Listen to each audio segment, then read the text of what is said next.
An imperial guardsman protecting a mad emperor made a deal with the devil. He will go down in history as an eternally loyal knight. Or maybe the imperial guard Cain Rathor is a foolish loser who couldn't accept change. Or maybe he's neither. The rebel army commander, Duke Yahello Reston, asked in confusion why Cain had even done this. Like a complete idiot. The dying Cain replied, "It was my choice after 29 years of being an orphan. No need to be angry, lord of the ducal family." But Yahello Reston didn't understand why Cain did this. He could have simply run away. Rathor didn't answer. His consciousness became clouded. He died. Tears streamed from the Duke of Reston's eyes as he screamed for his faithful knight to open his eyes, wake up, and answer him. The rebel commander shook the dead body of Cain Rathor and demanded that he get up immediately. How could he dare leave him? But Cain didn't answer. His soul had already left this body. The Duke cursed. This guy had been next to him for many years, and now he was dead. Cain woke up and saw that he was walking very easily barefoot through the water. He was warm and comfortable.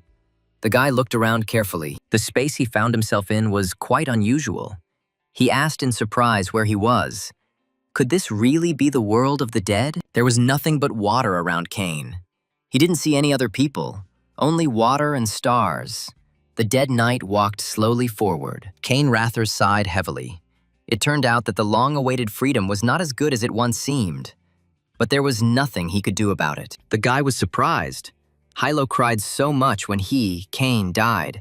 But it was okay. The Duke could cope just fine without him. After all, he was Reston himself. The knight shook his head, driving away thoughts of his past life. It was already over, and it was time to finally enjoy his freedom. Suddenly, Cain Rathor felt that something was happening in this space. It was as if an unfamiliar energy was reaching out to him. An incomprehensible force pulled him somewhere. He only had time to gasp in confusion when he instantly found himself in some completely different place. Opening his eyes, Cain saw some guy reaching out to him and telling him that sweet little Karen was born so healthy and strong. Cain looked around in confusion. What the hell happened?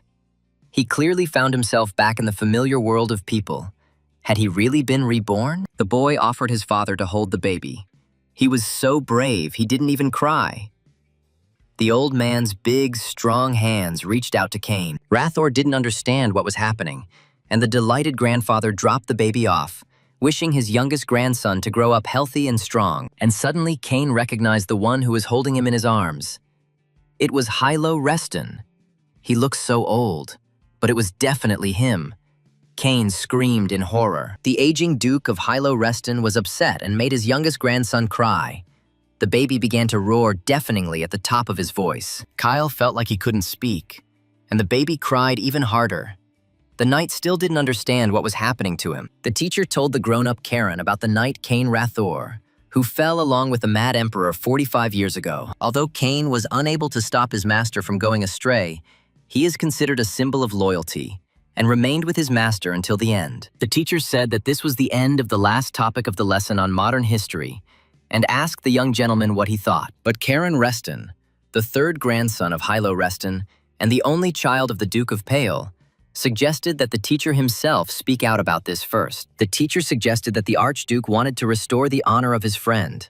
After all, the friendship between Yahello and Cain was a well-known fact. But little Karen asked doubtfully if this was really so, and the surprised teacher did not quite understand what the student meant. The young man explained that, in his opinion, his grandfather did not really love his late friend that much, so he deliberately embellished his story. The teacher was confused about what this impudent boy was saying, and carefully asked young Mr. Reston what exactly he meant. The boy said his grandfather couldn't come to terms with Cain's decision.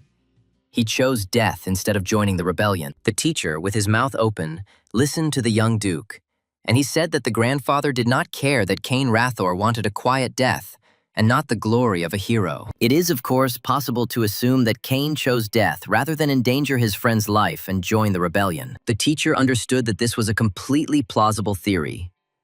But how did a 10-year-old child, and even Yahello's grandson, come up with this idea? And the teacher also knew very well that if he agreed with the child's impudent opinion, the Duke's knights could behead him for blasphemy. So he cautiously replied to young Master Reston that he had never thought of the story in exactly that way. The boy snorted, and the teacher looked warily at his unusual student, who was too intelligent for his young age. Suddenly, the young Duke Karen Reston laughed and said that he was just joking.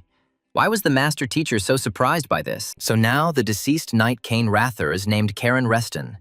His soul has been reborn in a new body, and he is the youngest grandson of Duke Reston. It took Kane a while to figure it all out, but he still didn't understand why he was reborn as Yahello Reston's grandson. Kane was furious at how that stupid fool Yahello dared to make a famous hero out of him, the knight Rather. He didn't need that at all. The boy looked into one of the rooms and saw his father praying. The youngest son of Yahello Pale, constantly praying for his little son. Karen was Pale's only child, and he was very worried about him, fearing that he would be an outcast in the powerful Reston ducal family. The boy loved his father. Standing in the doorway, Karen chuckled loudly. Pale heard him and hastened to finish his long prayer. Turning to his son, he asked if the lesson was over yet. The boy confirmed it, noticing that his dad was praying very hard again. The young man asked his father if he was still worried about his upcoming awakening ceremony, which is probably why he prays every day. Pale sadly lowered his head and asked his son to forgive him. The boy did not understand why he needed to forgive his father.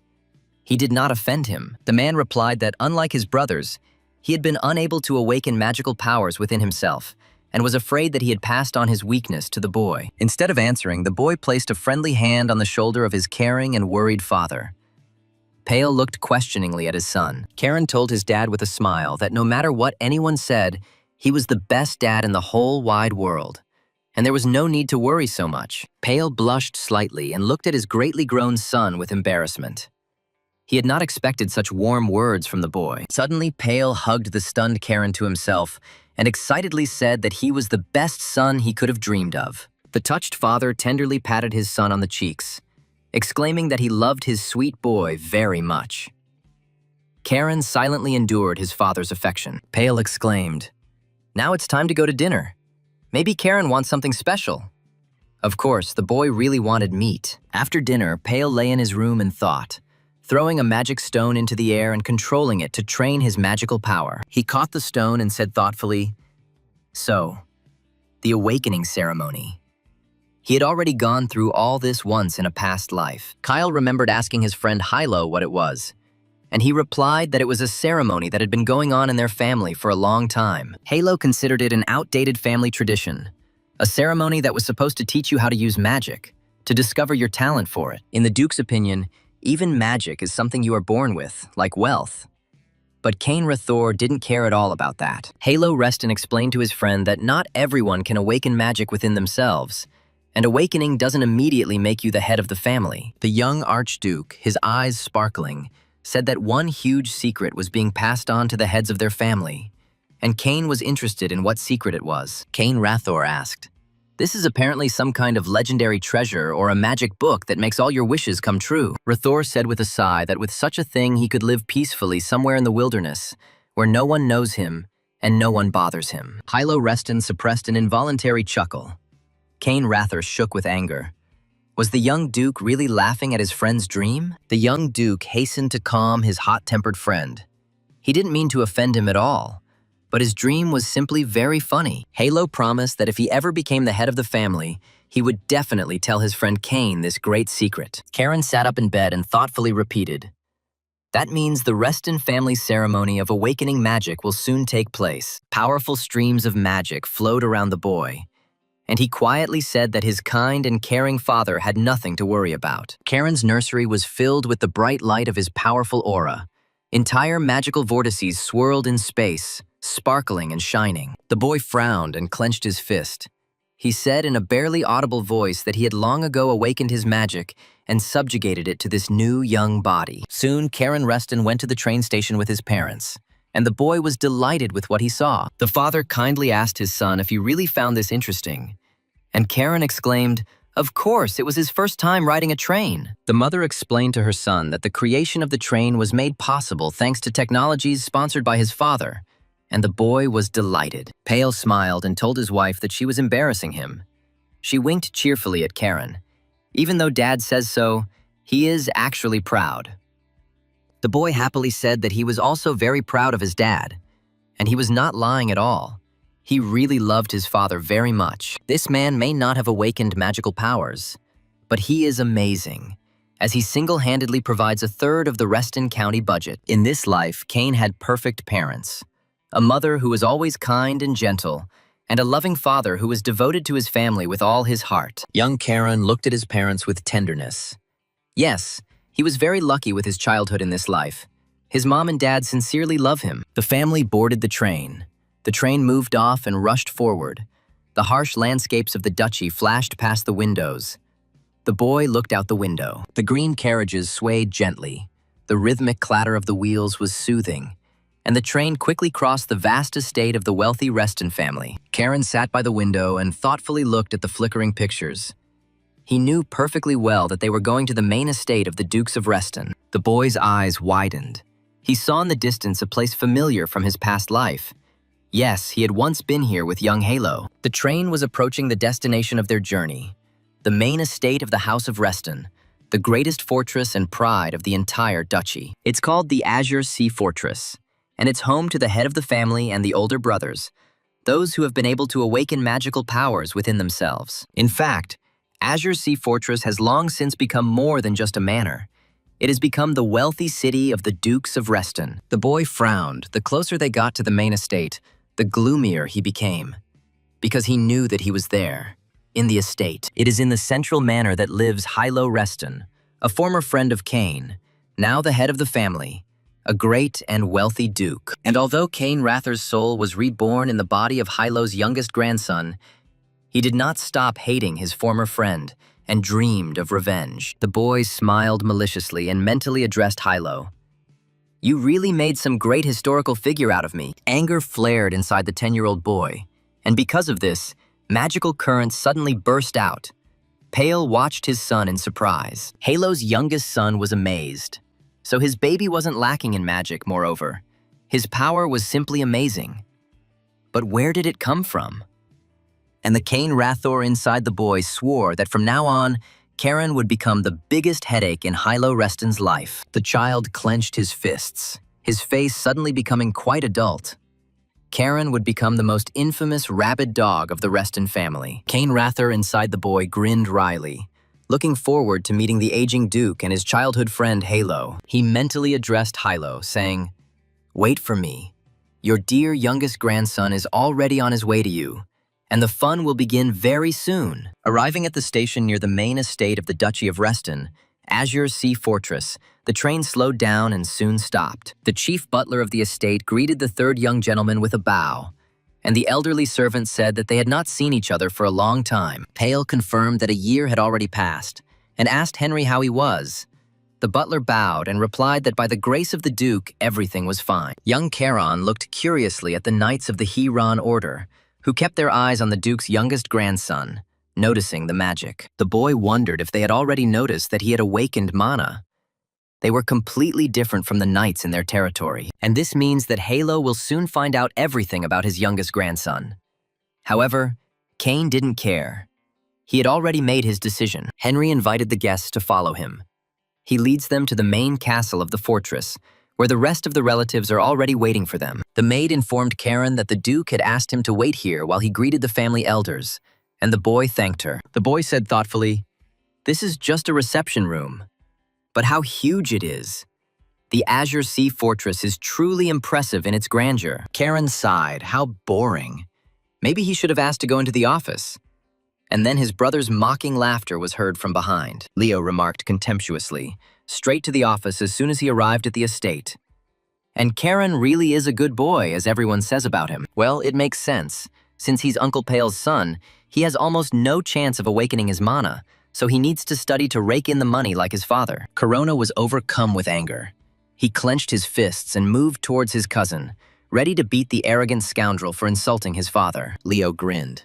The kid wanted to fight. Well, if that's the case, he'll use a drop of mana and teach the arrogant Charon a good lesson. Karen's eyes flashed, meaning there was a hooligan in the main house. Leo was taken aback. He suddenly saw that his younger brother had stronger mana. The elder brother muttered, "This can't be." So little Charon awakened mana. But how? Everyone was sure that he didn't have magic. Leo asked when Charon managed to awaken the mana. His father did not say anything. Charon grinned, of course. Even his dad does not know this yet. Pale's son was advancing on his older brother and saying, "But there is a more important problem here than awakening mana, and it must be solved now. The thing is, there's no room for two assholes in one family, and Karen is taking that role for himself, so his brother will have to go away and keep quiet." Frightened, Leo shied away from the younger boy and stuttered, asking what Karen was talking about. What other role he was talking about? The younger grandson asked his older cousin, but since he didn't want to give in, it was time for his dear brother to get a good beating. The elder brothers asked Heinrich. So Karen had already awakened the mana. The servant nodded. The three captains of the order confirmed this. Raphael Reston, the Duke's second son, asked Pale why he didn't report to the main house that his son had awakened the mana and was up to something. Pale replied, confused, that he himself did not know this. Otherwise, he would have definitely reported it. He was afraid that his son was deprived of magic. The elder brother Tails suggested to Raphael not to make guesses out of nothing. Pale could very well not have noticed the awakening of magic. Everyone knows that the younger brother himself did not awaken the mana. Raphael muttered irritably that Pale was simply pathetic and weak. The door swung open, and the servant asked the head butler to come with him. Henry asked in surprise what had happened there. The servant stuttered, not knowing how to explain what he had just seen. Everyone became wary of what could have happened in the main castle. All three brothers looked questioningly at the servant, waiting for him to finally tell them what event had upset him so much. Turning to Raphael, the servant said that the second young master had better go with him and see all this for himself. Raphael quickly entered the reception room, his aura flaring with anger. Pale told his brother that this must be some kind of misunderstanding. The second young gentleman frowned. He saw his beloved son beaten. Leo was lying unconscious after the fight. Pale Reston's 10-year-old son, Karen, stood calmly next to his battered cousin, looking at those who entered with confusion. The boy turned to greet his uncles, but Raphael interrupted his nephew mid-sentence and grabbed him roughly. Lifting Karen into the air, the second uncle growled at him. "Ill-mannered puppy, how dare you behave like that in this castle?" Raphael clenched his fist, about to hit the kid. He screamed. What was the boy thinking when he did this? Pale rushed to his son, and then everyone heard the boy's calm voice. Karen told his uncle that Leo had insulted his father. He had to respond to this. The nephew asked his uncle if it were your father in his place, would you really just stand and watch, without trying to stand up for your father's honor? Raphael roared that the asshole Karen was lying. Pale demanded that his brother stop, because he was still a child. He was only 10 years old. The older brother barked at Pale to shut up. It was all because he had not raised his only offspring well. Here, the always calm Henry intervened in the dispute. The head butler asked the gentleman to stop this useless squabble. Henry reported to his young masters. The Duke said that he would make a decision personally, having figured out who was right and who was wrong. Pale demanded that Raphael release his son. He cursed and released the boy. The second servant took Leo to the doctor. Pale caught his beloved son and asked Karen with concern if he was okay. The son answered his dad with a smile that everything was fine. Henry called everyone together to go to the Duke immediately. Pale sighed and told his son that they also needed to go to his grandfather. The boy answered, "Okay," he chuckled to himself. He and Yahello hadn't seen each other for a long time, since the very day of Cain Rather's rebirth into Karen. The entire company of young gentlemen obediently followed the butler Henry to the head of the Reston family, the old Duke of Yahello. The head of the Duke's house, Reston, looked sternly at his youngest grandson. No one here expected such a stunt from him. Yahello frowned and asked menacingly why the little one had caused such a commotion as soon as he arrived at the Azure Sea Fortress. Pale tried to explain to his father, but he cut his son off, saying that he was not asking him. The person responsible for the incident should answer for himself. The grandfather wanted to hear an answer from his grandson. Yahello knew that the kid was not so stupid as to act like that without thinking about the consequences. Cain was very surprised. It meant that Yahello would listen to the reason before punishing him. He became so magnanimous he didn't even look like himself. The boy replied that the reason was that Leo's brother had insulted their father. Raphael shouted that the boy was lying and that he didn't know how to tell the truth. Yahello slammed his fist on the table and yelled at Raphael to shut up. How dare a son raise his voice in front of his father? Pale's second brother immediately stopped short and apologized to his father.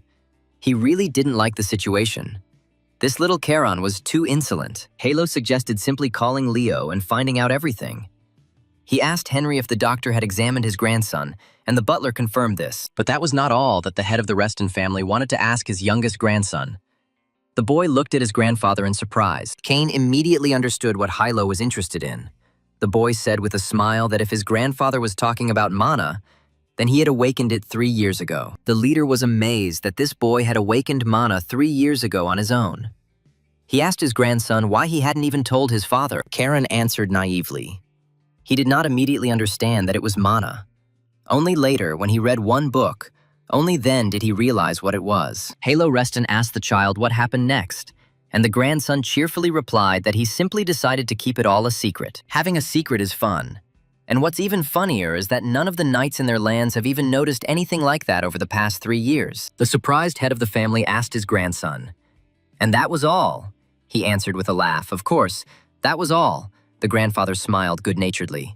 After all, he was a child. The door to the Duke's office opened slightly, and a servant respectfully reported to Yahello Reston that young Master Leo was already here. Raphael's son entered the office silently. He was covered in bandages and plasters, and fear of Brother Karen's strength was frozen in the boy's eyes. Yahello smiled at his grandson and asked if Karen had said that he, Leo, had insulted his father, and if so, the beaten boy began to sweat. Suddenly, Karen started whining and begged his grandfather to forgive him, even though Leo called his father a talentless loser who only thought about money. But still, Karen shouldn't have hit him. He admits it and regrets that he made a mistake. Leo barely audibly objected to his brother. Raphael's son, terrified to the point of horror, muttered that he hadn't said exactly that, but he didn't dare object loudly to his younger brother. Karen quietly showed his fist to his older brother. Leo hiccuped in fear and shook even more. This little devil inspired terror. Yahello turned to Leo, asking if Karen hadn't been lying to everyone about insulting his father and his uncle Leo Pale Reston. Leo stuttered as he answered, "No, not really." Raphael looked at his son in surprise. Such behavior was too unlike him. The head of the house, Reston, chuckled and thought for a moment. He said thoughtfully, "Everything is clear." Although in fact, he didn't understand anything at all. Since the awakening ceremony is tomorrow, the punishment for both is postponed until after it. But for now, everyone needs to get a good rest. Yahello asked Henry what he thought of Pale's son. The servant could not say for sure, but he thought there was a lot of interesting things about the little one. The Duke replied, yes. Not only did he awaken the mana alone and hide it, but he also doubted the skill of the knights in the lands of Pale. The boy seemed to be hinting that Duke Yahello Reston had neglected Pale by assigning him such incompetent knights. Heinrich said that the master was digging too deep. Yahello also hoped for this, but he felt that there was something different in the third grandson. Having drained his glass of whiskey, the Duke concluded that tomorrow they would find out everything during the awakening ceremony and learn the boy's strength. After all, just awakening mana is not everything. The path of the future Duke is difficult and very thorny. Strength is also needed. Whether Karen can successfully pass tomorrow's ceremony, and if so, what he ultimately receives, depends on his future. The vast duchy of Reston fell asleep. A moonlit night fell, and the forests and mountains around the Azure Sea Fortress fell silent. And only in the main castle were they discussing recent events. Henry was also very curious about what results young Karen would show. The forest outside the fortress seemed to be preparing for tomorrow's ceremony for the young offspring of the ducal house. A bright glow appeared in the thicket. The leaves of the trees rustled, welcoming the awakened source of enormous magical power. In one of the forest clearings outside the fortress, there stood an unusual structure, on top of which lay a magic stone. On this large stone, a solitary rune shone. This was the source of the magical light in the forest thicket. This was the place of that very ceremony. The energy of the magic stone was drawn to the main castle of the duchy, meaning it was time to begin the annual ceremony. The head of the ducal house, his sons, 2 grandsons, a granddaughter, and elders, wrapped in very long cloaks, walked through the night forest. The boy looked around with interest. The elders of the Reston house walked silently behind him, their faces barely visible from behind their hoods. Although many of the clan elders might have long since retired, Cain Rathor felt that they were all incredibly strong. Along with everyone else, Yahello's first son, Talus Reston, and his daughter Chloe, who is older than all the other young gentlemen, are attending the ceremony. Also walking alongside Pale was his second brother Raphael with his son Leo. Today, all the young gentlemen had to test their strength. Cain realized that since the whole family had gathered for this ceremony, it must be more important than he had previously thought. Well, we'll see. After some time, the procession approached the very structure with the magical runestone, and everyone stopped silently. The youngest grandson of the family looked at the structure with delight and thought, "My God, this is it. The sacred stone of the ducal family's oath." The procession stopped. The head of the family removed the talisman from his neck and solemnly announced that they would now begin the family ceremony. Yahello told Cain that when you enter the rift, he will open the oath stone, and beyond it will be a world that will reveal the stone to you. They say that for everyone this world is their own. The ceremony will end when the boy destroys that world with the weapon of clarity that he receives there. The 10-year-old boy boldly answered his grandfather that he understood everything and was ready to begin this extraordinary test of his strength. Yahello Reston looked closely at his youngest grandson, his eyes showing no sign of fear, which was unusual for a child his age. Finally, the head of the family said, "Okay, then begin." Yahello brought the talisman to the oath stone to open the rift for his grandson. The talisman sparkled and reached out to the magic stone. The space around seemed to thicken, and a passage began to open. The oath stone was engulfed in magical flames. The streams of magic became stronger and stronger, and a dome appeared over the group of people. A stream of stone magic rushed upward, forming a bright pillar of light. Now, almost the entire forest around was filled with radiance. Suddenly, Pale stopped his son, shielding himself from the terrifying magical power. He was very afraid for his little son, Karen. Yahello asked his youngest son what he was doing, whether he was afraid. But the passage was already open for the boy. He needed to pass this test. Pale turned to his son and asked Karen with concern if he could handle it. He didn't have to go there. Into the rift. The boy patted his father on the hand and told his dad with a smile that everything was fine. He was sure that he could pass the test and return to him. Yahello's youngest grandson stepped toward the magical passage, meaning he needed to destroy that world with the weapon he would receive beyond the rift. Cain Rathers smiled. This task was just right for him. He hadn't practiced such battles for a long time. It was time to stretch his bones. Smashing everything to pieces was something Cain had always been good at. So unlike his father, he had no doubts about the outcome of the magical test. The grandfather spoke to his youngest grandson with parting words, so that Karen would overcome his fear and return to them as a strong conqueror of the world. The boy turned around and looked questioningly at the head of the family, which meant that there, in the rift, they would try to scare him. Let them try. Karen Reston stepped into the rift. Yahello smiled. The others waited tensely to see how the test would end, whether the baby would pass it. The boy felt himself caught up in a magical whirlwind and transported far from the forest thicket. He looked around in surprise. Suddenly, Cain Rather recognized this place. He had already been here in his past life. The boy frowned. It was a heavy feeling. The Emperor's palace was engulfed in flames. It was a very difficult battle in which almost all of Karen's comrades perished. The boy walked through huge halls littered with the bloody corpses of his friends from his past life, and groans could be heard from everywhere. Cain Rather did not understand why he was here, why he was seeing this brutal massacre and the dead knights again. Why did the memories of this terrible place materialize as a test, and he saw his friends again? Frowning, Cain asked the unknown conductor if he really wanted him to be tormented by guilt as he looked at his fallen comrades. Suddenly, the boy saw that the doors of the throne room had opened slightly, and the steps of the main palace led straight to the throne of the emperor himself. Suddenly, the boy heard a strong but very calm voice. It said, "Your world is cruel and empty, O child of the blue wolf." The mysterious voice continued to tell the boy that it was time to fulfill the ancient covenant once made with his ancestor. Karen Reston slowly climbed the steps of the main palace, obeying the voice. He headed to the emperor's throne room. The boy asked his invisible interlocutor whether he was a demon, why he brought him here, and what he finally wanted from him. The voice calmly answered the child. "The sacred blood that flows in your living quarters. It is not within the power of some pathetic demon to desecrate it." Karen's invisible companion told the boy to overcome his fear and ascend the throne. What he had been looking for a long time was right there. Cain entered the throne room. How long ago it was. To think the emperor wanted to protect the throne so much that he even sealed it with a demon. Looking at the empty throne of the emperor, the boy noticed that there seemed to be something lying on the throne, like some kind of powerful weapon. As he approached the throne, Cain wondered if he and his comrades had really died because of such nonsense. Rathor felt like he was walking over corpses. The voice said, "O child, blessed by the cold and deep northern sea, though your soul has wandered, you have still reached here." The invisible interlocutor greeted the blessed child on behalf of the Blue Clan and said that his personal weapon lay on the throne. Cain Rathor was stunned. On the throne stood his sword from his past life, his faithful blade, a gift from the Emperor himself. The demonic sword of ruin. The boy's mouth dropped open in surprise, wondering what all this meant.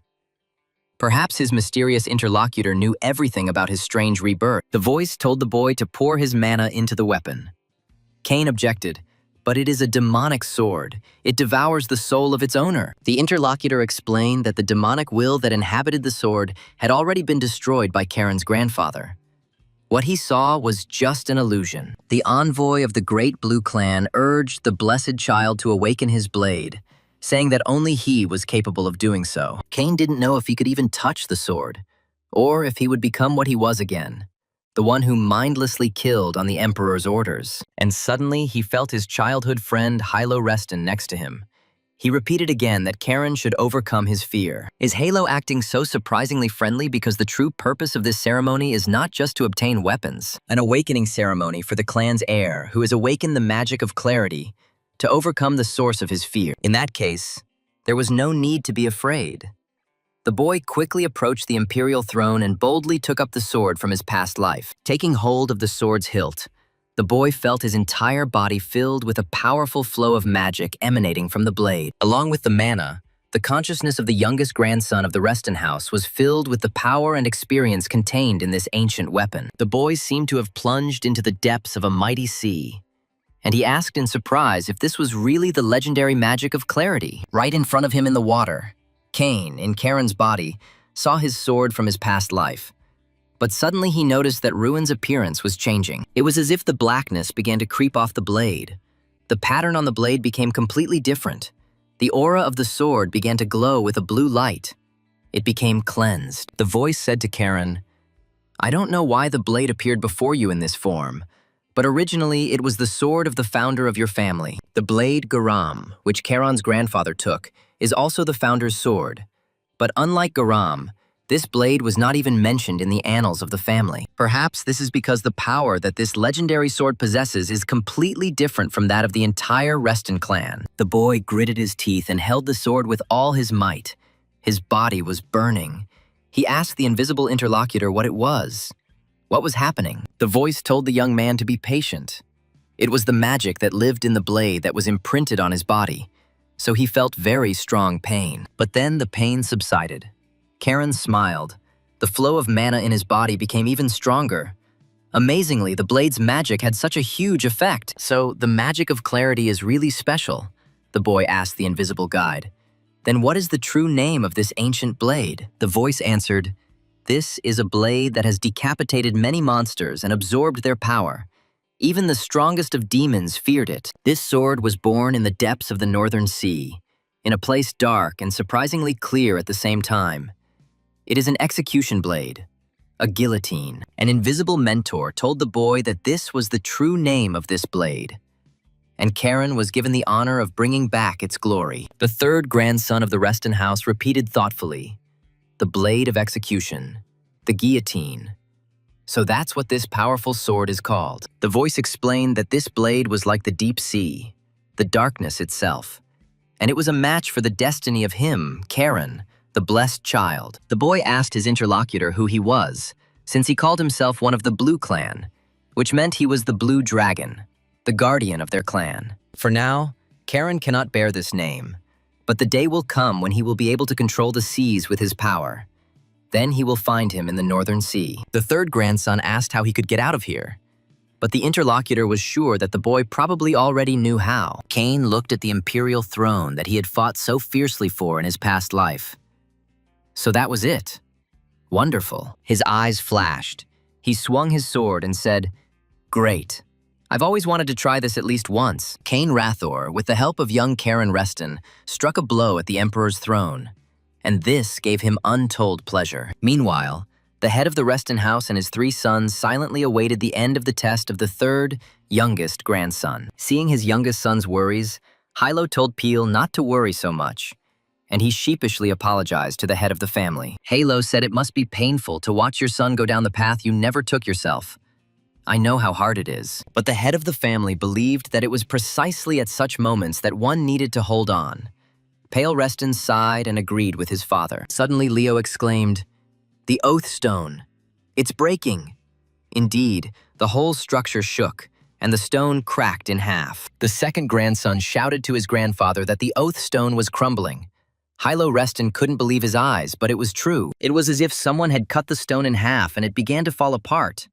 And everything else fell apart with it. Having closed himself off from the magical flows of the ancient stone, Yahello asked in confusion what was going on here, what it meant. Suddenly, a young Karen Reston appeared among the ruins of the magical structure with a sword in his hands. Everyone looked at him in surprise. The boy looked around and joyfully asked if he had really returned. It was a truly amazing test of strength. But after looking more closely, Karen asked where the oath stone was. There were only some stone fragments lying around. The head of the Reston house, his sons, and the elders of the clan looked at the boy in silence. No one could say anything out of surprise. Looking down at his feet, Yahello's youngest grandson was surprised to see the remains of the foundation on which the oath stone lay. The boy asked his stunned relatives if the oath stone was broken. Pale grabbed his head in horror, not knowing what to do. Karen's terrified father asked his son what he had done, how he had managed to break their legendary family heirloom, the oath stone. The boy, embarrassed, ruffled his hair and looked at his grandfather. He told the head of the family that he had not meant to break the stone at all. Yahello Reston looked at his youngest grandson in amazement and couldn't believe that everything that was happening in the forest clearing wasn't a dream. The Duke recognized the blade the child held in his hands. It was the guillotine, the executioner's sword, or the execution blade of their ancestor, Yahello Reston. Why did a sword that only the head of the family and the elders knew about, that had even been erased from family history, appear now? The dumbfounded elders asked themselves the same question. No one understood why the legendary sword of the clan founder had returned now. The head of the Reston house frowned. Could it be that the time of the covenant was already near, and this boy, young Karen, was not born so powerful in vain? Grandfather carefully asked Karen if the sword scared him. His grandson looked at the head of the Reston family in surprise. What a strange question. In response, the boy smiled broadly and answered carelessly, "No, it's a very good sword." Yahello smiled good-naturedly at his grandson. The old Duke replied that he understood everything.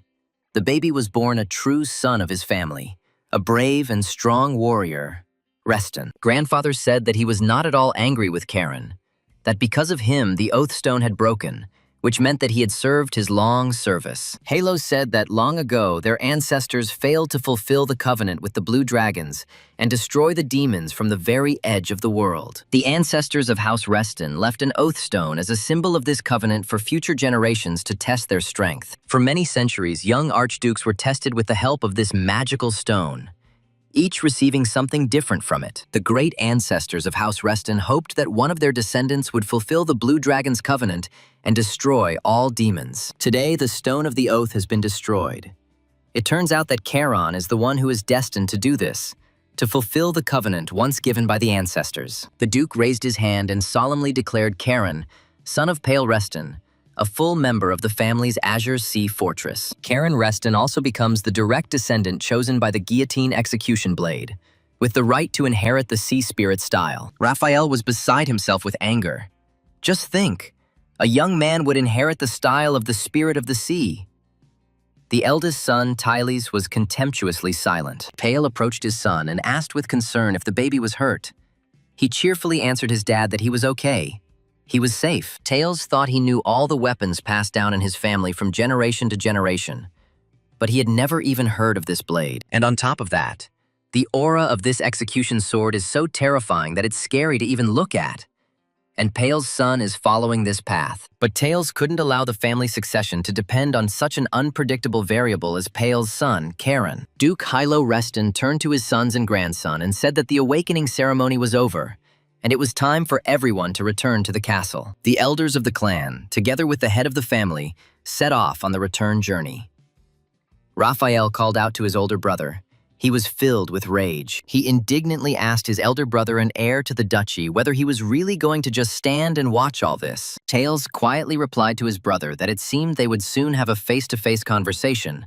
Raphael Reston replied that he understood everything. Raphael wondered if this guy, Tails, whose ambitions always outstripped his modest abilities, had felt threatened. The second brother asked the elder if he knew about this blade, the guillotine. Tails admitted that he knew nothing about it until that day. An angry Raphael told his brother that he simply couldn't. He didn't understand why Pale's son had received this blade. Tails Reston looked back at the procession with concern and said, "Raph, now is a very bad time to start a quarrel with their nephew." The two older brothers looked silently at Pale and his 10-year-old son, in whose hands the legendary sword gleamed. The next day, the parents of little Karen set off on their return journey. They needed to return to their native castle. At the Pale Reston station, he asked his son again if he was sure he could handle it alone, and the boy nodded cheerfully, assuring his dad that everything was fine. Henry, seeing Pale's anxiety, asked him if there was a place in the whole wide world safer than the Reston family's Azure Sea Fortress. Pale replied that this was true, but Father Karen was worried about something else. Henry's words were true about external threats, but Pale was worried about internal threats, of course. While his father was around, it was unlikely that Pale's older brothers would risk acting rashly. Henry turned to the third young gentleman. He had several important messages for him from the head of the house of the Dukes of Reston. Lady Sabina Reston has been appointed responsible for the transfer of the ceremonial legacy, the guillotine blade, to young Mr. Karen. Pale exclaimed, "Oh, if it's Auntie, then he's calm." Kane tried to remember who Sabina was. It must be Halo's younger sister. Sabina Reston is said to be as skilled in magic as her older brother, and I believe her nickname was White Wolf. Pale told his son that Sabina had always been kind to him and asked Karen not to be rude to his aunt, a promise the boy made to his father. Henry said there was something else, a message from the head of the house. Pale was surprised. Some kind of notification from his father about what had happened. The butler reported that the leader had ordered a residence to be set up for Pale in the fortress so that they could come at any time. Pale was touched by his father's concern. He even shed tears thanks to Karen. Their situation in the Azure Sea Fortress had clearly improved. Father Karen thanked Heinrich. Thanks to this message, he could go home with peace of mind. The servant said it was nothing. Pale stroked his son's head and asked Karen to take care of himself, and to ask him to come to him any time if he needed help. Finally, the third lord of the house, Reston, and his wife boarded their carriage, and the train set off on its return journey. Karen remained in the fortress. Young Karen Reston, together with Henry and under the protection of knights, went to his grandfather's younger sister, Lady Sabina Reston. Henry urged the boy to go quickly. Lady Sabina was waiting. Karen replied, yes, he couldn't make his grandmother wait for him. The chief butler of the castle asked his young master Karen if he would allow the old man to give him one useful piece of advice. The boy smiled, of course. He would be happy to listen to the instructions of the experienced Henry, who knows everything here. Henry said that Lady Sabina Reston really doesn't like being called grandmother, including cousin or anything else. Karen thanked the head butler for the advice and promised to remember it. But he didn't understand why he couldn't call her grandma. Soon, Karen, accompanied by Henry and the knights, entered the territory of Lady Sabina's residence. They had been expected there for a long time. Henry told the boy that only direct descendants of the family could enter the ancestral hall of the Azure Sea Fortress, and Lady Sabina was waiting for him. The head butler added that young Master Leo was also already here. Karen looked questioningly at the servant. It was funny. Karen's hands were itching to beat Leo. Henry explained that the second young gentleman had specifically asked Lady Sabina to do this. The delighted boy waved to his companions and shouted that in that case he would fly so that no one would wait for him. Henry watched attentively after the youngest grandson of the head of the Reston house to see how this boy could prove himself in magic. The head butler smiled happily, thinking that it had been a long time since there had been so much noise here, which was quite wonderful. The boy stopped near the heavy door leading to the ancestral hall of the Azure Sea Fortress, magic seeping out of the cracks. Karen clenched his fists. Even from the outside, he could feel the enormous magical energy. So what was going on inside this hall? Suddenly, the boy heard a shout from inside the hall. A pleasant female voice asked why he was standing there, outside, and not going inside. He carefully opened the door and said loudly that he, Karen Reston, son of Pale Reston, greeted the great white wolf. Entering the hall, the boy was taken aback. In the center of the hall sat a young beauty. Could this really be his grandmother, Lady Sabina Reston? She smiled cheerfully, which seemed to be completely different from how little Karen Reston, the son of the third Mr. Pale, had imagined her. Sabina was very beautiful and graceful, and unlike her older brother Yahello Reston, she had not aged at all in appearance. The girl sighed. Just think, this boy is that sweet son of Pela. How quickly time flies. Not long ago he was a toddler. Kane wondered if Sabina had restored her body with magic. If so, she had reached the 8-star level. The boy stood frozen near the door, lost in his thoughts, prompted by the surprisingly youthful state of his younger sister, Yahello. Sabina asked angrily if Karen had decided to pretend to be a statue, and she ordered him to quickly sit down and cross his legs. He could settle down on the rug next to Leo. His cousin glanced warily at Karen. He was terrified of his younger brother. Karen quietly told Leo that they would see each other often from now on, and that he had great hopes for his older brother. Leo mumbled something in response. Lady Sabina noted that she did not expect to hear her nickname from such a young talent. The boy was a little confused. The boy explained that he loved history. He read about the she-wolf in a book. Sabina agreed with her older brother. The little one is interesting. Karen suddenly asked if it was possible to find out what exactly his grandfather had said about him. He was very interested to know. Yahello told his sister that she would like this boy, and now, having seen Pale's son, Sabina herself understands why her brother said so. The chief explained that the baby would have to swim across a vast sea, and that now this child needed help so that he could rule the ocean later. And Sabina should become a beacon for Karen, Sister Yahello thought. So a beacon. The great times of the Restons will soon come. Sister Yahello saw the boy only for a moment, but she already understood that the little one had enormous potential. She hadn't seen such children for a long time. Pale's son's potential is wild and boundless, like an endless ocean, and he has yet to learn to control this immense power. Now Karen is just a rough, untamed wave, but within him lies the power that one day could rule all the seas of this world. Lady Sabina Reston never thought she would meet such an interesting child. It looks like it will soon be a lot of fun here. She began the lesson for her grandchildren by saying that the cross-legged position in which they sit is the foundation of the basics for developing magic. Once boys have mastered the basics and acquired the basic skills of magic, they will be able to develop their individual magic without this. Sabina showed it like this, and powerful currents swirled around her, and the eyes of the head of the family's sister shone like two carbuncles. The boys looked at their teacher and older relative in surprise. Her magic amazed them with its unbridled power. Kane realized that this was the magic of clarity, which almost everyone in the Reston family possessed. The style of the spirit of the sea, the art of controlling the sea. Sabina explained that the sea spirit style is the art of creating and controlling seas within your body using clarity magic. The more seas you control, the stronger you are. You can control 8 and become an 8-star mage. When you control 8 seas as one, it is the level of 9 stars. Only 3 can do this. In the Empire, only 1 has achieved this. Karen guessed. Grandfather, Sabina confirmed. The only 9-star master of the continent is his grandfather and her older brother Yahello. Kane Rather mentally swore that in this life he would definitely surpass Yahello in skill and magical power. In everything. Sabina was amazed at the amazing thirst for power this boy had. It was no wonder the blade of the family founder had chosen him. He would still prove himself. Yahello's younger sisters smiled softly. Karen really is an interesting guy.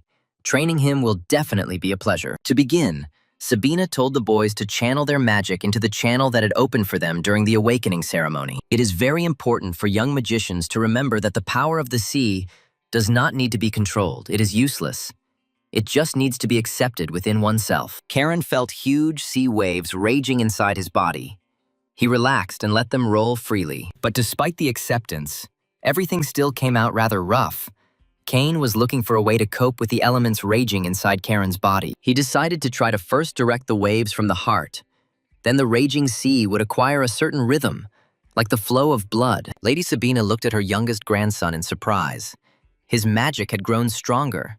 His aura had intensified significantly, and he was doing a great job. She couldn't believe that this was the magic of a 10-year-old boy who had just woken up. It couldn't be. Even Leo, who has been training for 2 years, has only just reached 2 stars. and this one has already surpassed his older brother. Sabina was amazed. It was amazing. But young Karen himself was creating magical channels. Although she had not yet taught him this, suddenly the boy felt a terrible pain, as if his body was being torn apart. Karen frowned and exhaled painfully. Sister Yahello chuckled. This little one himself interrupted his active magical meditation, feeling the real limit of his body. Lady Sabina noticed that her new young student was already able to control his pace. And suddenly, she heard a strange knocking sound. Turning to the second student, Sabina saw that Leo had collapsed on the floor, almost unconscious from the pain. She ran up to Raphael's son and reproachfully said that she had told him not to use magic thoughtlessly. Leo apologized. Sabina thought I was so focused on Karen that I forgot about Leo. Even though those two awakened magic, they are just children. That's why an adult is needed here. So that the boys don't hurt themselves, Karen said to his brother with a sigh. What a pity that it turned out this way. But Karen very accurately felt his limit and stopped himself, so as not to overload his body, which was not yet accustomed to water magic. It's simply amazing that at such a young age, despite the enormous thirst for power, he can remain cool and think so clearly. She mentally turned to her older brother Yahello. She didn't think that talented child would need a beacon. Lady Sabina Reston approached the family's youngest grandson and addressed little Karen, who looked at her questioningly. She explained to the boy that he had 3 years, and for 3 years she would guarantee his safety during his studies. This time Karen must spend on becoming strong enough to defend himself. The boy replied to Lady Sabina that he understood. In one of the vast courtyards of the Azure Sea Fortress, the Knights of the He-Ran Order, the merciless Blue Wolves, trained. The commander watched the training, telling the fighters not to swing their swords so sluggishly. The swing should be like in a real fight. He turned. Sensing that the young heirs of the ducal house, the grandchildren of Yahello Reston, had arrived on the training ground. Leo asked Karen if he was really going to train with this terrifying sword. The younger one was surprised.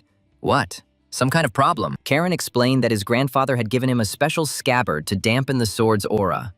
But Leo was still ready to wet his pants from fear.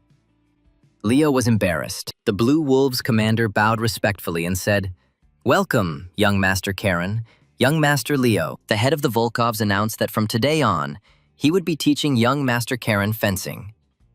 Kane looked at the man. The commander of the Knights, Hiran, introduced himself to Karen. His name is Xeras Winterguard. Young Master Karen can call him Sir Xeras. The boy smiled and said, "Nice to meet you, Sir Xeras," Kane thought. This is an 8-star master. You can tell at first glance. Xeras warned that he would not address Karen as the Duke's grandson. He would first need to gain the Blue Wolves' recognition. Karen replied that Sir Xeras need not worry about it, and that it was even better that way, since he was still not used to the title of the Duke's grandson. Moreover, Karen knows very well that the respect of the Blue Wolves must be earned through skill. Such is the custom of House Reston. Xeras was surprised. A curious reaction. Most people in Karen's place would have started to assert their rights, and his brother Leo was no exception. The Blue Wolves commander wondered if the Reston household had finally acquired a talented heir, one with a good head on his shoulders. But Karen, his eyes flashing, suddenly added that all this was unimportant now, because in the end, everyone would bow their heads before him. Sir Xeras shuddered in surprise, and Leo almost fainted. This 10-year-old boy with a sword inspired almost animal fear. Knight Commander Hiran realized, no, it seemed a wild beast had appeared in the Azure Sea Fortress, someone worse than the obnoxious Leo. But, be that as it may, this boy needs to be trained, and then we will see what will become of him in the future. Time will tell. 3 years later, the head of the house, Reston Yahello, gathered Karen's teachers, Sister Sabina and Xeras Winterguard, in his office. Sabina noticed that her brother's wine was still the best, and Yahello asked his sister if it was time for her to stop stealing his drinks. She was outraged that her brother could be so rude. She had spent 3 years looking after his grandchildren simply because he asked her to. Yahello, sipping his wine, sighed. Could it really be that 3 whole years had already passed? It was hard to believe. They had flown by surprisingly quickly. The head of the ducal house asked his sister what impression she had of Karen over all this long time. Sabina replied, "Well, to put it briefly, this boy is a real monster. She has never seen such strong young magicians." Yahello noticed that his sister liked to call Karen that. and she explained that calling him a genius would simply be an insult. The head of the Reston family turned to the commander of the Blue Wolves and asked Zaras what he thought of his young protege, Karen. Zaras said that he had been observing Karen for the last 3 years, and therefore categorically agreed with Lady Sabina in her assessment of the boy. His physical attributes, his natural talent, his attitude towards training, his determination and courage. He is exceptional in all of these. Moreover, Karen seems to be more gifted than even the first young master Hugo, the son of Thales, whom everyone considers a genius. Yahello was amazed that the boy was more talented than Hugo, who was considered the best swordsman in the entire empire. Sabina noted that if her brother didn't sort this out, he would have problems in his family. Yahello didn't understand what she wanted to say. The head should consider how Karen might influence the order of succession, what his appearance would mean for the sons of Yahello. He asked if Sabina really thought the uncles could harm their nephew. But for now, everything was under strict control, the girl asked. But what will happen when rumors spread throughout the empire? Isn't it obvious how this will affect the succession to the title? Sabina asked her brother if, now that the Oathstone had been destroyed, their great and powerful Reston family would come to a sad end. And there is another problem. Sea monsters from the north that cross the border have also become much more active recently. Yahello Reston responded to his younger sister's worried comments by saying that it was all nonsense, and that it would certainly not affect their family in any way. He was absolutely certain that whoever had destroyed the Oathstone would install a new one, just as their ancestor had done many hundreds of years ago. It was the first time Sabina had heard of the head's duties being passed down through inheritance.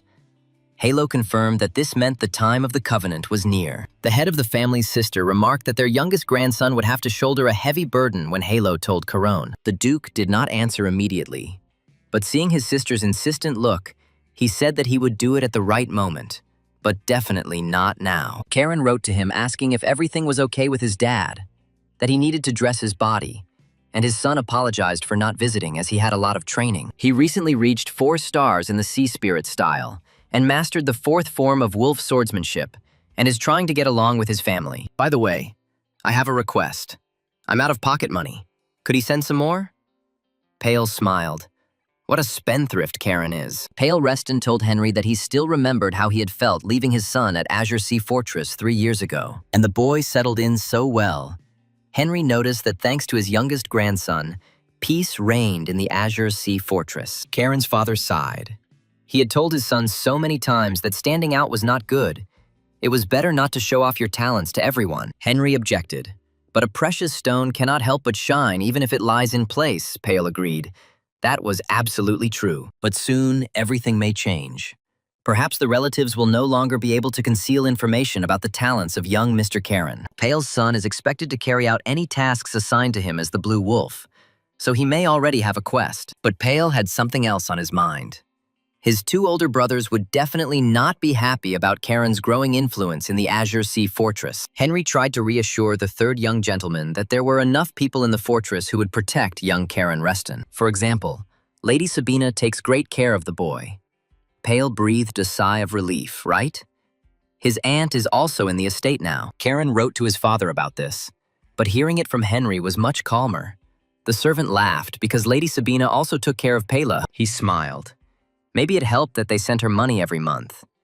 Henry noticed that if Pale was joking, it meant it was easier for him. Suddenly, the 3rd gentleman of the house, Reston, asked Henry if his aunt was planning to leave the Azure Sea Fortress soon. The head butler told Pale that the 3rd young master didn't need to worry about this, and he was surprised as to why. Charon is already establishing strong ties with the Huron Order, so much so that the knights have given him a nickname, albeit not a very respectful one. Pale Reston laughed. Yes, he had heard about it too. His son was training too much and too furiously with the Blue Wolves. It seems the knights nicknamed the Duke's youngest grandson the young mad dog of the Azure Sea Fortress, or Psycho Dog. I think that's what it was called. One of the knights desperately defended himself with a wooden sword during one of the training sessions with young Master Karen in the courtyard. The boy desperately struck the knight so hard that his wooden sword shattered into pieces. The fighter screamed, and the heir's eyes blazed with fury. The knight raised his hands and admitted that he had lost. And Karen asked Hans in disappointment why he had simply given up this time. The boy frowned. Hans is a grown man. How can he be such a weakling? He is a master of the Blue Wolf sword. Hans was offended. Only Karen considered him weak. The boy added that the knight's muscles were like balloons, completely empty. The knight was confused. He had never heard anything like this before. Karen grinned. He was simply telling the truth, which no one else would tell him to his face. Hans sighed. In any case, without magic, he can no longer keep up with Karen. But last year, everything wasn't as bad as it is now. The knight warned the boy that he might soon be sent on a mission. Karen perked up and asked Hans what he had heard about it. Hans only replied that Zeras would decide who to send on missions while the head of the Reston family was in the Empire's capital. Most likely, these will be the animal storage facilities in the western part of the duchy, where monsters have recently become a frequent destination for some reason. Karen shouted to Leo if he heard that they were going on a mission. Raphael's son sighed. He didn't want to go on a mission with Karen at all. The knight pulled Leo up. They were training now, and he had to concentrate. He answered confusedly. His thoughts were on the task. Peel told Heinrich that he had called him not only because of Karen's letter, but something unpleasant and not yet very clear had appeared. The head butler asked what had happened. Pale handed him a bag and asked Henry to look at the contents of the bag. Inspectors of the Pale Reston estate recently found this pouch in the cart of a merchant visiting from the barony of Bellis. Henry untied the bag and found a strange green powder inside. The butler dipped his fingers in it and exclaimed, "Oh, gods." Pale confirmed that yes, it was coquina, a psychostimulant, and he asked Heinrich to conduct an investigation in Bellis, operating from the fortress. The head butler sniffed the green powder cautiously. He had heard a lot about this deadly substance. But it was not here. The train, which traveled throughout the duchy, arrived again at a cozy railway station. There was almost no one on the platform. A man cautiously emerged from the doors of one of the carriages. He looked around.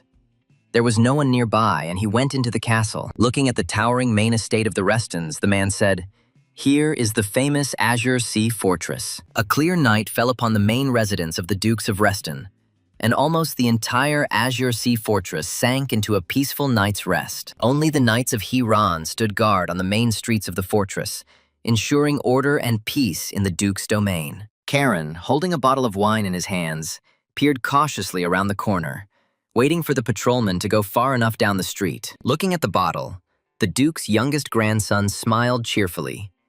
It was so nice to rummage through Zara's Winterguard's wine collection. Cain Rather noted that just because he was now in a child's body did not mean that he had forgotten the taste of the good wine of the Azure Sea Fortress. Suddenly, he saw a stranger. Karen was surprised who it was, and that he was walking somehow suspiciously stealthily. And what did he need here? The newcomer asked if the Duke had really left and had urgent business with him. The servant confirmed that he was in the capital for an audience with the ruler. Karen called out to his interlocutors. The servant recognized the Duke's youngest grandson. The teenager asked what they were doing there so late. The servant explained that it was Lord Rohan, the youngest son of Baron Bellis, who said he had urgent business with the ruler of the Azure Sea Fortress. Rohan heard that the youngest grandson had awakened magic and was now training in the main house. He said that he was glad to meet Karen. The boy said that he would listen to Rohan. The servant asked if it would be better to report to Zeras. The baronet was surprised to see wine on the child. Karen noted that they usually send a representative. But since Rohan came himself, it meant the matter was urgent, and a nobleman should answer to him. The servant bowed and said that he would report to Lord Zeras. Rohan was perplexed. This boy was not just a spoiled aristocrat. Baron Bellis's son was amazed at how one could think like that at his age, and Karen invited the baronet to follow him. I wonder if the entire Reston family is like this, and that they are all allowed to drink wine until they come of age. What strange rules there are here, Karen said. So, to sum it up, the problem is the bandits who have occupied the eastern mountains of their barony of Bellis, Rohan confirmed. That's right, and with their appearance, psychostimulants began to spread, and residents were kidnapped and then sold into slavery in other countries. Rohan confirmed, it's embarrassing to admit, that the barony of Bellis is poor, harsh lands, no valuable resources, no normal army. Therefore, they were unable to fight back. Rohan's father could not stand it and attacked the bandits with the few forces they had at that time. But they suffered heavy losses. The father was wounded and bedridden. Rohan blamed himself. Because of his incompetence, the people were suffering. After listening to the baronet, the Duke's youngest grandson noisily put the bottle of wine on the table. Rohan looked at the teenager with apprehension. The boy's eyes flashed, and he exclaimed that such freaks who steal people and sell drugs should be torn to pieces. And yet, something doesn't add up. Karen, on how the bandits were able to resist the regular, albeit weak, army of the barony. Rohan wasn't sure, but he suspected that deserters from the Southern War had gathered in the mountains. Kane now understood what was going on. The Empire's attention was focused on the south due to the battles in that region, leaving the east without cover, and so the bandits ran wild there. He said that if they were deserters who had become bandits, then it sounded quite plausible, and the baronet sighed heavily instead of answering. The teenager winked at the guest. Rohan was probably not in the best mood. Maybe he wanted a drink. The baronet was stunned by the offer. Karen poured some wine and said that the Bellis barony bordered his father's lands, so he couldn't stay out of trouble. The boy said that he would like to help personally. Rohan thanked him. He drank wine and thought, is it really possible for him to drink with the little one? Karen said that he stole this wine from Lord Zera's, so let it remain between them, and they can switch to informal terms. Rohan was stunned. At that moment, the door opened and Zeras entered. He said reproachfully to Karen, he thought they had agreed that he would not touch his wine anymore. Rohan apologized to Zeras, saying that he did not mean to offend him, but the commander of the Blue Wolves reassured the guest. He did not know anything. Sir Zeras had heard that bandits had caused a lot of trouble in the barony of Bellis. Rohan confirmed that this was true. That was why he was here. The Baron's youngest son said that he wanted to ask the Huron Knights to intervene in this situation and exterminate the bandits in the mountains. Zeras took the glass of wine from the Duke's youngest grandson, reminding him once again that at his age he should still be drinking milk, not alcohol. Knight Commander Hayron apologized to the young Baron for the impudent man's antics, but Rohan immediately replied that everything was fine. Lord Zeras told Rohan that he had come to the right place. The Azure Sea Fortress would not abandon its old allies in trouble and would send people. They were already preparing a detachment to be sent to the barony of Bellis. Rohan thanked them. He was glad that he could bring good news to the people. Karen said that he would go with them. Zeras objected. No way. The enemies had been through the war. Even though they had fled, it was unknown what kind of masters they had. Rohan was surprised. This boy really wanted to get into battle, even though he was training in the main house. But he was 12 or 13 years old. Zeras said that although Karen had reached the 4th star and mastered the 4th form of the Blue Wolf style, actual combat was a completely different matter. The Blue Wolves commander would rather send Karen west.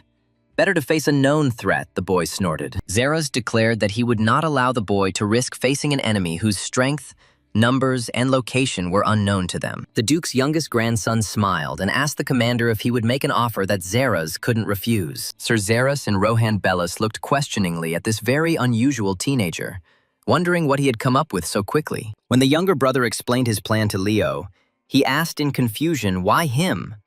Why they should climb these mountains at all? Karen tried to cheer up his older brother. Isn't it great? This is their first mission. But Leo didn't share the younger brother's enthusiasm. Zeras, looking at his brothers, realized that this asshole Karen had fooled him by saying that Leo also really wanted to take part in this task. Besides, Karen mentioned Lady Sabina, the sister of the head of the family. Chuckling, noted how cute the children were and how well they had grown up. Zeras decided that it was even better this way. They would have a reliable protector. Sabina remembered that she had also been nervous before the first task. The Blue Wolves commander thought that since Leo Reston was also here, it meant that Sabina was pleased with their progress in magical training. Rohan wondered. It was good that Lady Sabina, the legendary White Wolf, was coming. But these two were just children. Would everything be okay? Karen was very happy about the task, but Rohan was afraid that if something happened to the Duke's grandchildren, the entire Bellis family would be responsible. Sir Zeras reassured Rohan Bellis that everything would be fine. He was also worried, but that was normal, as every mission was associated with risk. Knight Commander Hayron was confident that as long as Lady Sabina was nearby, nothing would happen to the young lords, and Rohan calmed down a little. But Sabina told Zeras that until the kids were on death's door, she would not interfere with the mission. Zeras said, confused, he knew that Lady Sabina believed in their power, but still. She explained to the knight that it was not only about that. Lady Sabine Reston reminded Lord Zeras that there was a reason why she could not interfere in such events. The Blue Wolves commander sighed. Yes, He understood everything perfectly well, since this was her will. Rohan was frightened. How was this possible? Sabina Reston said it was time to go. They said goodbye to Sir Xeris and headed to their carriage on the waiting train. Leo clenched his teeth. He was terribly afraid. His whole body was sweating from excitement. Lady Sabina, looking at him, sighed heavily.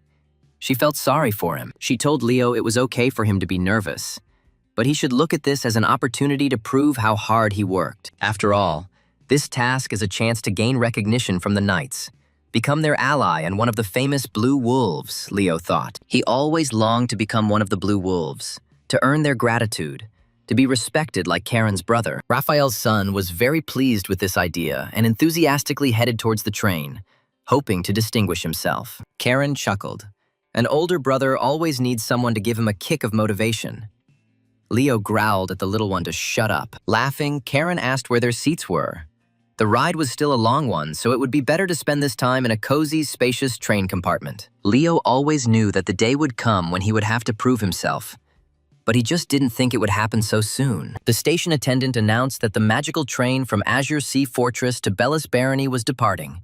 Everyone, please take your seats. The train pulled out, carrying the Duke of Reston's youngest grandchildren on their very first combat mission, signifying that the children were beginning to grow up. Soon, the train found itself among snow-covered forests, the passengers traveling through the highland barony of Bellis, approaching their destination. Leo was surprised that Sabina's presence in the fortress was a secret.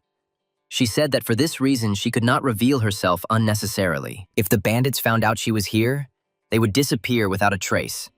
And Rohan didn't want that. The baronet confirmed that she was right, but the young baron was worried whether the two would cope without support. After all, they were only children, even though they had been trained by knights. Especially that one, Leo, is a bit too worried and looks really sad, unlike his younger brother, Karen Reston. And Leo remembered his mother. She angrily asked him if he had his own head on his shoulders, how he could communicate with this Charon. She asked her son if he had really forgotten what happened 3 years ago. Leo should remember that Karen was not his friend at all, but his rival. After he disgraced Leo's father 3 years ago, being friends with him, laughing, fooling around. Is Leo even in his right mind? Leo was silent, and his mother flared up. She exclaimed, "If you have a mouth, then say at least something. Future man without a drop of courage." Raphael's son quietly answered his mother that he and Karen were not rivals. And the second Mrs. Reston looked at her son in surprise. He explained that even Hugo, who is considered a genius, achieved 3 stars at 14, and Karen at 13, and he at 15. The young man explained to his angry mother that Karen was his role model, and that they could not compete because his younger brother was much stronger. The woman said that Leo should give up such thoughts, that it was an inferiority complex. But the son objected. It was not a complex at all. The very existence of Karen forces Leo to move forward, to reach new levels and new heights. But the younger brother is different. Raphael's wife sighed heavily, looking at her son. She said, "Leo really is so naive. He sees the trees but doesn't see the whole forest." The mother told the young man that he needed to think about his situation and his future, and not fool around with this boy. Noticing that Leo was lost in his unpleasant thoughts, Sabina called out to him. He came to his senses and looked at her questioningly. She asked him. All thoughts were gnawing at him. He nodded, yes. Sabina smiled. It's understandable, because this is his very first assignment. Lady Sabina asked Leo if he could kill a man. The young man looked at the teacher in surprise. He had never thought about it. Sabina was sure that Karen was the type who would kill anyone to save his own skin. But Leo thought too much. She told Leo that he shouldn't doubt himself because she knew for sure that he had worked harder than anyone else over the past 3 years. Sabina smiled slyly and asked the young man, in the end, who taught Leo the mastery of the magic of clarity, endurance, and self-control. Leo replied, "You, master." Sabina laughed. "Master? Then, well, I like it." There were 20 minutes left until the destination station. Sabina suggested that Leo call each other apprentice and master while on a mission. Rohan asked where Lady White Wolf was going. She replied that if I showed up at the station, word would spread instantly, and I should be proactive and get out now. Sister Yahello opened the window. She told the young baron that he could call her simply Lady Sabina, Karen added. Their master is smart. Sabina reassured Rohan that she would look after her great-nephews, so he was not responsible for them, and it was time for her to go out. She easily jumped out of the window of the moving train, and Rohan and Leo screamed in horror, because she could easily die. Karen, looking at their stunned faces, burst into laughter. Rohan carefully looked out the window, trying to figure out where Lady Sabina was. Young Baron Bellis cursed silently. He was not used to such things, and silently looked into the snowy forest thicket. Rohan couldn't understand why everyone from House Reston was so crazy. Maybe it was a feature of their enormous power. The old Baron Bellis's body was shaken by a painful cough. He could not rise and greeted the young guests sitting on his bed. The Baron sheepishly said that he was ill and could not greet the young wolves. Karen answered, of course, and asked how his wound was. The old man thanked him and told Karen that 10 years ago he had met him in his barony together with his father, Pale Reston. Karen Reston asked Baron Bellis not to be so formal. He was not used to etiquette, and it made him a little uncomfortable. Baron Bellis asked if it would probably be better to just address him by his first name, and Karen replied that it would probably be much more convenient that way. Bellis said that since Karen was sent on a mission, it meant he had already reached the 4th star at such a young age. The young man nodded. Although little brother Leo is still in 3rd place, the Baron added. And yet, since the main house sent them, it means they are considered very capable. The owner of the house sighed, but he couldn't bring himself to entrust such an important and, most importantly, dangerous task to 2 promising young men. Karen understood the Baron's concerns, but if they didn't complete the task, wouldn't it cast a shadow on the Blue Wolves and they would lose? The young man turned to Leo and asked if it was his brother, who readily supported his brother, saying that they would definitely cope. The Baron coughed. Then he answered the young men that he was glad to hear it. Rohan asked his father with concern if he was okay. Karen noticed that Baron Bellis seemed to need some rest, so they would probably go. The old man quietly said that he was counting on them. Rohan informed Karen that he had already arranged for a guide and asked him to follow him. The young man replied, "Excellent." The brothers walked along a mountain forest path with a man recommended by the young Baron.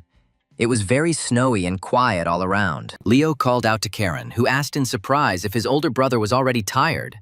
They hadn't walked that far through this forest yet. Karen's partner objected.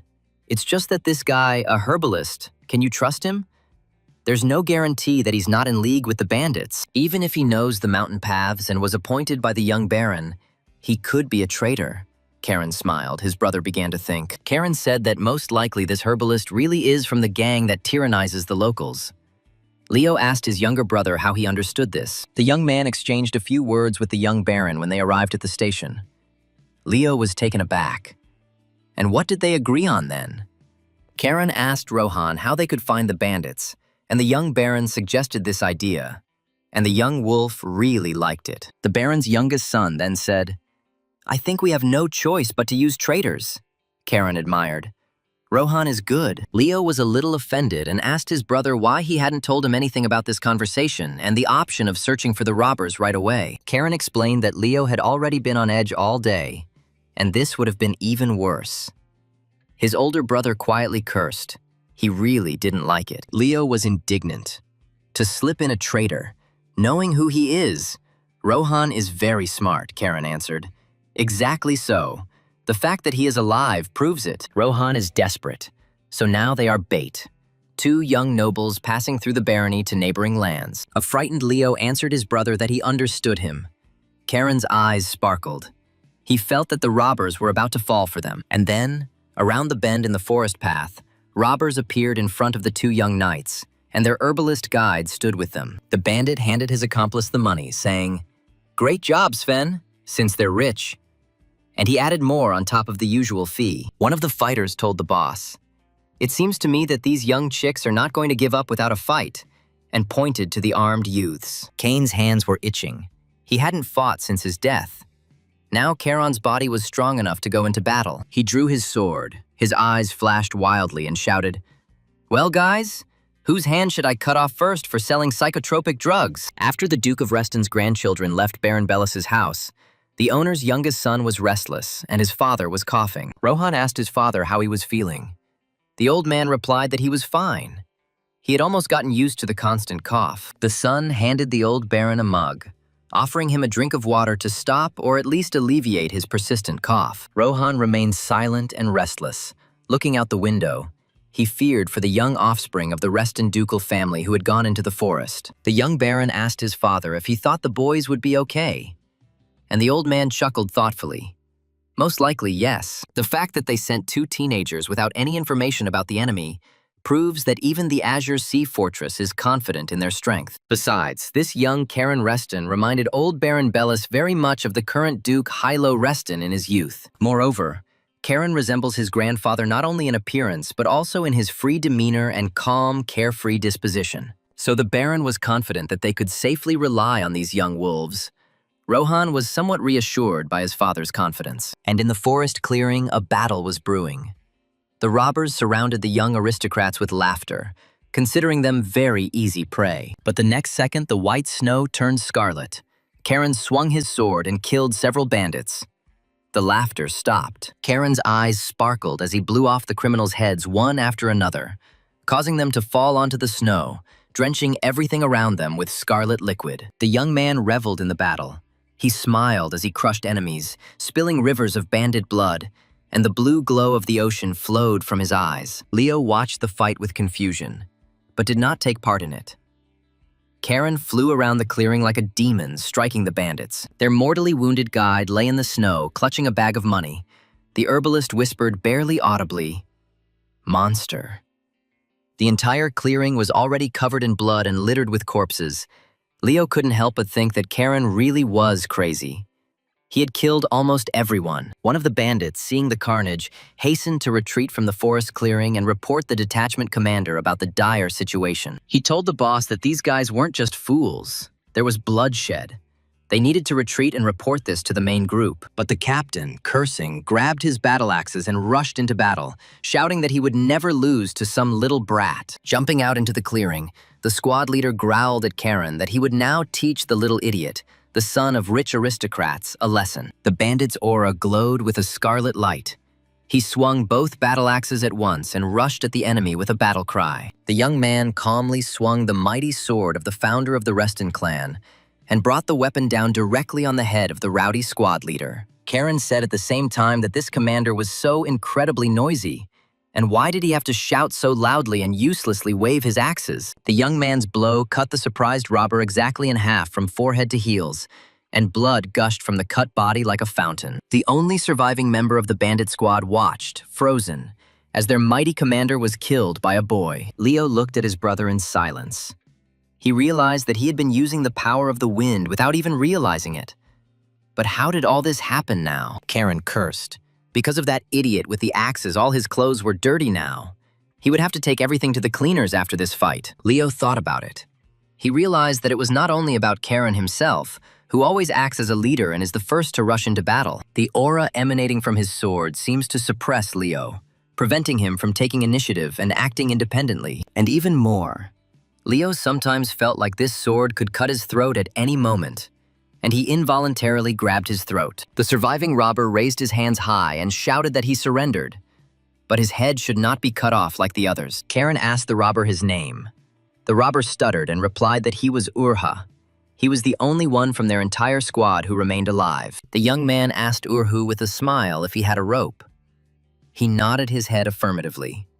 Karen ordered to bring the rope here. The robber ran for the rope, and Leo looked questioningly at his brother, then at the frightened deserter, wondering what would happen next. Urha, on Karen's orders, obediently tied the hands of the two young gentlemen and led them further into the mountains to the main camp of the bandits. Leo asked Karen if they really needed to go that far. Tying them up was one thing, but they were unarmed now. Was it really necessary to trust this bandit to carry their weapons? Karen repeated that they were still supposed to be bait. To find the main lair, they need to be convincing. If they were armed and free, what would it look like? Only in this way will the story of how they were captured be true. Otherwise, it is illogical how someone like him could have captured them. To avoid wasting time, Karen decided to extract some additional information about the bandits from Urha. The young man asked if they were really deserters. Urha confirmed that they were from the 9th Regiment of the 3rd Infantry Division of the Kingdom of Chios. Leo realized that the Kingdom of Chios was probably from the Southern Front. Karen asked if there were many of these fugitives from the front. The robber replied, "A total of 130 people, including the magician and 2 accompanying knights. Karen was surprised that they had a magician. Urha cursed silently. He had clearly chosen the wrong ones. He thought they were just worthless noblemen, spoiled weaklings. But look how it turned out. Those eyes that glowed with a blue magical light. They must be the offspring of the Reston House, the heart of the Arias Empire, damn it. The presence of the magician puzzled Karen. He asked Urha, even if they had deserted, why did they go so far north, into the wilderness? Urha said that their commander said that he would help them earn enough money to live happily their whole life. Karen was puzzled as to where the infantry commander got a mage from. And if their goal was money, why were they committing robbery in the poor barony of Bellis? Something in this story clearly doesn't add up, but I just need to figure out what exactly. Urha saw the main fortified territory ahead. Turning to the young gentleman, Urha warned that they were almost there. They needed to be ready. There were many warriors there. Karen decided not to speculate any further. He would understand when he saw everything with his own eyes. He only had to wait a little while longer. The guards stared in surprise at Urhu, who was leading two young, bound captives in very expensive nightly costumes. The robber from the tower asked if it was Urka who really brought the hostages. The deserter barked at the guard on duty on the tower to shut up. The duty officer asked Urha where the others were, why he was the only one out of their large detachment who returned to the base, and what kind of weapon he had. Urha replied that he had taken the swords from the boys, that they were his trophy, and that the rest were chasing the kid's escort. The knights had disappeared. The robber demanded that the guard open the gate, and he agreed, but asked Urha to stop yelling at the whole camp. The guards laughed at the hapless Urha, asking if he was probably happy that he would finally receive praise from their commander. One of the commanders thoughtfully remarked that it would be nice if Urha had brought these hostages at least a little earlier. The robber barked in response at the loser to shut up. He had his own commander, and he wasn't going to listen to every dog here. Karen understood that Urha was too weak to be a bandit. But what was he doing here then? Everything here looked rather strange and ridiculous. Suddenly he felt some kind of unusual force ahead. The three of them were approaching the very source of this force. It was definitely magic. Karen had been having a strange premonition for a long time now. His sword guillotine also reacts. Could it be that they were facing evil? Leo drew his brother's attention to those strange things on the fence. A place that would have caused a chilling horror in any ordinary person. Karen looked in the direction of Leo's gaze and saw large birds nailed by their wings to wooden posts. It turns out that these monsters hanged their victims. There were large pools of blood under all the pillars. These were clearly sacrifices. There was no doubt that a dark magician was at work here. He was helping the bandits, and they were serving the evil sorcerer faithfully. Urha and his two supposed captives approached a huge magic circle, glowing with evil power, the power increasing. Karen shouted to Urha to immediately untie the ropes and give them the swords. The robber immediately obeyed. Leo looked at the circle. The younger brother told his brother Leo to release Sylphide, but Raphael's son didn't immediately understand what Karen was telling him now. But Karen only added that his Sylph would soon be needed. They were facing a difficult battle now. They needed to kill the dark mage. Ghostly warriors appeared in the magic circle. They were decayed skeletons, armed like warriors or even knights. Seeing the dead, Urha hiccuped in fear and jumped back. He had never seen such horror in his life, especially here. The squad of the dead prepared to attack the uninvited guests. The young wolves drew their swords, and Urha desperately clenched his mighty fists. Suddenly they heard the mocking voice of the bandits' commander. He said, "The hostages are going into their hands themselves. How sweet!" Shooters appeared on the rooftops everywhere, and the commander mockingly greeted the noble guests. "Welcome to my lair." After examining the duke's grandchildren, the chief bandit of the barony, Bellis, noticed what charming little warriors they had as guests. Cain looked around. The dark mage was nowhere to be seen. Maybe he was hiding somewhere and casting spells. He always considered mages to be real assholes. The young man raised his sword to Urha's throat and loudly warned that if they moved, he would cut the bandit's throat, whether that would suit them. Leo was puzzled as to why the hell Karen was taking hostages, and what about noble honor? But the young man didn't even bat an eyelid. He needed time. Everyone stared silently at the young offspring of Duke Reston. The dead also froze in bewilderment, while Cain assessed the battlefield. The commander of the bandits asked if a nobleman takes hostages, and didn't nobles say that their honor is above all else? Karen asked boldly, "What? I can't?" Urha muttered softly that the young master should be careful with the sword. The main robber laughed. It was funny. But the little warrior had miscalculated. This hostage was completely useless. They didn't need him. That guy, Urha, is worth nothing. So the young master can cut him into thin belts. No one here will object. Karen apologized to Urha, saying that his former comrades did not value him at all, considering him a useless and weak warrior. Leo quietly told Karen that there were more enemies and asked his brother if he had a plan because the situation seemed hopeless. Karen smiled cheerfully and replied, "Of course there is.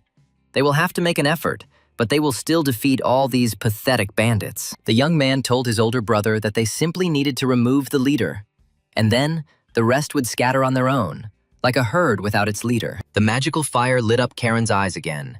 He smiled in anticipation of a bloody battle, his blade flashing. The commander of the bandits, seeing the glow in the young man's eyes, was stunned. Blue magic? It can't be. How can a boy possess this? Turning to Leo, Karen told his brother to deal with the skeletons for now. Raphael's son frowned. How could that be? Karen released a powerful aura of clarity magic and announced that he would deal with the chief of these idiots who had built a fortress here. Powerful streams of blue magic swirled above the bandits, and Karen rushed straight towards the commander of the gang that had settled in the mountains. Leo called out in confusion to his younger brother, who had left him alone with a whole squad of armed skeletal corpses. One of the skeletons hiccuped and swung an axe at the young knight. Leo clutched his sword, remembering the words of his master, Lady Sabina. Raphael's son's eyes flashed as he blocked the skeleton's attack with his sword. The young man trying to understand what Karen had planned. And how, I wonder, is Leo supposed to deal with all these skeletons alone? There are quite a lot of them here, and they are strong. Seeing the strange boy approaching, the bandit commander ordered the archers around him to shoot at the youth. Karen responded, too late. He used the third form of the blue wolf sword technique called wave. The shooters screamed. The cutting magical flow cut off hands and chopped off arrows. The leader's entire guard turned out to be completely useless in this situation. The leader cursed. He never expected that some kid could master the blue wolf's sword magic at such a high level. Karen flew up to the bandit commander and said that he was bothering him, that he was hiding a dark magician somewhere here, and that he needed to be found. A stream of sword magic cut off the leader's right hand. Thus, the young man punished the robber for distributing psychotropic substances. The leader squeezed his wounded hand and fell to his knees with a cry, trying to relieve the terrible pain and stop the flow of blood from the large wound. Karen noted that if the bandit wanted to kill them, then he shouldn't have been talking so much, the leader groaned, calling the boy a puppy. The robber wondered why the Azure Sea Fortress needed other people's lands. Karen explained that his father's lands bordered this barony. The young man reassured the wounded man. He was going to deliver him to the Azure Sea Fortress alive. And then, whatever happens, that's how it will be. Karen looked down to see his older brother Leo fighting there. Several chopped-up skeletons were already lying helplessly on the ground. Leo rushed among the enemies, dealing blow after blow. His aura was blazing. Karen praised his brother, and he's not bad at all in a fight. The young man shouted to his brother, "Keep it up! Push back the undead with the power of the blue wolf sword! The skeletons definitely won't be able to withstand these techniques." The leader asked Karen with a grin if he really thought he could get out of here alive. And the guy asked what the bandit's name was. The bandit commander replied that he was Michael Knox. But that name was unlikely to mean anything to the young aristocrat from the Reston house. Karen plunged his sword into Michael's leg. He howled in pain. Blood gushed from his wounded leg. The bandit growled that the boy was simply a monster. Instead of answering, the young man twisted the sword in the leader's wound, and he screamed, unable to bear the terrible pain amplified by the sword's magic. The archers, hearing the cry of their always cruel and strong commander, shuddered with horror at the power their enemy possessed. And the young man smiled and said that Michael should order his men to drop their weapons if he didn't want it to hurt even more. Captain Knox ordered everyone to drop their weapons immediately. The bandits obeyed. Karen grinned, thinking quickly. Michael Knox never thought he could be taken down by two boys. But when they come, these boys are in for a real treat. Even if these young men from the Reston house still lost, Karen noticed that the bandits still had some hope. Does Michael really rely on dark magicians? But where are they hiding? Why don't they show up? They left only skeletons here. Karen asked if they really thought the Reston family would send two brats here. Leo noticed that the magic circle suddenly disappeared. Suddenly, there was a deafening explosion. Karen said that there are always guards nearby with the two young men of noble blood. The young man was dissatisfied. Michael had taken his time and he had missed the dark magician, who was the one who needed to be killed first. When the smoke cleared, everyone saw a destroyed wall and Sabina walking over corpses, holding a severed head in her hand. The surviving bandits fell silent, and before them stood Lady Sabine Reston herself, the legendary White Wolf of the Azure Sea Fortress. Sabina called out to her students Karen and Leo. Urha's mouth dropped open in surprise. The lady was holding the dark mage's head in her hands. Lady Reston declared that the young men had lost their main enemy. The mission had failed, and Karen had kicked the bandit leader towards Sabina. Karen asked, but Sabina liked their strategy. She noticed that the baby was just like her brother, immediately rushing at the enemy. For his bravery, Sabina gives Karen extra points. He acted like a true Reston, and she threw away the mage's severed head. But she took off Karen's points for the unworthy trick with the hostage. She asked the student why he did it. Because it was low. Michael Knox, thrown to the ground by Karen, saw with horror the severed head of the dark magician lying right in front of him. Karen answered Sabina, the element of surprise. No one expects a nobleman to take a hostage. The White Wolf agreed with that. Leo laughed and told his brother that he had never met such psychos as him. Knox thought angrily. They were all damn psychos. Lady Sabina Reston commanded that they return to Baron Bellis's castle. She had a lot of questions for him. They take the prisoner with them. Captain Michael Knox gritted his teeth. It seems that everyone in the Duke's Reston family is crazy. Soon, warriors of the barony and ordinary people rushed to the robbers' fortress, where they found the kidnapped in cages. People of all ages, including women and children, fell into the clutches of the robbers. Family members were overjoyed. With tears in their eyes, loved ones hugged their relatives, and men asked their children for forgiveness for not being able to protect them. Urha silently watched these touching scenes of family reunification, while Karen carefully observed the robbers' behavior. Finally, the young man asked, "Are you ashamed of such things?" Urha sighed and lowered his head. He quietly replied, "Yes, I feel a little ashamed." Karen nudged Urha in the side with his elbow and said cheerfully that maybe ending up in prison like his buddies wasn't the worst option. Because Urha will go to the Azure Sea Fortress together with their leader Michael Knox, the bald bandit was taken aback. And why is that? Lady Sabina asked Karen if perhaps they should not tie up his bald friend with the other prisoners for now. Karen agreed. It wasn't worth it yet. They still needed someone to drag that goat to the fortress. He wouldn't be able to get there on his own because of his wounds. The young man patted Uhu on the shoulder and warned him not to relax.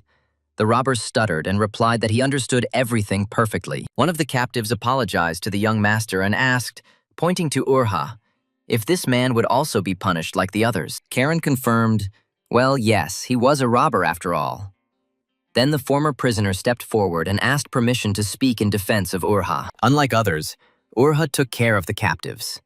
If someone fell ill, he would secretly bring medicine and give his food to the hungry. The freed captive asked the masters to spare Urha. Lady Sabina asked Karen what he thought. The young man chuckled thoughtfully. The guy replied, "Let's show leniency for now. After all, he led them to the lair of robbers and never tried to betray them." The delighted giant Urha joyfully shouted that he would be faithful to the young master until his death. Karen covered his ear from the scream. Meanwhile, Leo was inspecting the robbers' warehouses. He went out and called Karen. His brother was sure that he should take a look at the find. The young man looked questioningly at his older brother, wondering what he could have found there. It was very interesting. He had to take a look right now. Karen and Urha went up to the warehouse. Leo pointed his finger into the depths of the barn and suggested that his brother look in that far corner. The young man saw an open barrel. A magical glow was coming from it. Karen could not believe it. Was this really what he immediately thought of? Karen walked up to the barrel and looked inside. Yes, he was not mistaken. These barrels contained a most valuable item. It is called a mana stone. So that's why such a huge band of bandits settled in these mountains. Here they mined this most valuable natural mineral. The tied-up bandits were led through the streets of the barony. People shouted, "Hooray!" shouted that the bandits deserved it. They were finally caught. Looking at the joy of the inhabitants, Leo asked Karen whether Rohan would arrange a feast for them after such a significant victory for the barony. But Karen didn't listen. He already knew that there was another reason why the gang had settled in the mountains of the unremarkable barony of Bellis. Most likely, the Baron's family did not mention this reason because they did not know about the existence of a mana stone mine here. While Karen could not judge the quality of these stones, but this mine could bring in a good income. Leo looked at his brother in surprise. A predatory smile played across Karen's face, and Leo was amazed at the expression on his face. He had never seen such a thing on his younger brother before. Lady Sabina Reston noticed that the young baron came to greet them without waiting for them to enter their house. A delighted Rohan greeted the knights. He was very glad that they all returned unharmed. The prisoners were sent to prison. Sabina told Rohan that they would take the leader of the bandits and the one who was carrying him with them. The young baron agreed. He turned to Sabina, but she said that she was only there as a guard, and that Rohan should discuss all questions with her students. Rohan prepared a banquet and offered to talk there, but Karen objected. They needed to go back, so they needed to talk now. The young baron was a little embarrassed. He wanted to talk to Karen about payment for his help. He wanted to ask for a delay. There are currently no funds in the lands of the barony of Bellis to pay the fortress. Leo noticed that his brother had that expression again. Karen said he was curious why the bandits had chosen the barony of Bellis of all places, and Rohan was confused. And the young man continued. The barony of Bellis is a wilderness. There is nothing special here. A real hole. Rohan gritted his teeth, but endured. In short, these guys needed something completely different. They were getting this. Karen showed the stone. Rohan was surprised. What is it? Karen explained that it was a mana stone. The baronet was taken aback. He could not even imagine that they could be found in their lands. It was a very valuable thing. The Duke's youngest grandson said he wanted to make an offer to Rohan about those very same mana stones in the barony of Bellis. Karen proposed to begin joint development of the mine with the Azure Sea Fortress, as the barony could not afford the development. But there is a condition. The fortress will provide starting capital and security. Rohan was silent. Does this boy even understand what he is saying? Developing it costs a lot of money. But for magnates like the Restons, having a stake in their mine is already very profitable. The kid can do more than just swing a sword. Where did he even get the idea to conduct such serious negotiations on his own initiative? Karen said that if things go well, it might be possible to station the Huron Knights here, which would solve the problem of protecting the lands. Rohan sighed and asked if the Duke's grandson had any suggestions for how to distribute shares in the joint venture. The guy smiled. They could discuss this with his father, after all. For a child to discuss such business details was too much. The young baron replied that he understood everything and that he would talk to his father. Karen shook the baronet's hand and suggested that they contact him soon. Lady Sabina watched these negotiations in silence. The Duke's youngest grandson truly showed amazing ingenuity in everything. It was already deep into the night when the young wolves and their mentor, together with the captive, went to the train station. While they were standing on the platform waiting for the train, Leo asked the foreman why she had said in the robber's den that everything would get complicated. Sabina picked up the bag and said, "It's all because of this man." Leo asked if the reason was really the dark mage she fought with. The white she-wolf replied, "This is not just a dark magician." Karen did not understand in what sense not just a dark magician, but who this is anyway. Sabina explained that it was Ted Delicad, a dark circle mage and one of the Empire's most wanted criminals. Karen was stunned. The problem was that the mage was wandering around the Empire with deserters from the south, and while he and Leo were messing around with the little things, they missed the most important thing. Although Karen becomes stronger by fighting strong enemies, he would have defeated the dark mage without having to waste time on his minions. Lady Sabina summed it up. This task can be considered a failure. Karen must remember this, the guy replied. Yes, master. Leo lowered his head sadly. He felt out of place here. Sabina noticed this and said that Leo should remember this too. Raphael's son immediately replied to Lady Sabina that he would remember all her instructions, but they tried very hard to complete their first task. Sabina noted that Leo did much better than she expected, especially considering it was his first fight against the undead. Leo could use a little more self-confidence. The young man literally beamed with happiness upon hearing these words from his beloved master. Despite it being nighttime, the Azure Sea Fortress was bustling with activity. The head of House Reston had finally returned to the main estate. Henry greeted the master. Yahello asked what had happened. The butler reported that the knights sent to the west had returned. Also, the young gentlemen Leo and Karen have completed the task in the barony of Bellis and are returning home with Lady Sabina and the captured leader. Suddenly, a breathless servant ran up to Yahello Reston, and the head of the ducal house asked in surprise what else could have happened. The servant handed the master a scroll and said that he had received an urgent letter from the imperial palace. Yahello was very surprised. The emperor said nothing when Yahello was in the capital. He unrolled the scroll and ran his eyes over the letter that was brought. The head of the family was perplexed by what this all meant. The emperor himself was inviting young Karen to the capital for a personal audience. Strange. Meanwhile, the train from the Bellis Barony approached the Azure Sea Fortress station, and the young knights and the master were returning home. After finishing reading the emperor's letter, Yahello smiled. It seemed his youngest grandson had made a lasting impression on him from the very first mission. It was not for nothing that the mighty blade of the family founder chose him. Perhaps Karen will lead the house of the Dukes of Reston to unprecedented heights. Finally, the night train stopped at the Azure Sea Fortress, and Leo and Karen, accompanied by Sabina, returned to their native fortress. The broad-shouldered Urha also stepped onto the platform, holding on his shoulder the wounded but still tightly bound leader of the bandits, Michael Knox. Urha asked in surprise, "Is this the Azure Sea Fortress?" The leader quietly asked Urha. He didn't believe that brat. Michael said Urha himself would soon end up in prison. If they wanted to survive, they would have to wait until they let their guard down But Urha didn't let the leader finish. He hit him with a huge fist and demanded that Michael Knox finally shut up. Urha asked the leader if he really thought he would listen to the one who said that he, Urha, was useless and could be killed. Pale Reston quietly approached the company and noticed that there was always noise around Karen. He wondered why this was happening. Karen was very happy to see his father. He praised his son and asked his aunt how she was. Sabina realized that Pale was called by her older brother. Perhaps it was because of what Karen had done in the Bellis Barony that Pale noticed that despite her grumbling, Sabine was pleased. Leo bowed to Uncle Peel and asked how he was doing. Karen's father was surprised. Raphael's son had changed a lot. Pale said with a smile, he heard that Leo also did a great job with the task in the barony. Rumors spread very quickly. Karen's father was sure that his brother Raphael had also heard about this, and would be very pleased with his son's achievements. Leo thanked him. Pale assumed that the boys were probably very tired from the journey, and suggested going upstairs so they could eat and rest. Sabina said that the situation in the Empire seems unstable. Maybe Pale knows some details about what is happening now. Pale replied that influential houses, besides ours, were forming alliances mainly around the Duchy of Salmone and the Marquisate of Diaz. Father was going to meet with the noble families in the capital to understand the situation.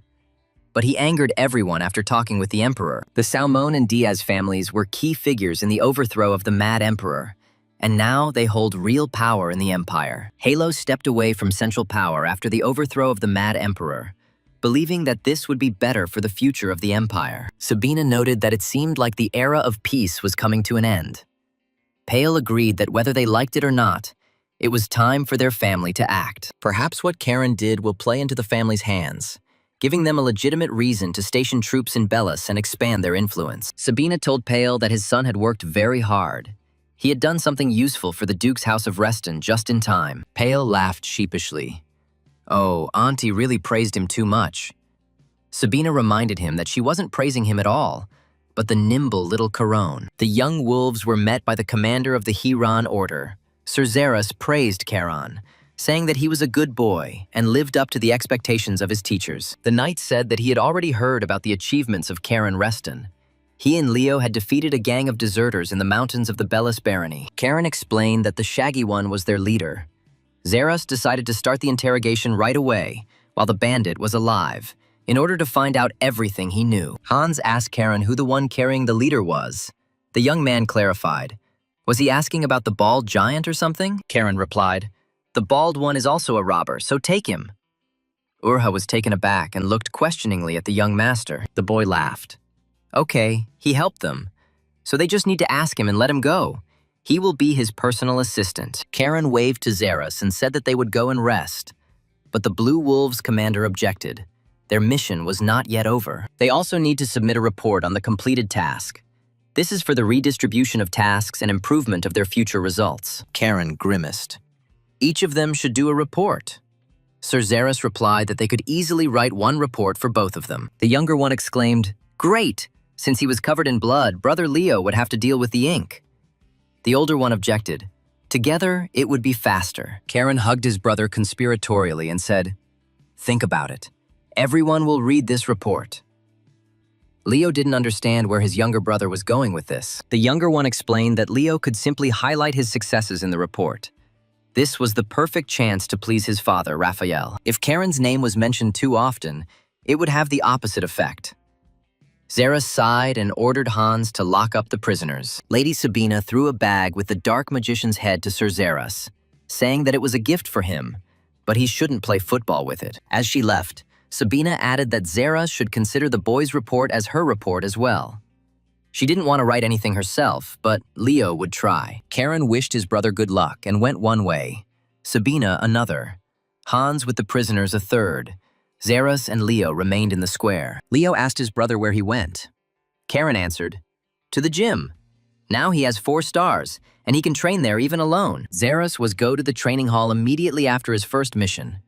He had never met such teenagers in his life. How can this even be a 13-year-old boy, he reasons better than some adults. And he fights, too. Yahello Reston said, "The reason I gathered you late last night was because of news I received while hunting monsters. These are the monsters that have been appearing more and more often near the Azure Sea Fortress lately." Yahello called Heinrich. The head butler responded. The Duke ordered that the commander of the Knights of the Huron Order, Sir Zaras, be summoned to the conference room immediately. Henry bowed and left, and Yahello poured some wine. A tense silence fell over the hall. Everyone felt that trouble was approaching. Finally, Zaras entered the hall. He had some kind of chest in his hands. The captain said that he brought what Lord Duke Reston asked for. The head of the family explained that the chest contained a piece of the skin of a monster that appeared at the Western Granary and was killed by the knights. Yahello opened the chest. A piece of skin emanated an evil aura. The Duke noticed that at first glance this aura looked completely normal, but in fact, the dark energy in this monster's skin is not ordinary at all. This monster contains the dark magic of a mad emperor. Raphael Reston stared at his father in surprise. The middle son was trying to understand what his father wanted from them now, why he had gathered them at night. Tails frowned. He felt that the clouds were gathering, and soon they would all have to take up arms and go into battle for their family. And only Pace decided to ask his father how this could be, since the Mad Emperor had been dead for a long time. Many years had already passed. But if the dark magic of the Mad Emperor is in the monsters, then... Yahello said thoughtfully, "There are 2 possible options here. Either the magic found in the monsters is the remaining malice in the world, or the Mad Emperor is still alive and preparing to return." In any case, Duke Yahello Reston believed that all of this was connected with what was happening inside the Empire now. And a lot was happening. It seems that news of what happened in the barony of Bellis has reached His Majesty. Today, the Emperor invited Karen to the capital. Raphael frowned. His son also participated in the mission. But for some reason, the Emperor did not invite him, only Karen. The Duke stated that he could not send the boy to the palace alone. His brother Leo and the Knights of the Blue Wolves would go with him. Of course, the trip would only take place if Karen himself agreed. Pale was silent and confused. It seemed that what he had feared so much was coming true. Yahello repeated that if Karen didn't want to go, he wouldn't force him, and Talus asked if that wouldn't be a problem for them. The head of the house, Reston, reassured his son that everything was fine. He was still just a child. What more could be expected of him?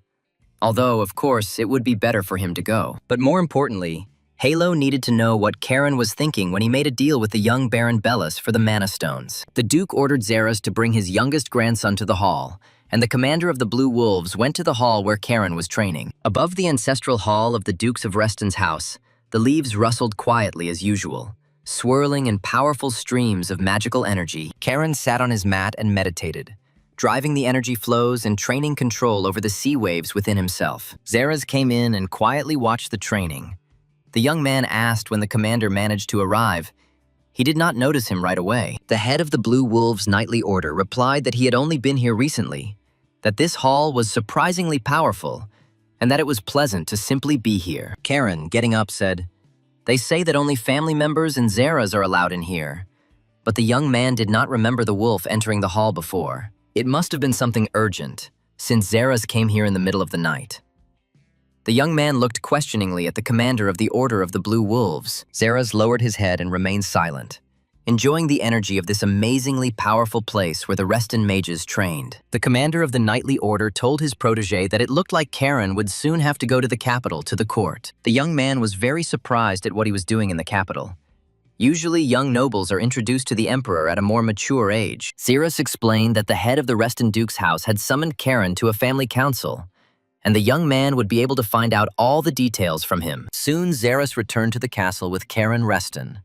The servant politely opened the door for the young master and Sir Xeris. The servant reported to the Duke that, at his direction, Sir Karen had arrived accompanied by Sir Xeris, and they could enter the hall. Yahello Reston asked his grandson if he had heard that he had just returned from his first mission, and Karen confirmed that this was indeed the case. The chief's eyes flashed, and he said that he had summoned his grandson because of the event in the Bellis barony. He had no authority to represent the Reston house. The boy was surprised that Karen had negotiated with the Bellis family without permission. This meant he had been summoned not to be praised, but to be given a beating. The grandfather asked if Karen didn't think that his arrogance could offend the Bellis family. The young man replied, "No, Your Highness." Karen explained that he had merely proposed a deal to the future Baron Bellis, and that he had accepted the offer of his own free will and was glad of it. The young man decided that there were things more important than ordinary noble etiquette, and the head of the family asked his grandson to explain what he was talking about. Yahello Reston was puzzled by what could be more important to a nobleman than etiquette, what this boy was saying, and he didn't look scared at all. After a short pause, Karen Reston replied to his grandfather that the honor of the Reston Duke family was much more important than noble etiquette. Everyone turned around in surprise and looked at their youngest grandson.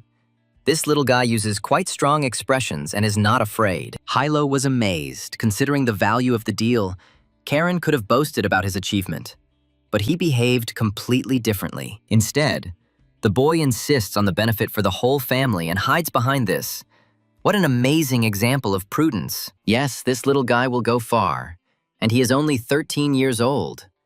What surprises he will bring when he gets a little older. Yahello's two eldest sons looked at Karen with apprehension, suspecting that the little brat was definitely up to something. The young man watched his uncles, the two of whom still looked at him warily, fearing that the boy would gain strong influence. The head of the family admitted that Karen's deal would ultimately bring enormous benefits to the family, meaning that Peel would be able to lead these negotiations. Yahello told Pale that it was not shameful for a father to be proud of his son's successes, and the third son confirmed that he would leave for the barony of Bellis in the morning. The head of the family took the imperial scroll in his hands and said, "Now about His Majesty's letter received late this evening." The emperor summoned Karen Reston to a personal audience, a great honor, and it seems rumors about him have already reached the capital of the empire. Karen thought. Xeris said, "The letter arrived before they returned to the fortress.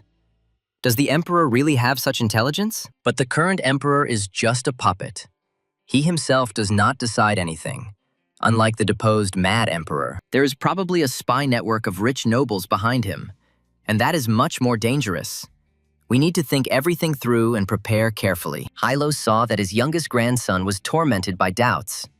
He himself would have doubted the advisability of this trip to the emperor's court. The head of the family told Karen that if he didn't want to, he didn't have to go anywhere. No one was forcing him to accept this invitation. The Duke assumed that the young man must already understand what it meant to go to the capital in such a very unstable time. The capital's aristocrats will certainly want to see what the boy is like, but it might be wiser not to attract attention. Pale looked at his father carefully. He could have not given Karen a choice. So why was he doing this? Giving the right to choose to a child? After a couple of minutes of thought, Karen replied that since the emperor himself had summoned him, of course he should go to this audience. Besides, the boy hasn't seen his other grandfather for a long time, and he'll also visit his relatives on his mother's side. He loves them very much. Karen asked if he would go alone. Leo was also on this mission in the Bellis barony. It would be very unfair. The head of the Reston family replied that if this trip to the capital took place, Leo would go too, and Hans's detachment would also go with them. The young man was genuinely surprised. If his maternal grandfather was there, would they really need an escort? Yahello growled that the guards would not protect Karen, but everyone else from him. Who knows what other misdeeds he might do in the capital? The Blue Wolves commander smiled slightly for once. The young heir of House Reston didn't need any protection. The Duke let his grandson go, saying that he could go. In 3 days, he would be leaving for the capital of the empire. Karen bowed. Yes, grandfather. The next day, Karen and Leo, along with Pale, went to negotiate in the Bellis barony, and the negotiations were soon concluded. Rohan Bellis thanked everyone for their efforts, and all the terms of cooperation between the two families were discussed and agreed upon in detail. Pale Reston asked the future Baron Bellis whether his father, old Baron Bellis, the current owner of the lands, was aware of these conditions. Rohan nodded his head affirmatively. Of course, his father knew. And he also agreed to these conditions. This was very beneficial for the barony. 80% of the mine's share goes to the Restons, 20% to the Bellises. Given the value of the stone, this is considerable economic power. But Pale Reston did not understand the clause about transferring 5% of the Bellis family's share to Karen and Leo, and how the barony would benefit from this. It cannot be denied that these two have fulfilled the barony's request brilliantly. But for a reward for young knights, this is too generous. Rohan graduated with honors from the Imperial Academy, and he himself understands that this is too much for two young guys. The future Baron said that this is how he establishes a connection with the young Blue Wolves. Pale was amazed. He does not even try to hide it. Leo looked questioningly at Rohan.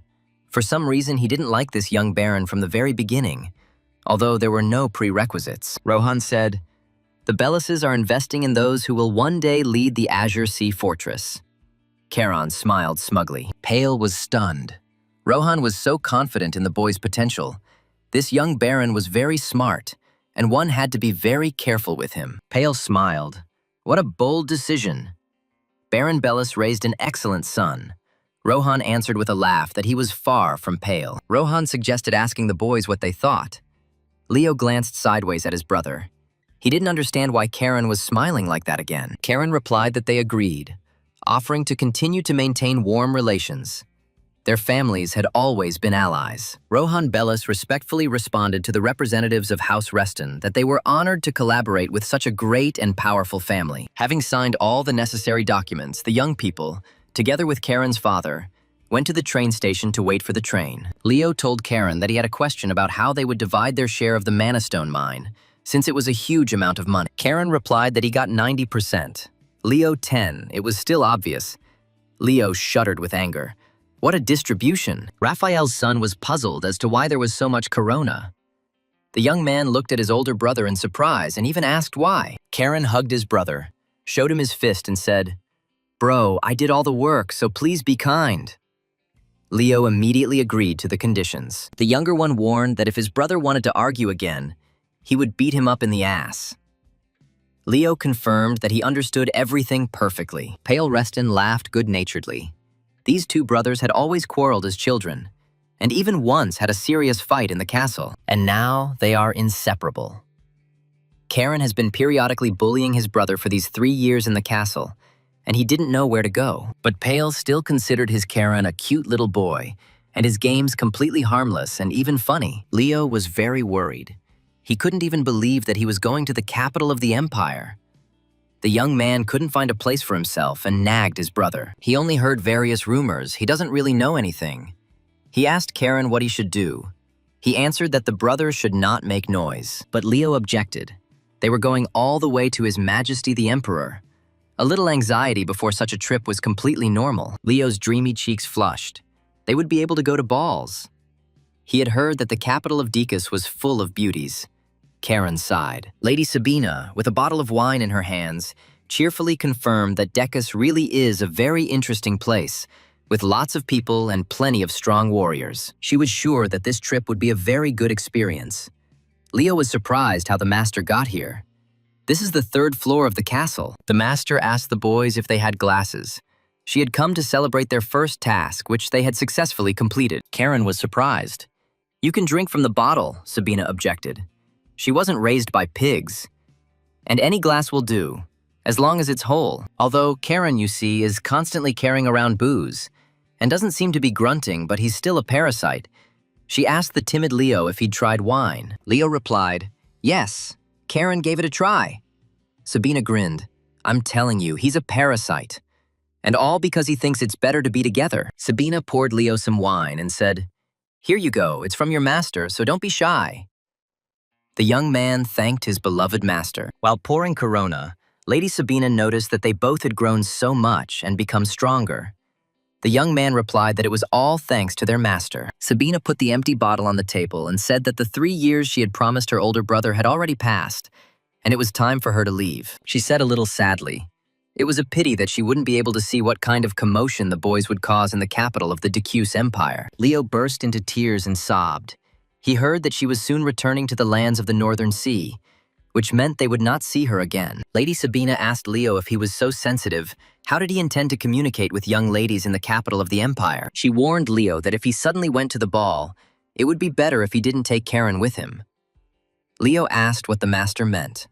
Sabina explained that with Karen's looks, talent, and gifted tongue, it was really unclear what the outcome would be. A tipsy Leo imagined a crowd of fans around Karen and himself, modestly standing to the side with tears of resentment in his eyes. Leo sobbed as if it had already happened. He walked up to his little brother and put his trembling hand on his shoulder. The young man timidly asked his younger brother not to interfere with his happiness. Karen flared up and yelled, "Leo, you fool. At least thought about the consequences." Sabina ordered everyone to shut up and drink. Karen supported her. "Stop talking nonsense. Let him drink Xeris's excellent wine." That night, before sending his grandchildren to the capital, the head of the Reston house also indulged in his favorite alcohol in his huge office. There was a knock at the door. Pale told his father that it was him. Yahello shouted to his son to come in. He was just waiting for him to arrive. The youngest son bowed and asked if his father had called him, and he confirmed that he had heard that the negotiations with the Bellises had been successful. "Just think. They handed over part of their share to Karen and Leo," Pale said. It seemed the young baron's opinion was supported by everyone. Rohan called it an investment in the future. Old Baron Bellis raised a very smart, calculating, and intelligent son. Yahello noted that, in any case, everything turned out well. Gaining a strong ally is always good, especially in such troubled times. From now on, the father entrusted all matters related to the Bellises to Pale, and the youngest son answered his father that he would never let him down. After pouring the wine, Yahello handed one glass to his son, and Pale took it, although he usually did not drink alcohol, preferring a clear head. He knew his father rarely praised him, so he must have called him for a reason.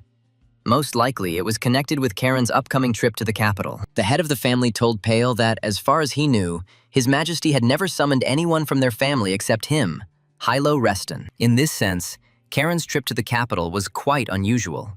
Pale knew all this very well, and therefore was very worried about his son. Yahello said that during their last meeting he saw fear in His Majesty's eyes when he looked at him during conversation. He must be afraid that Yahello will overthrow him as a mad emperor.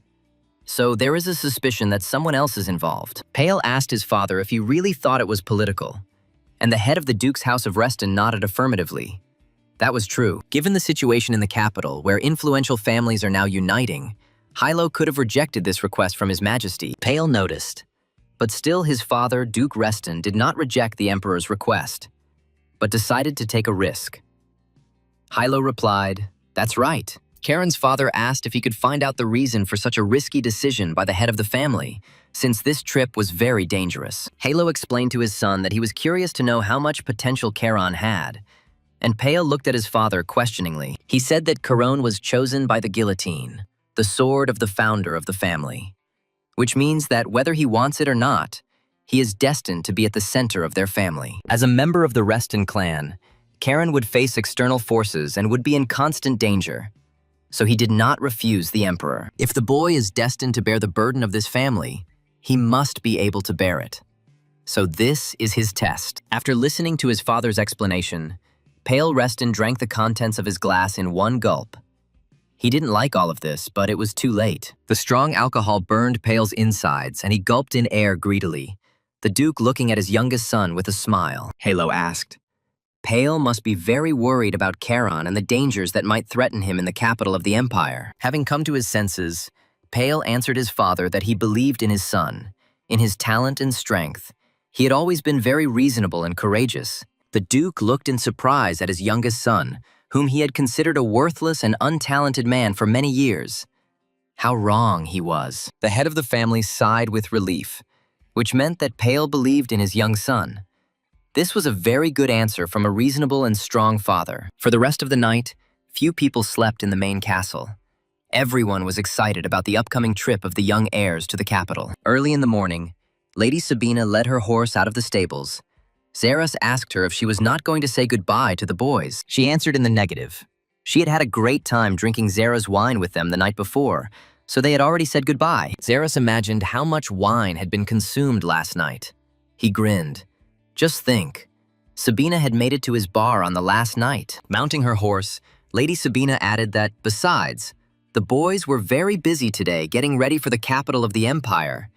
It would be better to leave quietly. She told Zeres that she would wait for the day of their next meeting, and the knight promised to definitely stock up on some more good wine by that time. Sabina looked up and saw Karen in the window, her talented student silently watching the master's departure from the Azure Sea Fortress. Seeing Lady Sabina looking at him, the boy bowed respectfully to his master and reliable protector from his relatives. Sister Yahello spurred her horse and called out to Zeres, "See you later."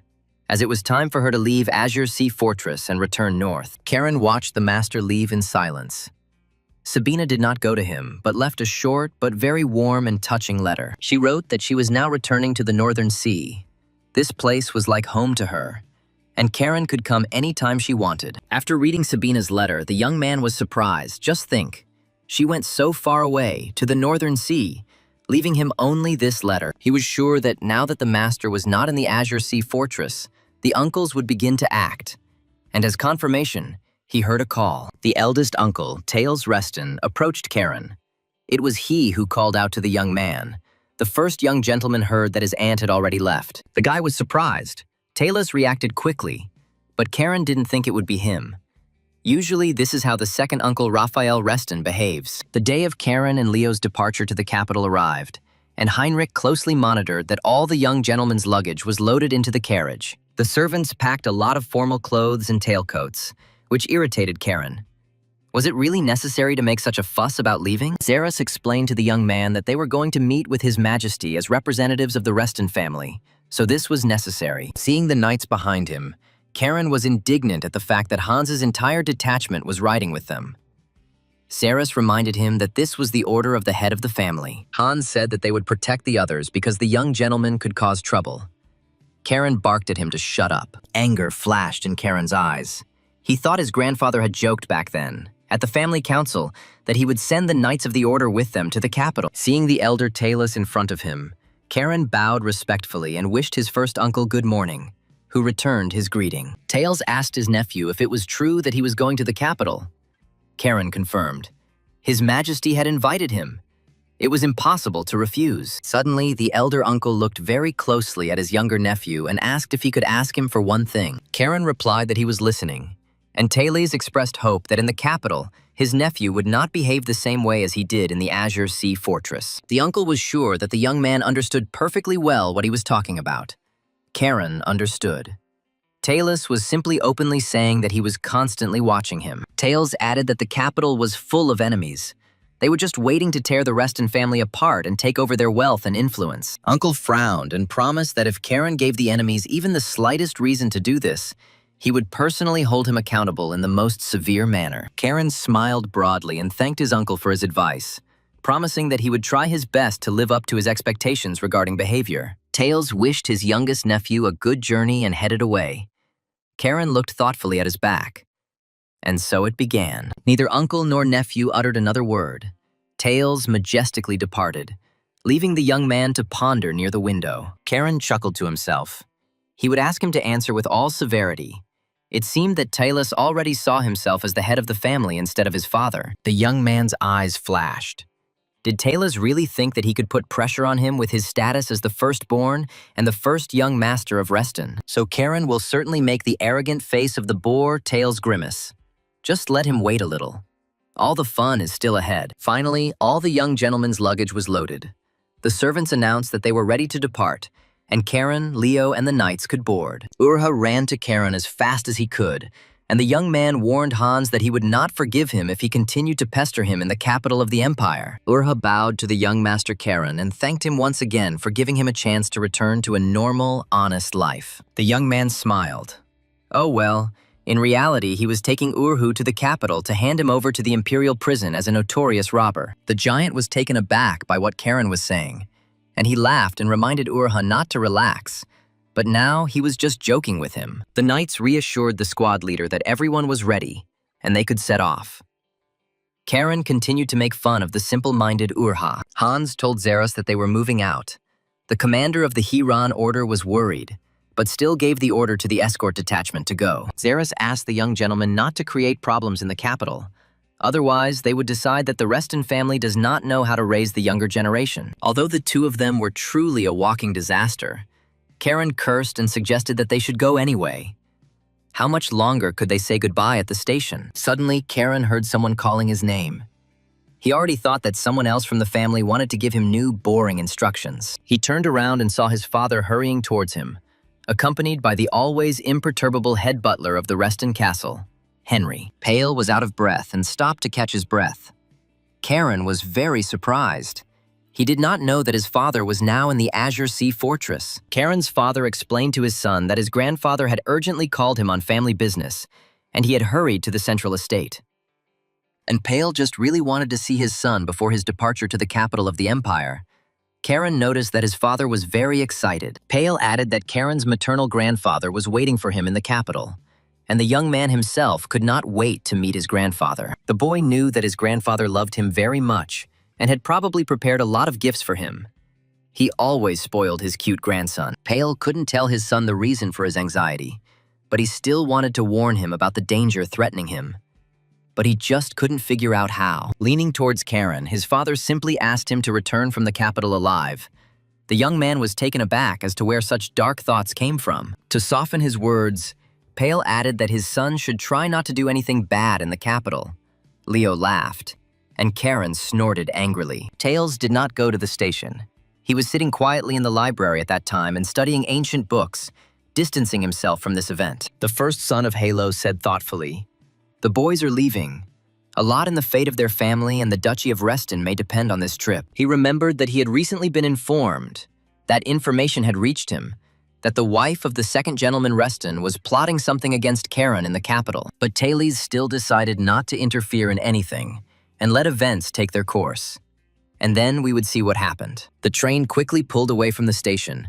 Karen asked Hans when they would arrive at their destination, how long it would take them to get to the capital. Hans replied to the young man that the journey to Dikas by train would take about 6 hours, and they would also pass through the autonomous territory of Tibia. Leo said it was that strange city where the commoners elected their own mayor, and Tibia was also heavily dependent on trade and industry. Karen added that the biggest money in the empire revolves in this place, which means that it is capital that determines a person's status there. Hans noted that due to the enormous flow of money and influence in the empire, the rulers of other lands were trying their best to contain Tibia. Karen knew that people sometimes fled tyrant rulers and settled in autonomous territories, but Tibi was friendly to Reston Fortress. Hans said that sometimes the Blue Wolves Order also takes large orders from Tibia, and Karen was very surprised that the order served someone else. A voice on the train announced that they would soon enter the Tibi autonomous territory.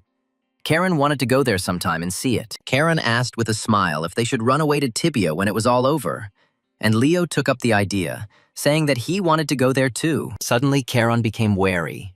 He felt the approaching danger. He looked at his sword. His aura flared with rage. The young man realized that the guillotine was reacting to something, which meant that some kind of evil was very close to them, and they needed to prepare for battle with the enemies. The sword senses a threat, and the guillotine is never wrong.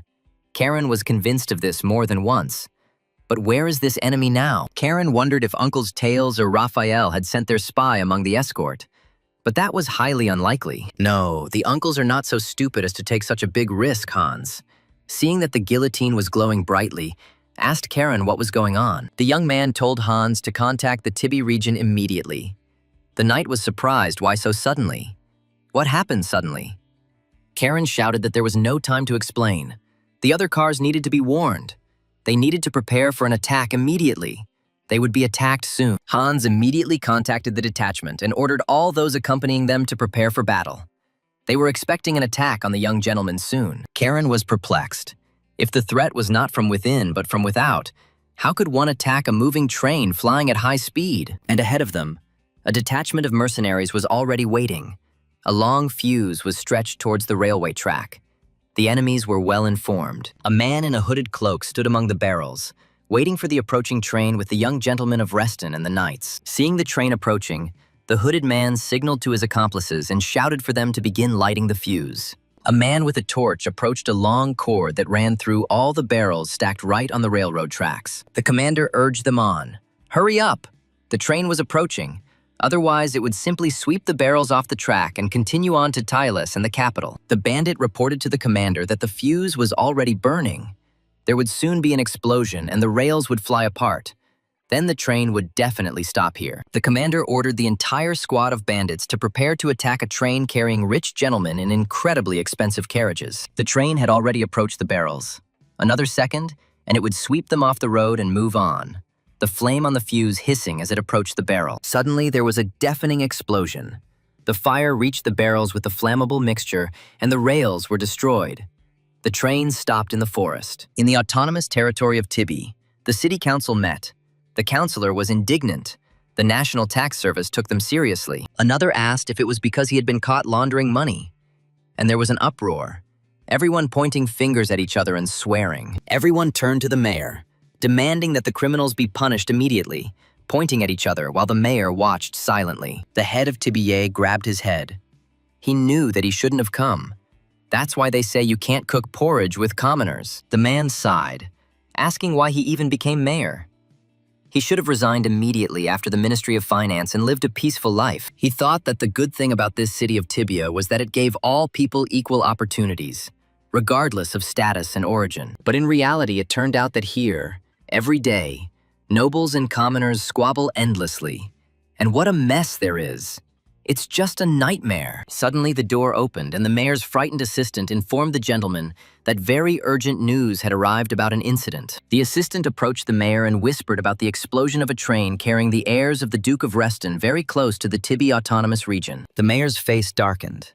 He told his assistant that he understood everything and that he could go. And the assistant bowed and left the city council hall. One of the council members asked in surprise, what kind of emergency announcement was this in the middle of the meeting? It was probably about a tax audit. The head of Tibi nervously lit a cigarette and said, "Don't worry. Soon this test will no longer have any significant meaning for them." The delighted townspeople asked what the mayor meant, whether he really wanted to say that the imperial tax audit had been canceled. The mayor objected. He just wants to say, "To hell with the tax audit." The city council members stared at the mayor in surprise. 5 minutes ago, a train traveling to the capital from the Duchy of Reston exploded. The grandchildren of the Duke of Reston were on that train. The council members were taken aback. They asked what the mayor wanted to say. He answered, "And what do they think? God forbid the boys died." The mayor, without finishing his cigarette, threw it into his glass of wine and said gloomily, "It's simple. They're all dead now. Duke Reston won't forgive that." The explosion caused some of the carriages to derail and fall near the railway, leaving a huge crater at the site of the explosion. Karen opened his eyes. Their carriage was lying on its side. The young man moved. His arms and legs were intact, which meant he could fight. The young man stood up from his seat. Everything in the carriage was turned upside down. He had come off the rails and was lying on his side. Hans was bandaging the wounded Leo. Hans turned to Karen and asked if he was hurt. The young man felt dizzy, but he replied that it was just a couple of scratches. The squad leader demanded a report on the situation. It turned out that one knight was seriously wounded, 2 were lightly wounded, and Gale was seriously wounded. Urha reported to the commander that they had 2 dead. Karen thought that since even Urha was reporting, things were really very bad. Karen asked Hans if he knew where they were now. The knight replied about 10 kilometers from the autonomous territory of Tibi. The knights had already contacted the Tibi administration before the young gentleman had even woken up. They should have already done something. Hans told Caron that his squad would hold off the attacking bandits, and that he and Leo needed to run as far away from here as possible, and as quickly as possible. The knight persistently asked the Duke's youngest grandson if Karen had heard him, but the young man was looking intently at his flaming sword. The guillotine reacted again, which meant that enemies were very close. The young man grabbed his sword and saw that a fighter had approached the carriage. Karen's eyes flashed with blue fire. He said to the knight, "Forgive me, Hans, but we can't do this." He asked why. Karen explained that these idiots broke the law by attacking a vehicle carrying people, and this was tantamount to treason. And how far would they run from such enemies? Leo also had a wounded leg, but Karen's brother replied that he could still fight. The Duke's youngest grandson finished by saying that they had only one way out, to kill all the enemies and survive. There was simply no other way. Having said this, Karen cut off the leg of the bandit who approached their carriage with his sword. The mercenary screamed and fell to the ground, blood gushing out. Karen smiled bloodthirstily. The wounded bandit looked at the Duke's offspring in surprise. It seemed no one expected this from him. The surprised mercenaries saw a magical explosion that finished off the wounded man. The Duke's grandsons Reston and Hans were leaving their carriage. Seeing the boys, the bandit commander recognized one of them as the target of his attack.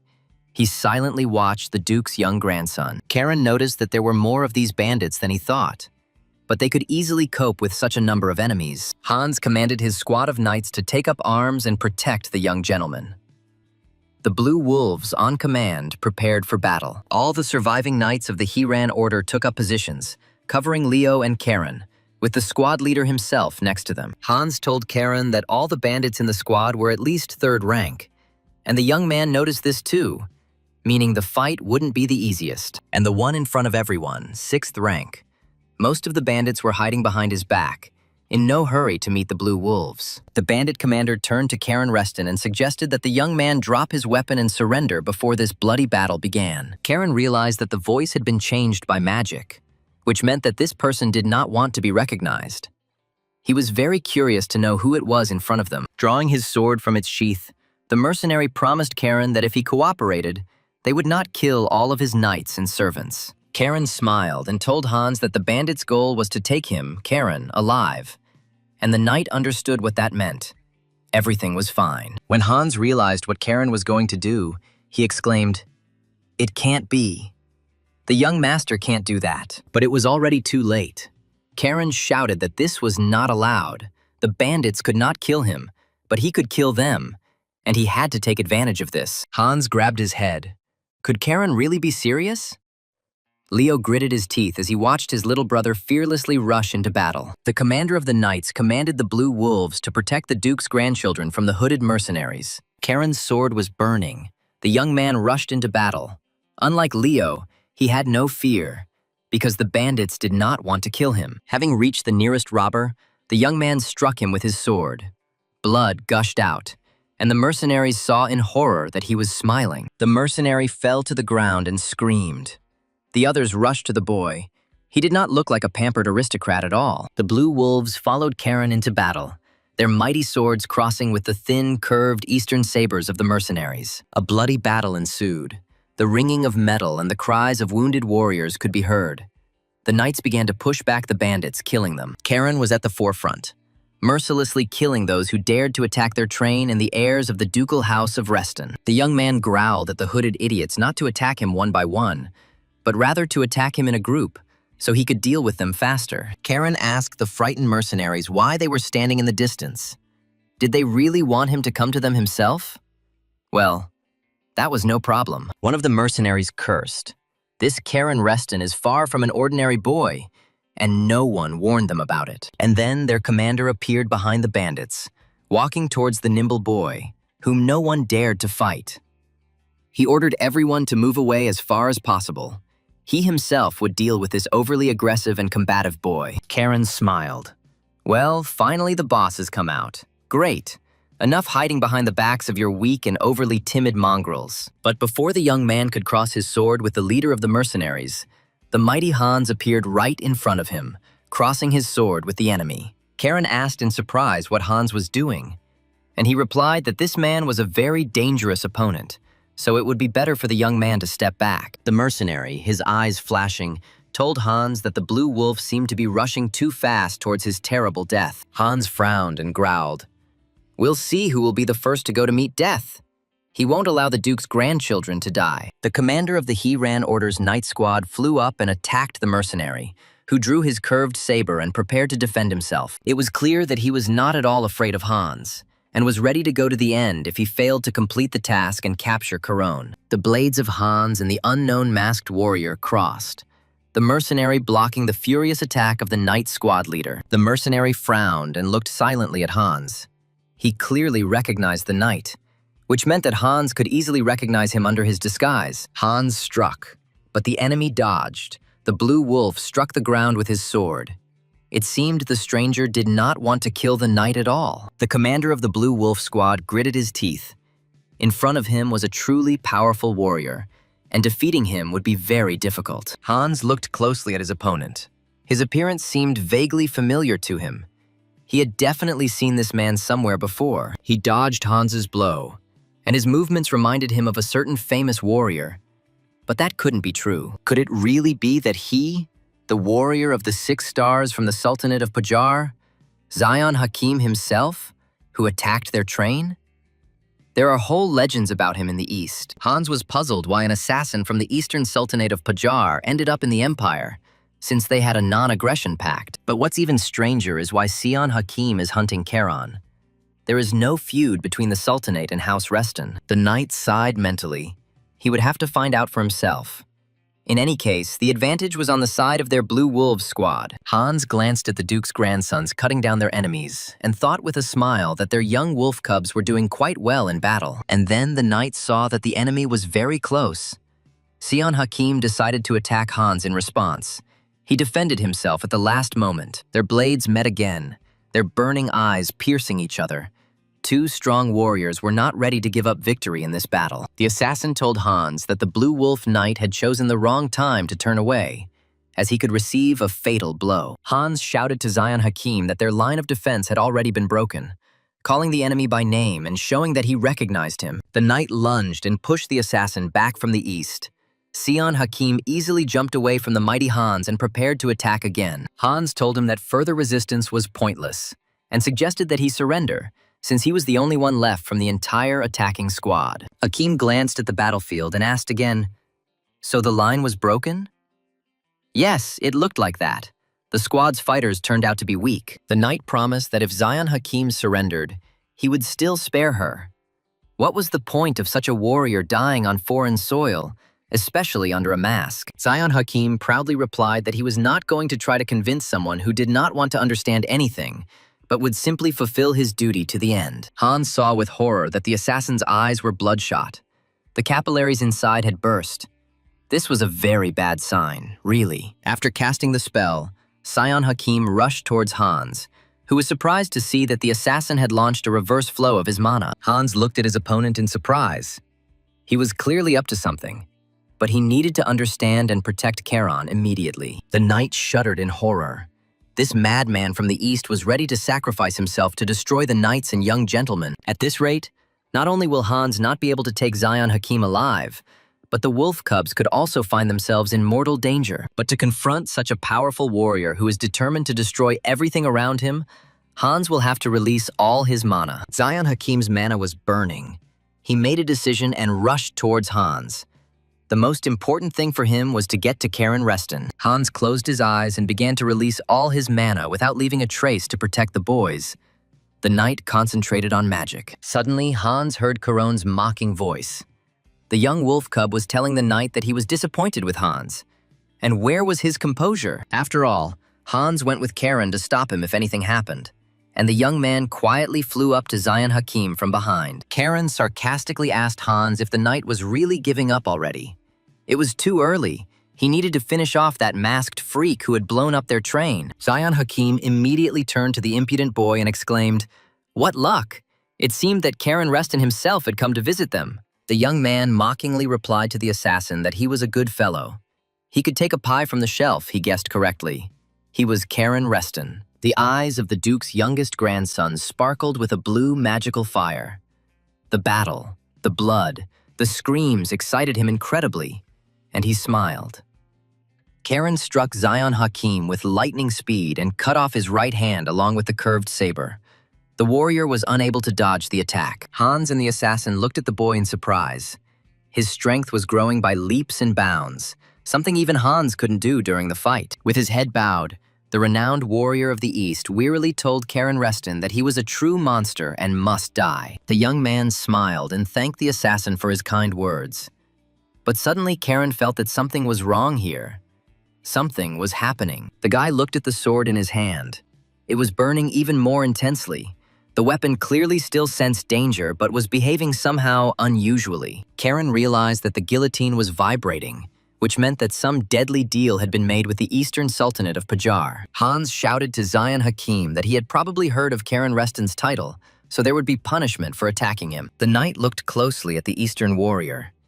He was left without an arm, but for some reason he did not take his saber in his other healthy hand. Sion Hakim, clutching his wound, answered Hans with a grin that the knight no longer needed to worry about his future. Everything had already been decided long ago. Karen was perplexed by what was going on. This warrior was clearly planning something. But what could he really do without one arm? With a wound? But Hans had already understood everything. He shouted to his soldiers to immediately protect Leo, and he himself rushed to Karen, who was standing nearby. Leo's mouth opened in surprise. He looked questioningly at Hans and Karen.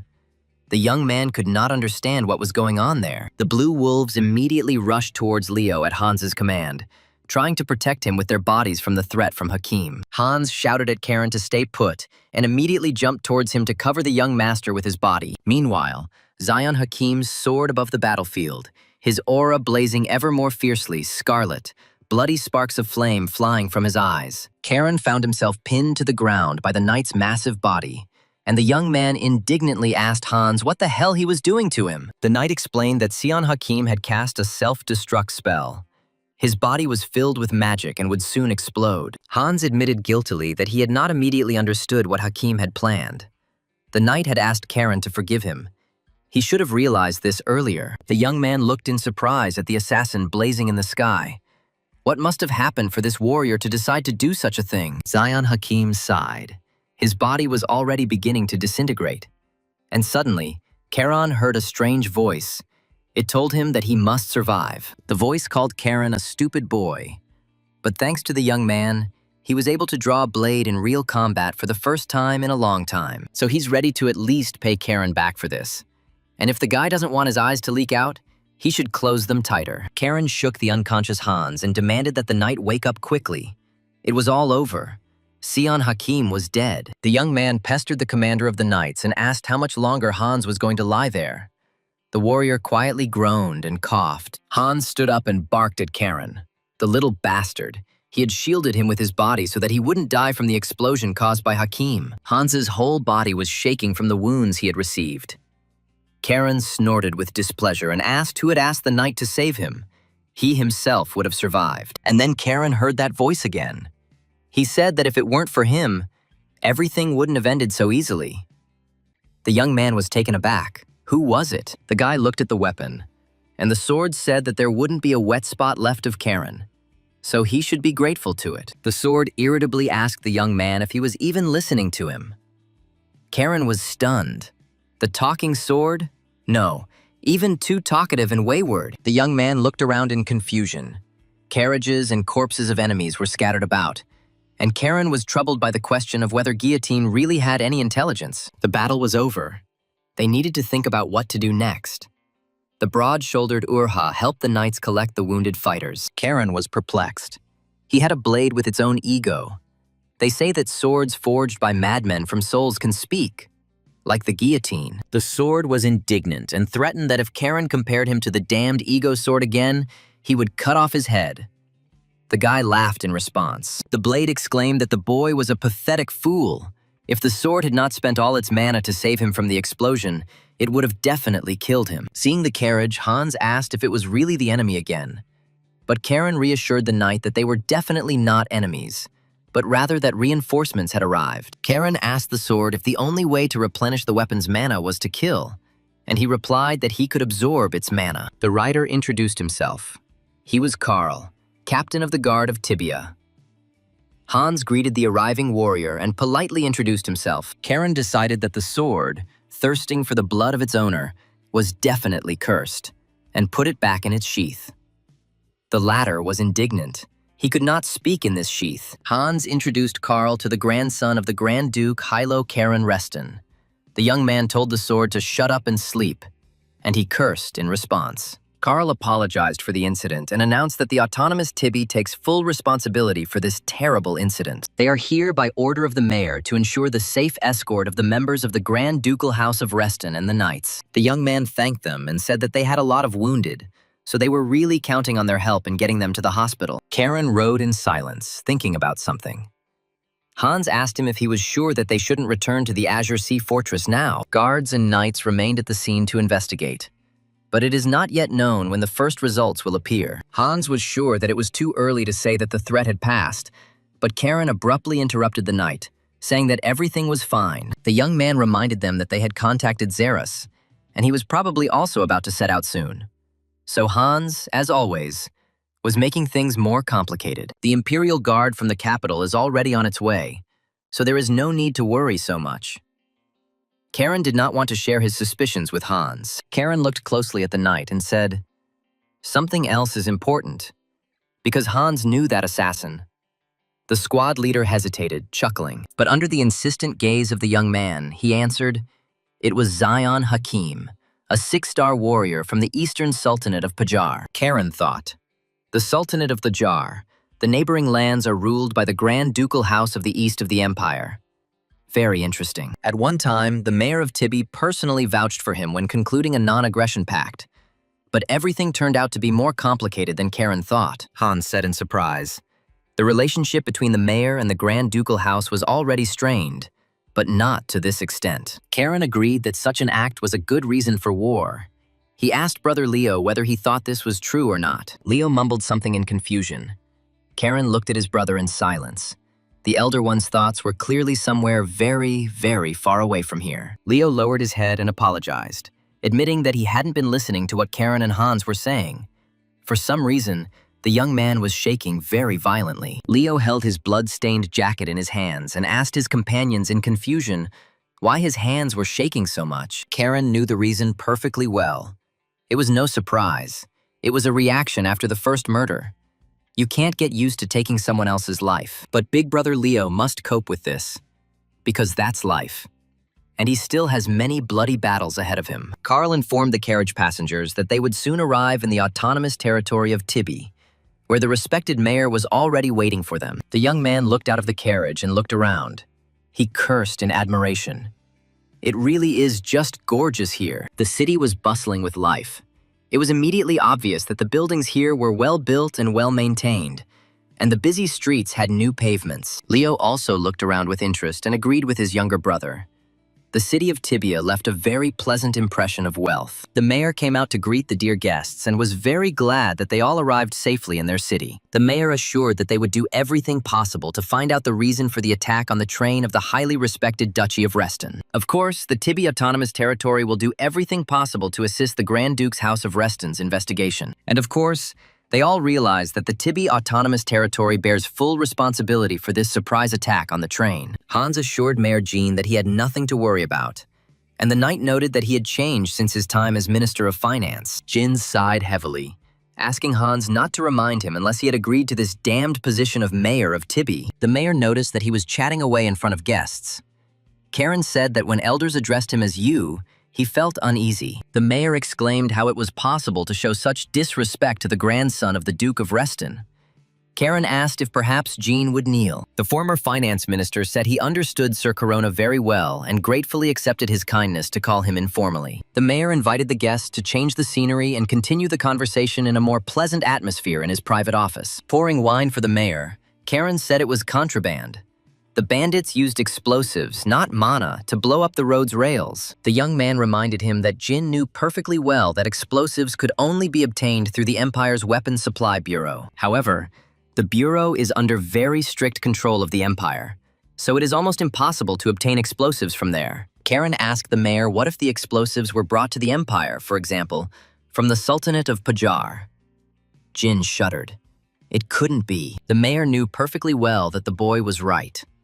Only the Empire and the Sultanate of Pajar were capable of producing explosives of such high quality. Karen noted that if local trade guilds were involved in explosive smuggling, it would put the mayor in a difficult position. Jin agreed with Caron. Indeed, this was the most logical explanation of where the explosives came from. The young man grinned otherwise. The mayor cursed silently. He could be accused of complicity. These idiot smugglers would easily expose him to the wrath of the Empire. Karen Reston asked the mayor to always remember one fact. Jean asked the young man in surprise what fact exactly he was talking about. The Duke's grandson said that the members of the Hiran Order and ordinary knights of the Azure Sea Fortress had died in this incident, and the mayor shuddered. Jin understood that getting involved with those who were their own masters was 100 times worse than any debt, and if he did not cooperate, he would be finished. The mayor decided to change the subject and kindly asked the Karen Cheese how his father was doing. The young man was very surprised. Did Jin know his dad? Jin smiled, of course. He and Karen's father knew each other well. Jin's house often hosted receptions and always invited Lord Pale. Karen chuckled. The mayor decided to approach the matter from the point of view of connections. And he is a good politician. Jin stuttered and replied that he was simply curious. Suddenly, the door to the mayor's office swung open, and Jin's frightened assistant ran in, saying there was an urgent message from the capital. The mayor replied that if it was about equipment for the Imperial Guard, then he was already aware of it. This issue was being resolved, no problem. The assistant babbled. Not only that, the director of the National Tax Service is leading a detachment that is now traveling to Tibia. Jin almost jumped out of his chair. Like the director of the tax service, it can't be. This is just a disaster for Tibby's business. He was nicknamed the Demon King behind his back for his intelligence and ruthlessness. Director of the National Tax Service, Lord Gale Periton. The mayor of the Tibby Autonomous Territory frowned and lowered his head, which meant Lord Guile himself would be arriving here soon. Well, shocked, Jin looked up at Karen and asked the young man in surprise if he had really known that this would happen. Karen confirmed that of course his grandfather cares about him. He is the type of person who would drop everything to save his grandson if he is in danger. A warm, clear night descended on the autonomous territory of Tibby. But the streets were very lively, with townspeople strolling and having fun. Many residents of Tibby noticed a large detachment of Imperial Guards marching through the streets directly towards the City Hall building. Surrounded by armed guards walked the head of the National Tax Service, Lord Guile, and a group of his loyal subordinates. The face of the great Lord Gale was impassive. He was determined to figure out what exactly had happened here. One of the assassins looked carefully at the detachment of Imperial Guards. They did not expect to see them here so surprisingly quickly. But since the matter concerns the grandson of the Duke of Reston himself, guards from the capital and a detachment of inspectors did indeed arrive quickly. A moth flew towards a fire and got caught in a web. Now a spider will eat it. But who is the moth and who is the predatory spider in Tibia now? The traders shouted to the mayor, asking why this sudden tax audit. What the hell is this? It was in the plans. But it all happened too quickly. The council members were reluctant to begin the audit without preparation. Mayor Jean had to give them time to prepare. Moreover, this is not just an inspection, but a special department. Gina was contorted with anger. These people are simply crossing all boundaries. Losing patience, the mayor loudly slammed his fists on the table and asked if they didn't understand the seriousness of the situation. The Duke of Reston's grandchildren entered the meeting room, accompanied by Hans. Karen explained that everything was exactly as the mayor had said. Not only was the emperor's property, the railway, destroyed, but the Duke of Reston's grandsons and knights were also attacked. The attackers used explosives, which the bandits most likely smuggled through local Tibby trade guilds. The young man asked the stunned merchants if they now understood everything. And that was why the inspection would be very serious and even harsh. The merchants fell silent. Most of them looked around in confusion, and only one remained tensely silent, watching the influential young guests. One of the traders approached Karen, saying that they should have given them at least a little time to prepare for the inspection. Karen asked the persistent old man's name, and he replied that he was Viscount Humir of the Humir Trade Guild. The young man assured Humira that he would ensure that his name was passed on to the director of the National Tax Service. But the old man was shocked, and then the front doors swung open. Everyone turned towards the entrance to the hall. It was clear that inspectors from the capital of the empire had arrived. The official loudly announced that a special department of the National Tax Service had arrived, and that the head, Lord Gale, was entering the room. Everyone fell silent. The head of the tax service announced that from that moment on, they would begin a tax audit of their trading guild. The National Tax Service has received reports of illicit enrichment and tax evasion through smuggling. His Majesty the Emperor ordered an investigation. Karen smiled. Gale looks more like a soldier than an official. Leo asked Hans if this special department was really that scary. All the merchants in the room had their faces drawn out in fear. Hans replied that the people in this department work with large trade guilds and nobility. They can even attract guards. The guy concluded that if you don't pay taxes, you might get beaten up. Yes, they are scary, these tax service employees. Noticing that the head of the National Tax Service himself had approached them and was looking at them sternly, Leo became worried about what he wanted from them. Suddenly, Lord Gale smiled broadly and asked Karen if it had really been 3 years since his grandson was alive and well, and how his studies were progressing. Karen smiled warmly at his maternal grandfather and replied that he was doing well and that he missed him very much. Lord Gale and Karen, guarded by the blue wolves, went out into the park to talk, and the grandfather asked if the young man was sure he didn't need a healer. Karen nodded his head. Lord Gale Periton asked if there were any suspects in the attack.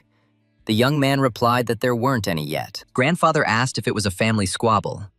Karen explained that none of his uncles would have left any noticeable traces, but for some reason these people left a lot of traces. And this is very suspicious, at least for some reason it seems so to Karen. It seems as if someone is very persistent in wanting the Empire and the Reston family to think of the Eastern Sultanate of Pajar. Most of the mercenary squad members didn't even try to hide their identities. Lord Gale Periton listened attentively to his grandson. Grandfather gently stroked Karen's fluffy hair. The boy looked questioningly at the father of his very kind and gentle mother. Lord Gale asked Karen if he probably wanted to find and punish the culprits himself. The young man did not answer, of course, that was true. But Gale was against it. He didn't deny his grandson's talent, but the world is huge and full of strong people. And besides, Tibia is still dangerous, so Karen needs to behave quietly and go to the capital tomorrow morning. His Majesty the Emperor also ordered this to be done. Lord Periton asked the young man to leave this matter to the adults. Karen smiled broadly and told his grandfather that he would do so. The boy said he would behave well, but Lord Gale knew his grandson too well to believe those words. The all-powerful head of the National Tax Service sighed to himself as he looked at the grown-up son of his beautiful daughter. He understood perfectly well that Karen said this simply to avoid upsetting his beloved grandfather. The young man grinned. That's right. At the Oyun estate, there was a rush to get ready. The head of the family hurried the servants. They reported that this was the last baggage and they could leave. The owner of the estate asked the servants why they had not left yet. They replied that they had just finished loading and could leave. The woman asked her husband why he wasn't going with them, and he reassured his wife by promising that he would be with them again very soon. The head of the family ordered the coachman to leave. The wife and children anxiously shouted to Daddy that they did not want to leave him. The merchant watched the departing family in silence, knowing full well that he had to hurry to send them to a safe place. The assassin, watching from above, reported that Oyun had first taken his family out, and the merchant cursed, as he had not expected such an outcome. The assassin was asked if there were any traces. He replied that our people were already following them. No one would be able to slip away from them unnoticed. Having sent his family away, Oyun ordered the servants that they too were now moving forward. The assassin told the other that they had no right to make a mistake. Left alone, Karen took his sword out of its sheath and decided to clean it after the bloody battle near the blown-up train. Zeras appeared at the door and asked the young man if he was sharpening his sword in the middle of the night, perhaps planning to cause a commotion again. Karen replied that he didn't expect Zeras to start causing problems as soon as he arrived in the Tibia Autonomous Territory. There was already a lot of commotion here. The head of the Knightly Order of the Blue Wolves looked silently at his talented but capricious pupil and master. Zeras thought that Sir Gale had forbidden Karen to go out. The young man asked if the knight was really going to stop him. That was strange. The head of the Blue Wolves explained to the young man that he was only there to convey to Karen an order from the head of the family, Duke Yahello Reston. Zeras told Karen to listen carefully to what grandfather Yahello Reston had told him about what had happened on the road. Youngest grandson of the House of Reston, listen to my words through my intermediary. You must find the guilty and avenge the fallen. Karen must show everyone what the law of the Azure Sea Fortress truly means, and what the power of the Reston Dukes means. The power of the mana of the head of the Reston Duchy made the young man's body tremble, and for a while he came to his senses and coughed. But then Karen's eyes flashed, and a predatory smile played across his face, as if he was about to rush into a bloody battle with his enemies. The young man replied that he, Karen Reston, accepted the order of the head of his family and would do what he had to do as a knight. Zeras sighed heavily. It seemed that this night would be very long. Karen took on the leader's order with too much zeal. Karen and Leo walked through the streets of Tibi wearing masks. Leo was indignant, asking his brother if they really needed to go that far. The younger one explained that in order to meet with an informant, one had to go to the black market. Leo grumbled that he understood this perfectly well. They go to the eastern part of Tibia where they engage in illegal activities. But Leo did not understand why he had to be a servant. Karen replied that if a couple of noble children were to wander around in such a place without protection, It could arouse unnecessary suspicion. Leo understood this perfectly well, but he could not understand why he was the one playing this shameful role of a servant for a nobleman. Karen hissed at his companion, quiet. It seems they are approaching the place that Xeris told him about. Leo obediently fell silent and became wary. The brothers walked along the deserted narrow street of Tibi, looking around cautiously. This area looked poorer than the city center. Leo noticed that everything looked suspicious here. Karen said that if his brother was afraid, he could go back. Suddenly, the young men heard someone quietly ask them. It seemed the young aristocrats were lost. Leo shuddered in surprise. A man in a cloak stood near a gray brick wall. He had chosen his position so well that he almost blended into the wall and was barely visible. Karen Reston took up his sword and stepped decisively towards the overly talkative stranger in a long cloak with a large hood. He, seeing the movement of the young man, said that he was joking. He was from Sir Xeris. It was an honor for him to serve the young gentleman from the Reston house. The boy pulled down his hood and introduced himself, saying that his name was Julio, and that today he would be their guide through the back streets of Tibi. He said that he had prepared a small shelter. They could go there and calmly talk about everything there without prying ears. Soon, Julio opened the door to a spacious room where they could discuss with the Duke's grandchildren the purpose of their night walk through Tibia. The guy said that no one would eavesdrop on them here. He used an artifact that creates a sound barrier. They can speak freely. Karen asked Julio if it must be hard for him to be away from home, especially among criminals. The guy objected. He was born in Tibia. The young man was surprised how a native of Tibia had become an informant for the Restons. And Julio replied that he was simply repaying a debt to Sir Xeris. Karen smiled. Okay, then they could get down to business. Julio respectfully said that he was listening to the Duke's youngest grandson. The young man asked who could have known our route to the capital and used explosives to attack the train and the Reston family. Julio nodded his head. Does he know who this is? There are very few people like him in Tibia, especially among the trade guilds. Julio opened the records. As far as he knows, they are engaged in the sale of stolen goods on the black market. There are only 2 such guilds here. These are the merchant guilds of Kur and Caligo. They have already been noticed more than once in similar dangerous but profitable dealings. However, the Kur Guild has already firmly established itself in Tibia and is moving away from its previous dubious and risky dealings on the black market. But the Caligo Guild is made up of former slaves. They are ready to do anything for money, and human life is worth nothing to them. Moreover, according to Julio, the members of Caligo left the city this afternoon. Karen wondered if this was just a coincidence. Leo exclaimed that it was just then that they were attacked. Karen thoughtfully confirmed that it seemed like they should pay a visit to this guild. They have little choice, former slaves who will do anything for money, and Kur, who are retiring from their criminal activities. Leo noticed that they definitely wouldn't have enough time to check both of them, so he asked his younger brother what they were going to do now. Karen smiled.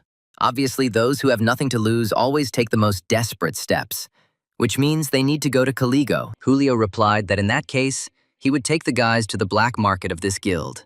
He knows them well, so no problem. Mayor Tibi asked his brother if he was sure that young Mr. Karen could be left alone, as the city could be very dangerous. Lord Gale sighed. What could he do if the Duke sent a letter with such a request? Jean muttered, well, the wolf has its own habits. The mayor chuckled and said that it was actually the youngest Mr. Karen's request, and Gale looked questioningly at his brother. He explained that Karen had asked the mayor to detain his grandfather under any pretext. The boy was going to act here alone. Gale frowned. Jin asked his brother not to worry so much. Hadn't Charon already proven that he was capable of handling a lot? Periton reminded his brother that the boy was only 13. But the mayor objected that for a genius, age is just a number, nothing more. Gale was worried. This is Tibi. Here you can get into trouble at any moment. Some guilds pay politicians. Duke Yahello Reston still maintains his own neutrality, but influential families in the capital keep an eye on him. Tibia is full of those who are ready to do anything to earn the favor of these families. Such is the morality of the autonomous territory. This is precisely what worried Lord Gale.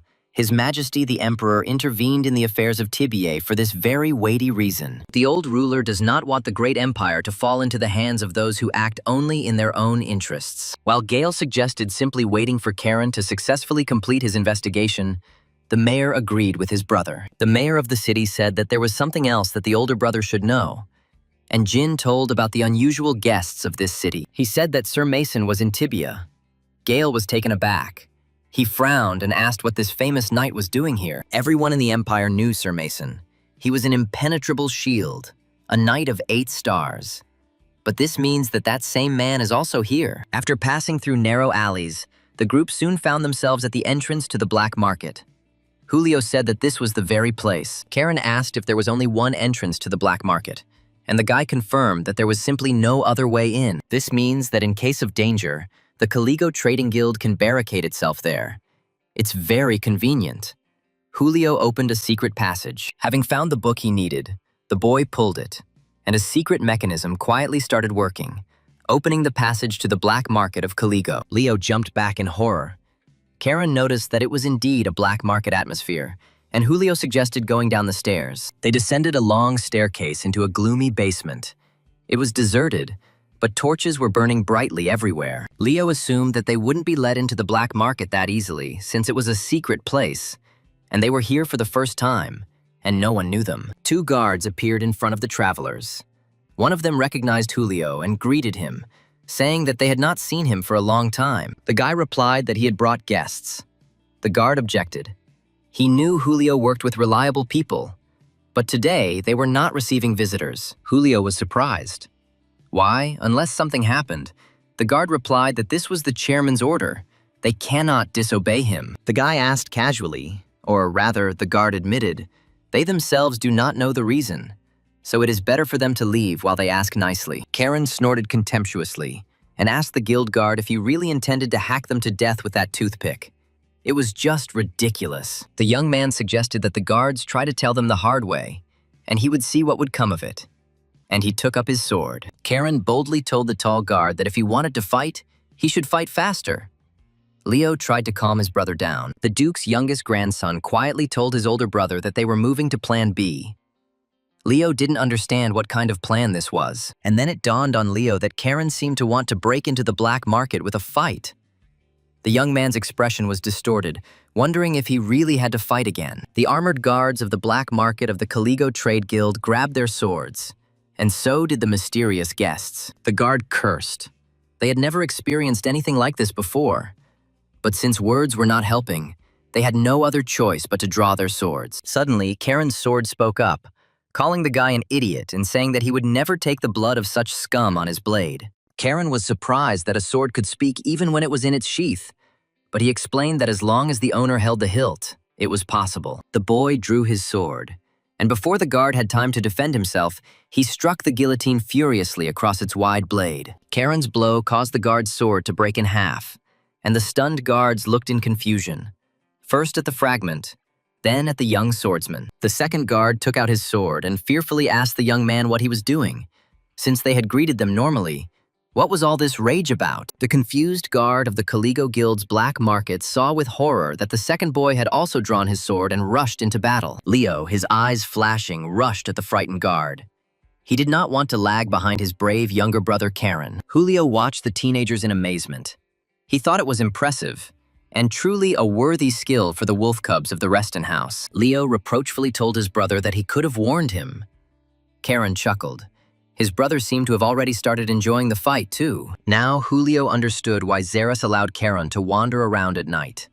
And the young man, meanwhile, suggested starting a game with hostages. The guard turned to Julio and asked if he really thought he could leave after bringing those madmen here. Julio asked Karen in surprise how a nobleman could take hostages, and the young man snapped back, saying that he would handle it himself. Suddenly, the crystal on the chest of one of the guards lit up, and a commanding female voice ordered, "Enough of these childish games." The chairwoman demanded that Karen stop speaking so rudely to her subordinates, and the young man was surprised at the concern. Chairwoman Caligo explained that this was natural. These were her comrades who had been with her in the most difficult times. The guards remained silent. "And she can't let some arrogant wolf cub tear them to pieces," Leo noted. "It seems she knows who they are." The guild mistress asked the guests to come in. Karen replied that he was pleased to hear this, but there was still no trust between them. "Therefore, one of the guards will become a hostage," the mistress chuckled. So the rumors about the wolf cub's love for living shields were not lying. The chairwoman handed the guests over to Kyle, telling him to lead them out. Putting a sword to the man's throat, the young man commanded forward. Lord Gale couldn't believe that Sir Mason Paul, the 8-star knight, In Tibia, the mayor of the territory had confirmed this. The head of the tax service assumed that then that person was also with him. Jin agreed. Most likely, this is exactly the case. Gale was referring to His Majesty's reckless bastard, the 6th Prince of Revelio.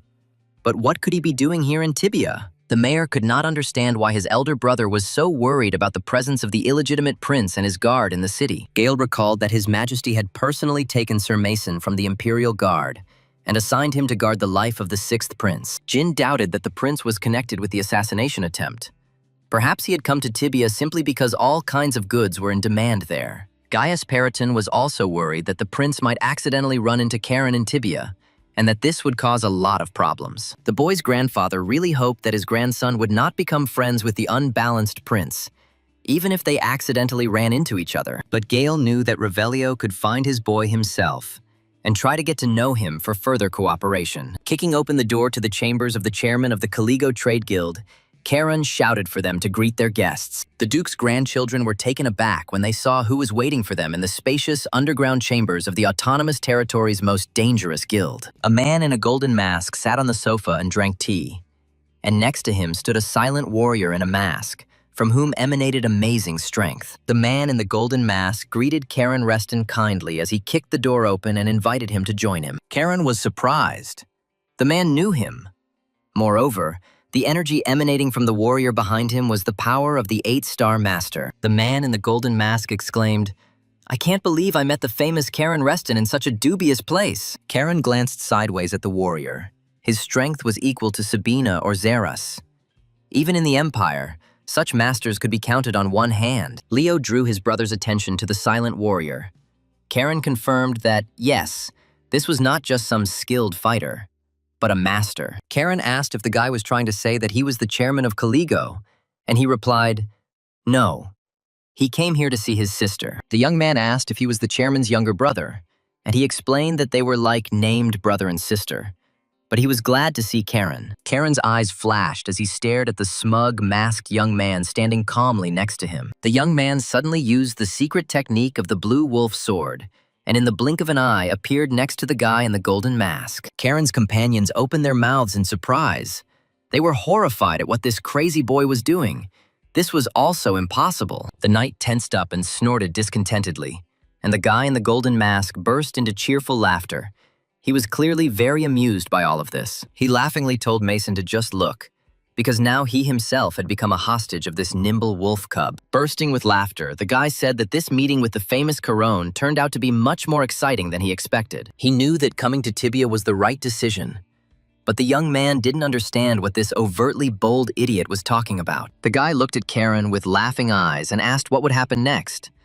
Would he demand ransom or threaten to kill him? Karen noted with surprise.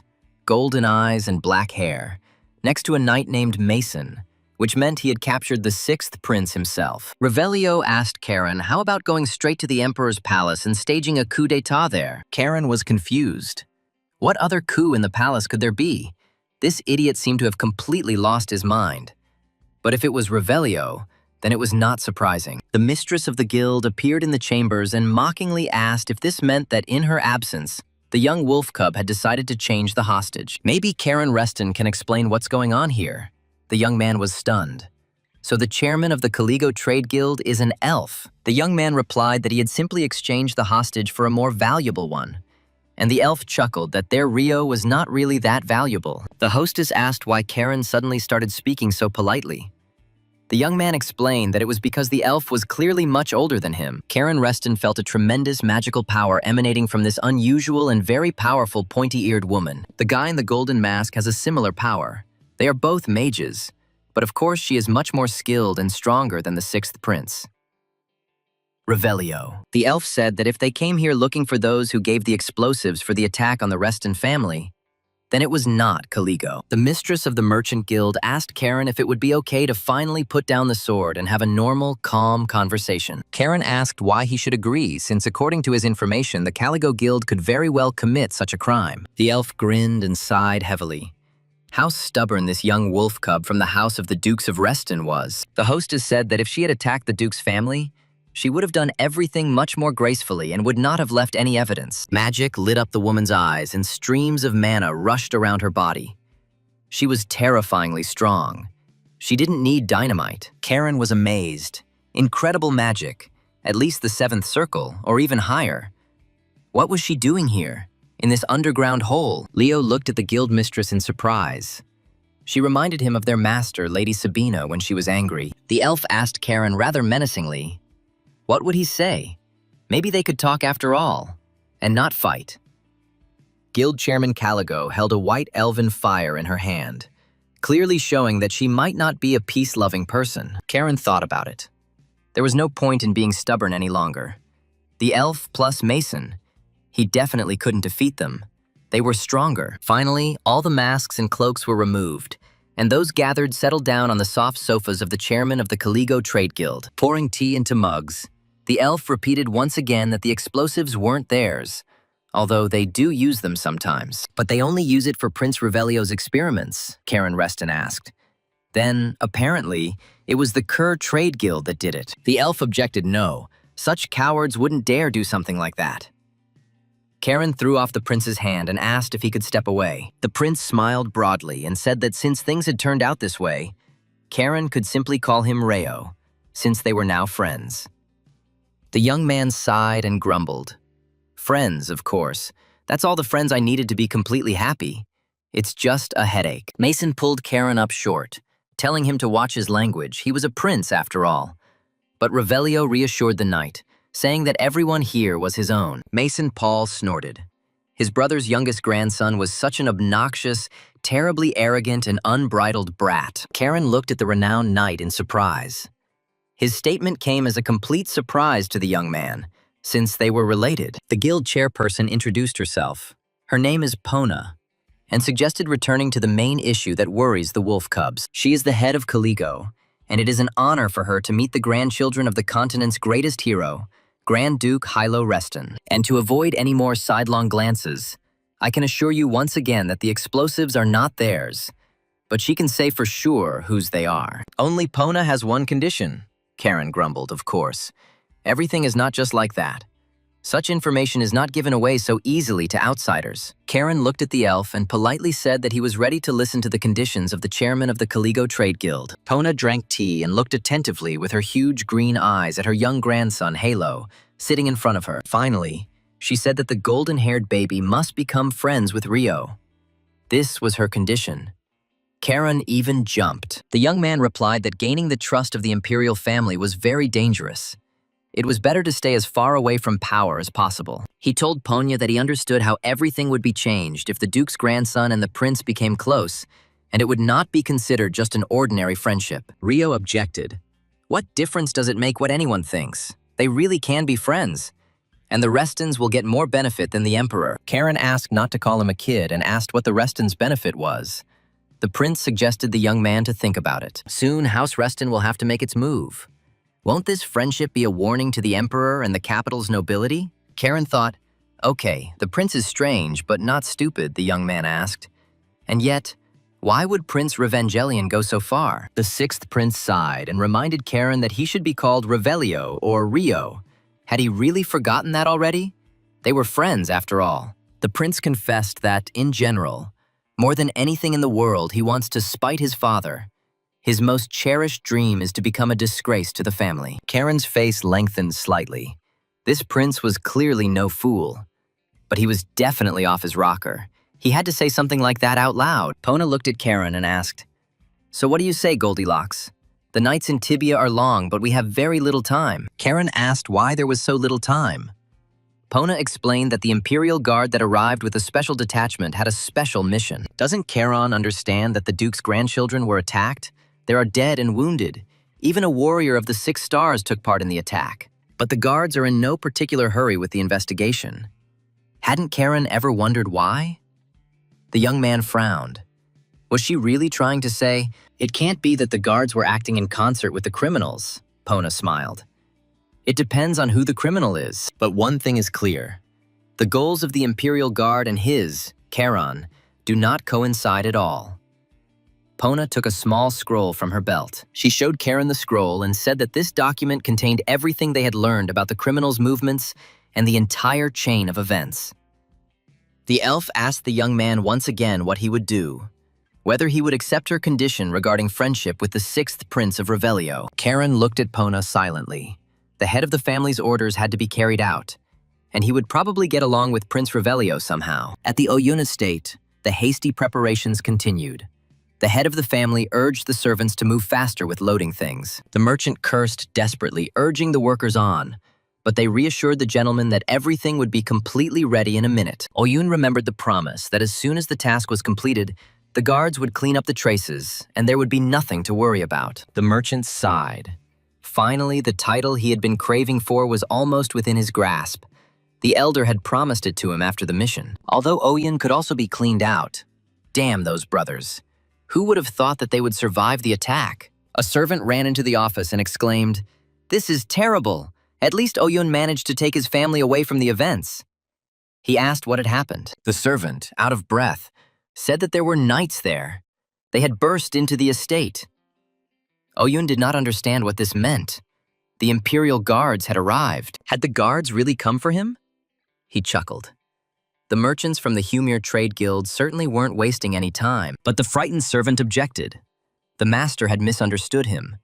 Those down there were not Imperial Guards at all, but other knights. Karen appeared at the threshold of the office.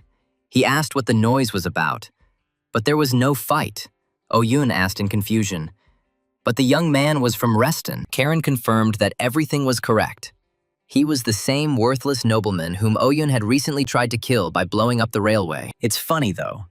For someone who so strongly wished for the death of another person, Oyun is ready to either cry or pee himself from fear. Zeras entered and informed Karen that he had brought what he had asked for.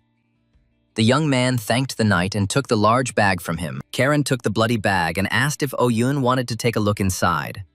It definitely wasn't a birthday gift set, by the way. The merchant began to shake, muttering that he didn't want to look there, his eyes wide with horror and his teeth chattering rapidly. But the young man threw a blood-soaked bag at Oyun's feet, telling him to take a look before he fainted from fear. The man fell to his knees and, shaking, looked into the bag. Seeing the contents, he screamed loudly, tears flowing from his eyes. There were severed hands in the bag, Oyun lamented, exclaiming, "My family, my dears.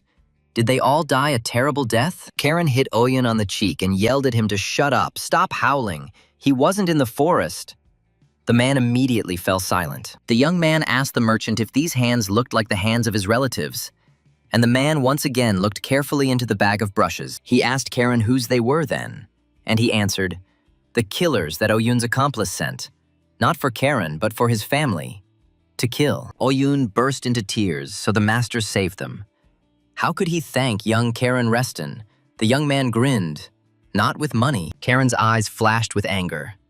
Oyun had participated in the attack on the Reston family members, and because of him, completely innocent people had died. The young man spared Oyun's family because they had nothing to do with it.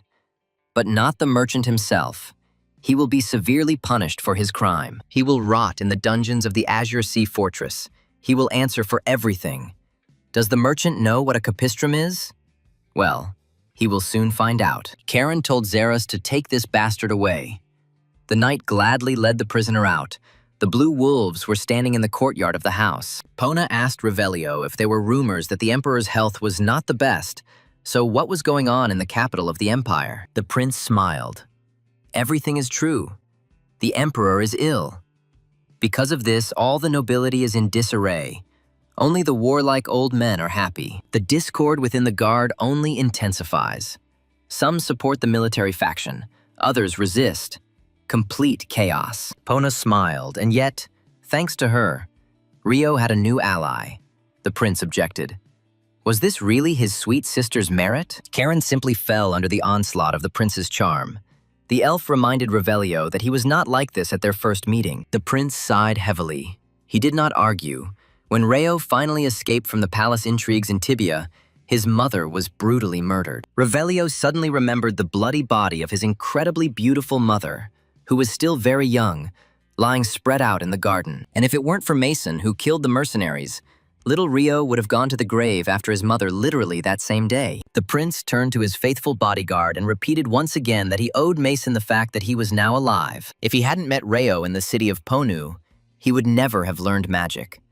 So the prince became who he was only thanks to the two of them. Mayor Tibby didn't understand what this meant, Karan mentally answered. This means that the house of the Grand Duke of Yahello is starting to act. The mayor asked whether it was really necessary to publicly talk about the attack on the train. Gale was afraid that this would harm the reputation of their family. Karen reassured the mayor that there was no need to worry. This burden would not fall on him. Jin understood that this meant that the authorities of Tibia needed to be held accountable. The young man assured the mayor that he would make sure that those ill-mannered and impudent people got what they deserved for all their terrible crimes. The Duke's youngest grandson laughed loudly, saying that the mayor would be seen in the public eye as a champion of justice. Zeras did not interfere in anything. He remembered the order of the head of the family that Charon could act in this situation as he saw fit. The commander of the Blue Wolves' nightly order didn't know what the boy was up to, but that was the order from Mr. Yahello Reston, not to interfere. Karen smiled cheerfully and told Mayor Tibia Jin and his grandfather Lord Guile that the gentleman should rely on him in everything. Chief Butler Henry informed Lord Duke Yahello Reston that a new message had arrived from young Lord Karen. The head of the family skimmed the letter. They are going to make public the consequences of the attack and the results of the investigation. The office door opened. Pale asked his father if he had called him. The Duke confirmed, yes. A new message from Karen had just arrived. It says here that they will announce the results of the investigation leading to the arrest of the Tibby Council member involved in the attack, and that the Tibby Council had agreed to cooperate to prevent a recurrence. The leader asked Pale what he thought about it. Pale responded that this plan could upset the political balance in Tibia, essentially strengthening the position of the nominal mayor. Yahello agreed that until now the councillors had overwhelming power, but the fact that one of them was connected with terrorism would deal them a blow. The Duke smiled. Karen may be reckless to the core, but this time he achieved his revenge brilliantly and defeated his enemies. And now that House Reston had expanded its influence in Tibia, Pale thanked his father for valuing Karen's abilities so highly. But Karen is only 13 years old. Isn't it too much to place such a serious responsibility on such a young person? A child? The Duke reminded Pale that he hadn't said that he believed in his son, and he was right to do so. Karen was showing wonders of talent. Besides, the frisky wolf cub should eventually grow into a powerful and courageous wolf, and not into a cowardly, whining dog. It's natural to worry about a child just entering the harsh world, but if you believe in him, you must learn to trust. Pale bowed to his father and said that he would believe in his son until the very end. He smiled. So far, everything was going quite well. In any case, thanks to Karen, this incident will serve as a clear warning to the scoundrels in the central government, including these imperial dogs clinging to power. It is unthinkable. Guards thirsting for power. They all need to have their heads cut off. The leader ordered Pale to prepare for the coming storm. It was time for the Restons to make their move again. He bowed and promised to prepare. The mayor exclaimed, I am ashamed that this happened in our proud city of Tibia. One of the councillors wanted a little more power, and for this reason, Oyun tried to kill the grandson of the continent's hero, Duke Yahello, the townspeople shouted. Deal with these bastards from the council. Jin vowed to do everything in his power to return the city to its people, curbing the power of the greedy and selfish members of the Tibia Council. Leo noticed that now Jean was like a fish in water. Lord Guile agreed. His younger brother was an excellent politician. He would succeed. The head of the National Tax Service explained to the young man that a major politician would never miss the opportunity that had been given to him. The reason Jin was able to rise so high is because he is truly qualified for the position. He is talented. Leo concluded that, despite his modest appearance, the mayor of the autonomous territory of Tibi turned out to be an extraordinary person. But this plan was devised by only a 13-year-old boy, and his relative, the head of the Reston house, allowed it. It seems that Grand Duke Yahello values Karen's abilities very highly. Perhaps he could enter the line of succession of House Reston. Although, whether this is really good is still a question. Lord Gale did not know, and whether this is good. But in any case, time will put everything in its place. Suddenly, Karen turned to his grandfather, who asked the dear boy what had happened. And the young man asked if Gale was okay. The Lord did not immediately understand what Karen meant. The young man explained that his grandfather had become involved in matters related to the interests of the Reston house. Mama said that Lord Gale doesn't like to interfere in such matters. It seems that Karen made him break his principles because of him. Karen's grandfather was touched and told his grandson that sometimes there come times when you have to compromise your principles. Moreover, this matter does not violate any principles at all. The emperor himself also intends to keep those in power in Yu under strict control. So sweet little Karen doesn't have to worry. His grandfather is perfectly fine, and the young man has handled everything very well. The Lord told his grandson, "If one day you have to do the right thing and principles get in the way, don't hesitate to break them." Gaius Periton said he had some business to attend to before returning to the capital, so he would ride ahead a little. Leo asked Karen what part of the mayor's speech he thought people liked the most, and why they were so enthusiastic. Karen answered his brother very simply. The mayor declared that he would break the grip of those who had long been deeply entrenched in power. When these entrenched old forces fall, this will open up opportunities for enrichment and advancement for newcomers. And this makes them happy. Leo sighed. And yet, he doesn't fully understand all of this, Karen said. It's all because the brother grew up in hothouse conditions. In the evening, the boys and Jin were sitting in the office. The young man noted, "Excellent speech, Mayor. Thanks to you, Tibby has become much more lively again." Jin asked Karen, "But wasn't it he who pushed him to such a performance? He himself would never have decided on it." Karen was embarrassed. "Oh, if the mayor says so, one can only be grateful," Jin was surprised, because he was just telling the truth. The mayor asked the young man, "What about the Blue Wolves?" Karen replied that additional forces had already been sent from the Azure Sea Fortress. Jin admired, as expected from the Reston house, what determination. Leo sighed sadly. So this is what politics is. The mayor came to his senses. It was time for him to get ready for tomorrow's departure to the capital. And the guys probably had things to do, and he had delayed them. Karen asked the mayor to stay. In fact, they had something they wanted to give him. The mayor was interested. And what happened? The young man placed a bag in front of Jin. For the work he had undertaken, he would certainly need substantial funds. The mayor looked into the bag and exclaimed with delight, "This is gold! They two are the only ones who care about the head of Tibia." Karen winked. It was just a modest sum from the profits he and Leo had earned from the mine in Baron Bellis's territory. Leo was horrified. He never agreed to this. Why did Charon never ask him? But decide everything alone for the two of them. The next morning, as Karen and Leo were getting ready to go to the capital, a servant reported that the young gentleman's luggage was almost completely loaded. Zeras said that the Imperial Guard would take care of the escort to the capital, but Karen was categorically not satisfied with this. But this was approved by the head of the house, Leo said. Hans was wounded. He thought that Sir Zeras himself would go with them to the capital of the Empire. The head of the Order of the Blue Wolves would have liked to go with them himself, but he was assigned to escort prisoners and the wounded to the fortress. Lord Hugo will take charge of escorting the boys to the capital. The main thing is that they finally get there safely, Karen thought. Hugo Reston, the son of his eldest uncle Thales. I wonder who came up with all this. Well, it's time to meet Hugo. The eldest young gentleman was considered a genius by everyone, having reached the 6-star level at only 28 years old. And he was tipped to become a duke. Now Karen's plan to stir up the capital has a problematic factor, he snorted. The plan is worse than the counterfeit wine in the cellars of Tibia. Suddenly, a brand new car flew into the yard. Someone from there called out to Karen's brother. Everyone stared in surprise at the miracle of technology. It turned out that Prince Revelio had arrived and asked little Leo and Karen if they had already had breakfast and were ready to go. Karen's face lengthened. He asked Zeras if they couldn't just not go to the capital. The knight shook his head.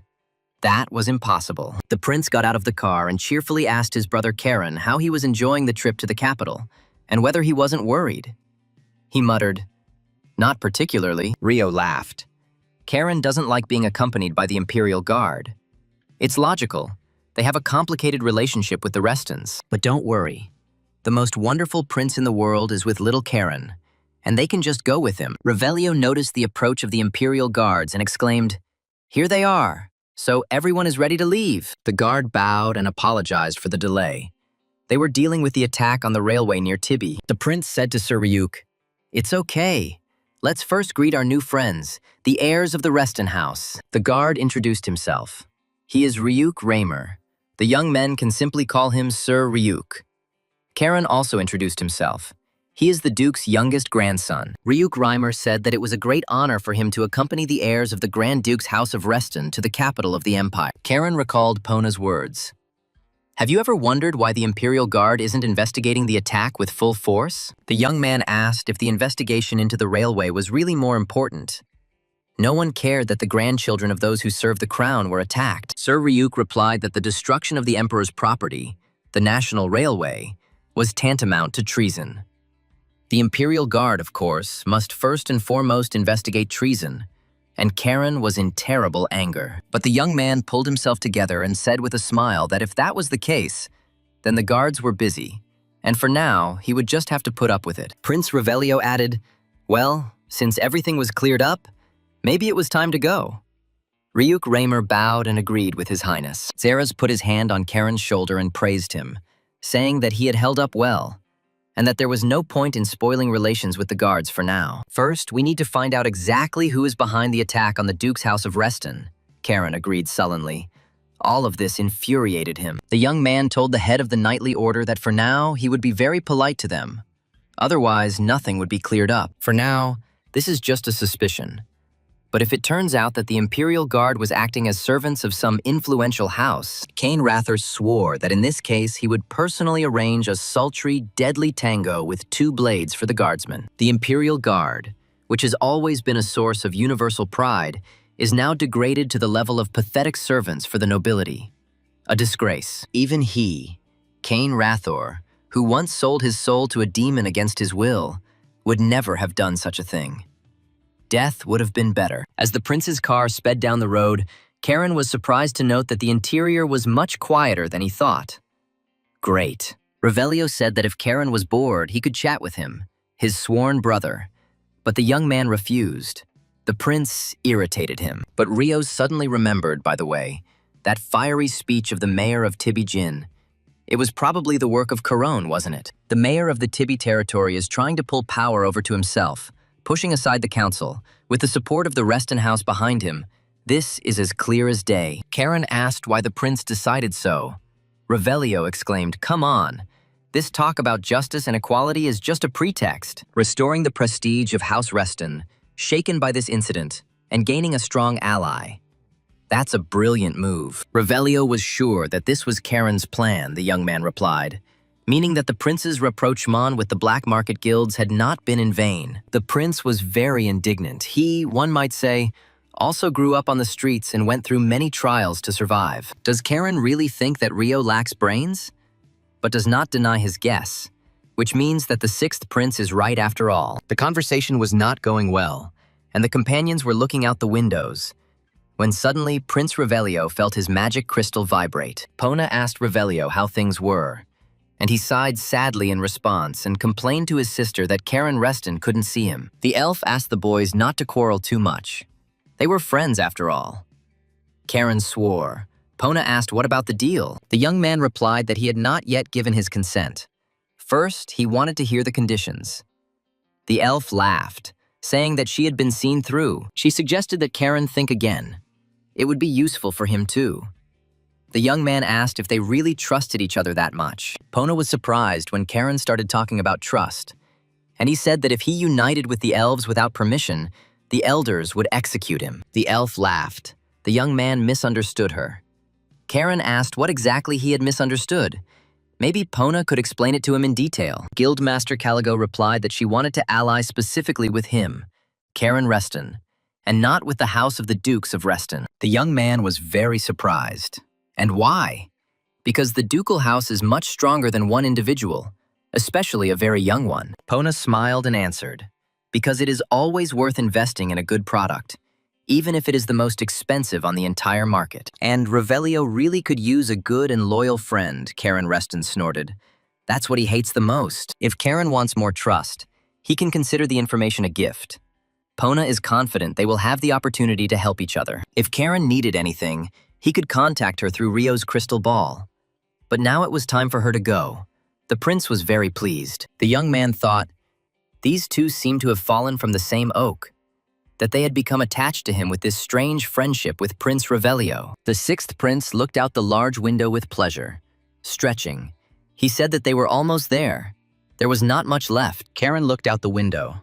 He hadn't been to the capital since his previous life, when he was Cain Rathor, and that was more than 50 years ago. The city gates of the capital appeared, and Prince Revelio solemnly said, "Welcome to Decus, Karen Reston." The guards saw the 6th prince's shining golden car and the gates immediately swung open, allowing entry into the city. Dusk had already fallen over the city when the prince's car pulled up to the huge capital estate of Lord Gale Perryton. Revelio told Karen that if he wanted to look around, he could just call him any time.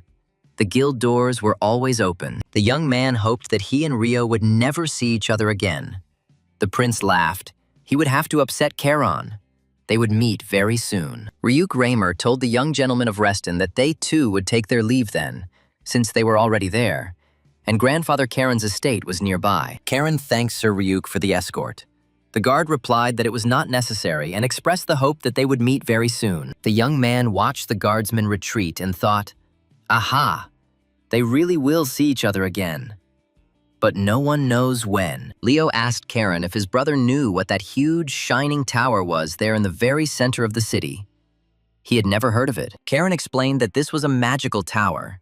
It was really very tall, and it looked like a lot of effort and money had been poured into its construction. Leo asked cautiously, "That is, magicians work there?" Karen flared up. "No, courtesans, obviously magicians.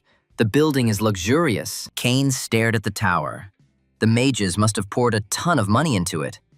50 years ago, things were completely different. Looking at the huge tower, Karen told his brother that now it really felt like they were in the capital, in the very heart of the empire. Karen said thoughtfully, "Here is the capital." Leo looked questioningly at his younger brother. Now, he did not look like himself at all. For Kane Rather, returning to the capital was like returning to his own grave. Memories immediately came flooding back. But then the brothers heard a calm voice behind them. "So you have arrived." They turned around sharply and saw a tall guy next to them. For some reason, Leo felt a shudder at the sight of his brother. He greeted Hugo, because it was he, their eldest brother, who approached the boys. Karen was amazed. He didn't feel anyone's presence. Amazing. So this is what he is like, the talented Hugo Reston. He is considered a genius. One of the best in the empire, the guy asked. They must be tired from the road, and extended his hand.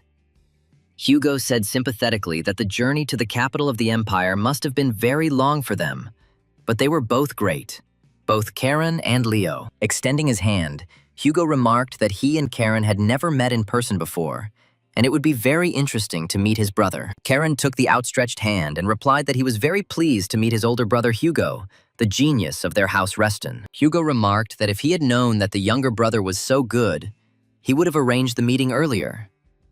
Karen laughed. The older brother was so polite, and only Leo looked at his older brother with fear. He did not understand whether Karen had really fallen for all these tricks. Suddenly, the doors of the estate opened, and Grandma Corona ran out. She exclaimed that her boy had finally arrived, just as she had been waiting for him. She hugged her grandson. How he had grown while they had not seen each other. Karen said shyly that he also missed his beloved grandmother very much. Lady Gale Perryton smiled at Leo and said that she was glad to see him. Baths were ready for them, so they should have a good rest. She took the boys into the house, leaving Hugo outside the gate. They needed to buy a lot for the banquet tomorrow, so they needed to go to bed early. Hugo Reston was surprised. He looked at his hand in confusion and wondered if his mana had really been pushed aside by this teenager. It was incredible. The older brother really wanted to check during the handshake whether his younger brother was really as strong as everyone around said he was. None of the younger brothers had ever withstood such a test, and Hugo realized that he had a serious rival for the title in his family. When Hugo released his mana to test Karen's strength, the young man responded with his mana with a smile on his lips. And this was not a calm and pure mana like the sea, but a raging, storm-like wave, powerful and indomitable force. Through the crystal, Tails asked his eldest son to look after his younger brothers so that they would not get into trouble in the capital. Hugo had to keep an eye on them. Now he understood why his father had entrusted him with this. The younger wolf cubs were becoming much stronger. These young men can certainly cause trouble and need to be kept an eye on, especially their younger brother Karen. Hugo looked after the smiling teenager and wondered, "Karen Reston, what kind of child are you? Where did you get such strength?" Karen opened the door to his room in his grandparents' house, where he would spend time in the capital of the empire. He fell onto his bed with pleasure. His sword was next to him, hidden in its sheath. He could finally get some rest. The young man remembered a peculiar encounter with his older brother, who had simply suddenly struck Karen with his mana, testing his strength. This Hugo Reston is a tough guy, although he's not even close to his daddy Tails. But you still have to be careful with him. Cain Rather exclaimed, "To hell with them all." He returned to his own grave after 50 years. Such an unusual event. This is definitely something to celebrate. Maybe it's time to drown the bitter memories with the drink he stole from the prince's closet. The young man twisted the cork, uncorking the bottle of wine. Drinking alone was not very pleasant, although it was usual for Cain Rather. And suddenly his gaze stopped on the sword. Sure enough, it has consciousness, and it can speak, even though it talks nonsense. What a drinking buddy. The young man unsheathed the sword and poured wine over it. He chuckled in surprise. For many centuries, no one had ever fed him anything like that. He asked the owner what he should understand by this. Was this psycho really going to drink with a sword? Cain replied that he needed to talk to someone. Cain asked the sword to make a discount, saying that this place had been his grave in the past. Guillotine replied that he knew this very well. The young man was surprised, and how, he wondered, did the sword know this? He explained that he had seen it in his memories of a past life. Cain sighed. The stalker. As expected from a demonic sword, Guillotine was indignant. He was not demonic at all, but the blue dragon said that the guillotine was Cain's sword in that life. The sword replied that it itself did not know why it became demonic. Cain asked, "So the sword doesn't remember anything about those times?" He swore and replied that he already said he doesn't remember anything, but wants to know. The sword promised to find the one who changed his nature, cut off his head, sew it on, cut it off again, and so on 1,000 times. Karen objected. The young man asked why the sword didn't just ask the blue dragon, the sword asked.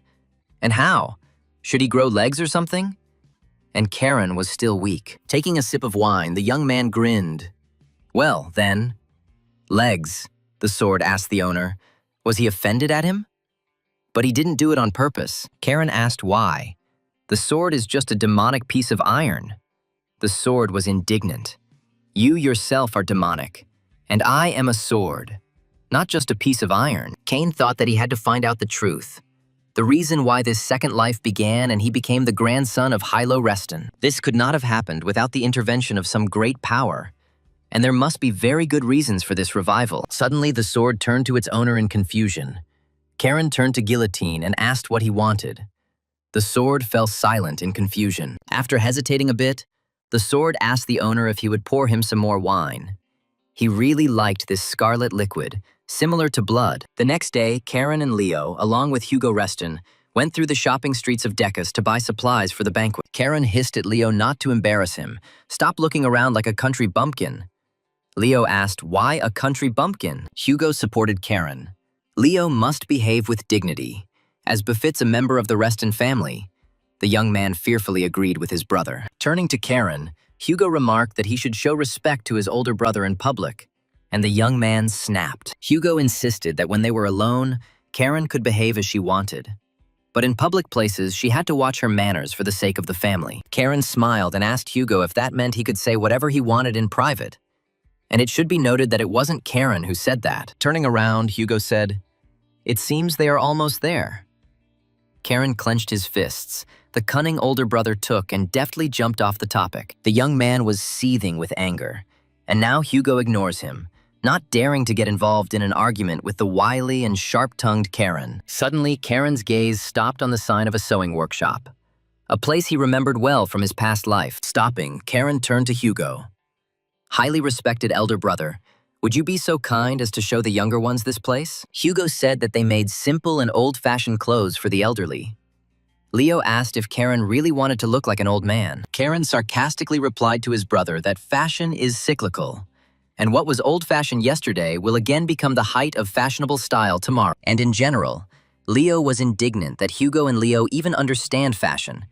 He's not a complete layman in this topic, so it's not worth it. Hugo didn't answer, but simply watched his strange younger brother in silence, trying to figure out what kind of person this Karen was. All three brothers entered the workshop.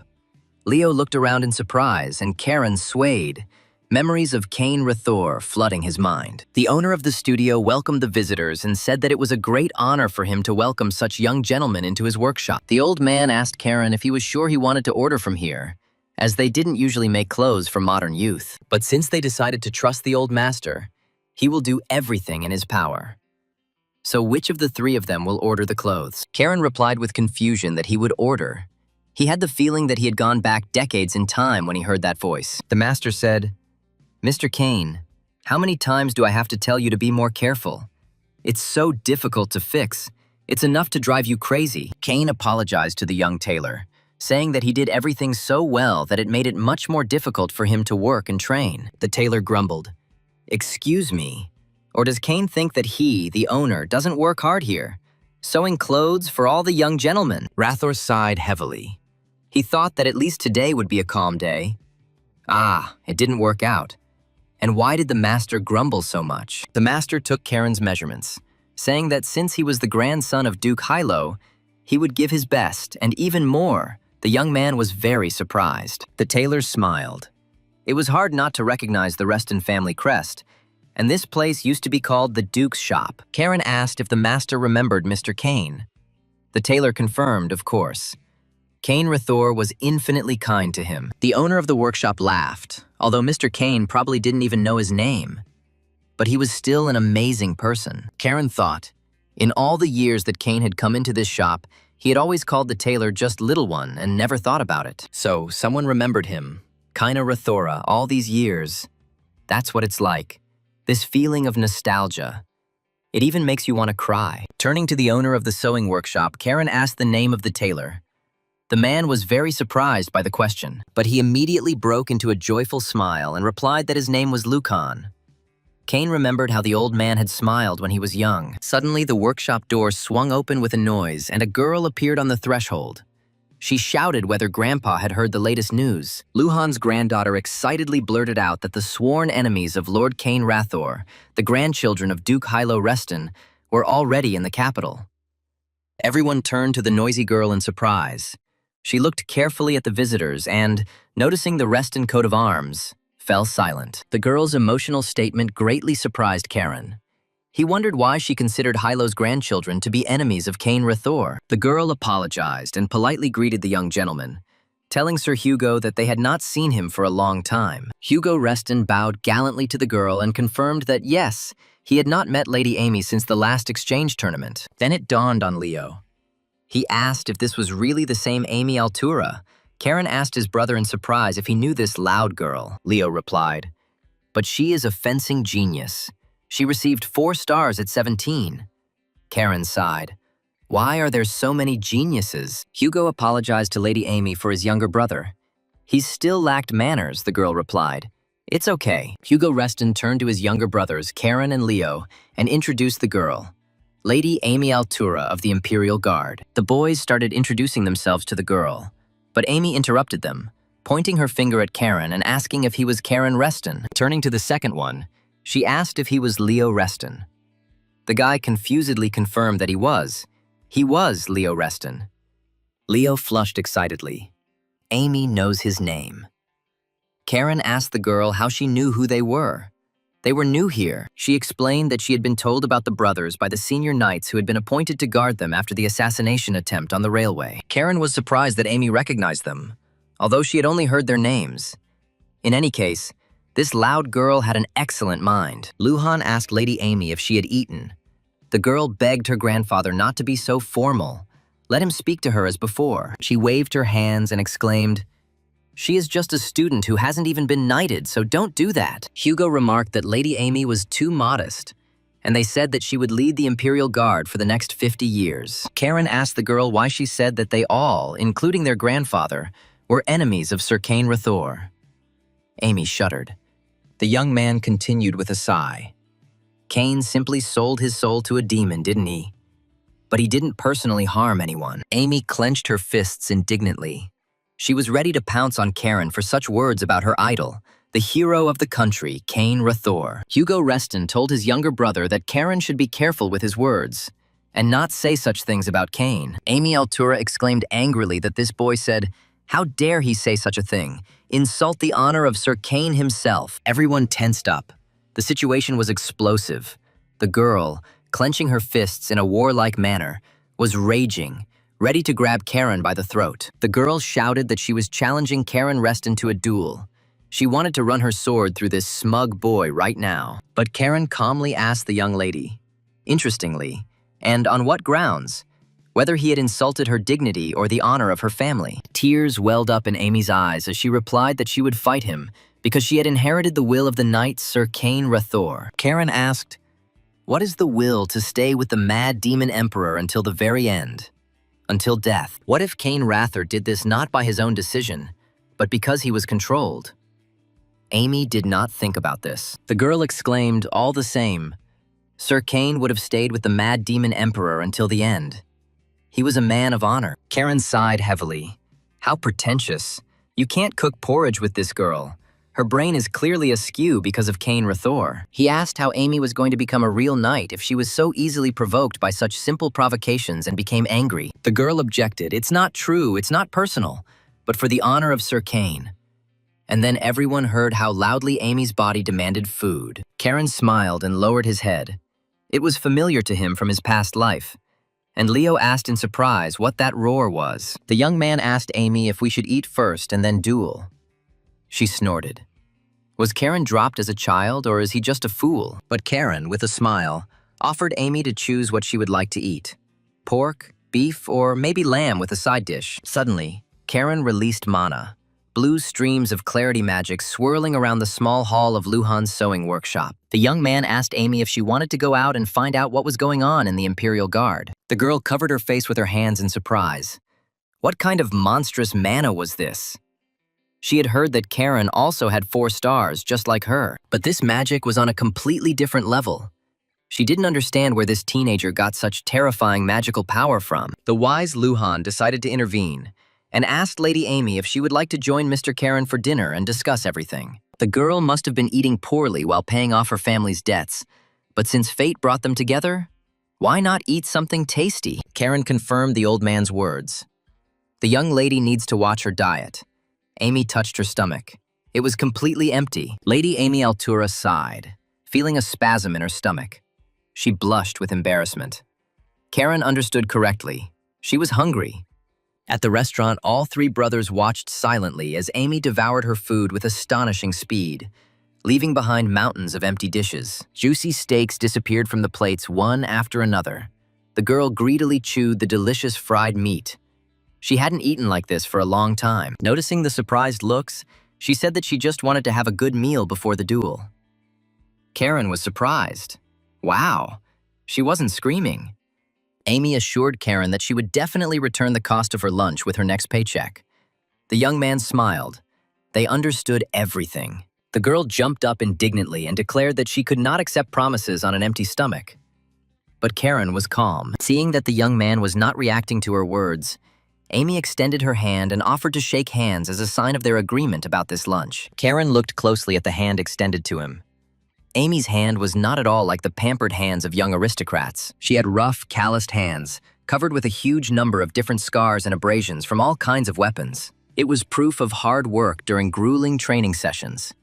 This girl is definitely not a capricious sissy. Karen sighed quietly. If it weren't for Amy's old-fashioned views, she would be priceless. Knights like her were always in demand. Amy looked questioningly at Karen. He agreed. The girl asked if in that case they could eat some more. The young man allowed it. They shook hands, and Hugo Reston was amazed. Just think, they were ready to literally tear each other's throats out. The girl ordered another plate of meat. At that moment, a richly dressed gentleman with his security guards walked past the restaurant and heard Amy. Karen asked her if she was interested in Cain. If she knew Professor Iris, the girl confirmed. This is a completely new look at Sir Cain. The young man explained that this man taught him when he was little. The girl was delighted. Wow! Is it really true? And how is he? A richly dressed gentleman headed into the restaurant, telling his security that he would go alone. They obediently stopped near the entrance. Karen asked, by the way, when the duel was. Amy answered. Right after they finished what they had just ordered, the young man smiled. He asked if she was sure. Otherwise, she would have to kiss the curb. Amy was indignant.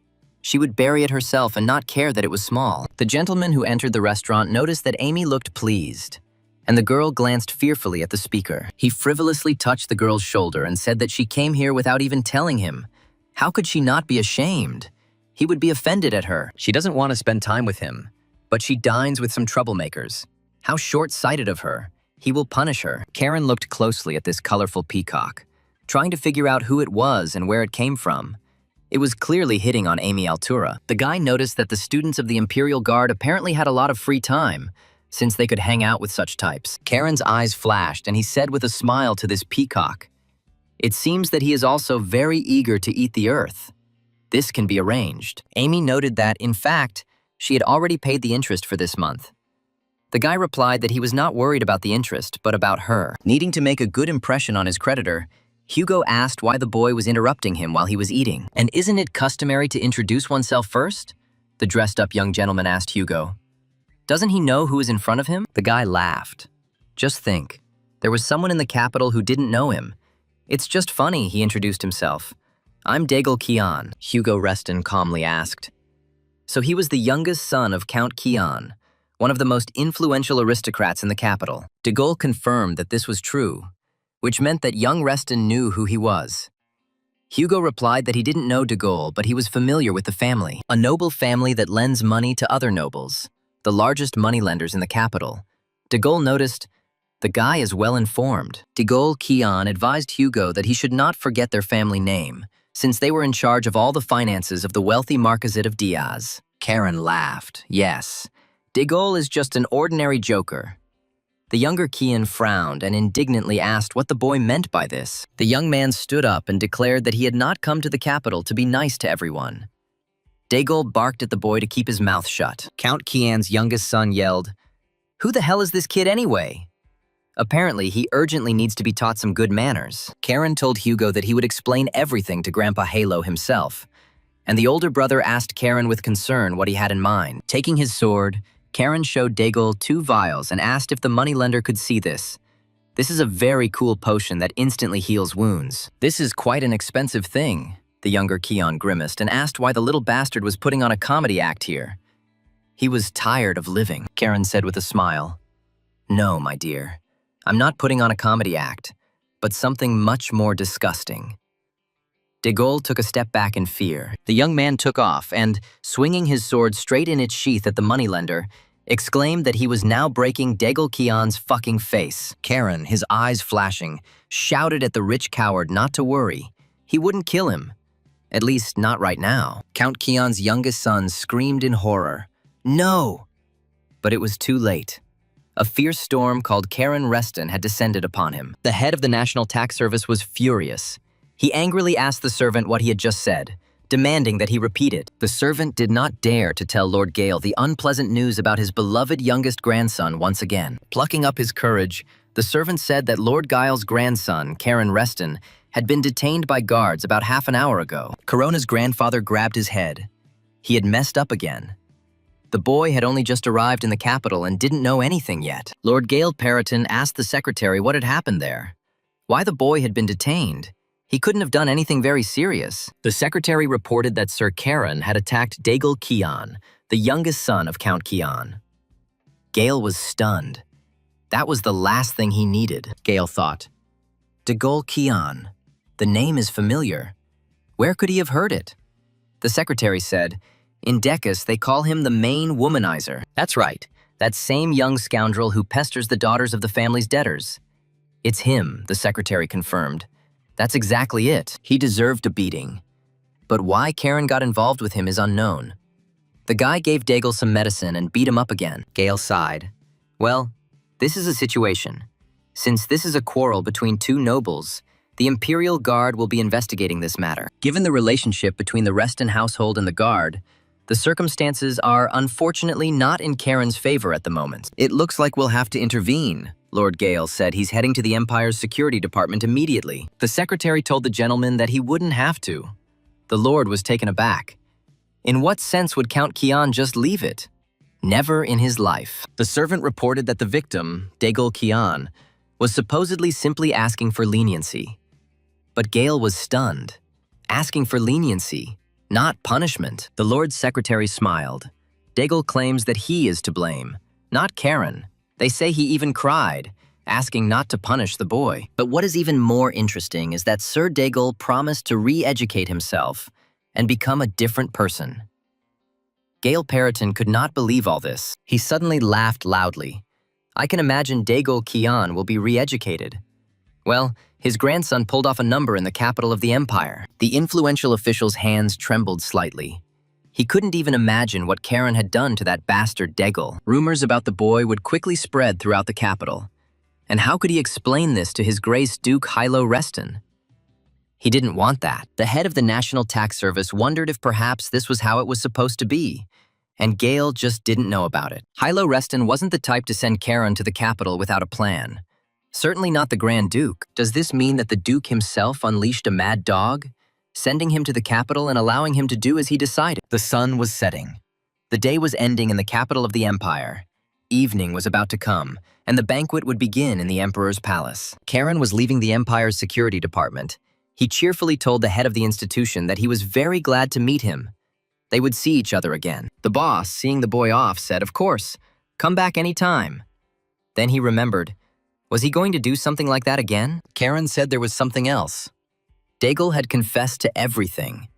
We had to keep an eye on him so that the Count's son wouldn't be known as an empty talker. The head of the security department said that the investigation of cases involving nobles is the responsibility of the Imperial Guard. Karen said that if that's the case, we need to talk to Grandpa, the head of the department asked.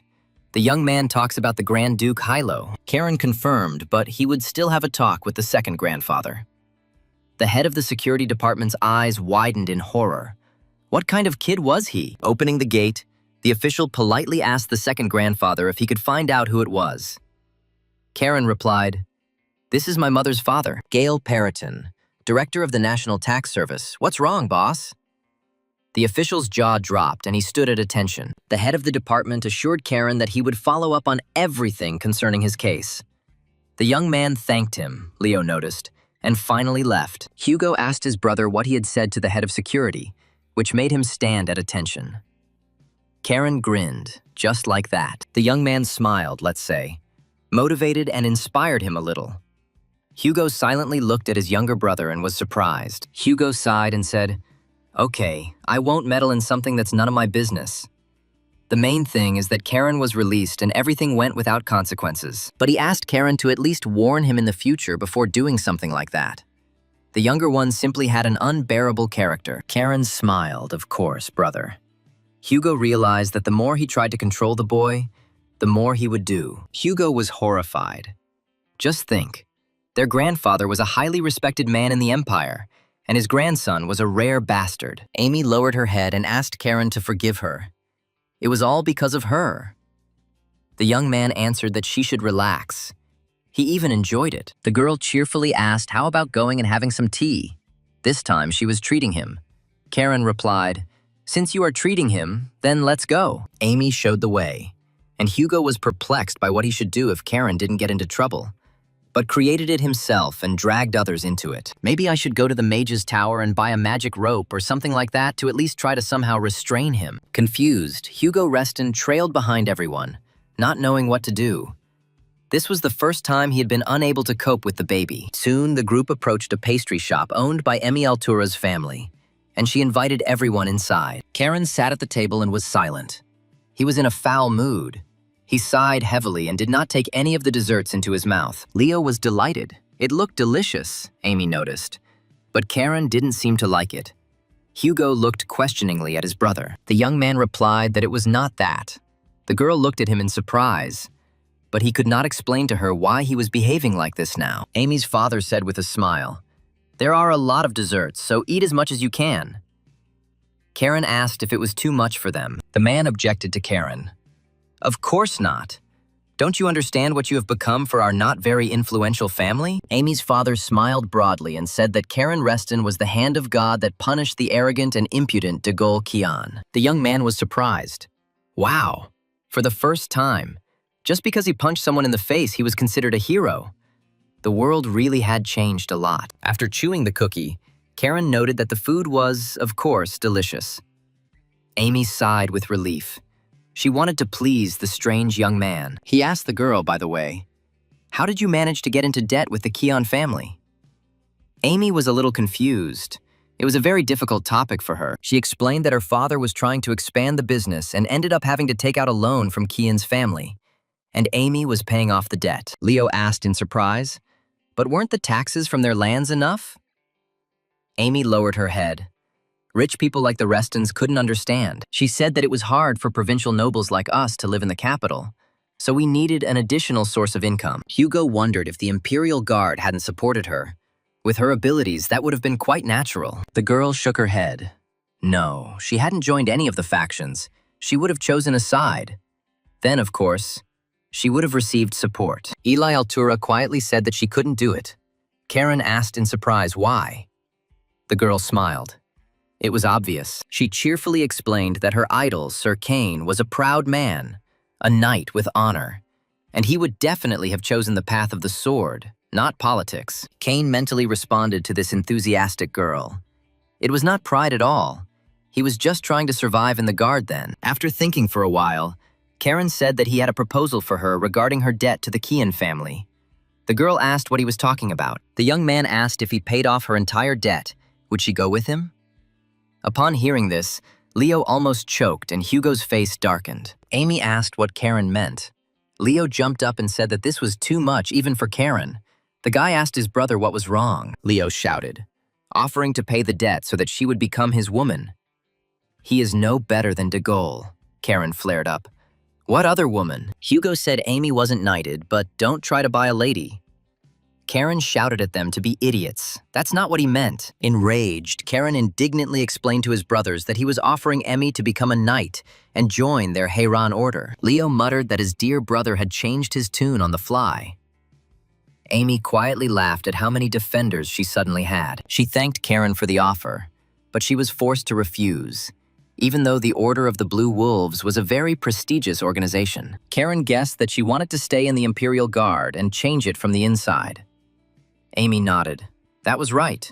The young man thought so. Amy laughed and said that if Sir Kane Rathor was alive, he would have answered the same way as Caron just answered. And it was simply amazing. Kane thought he was nothing like everyone thought he was. But he knew many people who thought like Amy Altura. He remembered his subordinates. Unreasonably stubborn, straightforward, stupidly loyal idiots. They didn't want to run. When Kane ordered them to run and save their lives, the knights replied that they would stay with their commander until the very end. Kane then sighed heavily. What fools they all were. They didn't understand that he simply couldn't leave. But they could. But they didn't. When saying goodbye, Amy asked Karen about the duel, and the young man replied that he was definitely passing today, but the duel would definitely take place. He'll ask his grandfather to arrange an official exchange duel, Amy smiled. An official exchange duel. Sounds good. The Reston brothers said a warm farewell to the girl, advising Lady Amy to take care of herself, and they were all very glad to meet her. She called after Karen that the next time they met, he should address her formally, since Amy was actually older than him. Karen replied, "Age is just a number. I respect people only for their deeds. If you want to earn respect, then cross swords with me and win." Amy replied that she would try. For some reason, this young man gave her a very warm feeling. Thinking about him, the girl smiled. In the evening, Charon spoke through the crystal with Zeras, who received a report from Lord Hugo about the incident with Degol Kian. The knight asked Charon what he was thinking when he beat Count Kian's son. After all, it was a very influential family in the capital. The guy replied that anyone who doesn't understand words gets their ass kicked. Zeras didn't think that Charon would dare to do such a thing right in front of Lord Hugo. He and Hugo got along surprisingly well, and thanks to the victim's plea for leniency, problems were avoided. Zeras said that Charon had attracted the close attention of the capital's nobility. It seemed he had told the young man this more than once. The knight asked him to behave decently in the palace tomorrow. Charon replied, "Okay, I'll be a good boy in front of His Majesty." But Zeras didn't believe him. Charon said, "I swear by the honor of my father." The knight asked, "Why by the honor of his father and not his own?" A very strange oath. The young man laughed. He traded his honor for a bottle from Zeras's bar, by the way. He invited Amy Altura to join our order. Zeras became interested. He knows her. Miss Amy is a very talented, promising girl, the knight asked. And what did she answer to this? Karen sighed and politely refused. Whore. Zeras was upset. What a pity. But she is a valuable asset to the Imperial Guard. The young man asked the commander of the Blue Wolves' knightly order if he could take the ball to his grandfather. Karen wanted to discuss something with him. Zeras replied that he would try to do this. If only the head of the ducal house was not busy with anything and could talk to his grandson. The young man took the crystal and moved to the open window. He silently looked at the capital, a strange feeling haunting him. But then Charon heard his grandfather's voice. Yahello asked his grandson if he wanted to talk about something. The young man confirmed, "Yes, Chief, that's right." The Duke understood that since Charon called him head and not grandfather, it meant that the matter concerned the family. The young man smiled. Everything was correct. Yahello said he was listening to Charon, and the boy explained that he wanted to have an official exchange duel with the Imperial Guard. The Duke was surprised, wondering why this was necessary. Charon replied, because the guards had always competed with the Knights of Hiran. Charon stated that he wanted to personally test the Blue Wolves' skills in battle. The Duke was silent for a moment and asked if that was all there was to it. The young man assured the head of the family that yes, there were no hidden dangers here.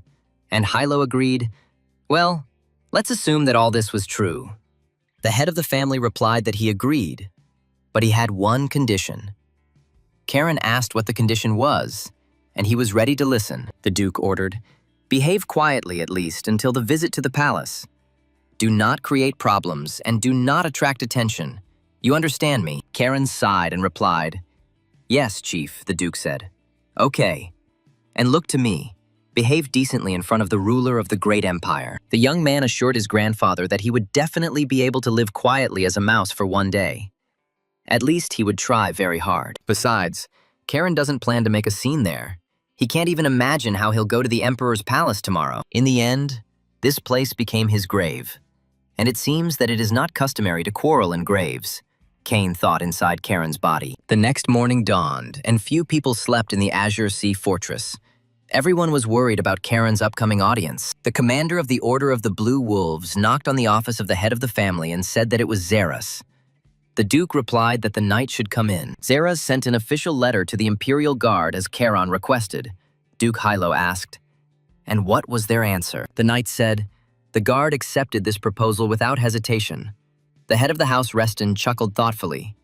What was Charon up to? Yahello said that since the Duke's grandson himself challenged them to a duel, they would prepare properly.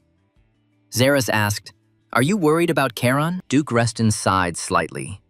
No, he was not worried about his grandson. He just reminded him very much of the late Cain. Zeras asked if the gentleman meant Sir Cain Rathor, who died during the rebellion against the Mad Emperor. Yahello confirmed. He said that if Cain were still alive, the Hiran Knights and the Imperial Guard would not waste time on such games. The Blue Wax commander asked, do you miss your old friend, my lord? Yahello flared up. Nonsense, he never missed him. Yahello Reston exclaimed, why would I miss a man who ignored my pleas? Zeras sheepishly apologized. The Duke's old wounds ached, and he said angrily that he would never miss that bastard. Zeras stood silently and watched. Zeras asked the milord if he knew a knight named Amy Altura. Yahello replied that he did. She was a squire in the guard. The knight told the Duke that Charon wanted to lure Lady Amy into the Hiran Knights, and Yahello was very surprised and asked why the young man needed this. Her talent is too great to be wasted in the Imperial Guard, and perhaps her respect for Sir Cain played a role as well. It's strange for a young knight. Usually the guards don't even mention Cain's name. They'd rather erase that part of the story. If Yahello hadn't intervened, he would have been remembered as one of the greatest villains in history. And the guard tries to forget about him. The Duke asked, and what? This aroused Charon's curiosity. Zeras nodded. Yes. The boy always showed a keen interest in Sir Cain. Yahello Reston asked if anything was known about her family. Zeras said that she was from a modest provincial noble family. Nothing remarkable, except that about 50 years ago their last name for some reason changed from Acte to Altura. Yahello shuddered. Acta. Could these really be the same ones? And this girl appeared right now and became friends with Charon?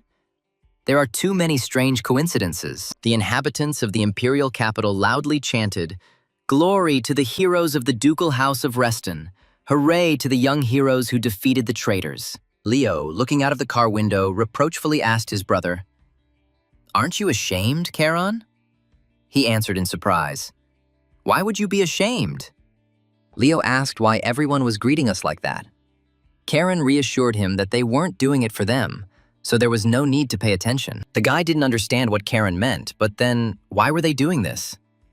Karen explained, "Palace intrigues, brother. This is done to show everyone that the Reston family supports the ruling house. That is the message they are sending." Leo was surprised, and to show someone, Karen snorted, "Do you have a flower bed instead of a head? The nobility that wants to keep the emperor in check." The boy scratched the back of his head in confusion, and Karen stared at the imperial palace. Kane remembered how much blood had been shed here. The young man was sure that even the simplest puppet must have at least some political instincts. Otherwise, he would be torn apart. Near the palace, the Reston brothers were met by Sir Ryuk, whom they already knew, he said. "Welcome to the palace, honorable young gentleman." Karen greeted the guard cheerfully, and he was very surprised that the grandson of the Grand Duke of Yahello Reston remembered his name. What an honor. The knight told the young men that swords were not allowed into the main palace, and asked them to be understanding. Karen replied, "Of course, sir." Karen, giving back his sword, asked his brother if he knew that his grandfather had once broken this rule. Leo was surprised. "And when?" The young man answered with a grin. "It was about 50 years ago." Leo looked at his brother in confusion, not understanding what he was talking about. While a puzzled Leo was trying to figure out what had happened 50 years ago, the knights looked gloomily at Karen. They knew what had happened then. When Leo finally realized what they were talking about, he exclaimed indignantly, "Is Karen out of his mind? Why bring this up now?" Sir Ryuk Raymer warned Karen that he should watch his language in front of His Majesty, as the Emperor really doesn't like such jokes. The youngest grandson of Duke Yahello Reston thanked the knight with a smile for the advice, and promised that he would certainly take it into account in the future. Suddenly, the knight who was holding the bag of swords fell to the floor and growled strangely. Sir Ryuk looked at his subordinate in surprise. Karen noticed that guillotine was glowing. The sword felt a threat. Ryuk looked at the boy's weapon. This aura of the sword, what was going on? The young man explained to Sir Ryuk that his sword had become a little unruly. The knight looked questioningly at the strange guy, but remained silent. Karen smiled broadly and said that his blade had character and asked him to be careful with it. Leo called out to his brother. Sir Ryuk bowed and said that he would lead the boys to the main hall where the banquet would take place. Karen replied, "Okay," they would follow him. Karen and Leo Reston, accompanied by 3 guards, walked through the corridors and luxurious halls of the vast imperial palace. Leo looked around in admiration. The royal palace was truly luxurious. "Yes, Karen," but the younger one was surprisingly silent. The guy quietly called out to Karen, but he didn't react. As if he wasn't there, Kane seemed to have returned 50 years ago. Leo looked at his younger brother in silence and did not recognize him. He had changed surprisingly much at that moment, like a different person. And his mana, it's literally blazing. Karen seems to be engulfed in tongues of blue flame. What's happening to his younger brother? The knights didn't seem to notice anything, which was good. Leo felt that it was better not to touch Karen now and just keep quiet. Leo had never seen his brother's face like that before. But he didn't look angry now, rather sad or worried. He remembered Lady Sabina's request. Before leaving, she asked Leo to keep a close eye on the ocean of Karen, and he promised. Sabina was sure that Leo was the only one from the Azure Sea Fortress who was capable of this. But would he really be able to understand Karen? And Kane, in a new body, approached the place of his death in his past life. With each step, he sank deeper into the past. Here, he sees himself covered in blood with a sword in his chest, and his knights shout, "The commander has fallen! Retreat! Throw down your weapons and surrender!" Karen stopped next to the stairs and looked at the place where he, Kane Rathor, had once died, as if he were looking at himself. He closed his eyes and told himself that maybe he should stop thinking for a while. There was still so much to do, and it was distracting. The butlers solemnly announced that they had arrived in His Majesty's domain and asked them to state their full names and titles. Sir Ryuk announced that these were the ruler's honored guests from the Duke's House of Reston, and the butlers suddenly realized, "Of course, come in." The butler entered the hall and loudly announced to those present, "Leo Reston and Karen Reston of the Grand Ducal House of Reston are entering." The doors of the main hall of the palace opened, and the brothers headed to the throne room, where they were to meet with the Emperor himself. Kane thought, well, it would be interesting to see the face of the heir who replaced the mad demon emperor. The young man stared at the figure in the royal robe, his eyes blazing as if his whole life depended on it. Kane was eager to see the face of the heir to the throne who had replaced the mad demon emperor after the rebellion raised by Yahello. The brothers heard a greeting. "Welcome to the imperial palace." Kane was confused. Who this guy was? He was much younger. The man said that His Majesty, unfortunately, was not feeling well and was currently resting, and asked me to convey his words. Before them stood the man who would inherit the imperial throne, Crown Prince Yorn Karen, the current ruler's eldest son. Karen knelt down and exclaimed, "We greet Your Highness the Crown Prince." Leo looked at his brother in surprise and repeated everything. Leo dropped to one knee and said, "Your Highness, it is a great honor for me to meet you in person and pay my respects." The heir looked closely at the young men and said that he had heard that they had defeated the demons in the barony of Bellis, worthy of the grandsons of a hero. Karen Reston clearly replied that they were only doing their duty, although his hands were shaking in his clenched fists. It was simply incredible. Kane thought, "You're joking. You must be too much like him. The same face, the same mannerisms, and even the same voice." It was as if that same insane, bloody demon emperor who sold his soul to the devil was now standing in front of Kane in the throne room again. Although, no. This one is softer, Kane realized. This similarity is natural. After all, the Crown Prince is his grandson. You can't let emotions get the better of you. Prince Yorn approached Karen. The heir to the throne said that he had heard that the young man had become close to his brother, the sixth prince of Revelio. "It is nice to know that the Archduke's grandchildren did not refuse him friendly relations," Leo exclaimed. This is a fleeting acquaintance." Karen growled at his older brother. Did this idiot really think that this was a compliment? And what did his parents teach his stupid brother Leo? Bowing, Karen respectfully replied to the heir, "I appreciate that Your Highness has a high opinion of us. We will justify your higher opinion." Duke Yahello Reston's youngest grandson assured Prince Jorn that he would certainly honor this friendship with his youngest brother. Karen also promised to maintain good relations with Prince Revelio and provide him with all possible support in all matters. Jorn Karen looked closely at Yahello's youngest grandson. This boy knew palace etiquette surprisingly well. It was strange. Leo was completely at a loss. He shook his head and looked around questioningly, wondering if he had said something wrong during this audience. The heir to the throne nodded slightly and said to Karen, "So take care of it." The young man realized that the audience had come to an end. Jorn added, "There will be a banquet in your honor this evening, so enjoy." The young men unanimously thanked His Highness the Prince. The heir suggested that the boys rest a little before the banquet. They thanked him, and the gatekeeper said that he would escort the brothers to their chambers. When the door closed behind the young men, Yorn Karen looked at them for a long time and chuckled thoughtfully, reflecting on what he had seen and heard. The heir to the throne said quietly, "So Duke Yahello Reston encourages friendship with the royal family, even friendship with Revelio." The gatekeeper informed the Reston brothers that the master's weapons were completely safe. They were already in their chambers, they could take the swords. And Prince Yorn kept remembering the past audience.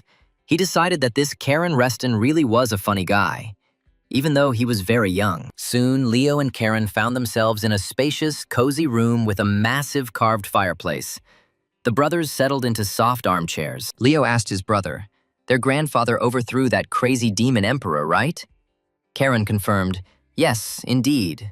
"And what of it?" "This means that the current emperor is the son of that same emperor, in the usual scenario." But Karen stopped his brother. "He is not in the palace." Karen flared up. Leo was an even bigger blockhead than he thought. He growled at him to shut up and check if there was any eavesdropping magic here. "He's already checked everything. It's clean." "But he's not a detector," Karen explained. "Usually it would be like that. But the prince personally participated in the coup." This gave Yahello Reston even more reason to act. Leo asked why the imperial family disliked the Restons then. Karen asked his brother why he thought that. Leo replied, "I don't know. It's just that the crown prince was looking at them that way and was acting so reserved today." Yahello's youngest grandson smiled. "That's not bad." Leo is finally starting to think, observe, and draw the appropriate conclusions. When Leo mentioned Revelio, Karen's hands were itching to punch his brother. But the heir's gaze was definitely hostile. Leo asked in surprise, "But why, after all? They hadn't done anything bad to the emperor's family." Karen sighed thoughtfully. "Well, that's obvious." Suddenly the doors of the chambers opened, and Prince Revelio appeared on the threshold.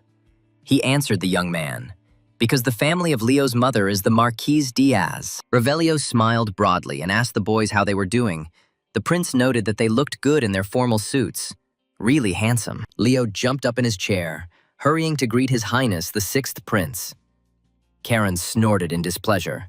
Ugh, speak of the devil. Revelio told Leo to forget about the formality. They were friends. There was no need to get up. Leo sank back into his chair. He was clearly uncomfortable. Rio smiled, since Leo's mother is from the Marquis family. The imperial family, of course, sees you first and foremost as Restons, as he said. The prince added that whether he liked it or not, the Reston house would soon have to make its move. Karen felt that Rio was not telling him something. The sixth prince gnawed on an apple with pleasure. He said with a smile, "Let's call it an imperial tradition." Karen did not understand what he was talking about. Revelio was surprised. Isn't it clear that the son overthrows his father and takes the throne? Karen frowned. He was in no hurry to answer the sixth prince, and Revelio continued to rant. "And the time is very opportune now, isn't it?" Karen asked. "Opportune for what?" The prince said that even the county of Kiel relies on the influence of the Marquis of Diaz. All the capital's nobles will gather here tonight, and thanks to Karen's presence, the banquet promised to be even more fun. The young man became wary and asked what Revelio was getting at. The prince asked the young man if he wanted to cause a stir, but Karen objected, saying that Revelio seemed to really want to have fun today. Rio agreed. And that's also true. In any case, I can prepare a stage for you where you can do whatever your heart desires. The sixth prince's golden eyes flashed, and he asked Karen point blank, "So tell me, are you ready to join in this fun?" Karen demanded that the prince first tell the details. He smiled cheerfully. "Okay, that's a fair demand of the participant." Leo was stunned with horror. To cause a commotion at the imperial banquet. But Karen must be joking. Grandfather will never forgive them for this. Evening came. Numerous golden chandeliers were lit in the great hall of the imperial palace, and guests began to gather for the banquet. Elegant ladies in luxurious dresses chattered merrily, while brilliant courtiers from noble families walked alongside them. The Reston brothers also appeared at the banquet. Leo could not contain his exclamation of delight. His eyes sparkled at such a luxurious, rich company. The young man's face flushed, and he exclaimed, "Wow, there are so many beautiful ladies here." Karen advised him to control himself and his kite. Kane chuckled thoughtfully. He himself hadn't been to such banquets for a long time. Back then, in his past life as a slave, no one needed him, and suddenly Karen sensed a stream of dark magic in the banquet hall. He shuddered. Where did it come from? After all, the emperor had banned magic in the palace. The sword called out to the master, sensing the distinct presence of a demon in the banquet hall. The young man answered Guillotine that he felt it too. This aura definitely comes from a creature that practices black magic. But where is this creature hiding in the large hall? Karen frowned and released his aura. His eyes glowing with magical light, he prepared to face the evil demon. But how can he find the source of magic so quickly in such a large, crowded place? There are at least 100 people here, maybe more. Karen turned his head, trying to understand where the stream of dark magic was coming from. But it flowed between the dancers, looping and confusing the trail. The young man was sure that there must be something that would help him in his search. If he didn't find the source, the situation could get out of control. Two guys were watching Leo and Karen closely. One of them asked if it was them. The second nodded affirmatively, yes. They were the Reston brothers. And Leo couldn't take his eyes off the beauties, he exclaimed. "How many girls, Karen?" He pulled up his older brother. "It's impolite to say that." Leo started to make excuses, but I didn't mean it that way. But Karen hissed at him, ordering him to shut up. Those two guys were approaching them. One of the strangers noticed that rumors about the brothers had already spread throughout the capital. It must be hard to be young wolves of the Reston house. A strong guy extended his hand to Karen and introduced himself. "I am Karim Diaz, pleased to meet the grandson of the continent's famous hero." Kane hesitantly shook the hand extended to him and introduced himself as Karen Reston. He had no time for introductions now. He was looking for the dark mage in the hall. Karim Diaz was surprised. "No manners," Leo whispered to Karen. "When you shake hands, look the person in the eyes." But it was all in vain. Leo explained to Karim, his brother must be nervous. It's his first time at such a big banquet. "I'm Leo Reston. It's very nice to meet you." Karim frowned. Karen thinks he can dictate his own rules. He thanked Karen on behalf of his father for pacifying the bandits. Leo politely replied that they were just doing their duty, Kareem noticed. But Karen ignored him, a cheeky boy, even if he was young. Rio said, "Risk your life for others. They are from the Reston house, the most loyal people. They are not at all like the capital's nobles." The prince winked at Karen and advised him not to pay attention to the looks of the local nobles. They were clearly unhappy with Karen's appearance. Kareem Diaz bowed and said to Revelio, "Ah, sixth prince, you have already arrived." The heir of the Diaz family thought, his tongue ahead of his thoughts. Kareem respectfully told the prince, "High society has gathered here, so, with all due respect, watch your language." Rio apologized sarcastically. The sixth prince cheerfully told the young nobles that sometimes his character overpowered the norms of behavior and strict palace etiquette. Kane had a strange feeling that this dark energy was already familiar to him, that he had met it before. But who was it here? And suddenly he realized. He found, among the crowd of guests in a chair sat a beautiful girl. She was the source of the evil aura, born of dark magic. It is here. This creature is hiding and waiting. Hiding behind a mask. The demon is waiting for the right moment and is watching for its intended victim. Now Karen could take a better look at her. He was convinced that he was not mistaken. It was from her that the evil aura emanated. And this enemy was quite strong. The beauty felt Karen's gaze on her. She turned slightly and smiled coquettishly at the cute young wolf cub. Rio exclaimed, "Karen and Leo Reston, welcome to the palace."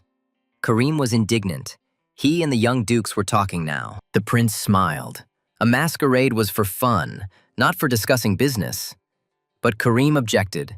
Some situations couldn't be postponed. Rio asked Kareem, "Do you want to teach me about life, or are you just chatting?"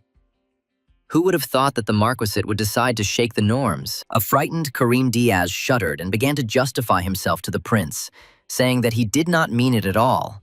The prince had misunderstood. Karen rather sharply remarked to Kareem that he should think first and then speak. Young Diaz was taken aback by the youth's insolence. Leo tried to pull his brother up, but he sharply asked if his brother could shut his mouth. He had absolutely no time to argue with him now. Leo realized that something was wrong. And then he saw with horror that Karen was pulling his terrifying sword out of its sheath. The young man was stunned by what his brother was doing. Kareem Diaz looked questioningly at the unusual young man. What did this rascal decide to do here? The imperial palace is not a ring. Karen whispered to the sixth prince that the performance was over, and he was surprised why, suddenly, he had just gotten a taste for the entertainment. Karen Reston quietly told Revelio that the black magician was hiding right here in the banquet hall. He was among the guests. The young man had already found him. The sixth prince was amazed at what Karen was saying. Where the black magician came from.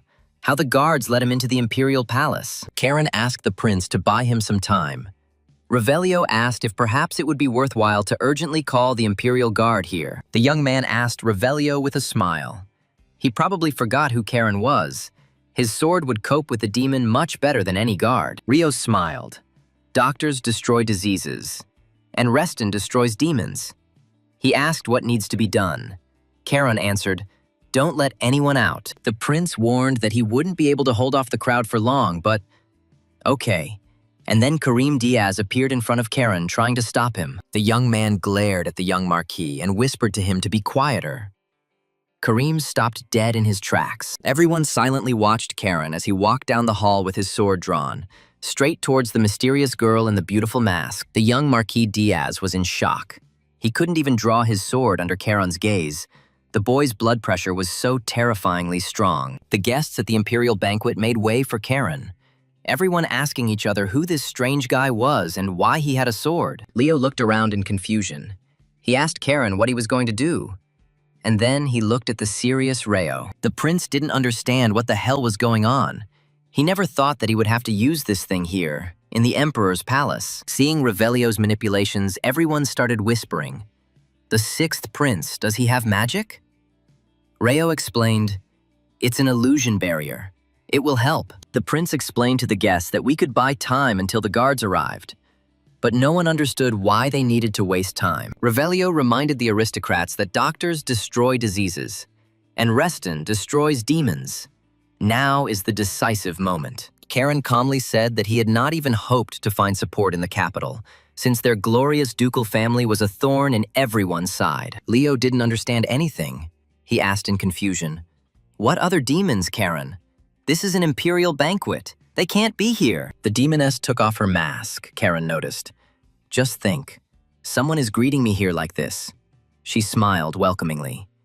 Karen asked the beauty, "Although, are you even human?" "Most likely not." The young man's aura and the sword in his hand were blazing with a furious flame. The woman's eyes sparkled, he had found. After all, as expected from Yahello Reston's grandson, a worthy wolf cub was growing up in this family. The beauty said coquettishly. She was even afraid that Karen would not cope and would not be able to find her at this crowded banquet. Seeing the raging streams of dark magic, Revelio shouted, "Barrier!" And the banquet hall was covered by a strong magical barrier. The beauty said languidly, "Karen Reston, you are quite persistent, aren't you? It's a turn-on." She looked invitingly at the young man, seducing him. Karen exclaimed, "Don't even try." He swung his sword and attacked the villainess who had sneaked into the banquet at the emperor's palace. The beauty's head flew off her shoulders and to the side, spraying blood everywhere, and all the guests gasped in horror and disgust. The severed head stopped at the feet of the elegant beauties and gentlemen. Everyone, as if enchanted, looked at it and at the young Karen. The beauty's head lay in a pool of her own blood, the guests whispered. Someone knew this lady and was outraged by her murder. Suddenly, the eyes of the severed head opened. Dark magic lit up in them. The demoness languidly whispered that she was all burning from this. The guests, horrified, fled in all directions from the revived head. The ladies fainted or cried, not knowing what to do in such a situation. The banquet hall was filled with the desperate cries of the aristocrats. Everyone was wailing, shouting that a monster had appeared in the emperor's palace, and only Karen silently watched the demon. He understood perfectly well that not everything was so simple. Their bloody battle was just beginning. The demoness screamed, and a bouquet of black roses appeared in the center of the hall, sending glowing flower petals flying throughout the room. Karen watched carefully. He knew this deadly technique, but he had never seen it in this life, only in the past. He was very surprised, Petals. This technique was very much loved by the dark mages of the Mad Demon King. And sweat again. The demoness regained her body, but not completely. She looked at the powerful weapon in Karen's hands and said, very curiously, noticing the young man's gaze, she sighed. Regeneration, unfortunately, was imperfect, and this body was noticeably worse than the previous one. The demoness added, especially since this sword partially absorbed my mana. I didn't know that the Reston Duke's family had a similar artifact. Karen barked. Consider yourself lucky. If I were even a little stronger, you would have already died, and the sword would have completely absorbed your mana. The demoness replied that she herself would gladly devour the boy right there. But unfortunately, she could not do so yet. She exclaimed, "What a pity!" and rushed at Karen, aiming her sharp metal claws at him. The young man braced himself. The monster flew towards the young man incredibly quickly and struck. Karen's aura was blazing. The demoness could not kill him so easily. He was strong, and yet she managed to slightly wound the guy. Scratching his neck, blood gushed from the wound. The wolf cub shuddered and cried out quietly. Everyone in the hall saw that young Reston was wounded. A murmur ran through the crowd. What if she kills this boy? What will happen to them all then? The demoness licked the claw stained with Karen's blood and cooed. You taste sweet, the young man growled. You damn creature. Leo took up his sword and rushed to help Karen. He could no longer watch his little brother fight one-on-one with the demon. But suddenly Leo felt that Revelio took him by the shoulder and stopped him very insistently. The young man did not understand this movement of the prince. Turning to the sixth prince, he asked what was the matter. Revelio replied, No need, Leo. Don't interfere in this battle, it's not worth it. The prince explained that this was Charon's battle, but Leo doubted it. He was worried about his brother and really wanted to help him win the battle. Revelio insisted, because Leo knew Brother Charon better than anyone. If he needed help, he would definitely tell him about it. Leo cursed, damn it. He knew perfectly well that Revelio was right, but he also knew that it was very difficult for Charon to fight the demon. Brother Charon exclaimed in despair. If only I were stronger, the sixth prince thought. Not now, Leo, your time is ahead. Revelio knew perfectly well that one day Leo would become strong, but now If he clashed with this demon, he would die in an instant. The opponents stood facing each other in the middle of the banquet hall. The guests tried to move as far away as possible to avoid being killed. The sixth prince and Leo watched this unusual fight with excitement. Karen's brother's heart was pounding wildly. He was afraid for the younger one. Blood flowed from Karen's wound and fell onto the floor of the hall. The sword told its owner that this enemy was beyond his capabilities, that she was stronger and more skilled. Guillotine warned the young man that if he continued to fight, he would simply die, especially since she had infected him with magic. Karen sighed. A senseless death. So maybe that was the case. But he was not used to retreating, neither in this life nor in the past. He remembered the last bloody battle of Cain Rathor and his loyal knights.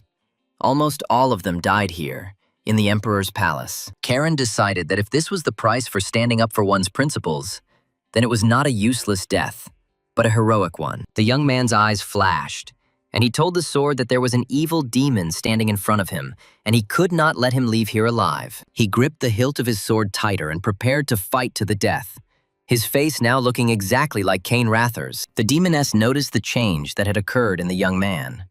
It felt like a mature warrior who had been through battles was standing with a sword in his hands. She grinned. What a hard look.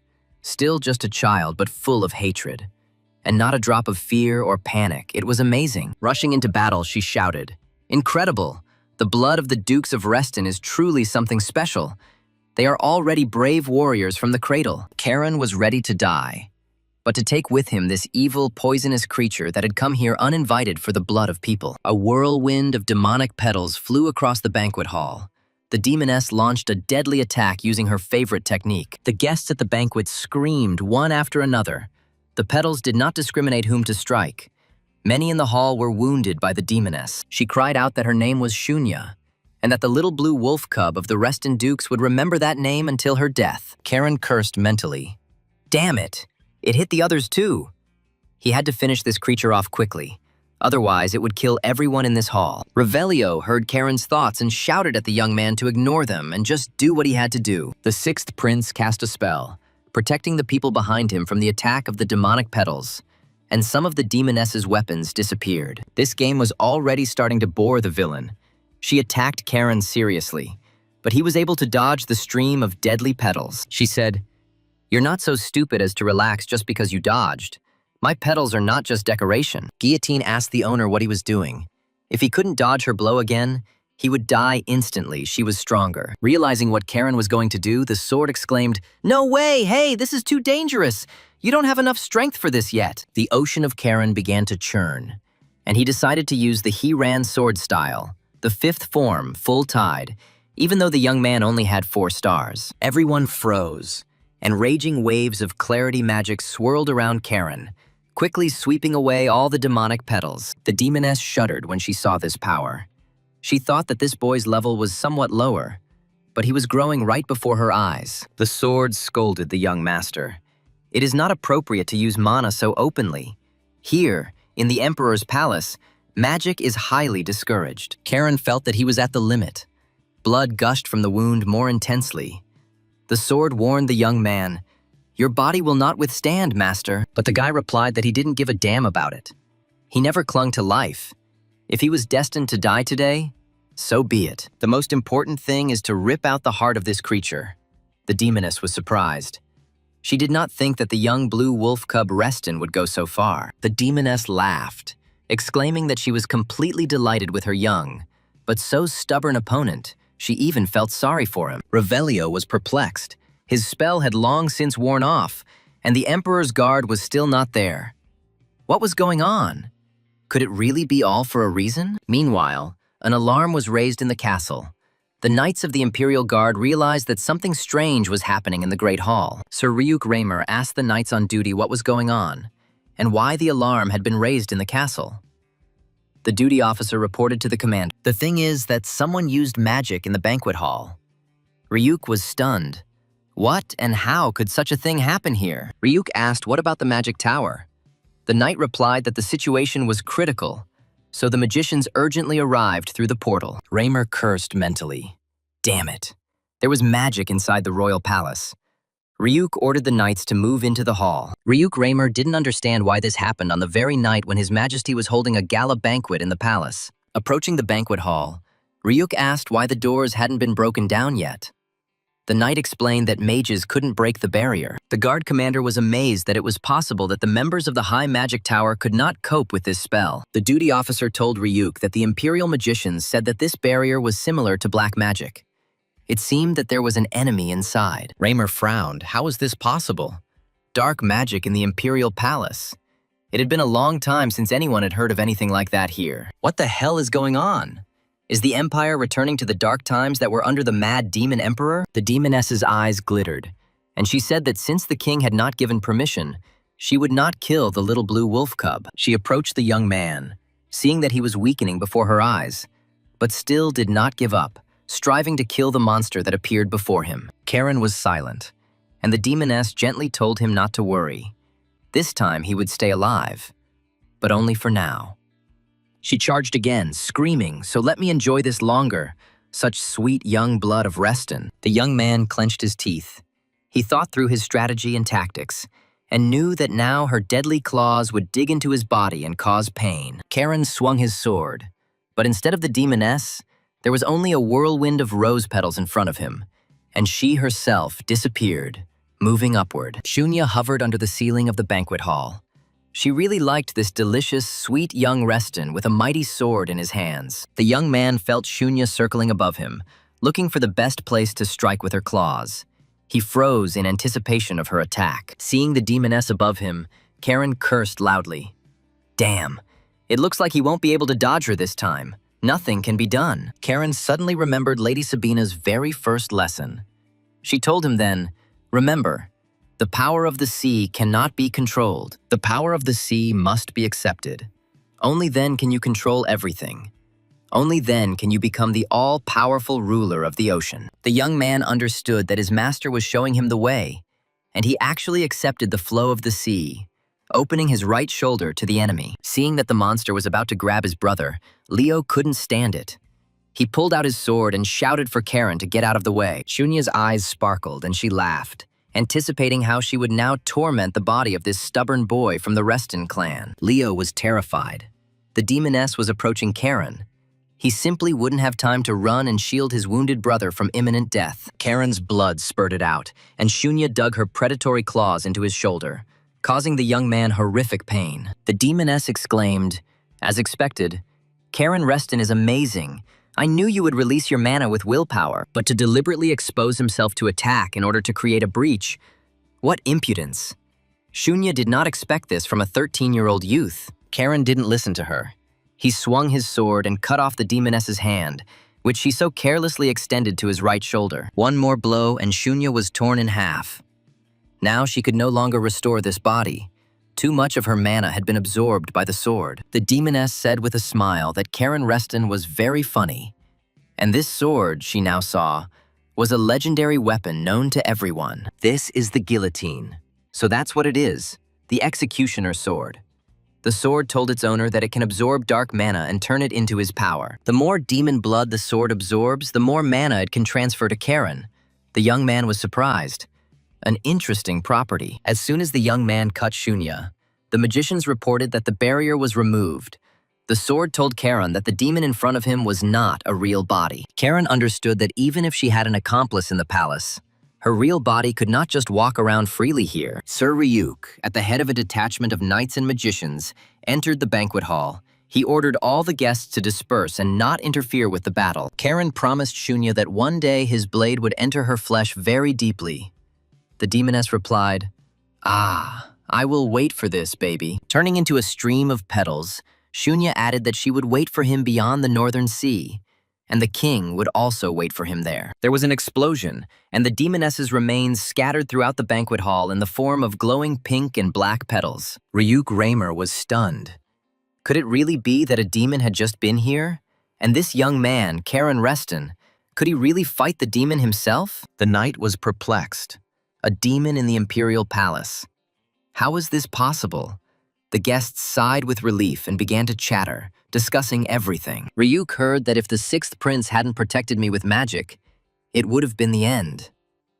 Who would have thought that this bratty kid would be of any use? Raymer was amazed that, I heard right, His Highness used magic.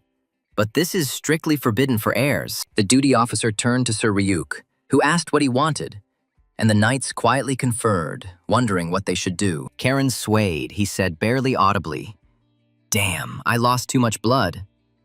Leo rushed to his brother and picked up Karen. The older brother asked Karen to let them examine him, and the young man sarcastically remarked that Leo should not try to hug him. Revelio said that Karen was not able to stand on his feet, so he should stop showing off. He threw the bottle to the young man and ordered him to drink it. Karen asked Rio if he was trying to feed him some kind of nasty thing. The prince replied with a smile, "It's the dew of the world tree, smart guy. You can't even buy something like this for money, Karen knows." The young man responded barely audibly, "I know it didn't grow on a tree, but it's such a rarity." Revelio told the wounded man to consider this his investment in a man with level heads. So swallow it, or you'll barely be alive. Karen knew that the dew of the world tree was an elven elixir that increased the flow of energy, so there was no need to worry. The young man drank the elven elixir and thanked the sixth prince, saying that he was in his debt. Revelio smiled, of course. Karen asked his brother to contact his grandfather, and he would sort this out. Leo exclaimed that Karen had gone crazy. He needed to rest. Unexpectedly for everyone, Rayo came up and hit Karan with a magic ball. Leo was taken aback by surprise, and Karan dropped his sword and passed out. The prince said that he beats women and children because he is stronger. It's a joke. Leo asked Revelio in confusion what he did to his brother. Rio reassured the young man. Don't worry, it's just a knockout. By the way, Duke Hylo should already be in the palace. Leo asked how he knew this. Revelio explained that as soon as traces of dark mana appear in the palace, House Reston is obliged to intervene. Such is the order. The Imperial Guards entered the hall, and Sir Ryuk Raymer announced to the sixth prince of Revelio that he was under arrest and suspected of rebellion. Leo was indignant. This was just ridiculous. But Revelio stopped the young man, saying, "It's okay, Leo. I expected exactly this outcome." The prince told the guards with a smile that ropes were not needed. He was going with them voluntarily. Ryuk bowed and replied, "As you wish, Revelio." "I'll say right away that I'm innocent," Ryuk objected. "It's hard to believe the words of someone who broke imperial law and secretly studied magic." The sixth prince turned to Leo, saying that now it was the Reston house's turn. He had already made his. The young man looked questioningly at Rio. Revelio winked cheerfully at the saddened Leo. "See you later, brother. And don't forget to tell Grandpa that I helped you with the demon." Having said everything he wanted to the Reston brothers, the sixth prince of Revelio good-naturedly said to his escort, "Okay, let's go, Sir Ryuk." Leo looked at the departing Imperial Guards with the prince in confusion and wondered what the hell was going on. Halo Reston spoke with Yorn. He told the Crown Prince that now was not the time for formalities. He surely understood that. The heir asked the Duke what about this incident that happened last night. A demon invaded the palace. Hylo replied that the Duchy of Reston, in accordance with the pact with the Emperor's family, promised to destroy the enemies who invaded the palace. But first, the Duke will take care of his grandchildren. The prince has no objections, does he? Jorn Karen looked silently at Hylo Reston. Kane remembered his service in the guard of the Mad Demon King.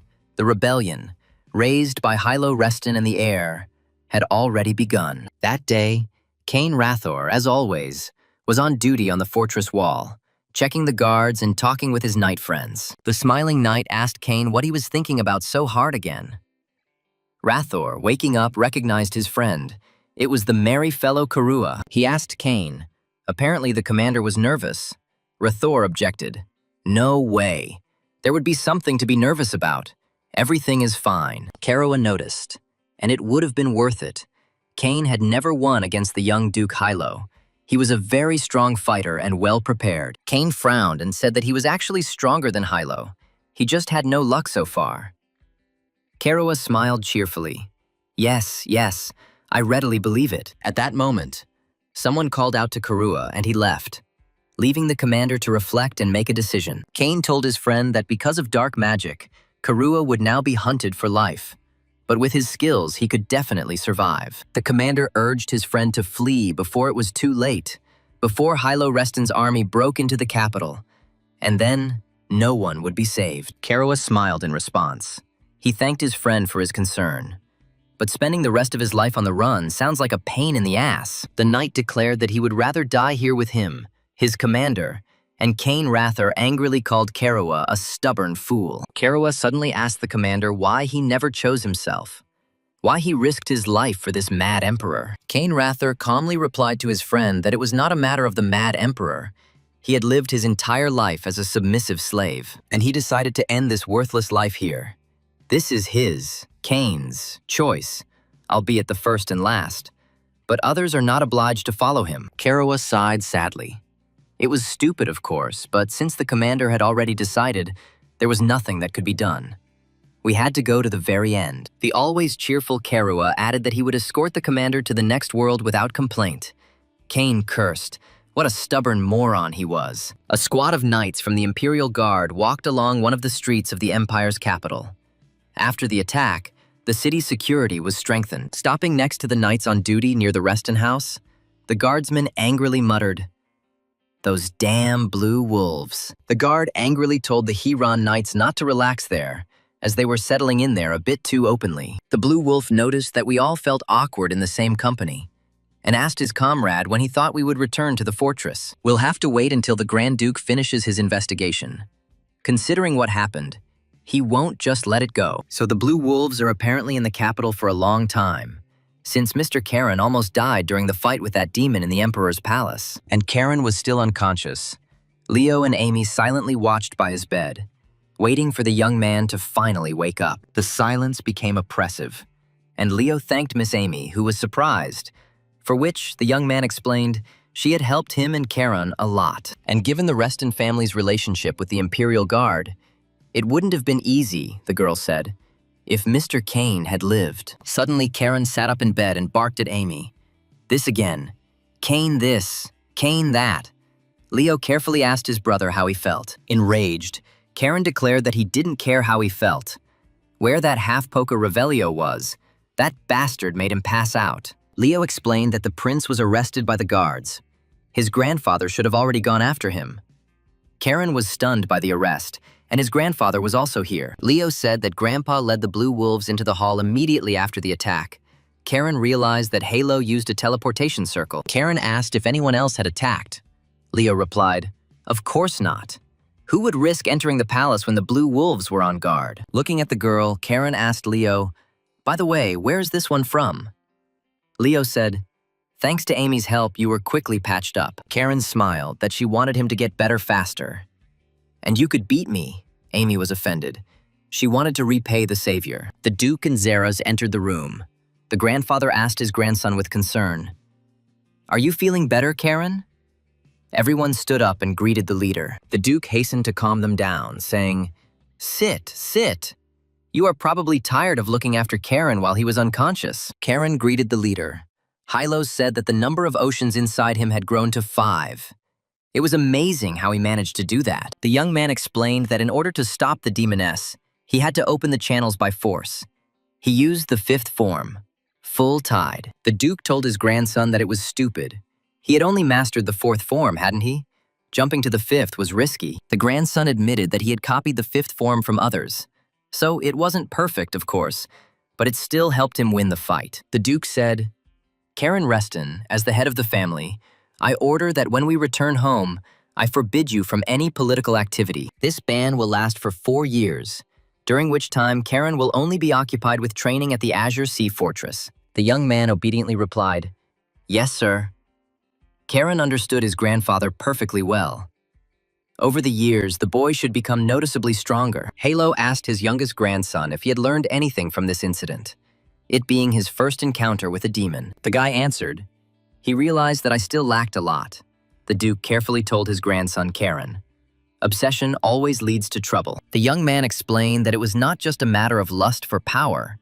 The demoness who attacked the palace had said something before she disappeared. Yahello asked, "And what did she say?" Karen said thoughtfully, "She said that she would wait for him beyond the northern sea." Karen asked his grandfather what was there. The Duke sighed and said that he was not ready to know it yet, and asked if there were any other questions. The young man told the Duke that Revelio had given him the dew of the world tree to heal him, and he could not remain in debt and wanted to repay. Yahello Reston replied to his grandson that, as everyone knows, Members of the imperial family are strictly forbidden from studying magic. Although they found no evidence related to the incident, since the sixth prince violated the treaty, he must be severely punished. The Duke concluded that from now on, the sixth prince of Revelio would be under the supervision of the Blue Wolves, a fact his grandson should keep in mind. Leo shouted to his grandfather, but the sixth prince tried to help Charon, and the youngest grabbed his brother and tried to sit him back on the chair. The Duke asked Charon to stay with Xeris until the investigation was completed, and the young man said he had one more request. There is no suitable place for Charon's training. Yahello replied that he had made arrangements with the Imperial Guard. They would instruct him. Charon thanked the chief. The Duke asked Xeris to look after the children. He bowed respectfully to Lord Yahello Reston. Leo reproachfully told his brother that the sixth prince was trying to help them. Charon explained to his brother that his grandfather was protecting this peacock. Leo asked in surprise what he meant by protecting, and Charon explained that the Duke had personally assigned his loyal blue wolves to him. They seemed to have taken him into custody, but in reality, they were protecting and watching him. Everything turned out exactly as Revelio wanted. The Restons became his shield. Leo grabbed his head, trying to comprehend what his brother had said. And Charon cheerfully asked Amy if the little one wanted to go for a walk. He wanted to go to the headquarters of the Imperial Guard, to take a curious look at it. Maybe Amy would take him, the girl agreed. She looked at the suddenly cheerful Charon and tried to understand what he was planning. Suddenly, he would pull some kind of trick again. Noticing Amy's gaze, Charon asked, "Why are you looking at me like that?" The girl replied embarrassedly, "I'm not looking at you at all.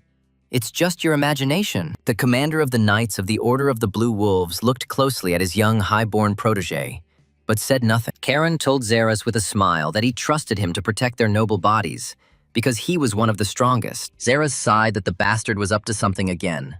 He loved Charon, but he knew that he could cause too much trouble. In the Azure Sea Fortress, the brothers discussed the events, and Raphael noticed that the only talk in the capital right now was about Charon. He asked his younger brother, "You must be proud of your son, Pale."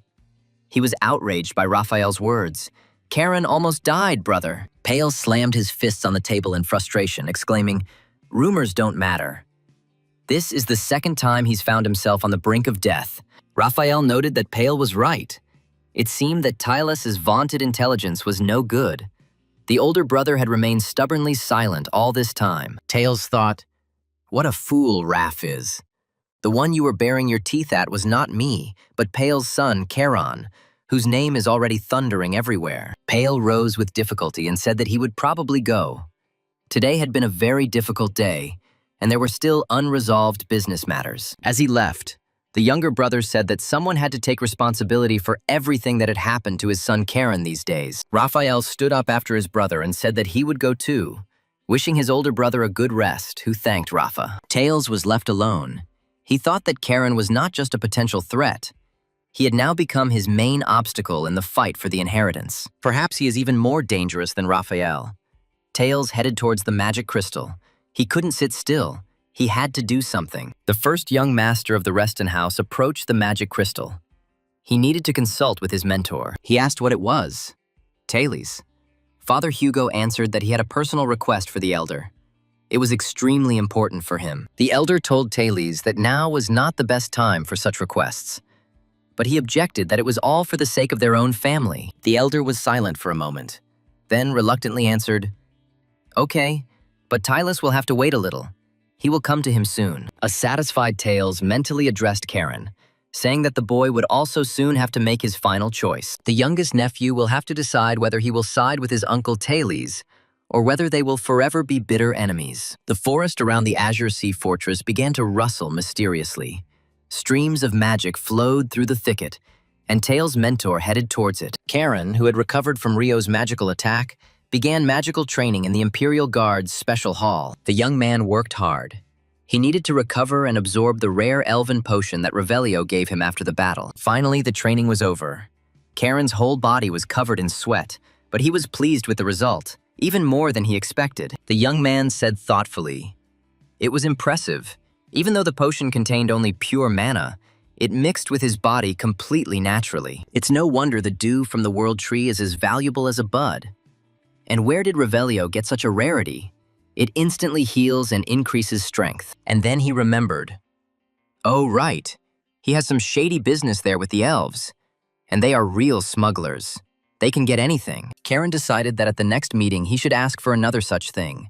It was very useful and could greatly help in training. Opening the door to the training room, Karen was surprised to see Leo there, who asked his brother if Karen had finished his training yet. The young man asked Leo with a smile, "Are you guarding my body, brother?" The older brother was embarrassed almost. "Father told me to keep an eye on you." Karen chuckled. "I'm going to cry now," Leo indignantly noted.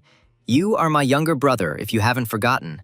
They tried to kill you several times." Karen patted Leo on the shoulder and said with a smile, "Compared to our first meeting in the fortress, you're making some good speeches, brother." Leo replied that back then he was still stupid and inexperienced, and considered himself the most talented, and his younger brother an arrogant, rich, talentless man. The young man told his younger brother that although he lacked many things, he could at least cover Karen's back from various traitors. Karen looked at his older brother in silence. Leo was truly sincere.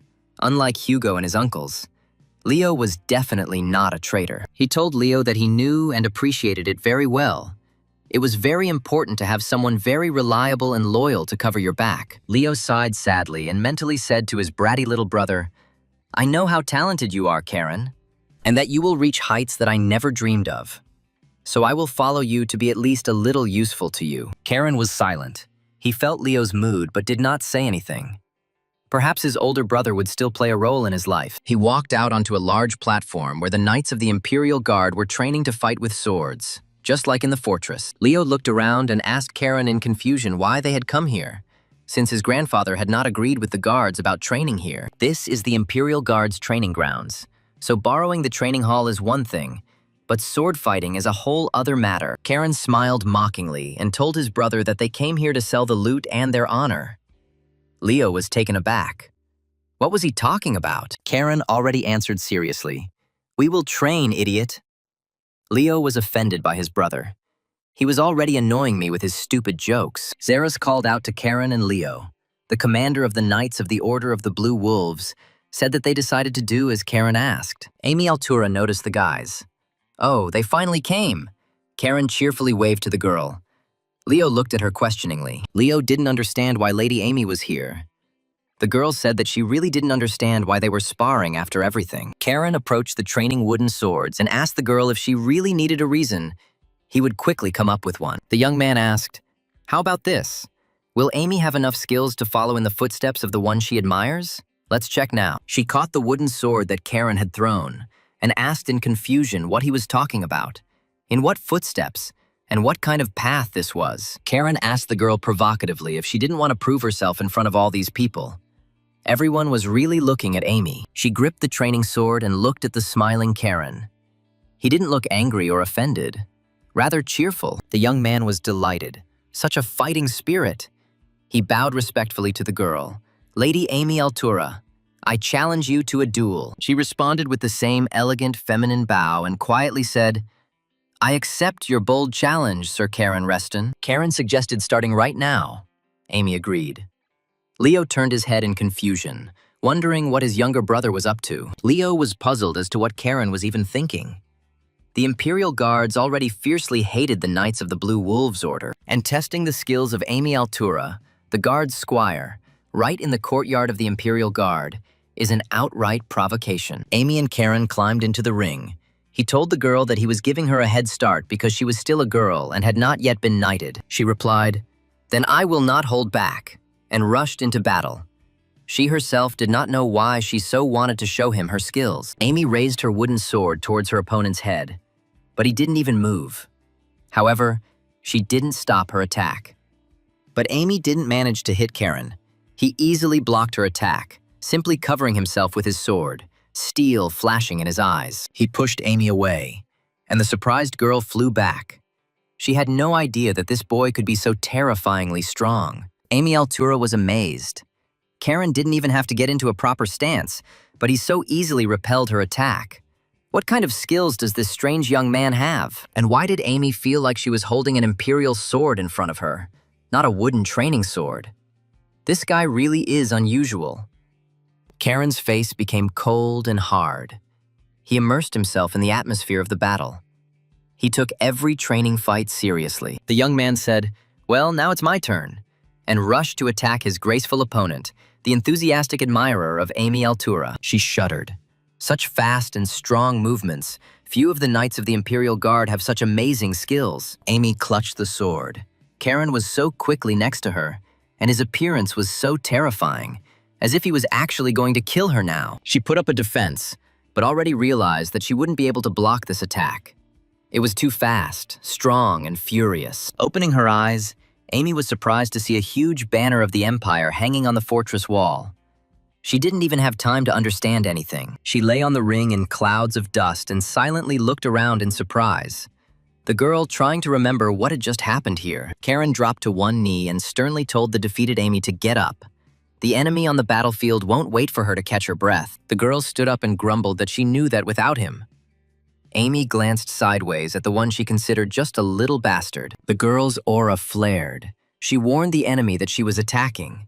He, as always, stood calmly, not even in a fighting stance. Karen easily counterattacked Amy, explaining that her movements were too predictable, and such an attack could be easily anticipated and parried. She clenched her teeth and swung at his legs, trying to get revenge for her first shameful knockout in their almost comical duel. The young man noticed that Amy was trying to throw him off balance. He commented that this was a good decision, but it had its downsides. He hit her on the back, she screamed, and Karen told her to think at least 2 steps ahead, otherwise death. Standing over Amy, who was shaking from the painful blows, he asked her if she died without defeating the enemy, who would protect those dear to her. Zeras, who was watching the duel, thought that the boy was right. The guards had to stop the enemy threatening the imperial family. The knights of the Hiran Order strive to kill the enemy immediately. In the tactics of the Blue Wolves, the most important thing is a lightning-fast attack. So, if you don't hit a vulnerable spot with one blow, you're dead. But in Karen's movements, Zeras saw more than just the Order's technique. Leo quietly asked Zeras if he didn't think Karen was moving rather strangely, not like they had been working on during training. The commander of the Blue Wolves praised the young man. "And you're good, Leo," he also noticed. Leo realized that this oddity caught the eye of more than just him. Karen's style is different from both the style of the Order of the Blue Wolves and the Guards. It's like a strange mixture of both. But where does this come from? Karen again demanded that Amy get up and continue the fight. Leo silently watched this demonstrative beating of the fragile girl. Leo asked Zeras why Karen goes so far. Zeras replied with a smile. "I guess it's because he cares for Lady Amy Altura, and she really likes it. With each new fight, her movements become better and more precise. This is a useful activity for her as a fighter." Leo looked sadly at the ring. He did not understand much of what Karen was doing, sometimes considering him a quarrelsome and cruel person. He looked at Amy and didn't understand. She had taken so many blows from Karen, but she was happy. She was smiling. Her eyes were sparkling with joy. After another fall, Karen asked Amy if they were going to train or kiss the ground. It was enough lying around. It was time to continue the fight. The young man looked questioningly at Kane's admirer. She barely moved, but was no longer able to get up. She had lost. Amy answered in a barely audible voice. "That's it. This fight has ended in complete defeat for her." She admits her loss in the duel with Karen. The young man smiled contentedly and said, "Okay, he accepts Lady Amy Altura's defeat, but she can always fight again." Karen looked at the guards gathered around the ring and said with a smile, "Then the next one is ready to fight the Blue Wolf." Karen's eyes were sparkling. It was clear that the battle was giving him real pleasure. He was not at all tired, unlike Amy. Leo gritted his teeth. What was Karen really doing, really? Couldn't they have stopped at the duel with Amy? He won, and that's already good. Zeras grabbed his head. This boy, although talented, was completely uncontrollable. The last thing they needed was a conflict with the guards. None of the guardsmen were in a hurry to enter the ring. Karen thought, what a pathetic sight. Avoiding a duel, and yet still calling yourself a guardsman. Suddenly, Karen heard Sir Ryuk's voice. He asked, "Since you want to fight someone from the guard, how about crossing blades with me?" He had just entered the training ground and looked defiantly at the Duke of Reston's grandson, and the guards stepped aside. Ryuk Raymer said that my subordinates should guard the Imperial Palace and not play the incomprehensible games of a boy. Karen smiled. He didn't expect such a turn of events. What luck. Fighting the promising Ryuk will be extremely interesting. The young man replied that if Sir Ryuk was willing to teach him a lesson, he would be only too happy. But there was one proposal that Ryuk was surprised at. Karen asked his potential opponent if he thought about fighting with real swords. Ryuk chuckled in confusion. What a guy. Sir Ryuk warned Karen that he could get hurt. He confirmed that he understood the risks. Ryuk was surprised. Zeras did not interfere. Raymer wondered if the commander of the Blue Wolves really thought the boy had even the slightest chance of defeating Ryuk. Karen reminded that anyone who agrees to sparring waives any claims in the event of injury or death. Such is the law of swordsmen. Sir Ryuk confirmed that this was indeed the case. And then Karen suggested that the Imperial Guard Knight begin their sparring. Raymer took out his sword and calmly replied, "Well, fine. I'll accept the challenge since the boy so wants to get a good thrashing." The Emperor's Knight frowned. This boy is behaving too provocatively here. We need to put an end to this once and for all. Sir Ryuk entered the ring with the firm intention of kicking the ass of this mad dog of the Duke's House of Reston, who had decided to humiliate the guard. Ryuk told Karen that he was giving him a one-hit head start because he was a boy. And the young man replied with a smile that he hadn't forced the knight's tongue. Now Karen had the guillotine in his hands. His eyes flashing, the young man rushed at the serious opponent with a real combat sword. Ryuk was amazed at the monstrous flow of mana. It was hard to imagine that this was just a teenager, albeit a talented one. The knight defended himself from the attack by holding out his sword, two streams of mana swirling in a terrifying vortex across the training ground. Ryuk was surprised. Was this really Heiran's style? He realized that if he lost concentration even for a moment, he would instantly lose the fight. Karen attacked the Emperor's Guard Knight, well known in the capital, with a force that surprised everyone, and the guards froze in amazement. Ryuk dodged the blow. He decided not to take any risks and not to relax. Otherwise, he would be swept away by this powerful wave of Karen's mana. Suddenly, the knight saw that Karen had opened up, and at some point, his left side was completely unprotected from the enemy's blow. Raymer decided to finish quickly. He lunged, attacking his young but very daring opponent from the Order of the Blue Wolves. Ryuk was stunned. The boy was smiling, but why? This smile of Karen during the battle seemed simply monstrous to the knight. The enemy inflicted a wound on Karen, from which blood gushed. But the young man seemed not to notice the pain. He immediately counterattacked Sir Ryuk. Raymer was stunned. The boy provoked the attack to destroy his stance. It's hard to believe that such a boy would act like that. But what's more important is that Karen's movement is clearly an imperial style. The Blue Wolves fight in a completely different way. Where could he have learned this? Zeras watched the battle without stopping. Not every one of his knights would have dared to engage in such a sparring match with Sir Ryuk Raymer. He suddenly remembered Lady Sabina's statement about her favorite student. She had said that calling him a genius was an insult. He mentally asked Lady Sabina if she felt her student fighting a knight who was aiming to become the commander of the Imperial Guard. The boy is only 13 years old, and he is quickly adopting his opponent's techniques, not inferior to the best Imperial fighters. Sir Ryuk noticed how interesting it was to feel the guard's technique in Karen's strikes, and he asked his opponent where he knew the technique from. Raymer warned the young man that from now on he would fight with full force. And Karen replied with a smile that he was glad to hear that. Guillotine warned his master that he sensed a murderous lust in his opponent, Sir Ryuk Raymer, that was growing stronger. The knight warned the young man that he was attacking. Scarlet streams of mana swirled around him. Kane shuddered. He recognized this technique, and yet he couldn't believe it. This aura, it couldn't be.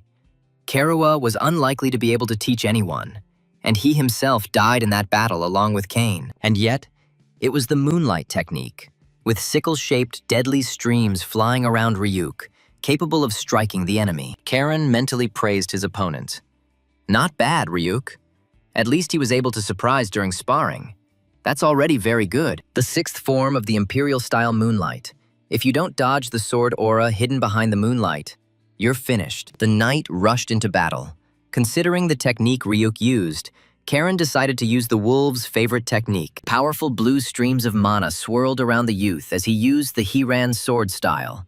The fifth form, Full Tide. Ryuk Raymer's sword drew golden, sickle-shaped cutting streams aimed straight at the young man, and everything around him was shining. With blazing eyes, the Imperial Guard rushed towards Karen. He swung his sword, and a golden stream of sword aura flew towards the guy. Karen prepared to repel the attack, cranking up the tide to its maximum and rushing towards Sir Ryuk Raymer. Everyone froze.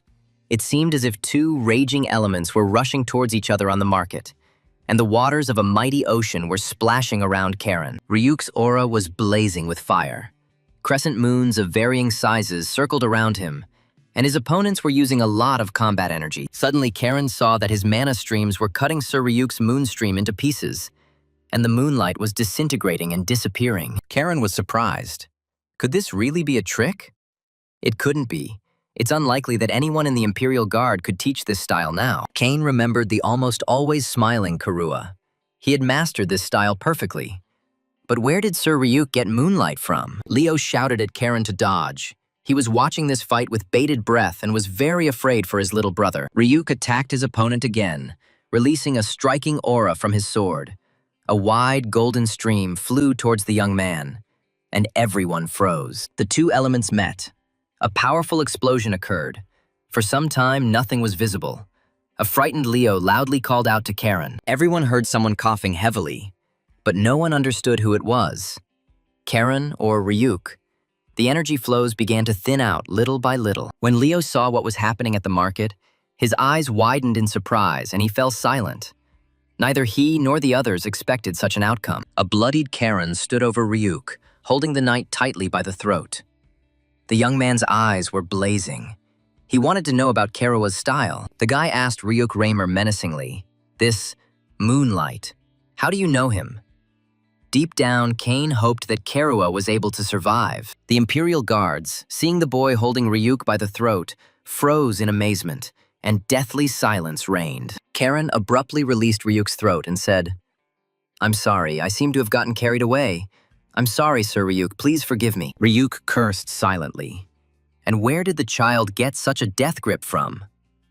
He asked the young man, "Are you okay, Sir Charon?" The young man looked at the wound on his side, inflicted by the knight's sword, and asked, "Is this what Sir Ryuk apparently means?" "It's nothing, just a scratch, it will heal in no time." Ryuk told the young man that he had also gotten too excited and apologized to Karen. Karen assured the knight, "Everything is clear. No questions, by the way. From whom Sir Ryuk learned moonlight. This is a very rare style." The knight answered the question with a question, asking Karen how he also knew moonlight. A highly secret Imperial technique. "This is, after all, the technology of one of the last Imperial Guards," Karen objected. "You didn't answer the question, but you yourself demand answers." The young man continued, and more importantly, "Regarding your moonlight, Sir Ryuk, it could very well be improved a little." Karen said to the stunned Ryuk Raymer, "What if you had not just one fake moon, but several at once? Or maybe add physical strength to the false moons too, although he, Karen, is probably not raising the right topics." Surprised, Ryuk objected not at all. Bowing, the knight thanked his young opponent for the very valuable advice. Karen sighed. Since Ryuk was receiving support from the Diaz Marquisate, which was hostile to their family, he thought Ryuk was a rotten person to the core. But it seems like he's a normal guy, and this loss could help the Imperial Guard come to their senses a little and become stronger. Karen said, "Sir Ryuk, I'm not from around here and I shouldn't interfere in your affairs, but I hope you won't let the talent rot. I'm talking about Amy." Ryuk Raymer replied that he understood Karen perfectly well. The young man asked him, "Then keep an eye on the little one.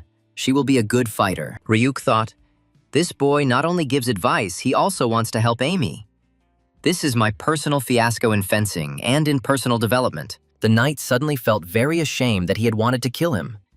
He suddenly called out to young Karen Reston. Ryuk thanked him for teaching someone like him and gave him useful advice. He would like to cross swords with him again in the near future. Zara said that by order of the Duke, Karen would be imprisoned for 4 years because he had caused too many incidents. Sir Ryuk sighed and responded to Zaras's words that he would eagerly wait for the Duke's appointed time to pass. The young man turned to the knight and said that when he returned, he would like to see a new version of Sir Ryuk Raymer's moonlight. Ryuk smiled and promised that he would not disappoint the young blue wolf, Karen Reston, and would be happy to continue training. Meanwhile, the investigation continued in the palace. Marquis Diaz sighed, to think that she could be hiding dark mana. He pointed to the magical item, the mask, and explained that this is why the detection magic didn't work. It was hidden by the mask. Yahello asked if Crown Prince Galamon would not be present. Yorn said no. The refugees from the Southern Kingdom had become a problem. The Duke reminded that the deserters who attacked the Bellis barony were also from the Southern Kingdom. Yes, the situation is very delicate. The heir said that this matter is being investigated by the Imperial Guard. But more time is needed, the Duke sighed and shook his head. Even if dark mana could be hidden with a mask, a verified identity was still required to enter the palace. The body of a young lady from the family of Viscount Talisman, whose identity was stolen by a succubus, was found on the outskirts of the capital 2 hours ago. Yahello asked the Marquise, "Aren't they related to your family?" Diaz flared up. "Duke, this is the Imperial Palace, and I am the head of the family. Please use the formal address. And, as has been correctly stated, it is true that Viscount Talisman's family is close to the Diaz's." The Marquis asked the Duke to understand that their Diaz family had absolutely nothing to do with this outrageous incident. Yahello replied, "I know very well that you are not the kind of person who would do something stupid. I just want to ask you for your cooperation." He recalled that not only had a demon appeared in the Imperial Palace, but the grandchildren had almost died twice during a trip to the capital. Duke Reston, his eyes flashing, said, "Karen and Leo are our future. And yet some demonic rat has sneaked into the palace." Yahello was absolutely certain that the enemies were trying to destroy the future of House Reston, to kill those who could fight the demons. Jorn recalled his recent meeting with his father. The old emperor invited the heir to his room for a conversation. The ruler asked his eldest son to make sure that he never angered Duke Yahello, that Jorn should not make him his enemy. The emperor begged his son not to forget his words, and the heir to the throne promised his dying father that he would follow his advice. The Duke announced that starting today, 4 squads of Inferno Knights will be stationed in the Imperial Palace. Jorn asked if this was really necessary. Yahello explained that he had already discussed this with His Majesty. The prince shuddered, perhaps with his father. He warned that his grandchildren would regularly visit the palace to investigate, and that no negotiations could take place without my sword. The Duke was confident that they would definitely find the culprit and bring him to justice, even if it took quite a long time. Yahello gloomily promised that no one would be left on the sidelines and without our attention, even if royal blood flowed in their veins. Crown Prince Yorn Karen's face darkened. He frowned and looked askance at the stubborn Duke Yahello. Marquis Diaz's face darkened. He thought that it was all over. Reston was not only incredibly strong, but also amazingly stubborn, and he could not be bribed. The peace that had lasted 50 years in the great empire was coming to an end. Everyone felt the impending threat. The rats were running away. Having finished at the Imperial Palace, Duke Yahello went to visit the head of the National Tax Service, Lord Gale Periton. Lord Gale gladly treated his relative to excellent wine. They drank. They needed to discuss their family matters. Yahello said to Gale, "It's been a long time since we sat together like this, dear matchmaker, and look how big your grandson has grown. Time flies." The Lord smiled. "And it's really a pity that we rarely get to see each other. We both have so much to do. Complex state affairs are on our shoulders." The Duke agreed with the matchmaker that it was true. "But I think we will see each other much more often now. We will have to visit the capital." The head of the tax service looked closely at Yahello, apparently hinting at an investigation into the incident at the palace. Yahello confirmed, yes, it was all because of the demon. Now the Reston family would be more likely to show up in the capital. The Duke nervously clenched his fist. He told Gale that Pale would handle the matter. Periton was very surprised. Such a decision from the head of the Reston house was unexpected. The Duke told the matchmaker that he knew Pale's abilities better than he did, and because of tradition, Yahello had kept his youngest son in the shadows for a very long time. But among the 3 sons, he is the most suitable. So upon his return, this decision will be announced to the entire Reston Dukes' family. Lord Gale asked the Duke, "Why are you telling me this? After all, these are the internal affairs of the ducal house. What does the Periton have to do with it?" Yahello replied, "Because you, matchmaker, must help us." Gale was taken aback. For the first time in many years, the proud Duke Yahello said such a thing. The Lord smiled. "Asking for help is not like you. The glorious ducal house of Reston has always been an impregnable fortress. Besides, Yahello himself understands that such things are against his principles. Everyone in the empire knows this. That's why he stays at the top." It was very difficult for the Duke to speak, but he still said, "Matchmaker. Because of that attack, Karen almost died. He is still just a child. After a short pause, Yahello concluded that in order for Pale to gain true strength and be able to protect his son, please help him. Yahello looked closely at his relative. Influential in the capital circles, Lord Gale Periton understood everything. He asked, "Tell me, Karen will stay in the capital?" The Duke shook his head. "No, he faces imprisonment. 4 years locked up." The head of the Reston house was sure that Karen was a smart guy and would understand his intentions. But Gale realized that this was training under the guise of punishment. Lord Gale realized that it seemed that Duke Yahello was going to take Karen's upbringing seriously. It was clear that he saw him as his heir. The owner of the house drank a glass of excellent wine. For him, this was very good news. Pale and his daughter would actually take over. He firmly told the Duke that if anything was needed, just say so, matchmaker, and everything would be done quickly and clearly, in any form, whether secretly or openly. Yahello added wine to the matchmaker. He was very glad that he and Gale were able to agree on such an important issue for Pale and Karen. The Duke thanked the matchmaker for his understanding, and he kindly replied that it was nothing, since they had long since become one family. Morning came. Leo and Karen's visit to the capital was coming to an end. It was time for them to return home again, to the fortress of the Azure Sea. Kane could not leave without saying goodbye to the tailor Lucan, who asked the young man with regret, meaning that he would soon be returning back. The young man confirmed, "Yes, I think I won't be able to get to the capital anytime soon. I need to continue my studies at the Azure Sea Fortress." He asked Luhan that when he finished with the clothes, he would send them to the address he had left. The tailor replied, "Of course, Mr. Karen." At the same time, Karen will prepare a gift for his coming of age.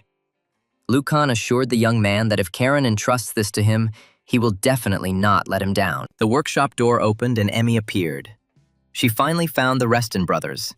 The girl heard that Karen and Leo were leaving, but after taking a few steps, the girl quietly moaned. Hugo delicately asked Miss Amy what had happened to her. She seemed to be unwell, Karen asked cheerfully. "Well, your ass doesn't hurt?" I held back. "So you'll live," Leo thought. "He beat me like a mangy dog," Amy remarked with a smile. "What a boor you are.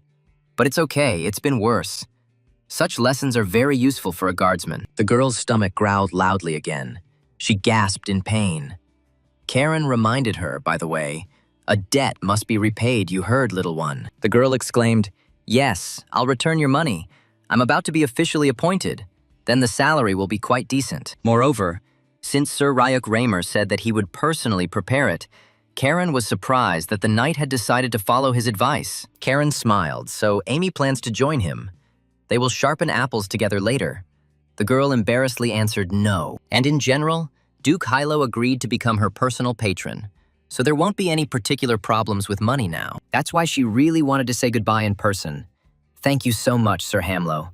I will never forget your kindness, Sir Hamlo." Karen replied with a smile. Hamlo, sweet. In short, when you reach 6 stars, come to the Azure Sea Fortress. Amy was happy. "Since you invited me, I'll just come," Karen thought. "I'll teach you moonlight. It'll be tough. Get ready, little one." The girl quickly said that she had to go. "Goodbye to everyone. See you later." Leo reminded Karen that they also had to go. They needed to get ready to leave. Luhan asked Mr. Karen to stay for a moment. The Reston brothers turned to the elderly owner of the sewing workshop. The old man came out from behind the counter and approached Karen. He said that he really wanted to give the young man something. He had a box in his hands. The boy looked curiously into the small box. Luhan said that it was Mr. Kane's brooch. It had been kept all these years. He fixed it before he died. Kane held his own brooch in his hands and couldn't believe his eyes. It was surprising that it was still intact. He asked Lucan in surprise, "Why are you giving it to me?" The tailor answered, a little embarrassed, that Karen and Kane were somewhat similar. Luhan thought that Mr. Kane would approve of his choice. Karen smiled and said, "But the little one is unlikely. Amy would simply be angry." The tailor explained to the young man that everything has its own owner. "I'm sure Amy will understand." Probably. Kane couldn't take his eyes off his brooch. The young man thanked Lucan, promising that he would cherish this little thing like the apple of his eye, especially since it was so old and valuable. Having pinned the brooch he had received from Luhan onto the lapel of his coat, Karen cheerfully asked those present whether I was good or excellent. The owner of the sewing workshop was stunned. He had the feeling that in front of him was the same smiling boy, Cain Rathor, with the brooch. He muttered in confusion to Karen that he couldn't even imagine how strikingly similar he and Cain were now. The Reston brothers walked out into the street and headed towards the house of Lord Gale Periton, where they had lived all this time while they were in the capital. Leo asked Karen if he didn't notice anything.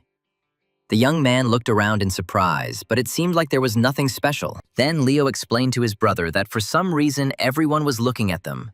Karen looked around again, and indeed, all the passers-by were staring at them. The young man quietly asked what the hell they all wanted from them, whispering, pointing with their fingers as if they were wild animals. Suddenly, everyone heard the voice of the sixth prince. He explained to Karen that he was now a celebrity in the capital. The young man did not understand anything. The rumor that Karen had beaten Sir Ryuk spread throughout the capital in an instant, defeating the one who was supposed to be the commander of the knights. Revelio said with a smile that Karen already had his own fan club. The guys were happy to see the prince alive and well again. They found a secluded corner in the park where they could talk. Rio asked them, "So tomorrow you are returning to your grandfather's fortress?" Rio noticed, 4 years locked up? Duke Hilo dotes on you guys. Karen growled at the prince and waved his hand away. He was offended. "I even gave you the dew of the world tree," Karen muttered. If he had known that you stick like a bath leaf to his ass, he would not have taken it. Rio reminded him that Karen had defeated Sir Ryuk thanks to him. He forgot. The young man hissed and removed his hand. "Please," just as politely. Hugo looked at them and thought, the mad prince of the empire, and along with him, the mad dog of the ducal house. What a hellish mixture. And they behave so childishly, although everyone is looking at them. And what is the prince even thinking? What did he see in these impudent boys? The sixth prince raised his head and pretended that he had just seen his elder brother Karen and Leo. He exclaimed, "Oh, Sir Hugo!" Revelio said solemnly, "As a member of the royal family, I have always been and will always be grateful to the Reston family. I hope you understand this." Hugo bowed. "Oh, what are you saying, Your Highness? It's just a subject's duty," Karen grumbled. "And why were you staring at me? Instead of saying thank you?" Karen reminded me, "I helped you with the demon, Your Highness. Without me, the succubi would have already torn you apart." Hugo silently watched them. He thought, "Reo is not like the rumors say. A little strange, but a normal guy," the prince asked. "Karen is always so toxic, right?" Revelio rose from the bench and said with a sigh, "Okay, it's time for me to return to the Emperor's palace under the protection of the Blue Wolves." He extended his hand to Karen and smiled welcomingly. 4 years. Let's see how much more crazy you become in that time." Karen thought for a second. Just think. The Prince of the Empire extends his hand to him in a friendly manner and really sees him as a friend. He shook the hand extended by the prince and replied, "I hope you become the biggest asshole of this city, brother." Reo smiled. "And so did I." Surprised, Hugo listened and watched attentively. Or perhaps the prince was not quite normal. Who could figure this out? Revelio, surrounded by guards from the Knights of the Hiran Order, went to the imperial palace. He was very grateful to the brothers. In his mind, he told them, "Thank you, Karen, Leo. Thanks to you, I am no longer afraid of dying in the palace." Karen heard his thoughts. The young man cheerfully said to his older brothers, "Well, get on your horses, lads. It's time to head to the mansion to pack our things. We'll be on the road tomorrow." Life will soon begin in the Azure Sea Fortress, where every hour will be scheduled and exit beyond the estate will be closed. The day of departure arrived. The grandmother could not hold back her tears as she saw off her beloved grandson. Lord Gale waved his hand to them in greeting. Karen also waved for a long time from the car to his grandparents, whom he loved very much since childhood. They always spoiled him very much. Leo asked Karen in bewilderment about the confinement, whether he really would not argue with such a harsh decision of his grandfather. Karen was once again convinced of his older brother's naivety, and Leo looked at him questioningly and didn't understand anything. Karen asked, "Didn't you realize during your trip to the capital how many strong people there are in the world? We can't stand still in our development." Zeres made a sarcastic remark, and someone who knows about it caused such a stir in the capital that everyone is now talking only about him. The young man asked Zeres if he could stop grumbling or even get into another car, but the commander of the Blue Wolves objected. While they were returning through Tibia, the barony of Bellis and the lands of Count Kiel, the Duke ordered that they be watched to ensure that they did no harm. Zeres said, "Karen, I dare say that you have noticeably become smarter. And if so, you will behave quietly during the vacation before confinement. They soon arrived in Tibia, where Karen planned to stop by for a cup of aromatic tea with Revelio's adopted sister, the elf, Pone. The delighted mayor of the city, Jin, came out to meet the boys. His power had grown considerably. He exclaimed, "Karen, Leo, come in quickly!" The mayor assumed that the travelers must be hungry and invited them to come in and eat. Karen thanked the mayor and declined. Jin was surprised. Why didn't he like their food? The young man explained that they just needed to visit one place here. The mayor sighed. It was understandable. Very sad, but nothing could be done. He was glad to see the nice boys and accompanying knights again. Leo and Karen, accompanied by Xeris, set off along a familiar route to the secret black market area of the city of Tibi. The man in the long cloak by the wall told the young men that he did not expect to see them here again.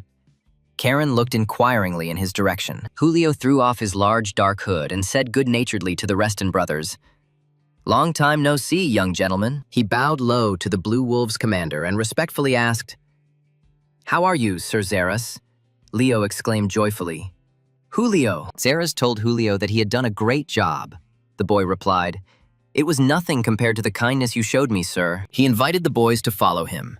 Lady Pona is eagerly awaiting them in her secret underground chamber in the Caligo Black Market. The elf thanked Karen for fulfilling her request, and Karen looked questioningly at Chairman Caligo. The young man said that Pona had misunderstood everything, that they were not friends at all, Rio and I. Leo tried to stop his brother, and Xeris grabbed his head. Pona stopped Karen and said, "I am satisfied with the result. I see that Revelio has a very reliable comrade. That is enough." She gave a sign, and one of her subordinates brought a box. The elf explained that it was a gift as a token of her gratitude. "This box contains a unique elven apple wine," Karen said incredulously. "Well, let's say, what else does she want from them?" Chairwoman Caligo asked that the brothers continue to look after Rio and be good boys as much as possible. Karen sighed and replied, "Well, since you're asking, Lady Pona, then fine." She smiled and thanked the young man for agreeing to help. Now, everyone needs to get a good rest. They will set off tomorrow with the first rays of the sun, and there is no need to get too drunk. Alcohol had become popular in Tibia, and you could see people staggering on the streets. Pona didn't want the boys to be like that. The next stop on the road to Azure Sea Fortress was the Barony of Bellis, where Leo and Karen had their own financial interests. Young Baron Bellis joyfully greeted the guys at the station. He exclaimed, "You are here! It's been a long time since we saw each other. What brings you here?" Rohan said that his father retired, so now he is kind of a baron. "That's how it is," Karen exclaimed. "Wow, Baron Rohan." Rohan was embarrassed. "Oh well. We can do without the formality," the young man objected. He inherited the title and a thriving business.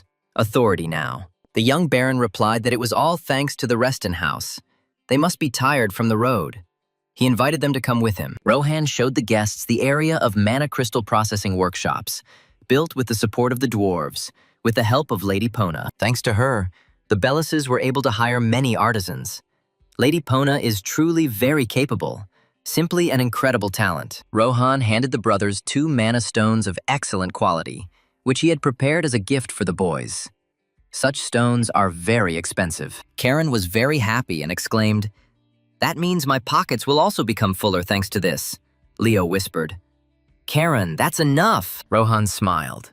He was still the same, and a satisfied Karen said to his brother, "This means that your pockets will be full too, you understand?" Xeris asked Baron Rohan for forgiveness for Karen, but he kindly answered the knight, "It's okay. Everything is fine." He said he was very pleased to see that even after such dangerous events, Karen Reston was still the same feisty child. Rohan looked at the boys admiring the stones and smiled.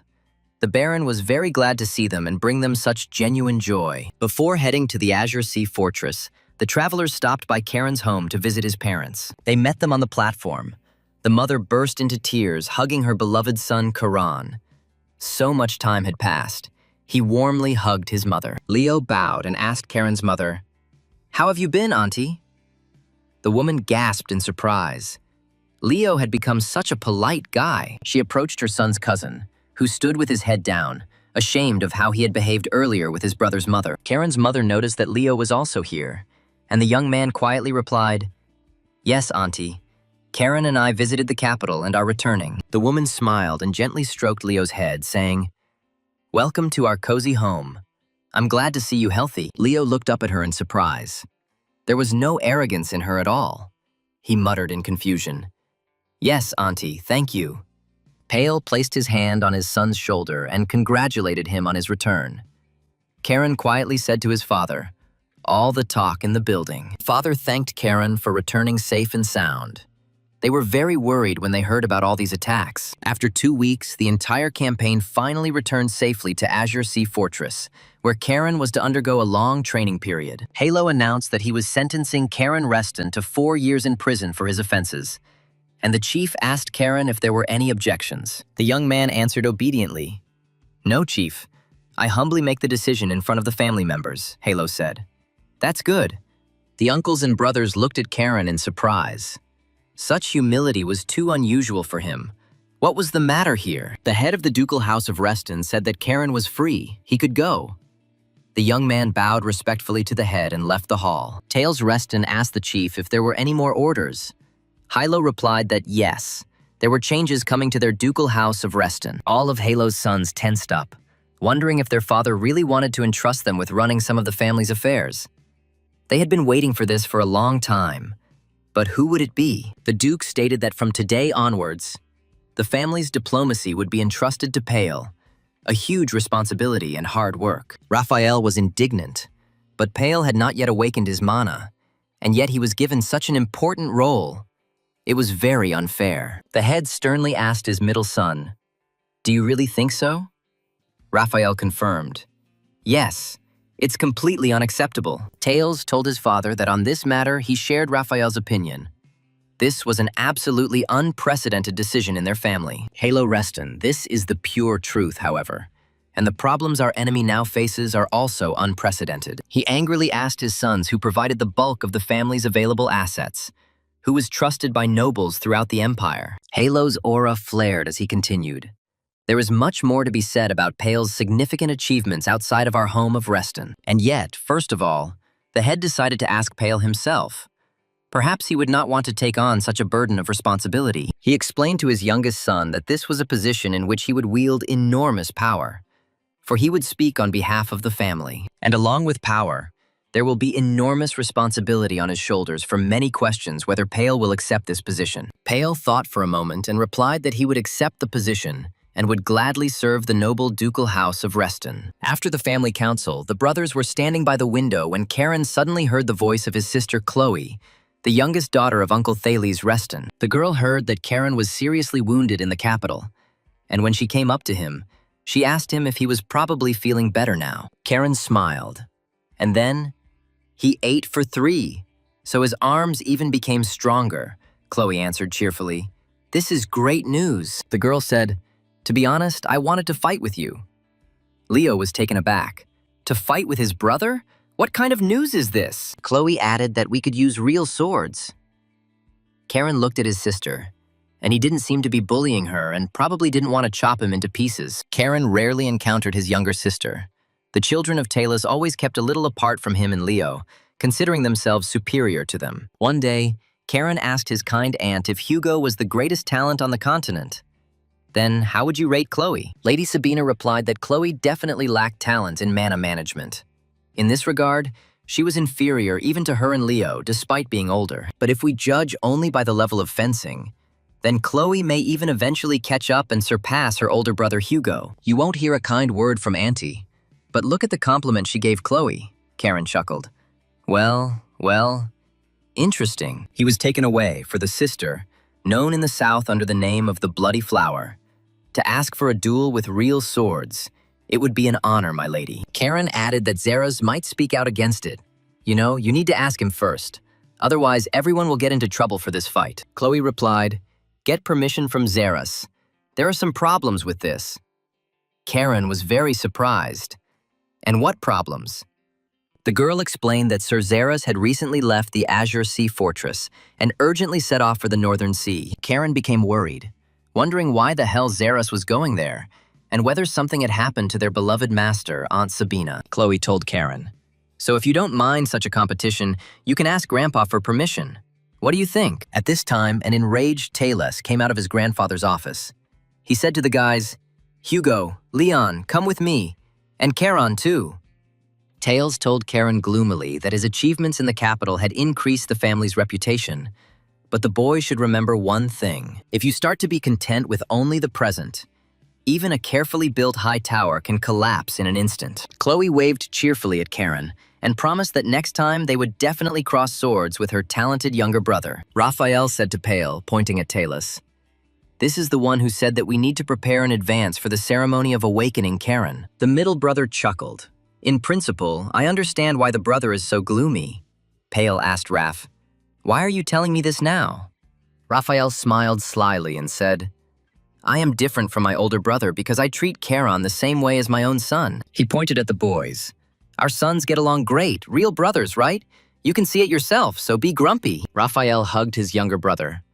"I understand if you don't believe my sincerity right now, but at least just remember what I said." As he left, Raphael winked at his younger brother and added that they would eventually join forces for the good of their family. Pale looked at his brother in silence. He knew very well how he and Tyles had always treated him and Charon. He didn't trust them. Raphael called out to his son, telling Leo that it was time for them to leave, and the young man obediently went with his father to their residence in the fortress. Charon realized that something serious had happened in his grandfather's office after he left. He asked his father, "Dad, are you okay?" Pale took his son by the shoulders and firmly said, "Charon, I will definitely protect you no matter what it costs me. I won't even spare my life." The man looked intently into the young man's clear blue eyes and asked if his son believed him. Charon realized that his father was worried about something. He smiled and calmly answered his father, of course, to whom, if not to you, Charon knew very well how much his parents loved him. Night had fallen on the Azure Sea Fortress, but few slept there. Everyone was discussing the latest decisions of the head of the Yahello Reston family. After the development of the mana mine began, the barony of Bellis changed beyond recognition, growing rich before our eyes. Rohan was pleased. Life in the city was in full swing. In just 2 years, the barony's capital had greatly expanded and noticeably improved. Cheonghaesong, which was once virtually isolated, has now become a true economic hub of the northern region. Rohan exclaimed. "Mr. Pale is truly talented," Henry replied with a smile. "That's why he is always up to his ears in work." The young baron thought, after all, the changes in his life began after meeting Charon, and how much the boy himself had changed. It had been 2 years since their last meeting. Rohan could not wait for their next meeting. He was traveling to the fortress of the Azure Sea. Charon, who had noticeably grown up, loudly asked the young Baron Bellis what was going on with my request. "I hope you brought it, Rohan." He handed the guy boxes of mana stones. "Yes, well, people usually say hello first," Charon exclaimed. "My mother is a woman." Charon gently hugged the boxes of stones and said, "I missed you so much," Rohan thought. Even after 2 years, nothing has changed. The young baron looked at the boy with tenderness. He was still the same child, only his body had grown significantly and become even stronger. Here, Charon came to his senses. "Oh, right. What am I doing? Rohan is probably going to see my dad. Let me show you to the office, my dear." Humming a song, Charon said that he knew a shortcut. Rohan was surprised. He seemed to speak smoothly, but still reeked of rudeness. "The guy warned me that my father has so much work now that he doesn't see the light of day. And that's why he sometimes gets angry and is rude to people. Can you imagine that?" Pale greeted his guest cordially. "Welcome, Baron Rohan," apologizing for the paperwork cluttering the area. Rohan replied respectfully, "It's been a while, Sir Pale." Young Charon Reston also entered his father's office with the young Baron. Pale explained to the Baron that he had sent Charon in his place due to the enormous amount of work, and I hoped he had been polite this time. The boy answered his father with a smile. "Well, of course, dear father." Rohan noted with confusion. "Well, how to say it? If it's polite." Pale understood everything and suggested getting down to business. Apparently, Rohan wanted to develop the processing of magical stones. The Baron confirmed. "Yes, that's right, but the barony has problems finding qualified personnel." Pale agreed with the Baron. That's always the case with good professionals. No family would want to give up their qualified specialists, Charon asked. "What is the problem? Please ask." The guy suggested that if there was no one to work as a farmhand from among the respected citizens in their empire, Then let's look for workers outside of it. Pale asked his son to clarify his proposal, what he meant by searching outside the empire. Such specialists were needed everywhere. Rohan looked at the guy questioningly. He knew that he often came up with almost brilliant ideas, despite his harshness and rudeness. Karen said that the southern kingdoms are now in a state of war. Father asked, are you hinting that it is possible to take technicians out of there? Right on target. Many would be happy to get away from the war and do what they love in safety and for decent pay. Rohan objected. The rulers of the kingdoms would not simply give up their people. Valuable personnel remain such, even if there is a war. Pale doubted that not everyone would agree to move simply because there was a war going on.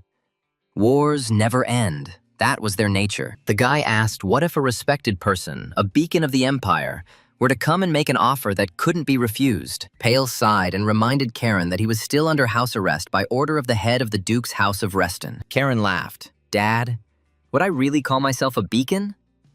Pale was surprised. Then, who did his son mean by the beacon of the empire? He winked.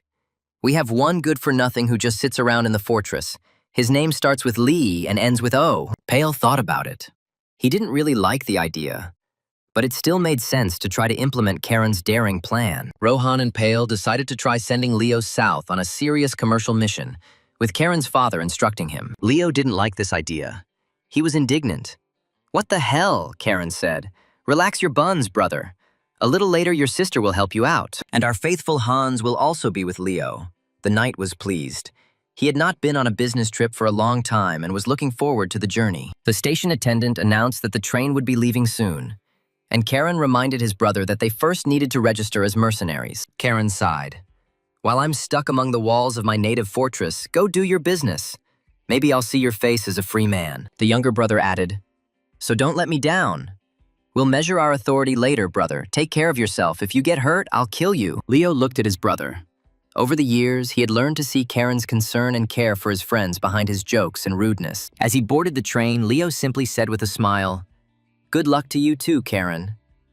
He had already spent half of his imprisonment in the fortress and had become stronger. The train rushed forward, carrying brother Leo and the knights accompanying him to the warring south. And Karen still stood on the empty platform. Turning around, the guy suddenly discovered that he wasn't the only one who had been seeing off the train heading south for so long. And this surprised him greatly. On the platform, a little further away, stood Leo's mother, née Marquise Diaz, and frowned at the hated boy, Karen Reston. She knew perfectly well that the idea of sending her son to the south belonged to Karen.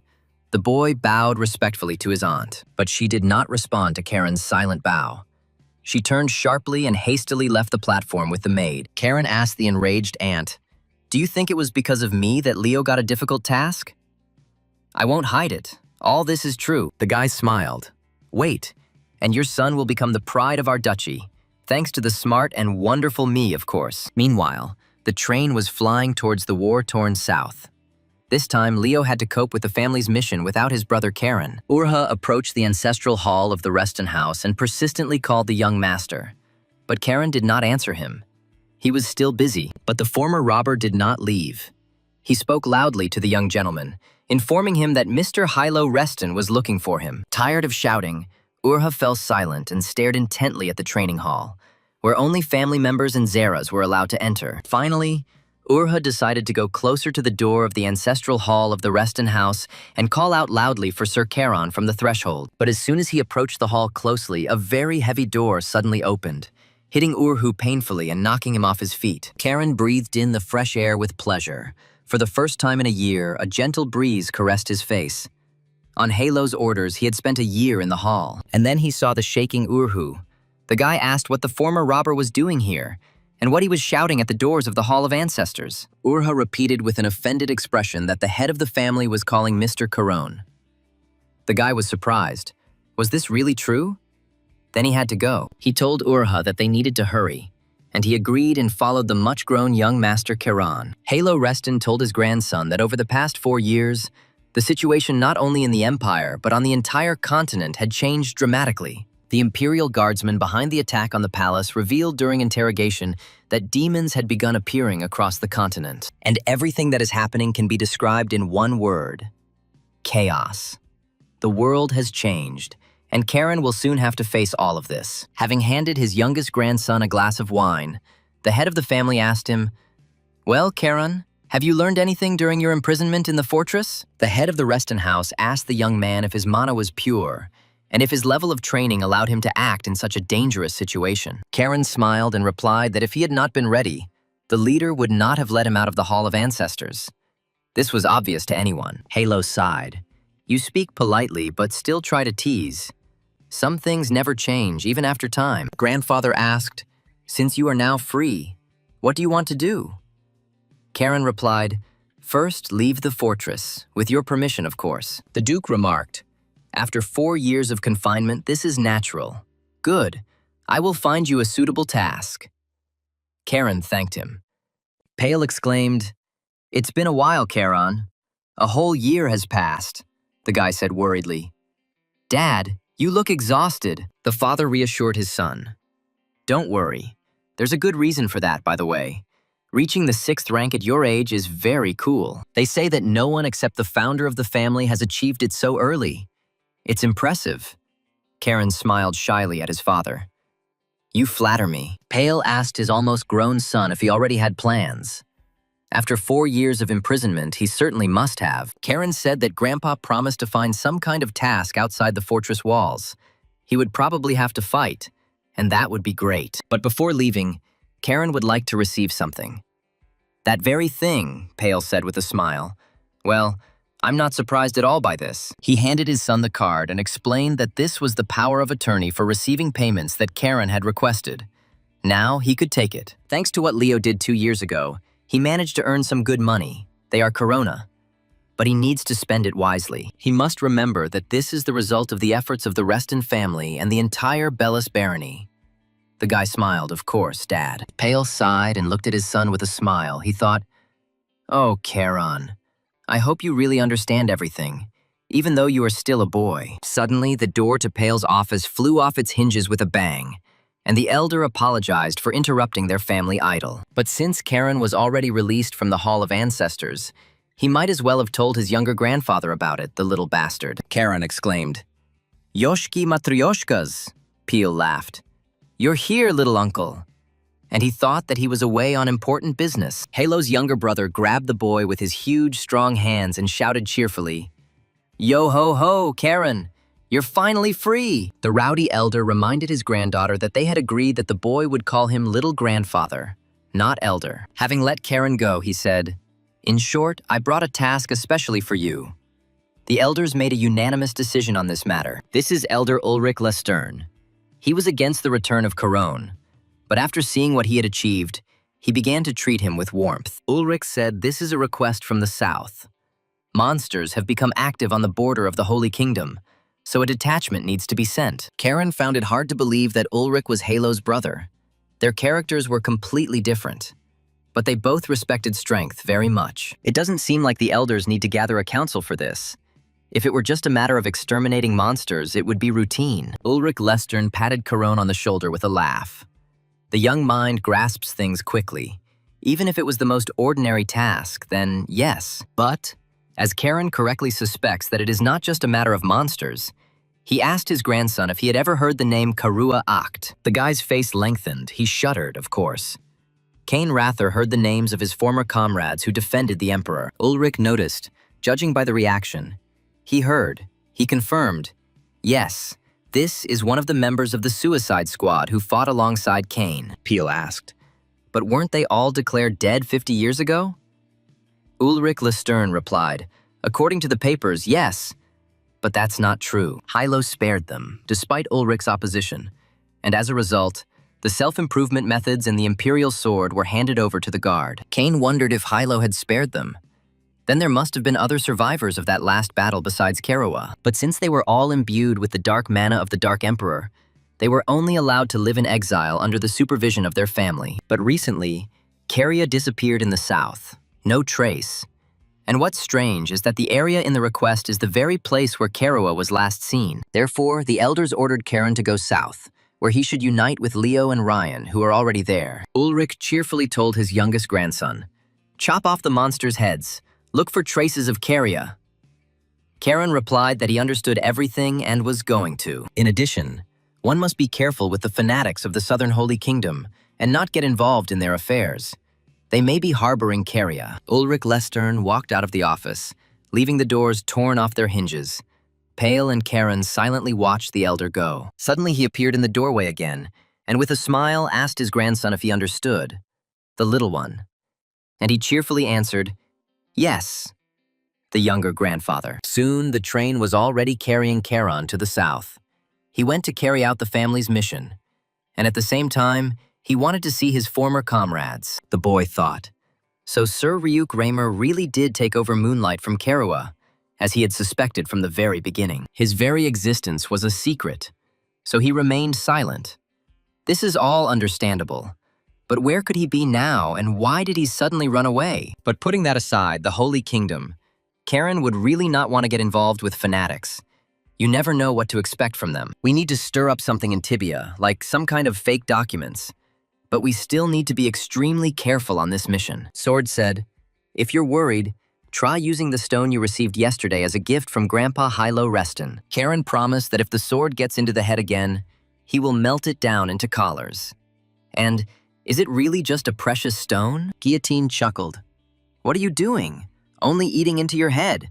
Pour mana into the stone, you idiot. And imagine the armor you really want." Karen didn't understand. Why the armor? The sword was indignant. "Oh, stop asking stupid questions, master. Just do what I say." The guy replied, "Okay, I'll do everything now. Just shut up, you bastard." He started yelling like a real talkative person, not a sword. Karen couldn't understand what was so special about this stone. Well, he poured in mana, and then what? Nothing happens yet. Suddenly the guy realized that his clothes had changed. He asked in confusion, "Was it really?" The sword confirmed. It was Cabana, Rael's armor. Guillotine noticed that Hilo truly valued his grandson Caron.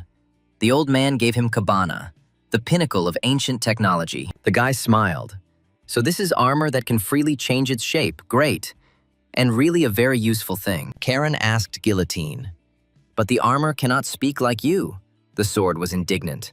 "Of course not. I am special, like the children of the sun." Time flew by while he was talking to the sword, and he arrived in the Tibia Autonomous Territory. The city had changed a lot during this time. The streets were dirty and beggars were everywhere shouting, "Give me at least a coin, sir. I haven't seen food for 3 days. Please have mercy." Angry townspeople fought off the refugees who had flooded the city, shouting, "Let us go! What the hell are you doing? Go to work!" The residents of Tibi were outraged that the city mayor still hadn't gotten rid of these fucking refugees.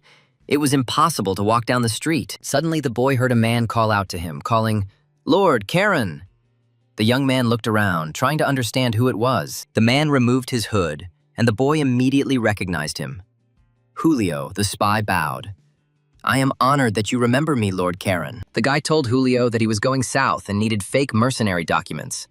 The spy approved of this plan. The southern kingdoms have closed their borders due to the war, so pretending to be a mercenary is reasonable. There is always a demand for mercenaries. Karen wondered why they had come to Lady Pone's town hall. Weren't they supposed to go to Caligo's hideout in the secret black market? Julio explained that the mayor and Lady Pona were currently in a meeting. Karen was amazed that these two were really doing business together. How interesting. Pona asked the mayor what about the area in the east. Jin said yes, it still needs to be rebuilt, so it will do. Opening the door to the meeting room, Karen said with a smile, "Wow. I heard that Mayor Tibby has a good business acumen, so it's true," the guy asked with a smile. "I hope you're not up to any shady business here because that was very ugly of Mayor Jean." The mayor gave Caron a tense smile, noting that they hadn't seen each other for a long time.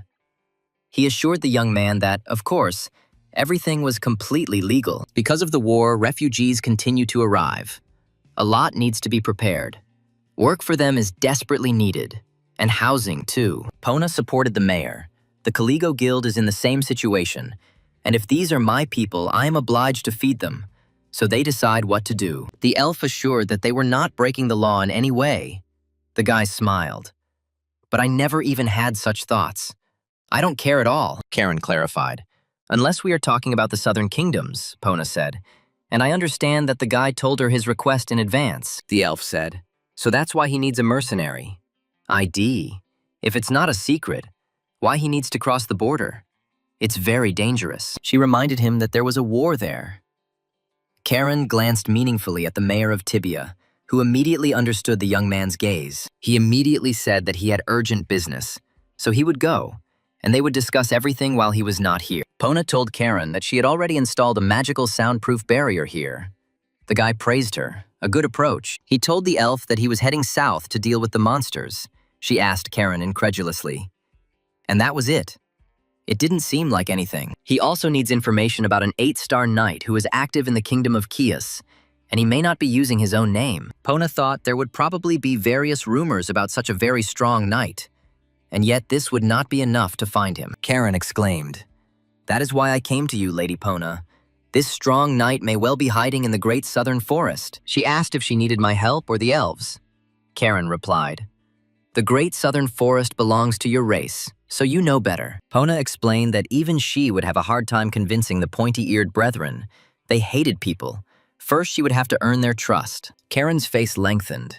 And how interesting it was that he had to earn this very trust of the elves, especially considering their attitude towards him. The rider rode carefully along the forest road, his strong steed briskly moving its powerful legs.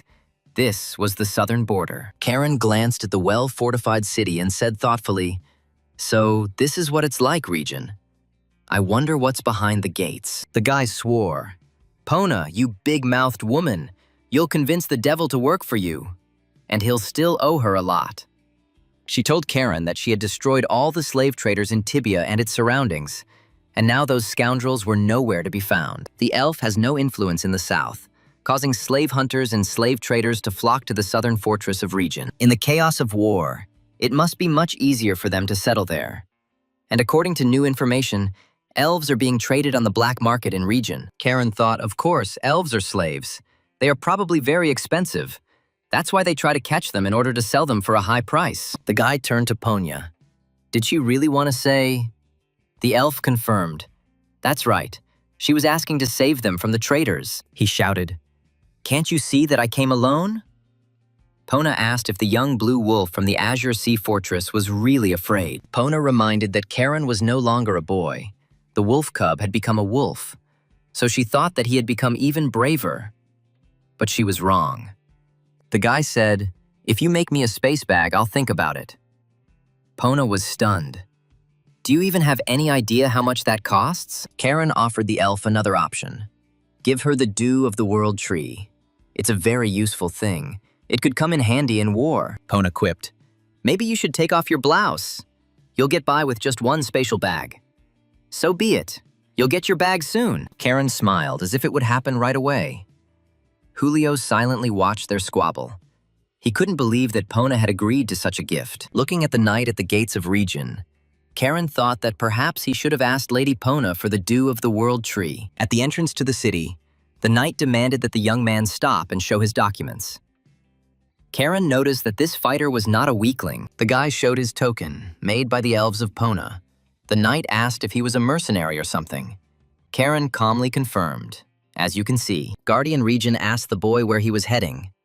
Karen replied that he really needed to get to the southern kingdom of Chios. The knight grumbled that the guy was going into the thick of things, but still allowed him to pass.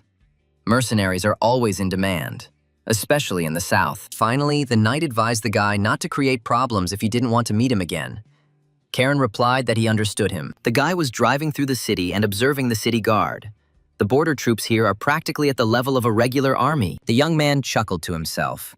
With so many soldiers, it was scary to even spit. They would kill him for nothing. And yet it was quite interesting here. Karen approached the inner gates of the city. Pona's scouts provided him with fairly detailed information on the slave traders. The day was already drawing to a close, and the streets were not too busy, but the drinking establishments were full of customers. The guy found the right restaurant and went inside. The room was noisy. Adventurers were celebrating another day they had lived. Karen carefully examined the crowd. His gaze stopped on a one-eyed bald man. This was the one he needed, the slave trader. Approaching the one-eyed man, Karen asked if he could sit down there. The bald man glanced warily at the richly dressed knight. The one-eyed man chuckled. "Well, you have some tastes. Why bother with me?" "There are plenty of places," the guy warned him. so that he wouldn't misunderstand him. Karen said that he simply loved beautiful things, and the one-eyed man, as he had heard, could help him get them. So he had come to him on business. The bald man's only eye gleamed, and he said, "Judging by your appearance, you are a nobleman who has put on rags. So why were you looking for me?" Karen explained what he heard. The bald guy was familiar with the pointy-eared ones. He even jumped up on the stool. What was going on? The guy stopped him right away. The bald man immediately lowered his voice and warned that elves weren't that easy to come by. They were a pretty rare commodity even here, and he didn't have any. Karen was surprised. Could this really be true? Then let's talk in a language more understandable to all traders. How about this dialect? He pulled out the card that his father had given him before leaving, and the one-eyed man was speechless with delight, which meant he was looking at a rich man. The slave trader stammered that the stranger had a very good pronunciation, but there was one more thing he needed to ask about this map, Karen asked. The bald man apparently wanted to check if the card was real. Yes, please. He threw the card into the trembling hands of the slave trader. The guy's eyes flashed angrily with the magic of clarity. He growled, "But for wasting my time, you will have to pay very dearly." The slave trader's face lengthened.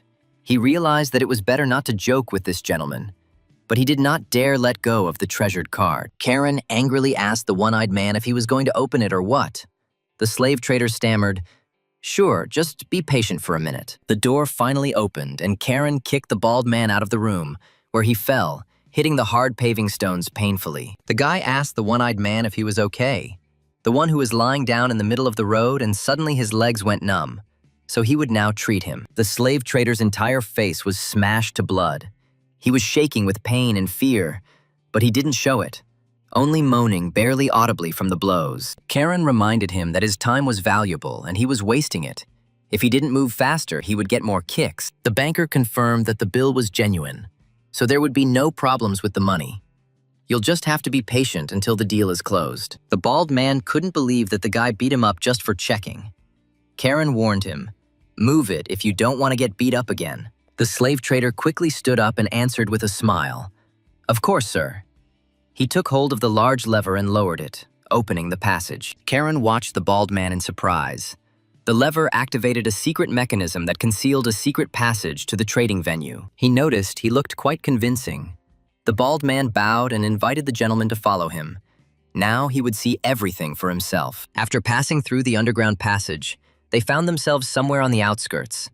A bald slave trader was showing the way, indicating where to go. A passing knight warned Karen that the floor there was dirty and advised him to watch his step carefully. But the one-eyed man objected that Cobbler's lair was very different from other places. Everything was much better and cleaner there than in others. He explained to Karen that they kept a strict and systematic inventory of the goods, and one of the slaves bowed to the boss and greeted him. Cobbler asked the slave Dale, "How are you feeling?" He replied, "Thanks to your doctor, I was able to get back on my feet," and smiled. The one-eyed slave trader replied to the man, "Glad to hear it. If you need anything, contact me anytime. Don't be shy." Dale bowed his thanks to the boss, and the owner invited Karen to move on. He was in a hurry to close the deal and get his money. Karen asked in surprise, a slave trader who is not without compassion. "This is the first time I see you treat all the slaves like this." Cobbler explained that for us they are more of a commodity, and the quality of the commodity must be monitored. We do everything for the sake of our valuable customers. The bald guy introduced himself, Cobbler, the owner of the Cobbler recruiting agency. Karen snorted. "A recruiting agency? You trade in slaves?" Cobbler asked why it was nonsense. "That's exactly how we survived in Regen. Quality over quantity, as you probably already understood." Karen ordered him to shut up and asked where they get slaves. The bald man hesitated and mumbled that it was very difficult to explain. The guy clenched his fist and swung it at the slave trader, who shook and said, I will tell you everything you want, just don't hit me anymore." Baldy said, "We pick up those who have escaped from other traders, train them, coach them, and then pick up buyers." Karen doubted it.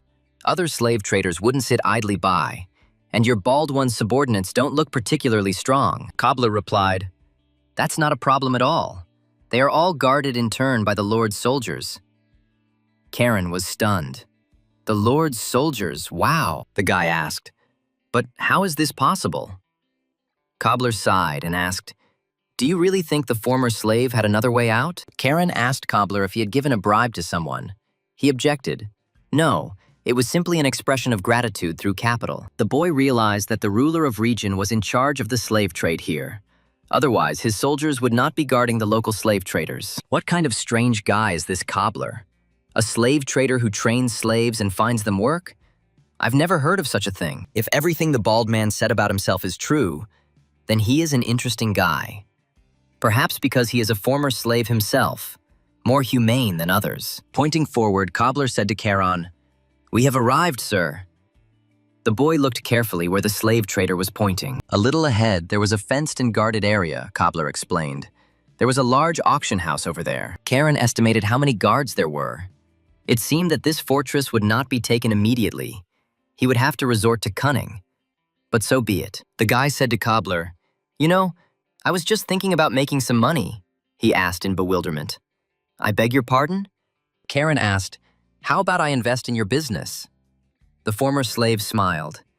"It would be an honor for me to accept the investment." The slave trader tried to speak as delicately as possible. He explained that, you see, business must be built on mutual trust. The guy took up the sword and said that Cobbler had even less intelligence than the hair on his head. He hiccuped with fear.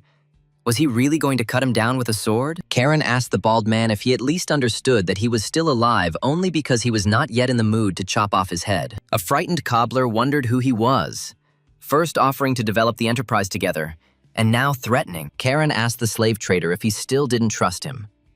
Cobbler replied, "Of course I do." The guy barked. "Well then, let's go." The former slave thanked the gentleman soldiers for their service. But when they saw Cobbler, they said that he couldn't come here today. He wasn't invited. The bald man asked the soldiers to understand that he was accompanying an important guest, but the knight said that without an invitation, you could only go to hell. Approaching the head of the guard, Cobbler quietly said that he had a black card.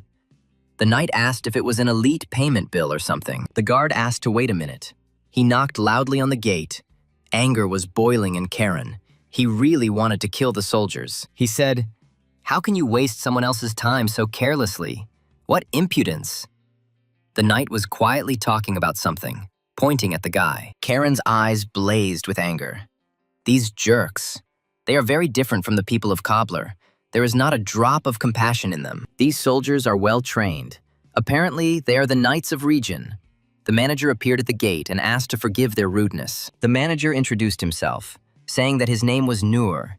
He was responsible for this place, and he asked permission to check the map. Charon answered, of course. Nur bowed and thanked the gentleman for his kindness and flexibility in such a delicate matter. The guy warned, but not everything is so simple. The masked men stared in surprise at the unusual guest of the slave auction house. Charon's eyes flashed, and he warned them that they would pay for wasting so much of his time at this gate. Cobbler shook silently with horror. He already knew how painful the blows of this young but very strong, rich buyer were. The host loudly warned the guests of the luxurious auction house that the auction of fresh slaves would begin very soon. The distinguished guests were asked to take their seats. This place resembled a very rich theater, and the guests here were not poor. The host reminded him once again that the auction would soon begin. Charon looked around carefully. All the buyers were carrying slaves. The guy clenched his fists and growled, "Damn circus, where people are sold like cattle, and these rich idiots buy slaves for themselves." Charon fell silent and plunged into the dark memories of Cain Rathor. In his past life, he had been much less lucky than in this one. Cain recalled his childhood, spent in a remote mountain estate, where houses are clung to one another, immersed in the greenery of the forest. He was a slave, and for the amusement of his master, his slaves had to kill each other in a large arena soaked in the blood of their victims. That day, Cain killed everyone who entered the arena one by one. The wounded boy begged him, "Please, spare him." Cain looked silently at the thin child, who was also shackled, and the boy moaned, saying that he really didn't want to die. The little slave looked up at his fat master, who asked the child in bewilderment if he was really asking what to do. The fat man said smugly, "The boy already knows the answers, so why waste time? We need to finally finish this show." The fat slave trader flashed his cruel eyes and told young Cain to do as he saw fit. A small slave with a sword in his hand turned to the wounded boy, who was crawling away. leaving a wide trail of blood on the arena. To the loud laughter of his master, Karen, covered in blood, raised his sword above his head, raising it over another child in shackles. Tears were streaming from the wounded boy's eyes. He had lost a lot of blood, and yet, with a trembling hand, he tried to reach for his sword. Cain struck, finishing off the wounded man. A stream of blood gushed over him. His eyes also became bloodshot. He looked like a little demon. Cobbler reminded the gentleman that the auction for the lot he was looking for was about to begin. Karen woke up from his memories. Ah, right. Nur announced the next lot. Karen threw off his hood and leaned forward a little, not taking his eyes off the manager of this terrible place. The presenter said that this was a rare specimen, caught in the Great Southern Forest. Everyone started making noise. The Great Southern Forest, which means it's an elf. A young, pointy-eared girl was brought onto the stage. Nur presented the lot. A young elf, caught near the Great Southern Forest, was being offered. Karen looked closely at the girl. He caught a barely noticeable elven magic that emanated from the captive elf. Despite being blindfolded, she turned to Karen, sensing the mana of her kin in one of the shoppers. Buyers from their balconies began offering prices of 100,000 and above, and very soon the girl's price reached 130,000. It turned out that there were plenty of people who loved elf slaves at the auction. The price kept rising, and soon it reached 170,000. Nur announced that the offer was 170,000. Perhaps someone would be willing to pay even more for such a valuable item. From the VIP box, the buyer declared, "My elf, I'll give you 200. Nur bowed to the rich buyer. 200,000. Bet accepted. Nur asked if there were any other people willing to raise the bid. If not, then the young elf from the Great Forest would go for 200,000. Karen raised his hand and loudly announced, 500,000. Nur jumped in surprise. Such offers had never been made before. Everyone started whispering. 500,000. What kind of psycho is this? Even for an elf, this is clearly too much. Surprised, Nur turned to the new buyer. Their eyes met. Karen had an absolutely impassive face. Nur was trying to understand what kind of person was in front of him. Having come to his senses, the host announced that we had a generous offer of as much as 500,000 gold for this extremely valuable lot. If there are no more bids, then the young elf beauty from the Great Forest is sold to the gentleman who offered 500,000. The amazed cobbler asked the gentleman if he really had that much gold. It was simply an incredible amount of money, Karen said contemptuously. A bill of exchange is only issued if there is at least 500,000 in the account. Idiot, he replied. It's clear. The boy asked the very frightened slave trader if he could quietly and unnoticed take out all the slaves bought today. Cobbler jumped up. What? In what sense? Steal it or something? It's simply impossible. They are all very well guarded. Karen sighed, judging by the reaction. You can't. Useless, the bald man muttered. With such security, it's not worth trying to do it. The former slave grabbed his head and exclaimed, Whatever you have in mind, don't drag me into it. I won't get involved in such matters. The guy said seriously, Hey, cobbler, think carefully about whose side you're on. The bald guy was taken aback and asked in confusion what that meant. At that moment, there was a knock on the door of the room. Karen loudly said that they could come in, and turned to the front door, waiting for the guests. Nur brought the elf under guard and congratulated the guy on winning the auction. A whole 500,000 gold, which is very impressive. Karen asked how to pay. Nur replied, You are as determined as your bid for the lot. Cash is of course preferable. The buyer objected, saying he didn't want any unnecessary suspicions. They could track it.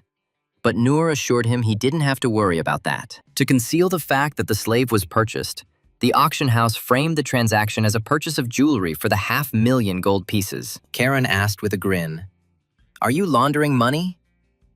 Nur reluctantly confirmed, You could say that. They just do everything legally. The guy leaned back in his chair and said, Well, that's a problem. The auction house manager didn't understand why that was a problem. Karen stated that he would like to pay a little later. All the cash is now in his personal vault in Tibia. Turning to Cobbler, the guy asked him, You'll go there with me, right? The unfortunate slave trader bleated something incomprehensible. Nur categorically objected. We only work on an advance payment basis, and since your identity is not confirmed, this is completely impossible. He told the generous buyer, I'm sorry, but we have to refuse.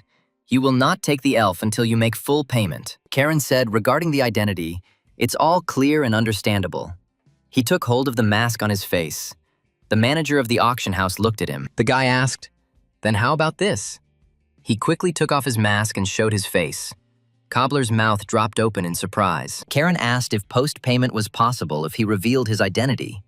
Noor objected that it was not at all necessary. The guy showed his face and sternly told the auction manager, "Since I've shown my face, you better not try to make excuses." Karen said that if Noor himself couldn't make a decision, he should call the boss.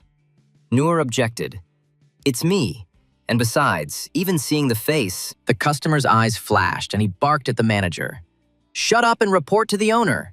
Tell him that Karen Reston demands a meeting." Noor stuttered as he replied to the unusual customer that he understood everything and would soon return with someone who could make such decisions. As soon as Noor left the room, Karen said, "Hey, Mr. Fork in the Eye, free the elf right now."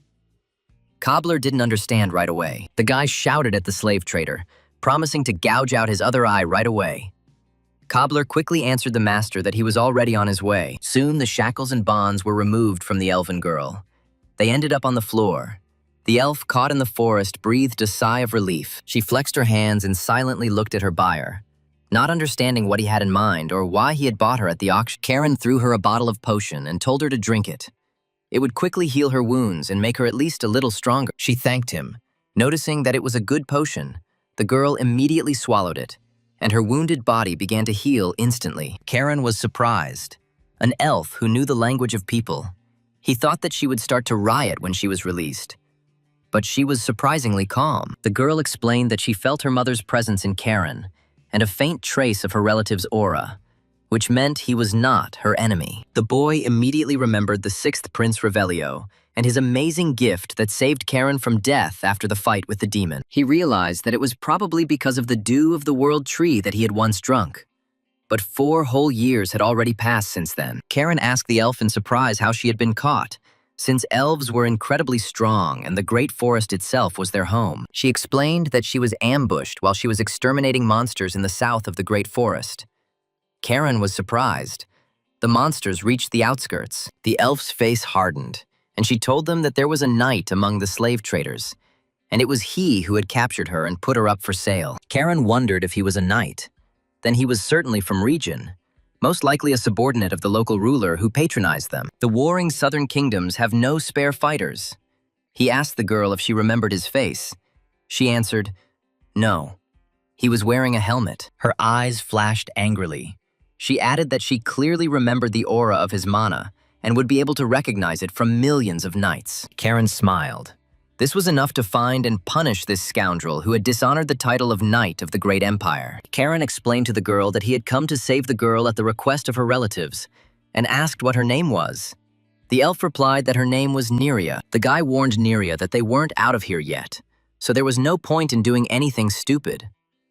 The girl reluctantly agreed to be quiet for now. Turning to Cobbler, Karen said that there was work for the Shaggy One. The slave trader fearfully asked the guy what other work. Karen explained to him that they were starting a rebellion, right here in region. They had to overthrow this overfed marquis and his entire gang. The former slave thought about the uprising in region. He couldn't understand what it was and pretended to be thoughtful, trying to figure out what this gentleman wanted. And then it dawned on him. He jumped back in fear, exclaiming in horror, "Is it a riot or something?" "No, sir. I still want to live like this." Karen calmly asked the slave trader if 100,000 was enough for him. He stood at attention. "My life belongs to you, chief." He hit his chest and exclaimed that he would be the first to attack to punish this slave market. The guy was surprised how to punish it. Karen explained to the former slave that he simply hates it when slave traders live happily. Neria silently listened to the savior. The vile face of young Kane's former master surfaced in his memory, and he thought that although he had personal scores to settle with the slave traders as well. The door of the room opened slightly, and the smiling ruler of region looked in.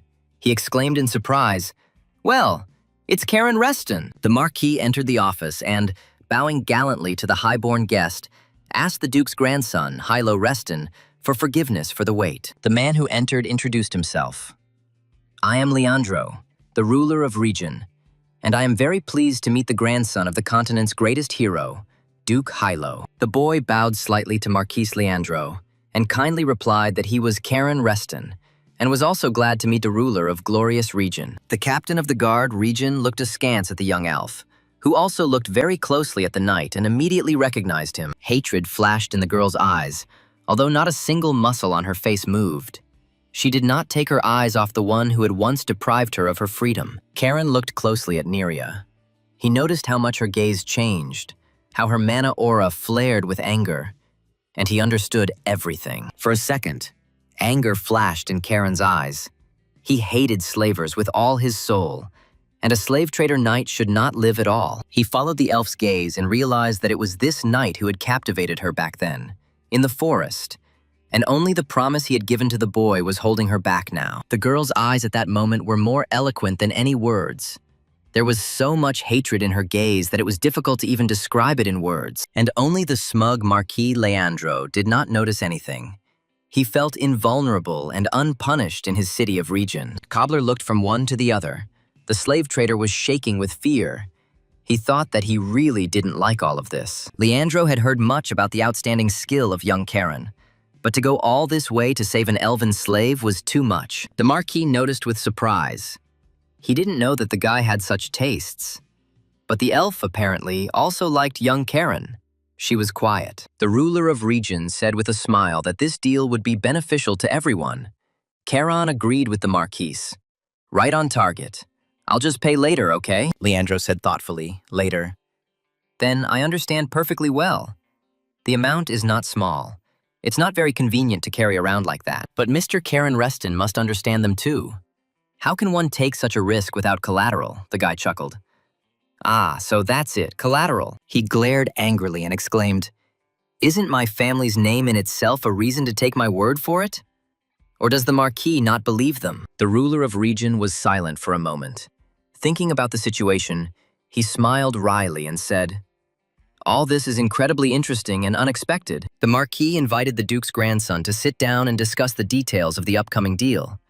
Karen politely agreed, in Leandro, of course. At the manager's signal, wine and a variety of delicacies were quickly served on the table in the room for the dear guests. The Marquis said that Karen should have come to the Lord's castle immediately and discussed everything, and he replied that if he had known about such hospitality, he would have done so. By the way, Leandro never expected that the mad dog of the Reston house had such strange preferences, and that he could buy slaves for pleasure.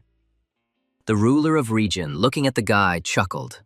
The passion for elves of the heir of the ducal family. Well, what a surprise. Karen smiled slyly. The youngest grandson of Duke Yahello Reston is buying an elf for a huge sum. Isn't that an excellent deposit? Marquis Leandro repeated thoughtfully. An excellent pledge. This should be discussed with the patrons, but we need to decide with the boy now. But after thinking about it, the Marquis smiled. It really is an excellent pledge.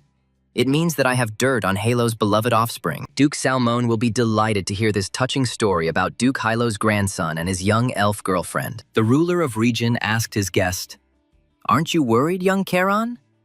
He asked Leandro in surprise what he should be worried about. The Marquis smiled, saying that he could tell Duke Yahello Reston about his grandson's visit to the slave auction. Karen replied, Then we will keep each other's secrets. I, for example, will keep silent about the fact that you run a slave market, Marquis Leandro. The ruler of region smiled cheerfully, I understand. Okay, since this is our first deal, so be it. I will give in to such a young and generous guy. The Marquis promised to provide his men to escort them to Tibia. Given the situation around region, they definitely needed an escort. Sir Owen will go with Karen and the girl. He is the commander of the Knights of Region. The captain bowed to the young man and said that he was glad to serve the young man. The young man was surprised. Were you really sending the commander of the knights himself? So generous. The Marquis smiled smugly. No need for gratitude. Joy sparkled in Neria's large eyes. If this ghoul went with them, he would definitely not come back. She would personally kill him. Karen Reston and the young elf he had purchased returned to region with Marquis Leandro and his knights of the city guard. The ruler of region informed Karen that he could immediately prepare a train for them to travel to Tibia via the Imperial Railway. But Karen objected. No need. I want to enjoy the scenery. There are such beautiful places here. The Marquis grinned.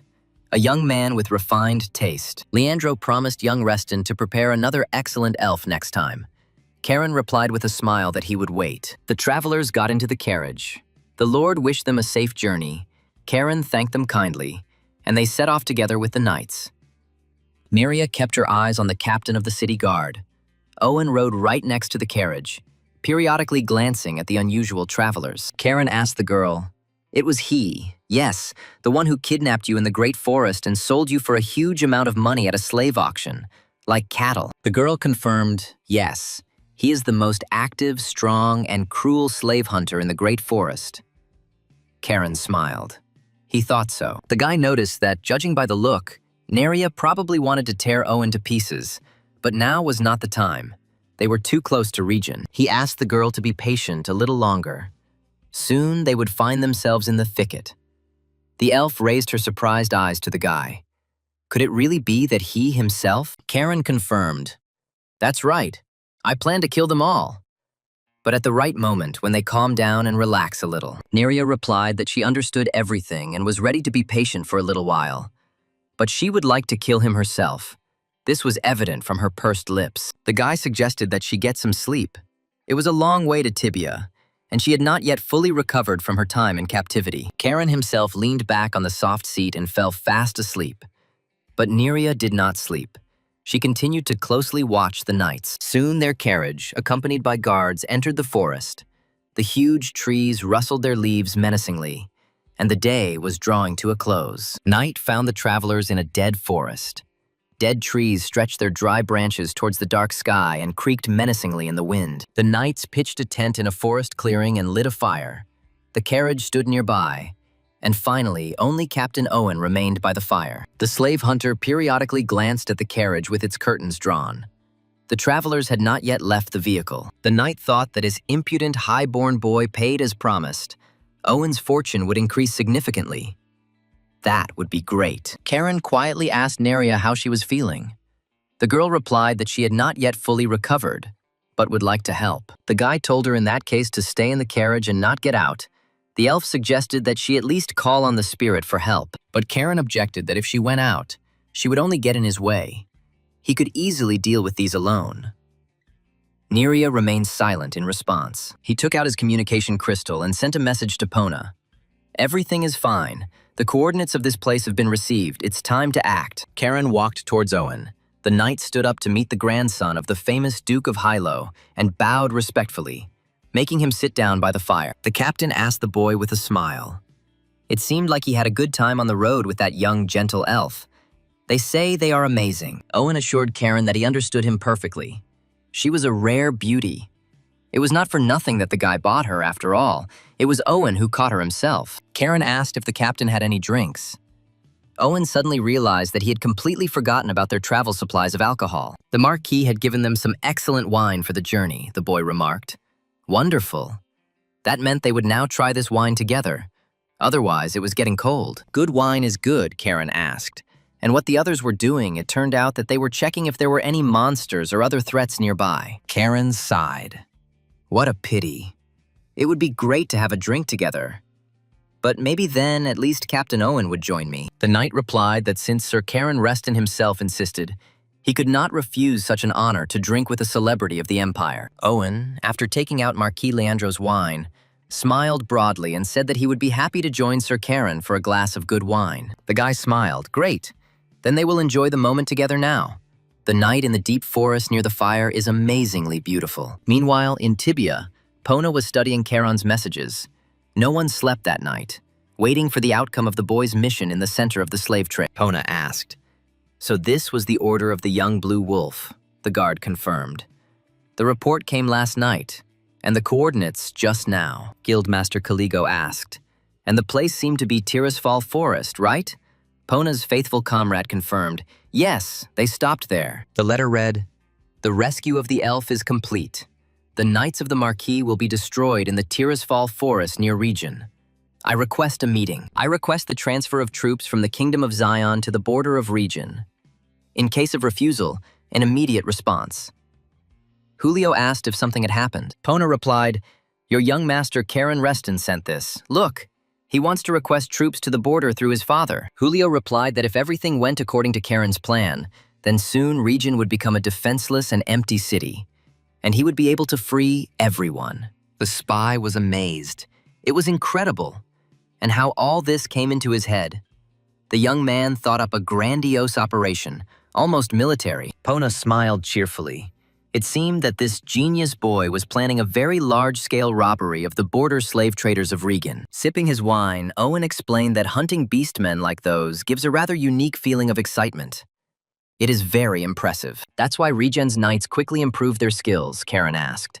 So it's all about maintaining real combat experience. The captain of the city guard, Regen, smiled predatorily and added, "There is also a financial benefit, although you are unlikely to be interested in that." The guy clarified that the knights were targeting elves and beastmen, not humans, simply because buyers paid more for them. Owen shrugged.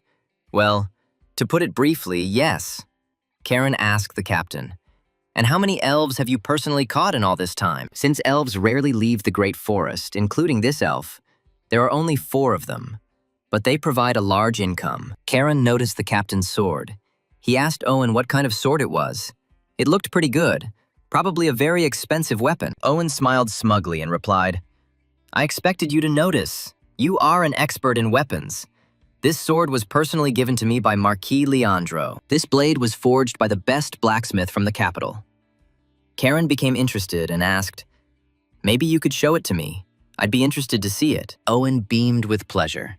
It was clear that he was very proud of his weapon. The knight took the scabbard and took out a wide blade from there. The blade of the sword shone in the moonlight. The captain of the guard region looked at the blade with tenderness. He asked, "Is it really an excellent sword, huh?" The guy chuckled in surprise and asked the knight, "How long have you been using it?"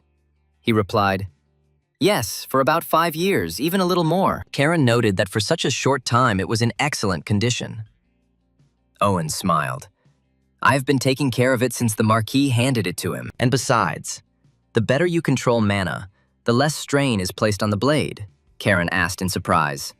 "Really? That's surprising." Nerio watched her interlocutor closely from the carriage window, her eyes glittering in the night.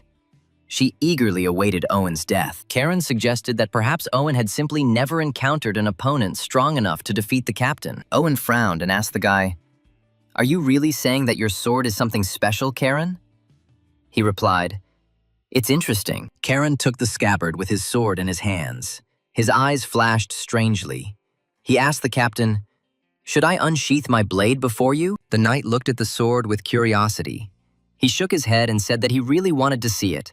It was probably an ancient relic. The guy looked coldly at the slave hunter and quietly said, "Well, if you really want to see my sword, then enjoy the sight." Everything was going on as usual in the Azure Sea Fortress. Karen's father, as always, was sitting in his office for a long time, busy with family matters. He sighed wearily. In front of him lay piles of documents that still needed to be read, approved, or rejected. Pale stretched his stiff joints. He wasn't feeling well. He pushed the documents aside and said, "I'm so tired.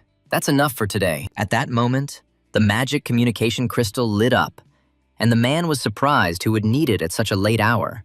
Apparently urgently, he replied, saying that Pale Reston was listening. The head of the merchant guild, Callisto, said, "I haven't heard from you for a long time, respected Count." Pale was very surprised that Lady Pona was calling. The elf apologized for calling late, but this matter could not be delayed. She told Pale that his son had asked for help, and the man immediately became wary and replied that he was listening to her carefully. The elf said he was asking for the troops of the Kingdom of Zion to advance to the border of Region to create a tense situation. Pale didn't understand why the troops of the Kingdom of Zion were there, what all this meant. He was supposed to be there to destroy monsters. Pona explained that it seemed the boy intended to provoke a rebellion against Lord Region. Pale replied, "You have a great sense of humor." Although, knowing Karen, he asked the chairman of the Caligo Guild to tell him in more detail so that he could understand how best to proceed. He asked the elf what exactly Karen was doing there now. Pona fell silent. She didn't know how best to explain it to Pale Reston. Pona wondered what Karen was doing there. The same thing as usual, his favorite thing, creating anarchy. A stream of blood gushed across the forest clearing. The fire hissed and smoked. Some of Owen's blood fell into the fire, and the smell of something fried filled the air. Before the captain of Region's Guard could even comprehend anything, Karen swung his sword and cut his grinning head off his shoulders. Neria pressed herself against the carriage window. She couldn't believe that her sworn enemy was already dead. Karen killed the knight surprisingly quickly. The girl carefully stepped out of the carriage. The elf hunter's head lay almost at her feet, and she stared at it without stopping. The elf silently approached the fire, near which the decapitated Captain Owen continued to sit, drenching everything around him with blood. Noticing that the girl's lips were trembling, Karen said warningly, "It was too early to start crying. The hunt for enemies had only just begun." He smiled cheerfully, the guillotine sword sparkling in his hands, which became stronger and stronger with each enemy he killed. Neria smiled. The look in her large eyes now became softer, as if a huge stone had fallen from her shoulders. She liked this young man. Here and there in the forest, one could hear the frightened cries and death cries of the knights who were catching slaves for sale. One of Owen's squad members tried to run away with curses. He saw that several of his comrades had already been killed by the guy. The knight was perplexed as to what the hell was going on here. Why this gentleman had attacked them. He needed to report this to the Marquis immediately. The wounded slave trader tried to reach for his sword with a trembling hand to try to protect his life from Karen. The knight cursed, just a little more. But this madman was already very close. He had already killed almost the entire squad, even their captain himself. Coming closer, Karen, without a moment's hesitation, dealt the slaver a fatal blow. Fresh scarlet blood gushed onto the forest floor. Karen turned to his companion. She was collecting the corpses of the slain knights. They needed to be hidden from prying eyes, just in case. Under the influence of elven magic, the earth parted and swallowed the bodies of the slain knights. They slowly sank into the soil, into the grave. The guy asked Neria if she could handle it. Or maybe she still found it difficult to use magic after the terrible captivity. She calmly replied that she was a little tired, but everything was fine. She could handle it. The main thing was that those monsters were dead. Karen smiled. Oh well. Karen suggested that she return to the camp and rest for now, and he would deal with the one who had escaped. He didn't want the Marquis to find out about it. Neria looked after Karen Reston with a smile. The elf quietly said that this young man seemed to be not bad. Turning around, she answered loudly to Karen. "Okay, I'll go to camp then. I really need to rest a little and regain my strength." Suddenly, Neria saw a stranger in the clearing near the carriage. When she left there was definitely no one there. She knew that. The sixth prince, Revelio, asked the girl in surprise if she was alone here. The elf jumped to the side in horror. Who was this? She thought. Things are bad. I haven't recovered yet, and, as luck would have it, the stranger appeared when I was completely alone. Rio said it wouldn't last long. The prince asked the girl where Karen Reston was. She was silent. It was unclear who he was, a friend or an enemy, and what he was doing here at night. The last knight from Owen's squad asked Karen in confusion how he had managed to get ahead of him, since he had deliberately hidden his trail. Shaking with fear, the slave catcher asked his opponent if he had sold his soul to the devil or something. Karen snorted in response. How absurd. The guy answered sullenly, "Yes, I would rather sell not him, but his soul. Seriously, this is just nonsense. And how could such a thing even come into my head?" The slave catcher said, "Otherwise, you wouldn't have caught up with me so quickly." He swung his sword, getting ready to attack Caron, who had killed their squad. Duke Hylo's grandson smiled wryly. "Oh, come on, is that really true? I wonder why that idiot decided he couldn't be caught." Caron swung the guillotine, repelled the attack of the slave catcher, and dealt the last member of Captain Owen's squad the fatal blow. Blood gushed out. The Knight of Regions screamed. He did not expect the battle to end so quickly. All the escort knights were dead. The last escaped member of Owen's squad was killed. Now we need to deliver his body to the clearing so that Neria can bury it with the others. Pona informed me through the crystal that I sent reinforcements to your coordinates. You'll like it. It's my special gift, Karen replied. After your words, I trust this even less, the elf laughed. Oh well, I answer. Everything will be just fine. Karen returned to the clearing and threw the corpse, seeing Revelio near the fire. The guy was stunned. And where is the gift? Is this really a clown? The guy was furious, Pona said a gift. The sixth prince greeted his friend with a smile. And here you are, our dear Karen Reston. Karen was furious. You say a gift. But why the hell do they need such a gift here? Is this what he asked for in his message to Ponya? Revelio winked at Karen. Yes, I am the best present. You are probably happy to see your adopted brother after so many years, Karen exclaimed angrily. What the hell are you doing here, brother? Damn your leg! Even if it's supposedly a gift, there are too many questions. But what about the fact that Rio must be constantly watched by the Heiran Knights? The sixth prince drawled meaningfully. Well, he explained with a smile that he had simply quietly slipped away from them. That was all. Karen was indignant. Well, you, Revelio, are a complete idiot. Seeing his brother's anger, the sixth prince calmed him down. Yes, everything is fine. I didn't come here alone. Karen was confused. And who else? It seems there is no one else. Mason Paul appeared behind the Duke of Hylo's grandson and greeted him warmly, saying, Long time no see, Karen Reston. Mason was very surprised that the guy had already reached the level of 6 stars. At such an age, this is almost a unique case in history. Karen replied. As you can see, he looked closely at the knight and remarked, By the way, Lord Prime Lord, it seems that things are still not easy for you. Mason lowered his head silently. The young man noticed that he had firewood in his hands. He had collected it to warm Prince Revelio. After a pause, Mason replied, Well, yes, there is such a thing. Neria carefully watched these strong but kind people. After listening to the sixth prince, Karen concluded that everything was clear, meaning that the prince of the Orias Empire and the archmage Tibia were sworn relatives. Neria asked the prince what kind of person this Lady Pona was. Revelio answered with a smile that she was concerned about justice and was ready for anything. Like Karen. Young Reston jumped up in indignation. What was Rio saying? He didn't care about justice, only profit was important. The sixth prince laughed and said to the elf, Even though he says so, you yourself understand everything perfectly well, don't you? Rio exclaimed, Yes. Karen Reston will tear anyone's ass if he sees injustice.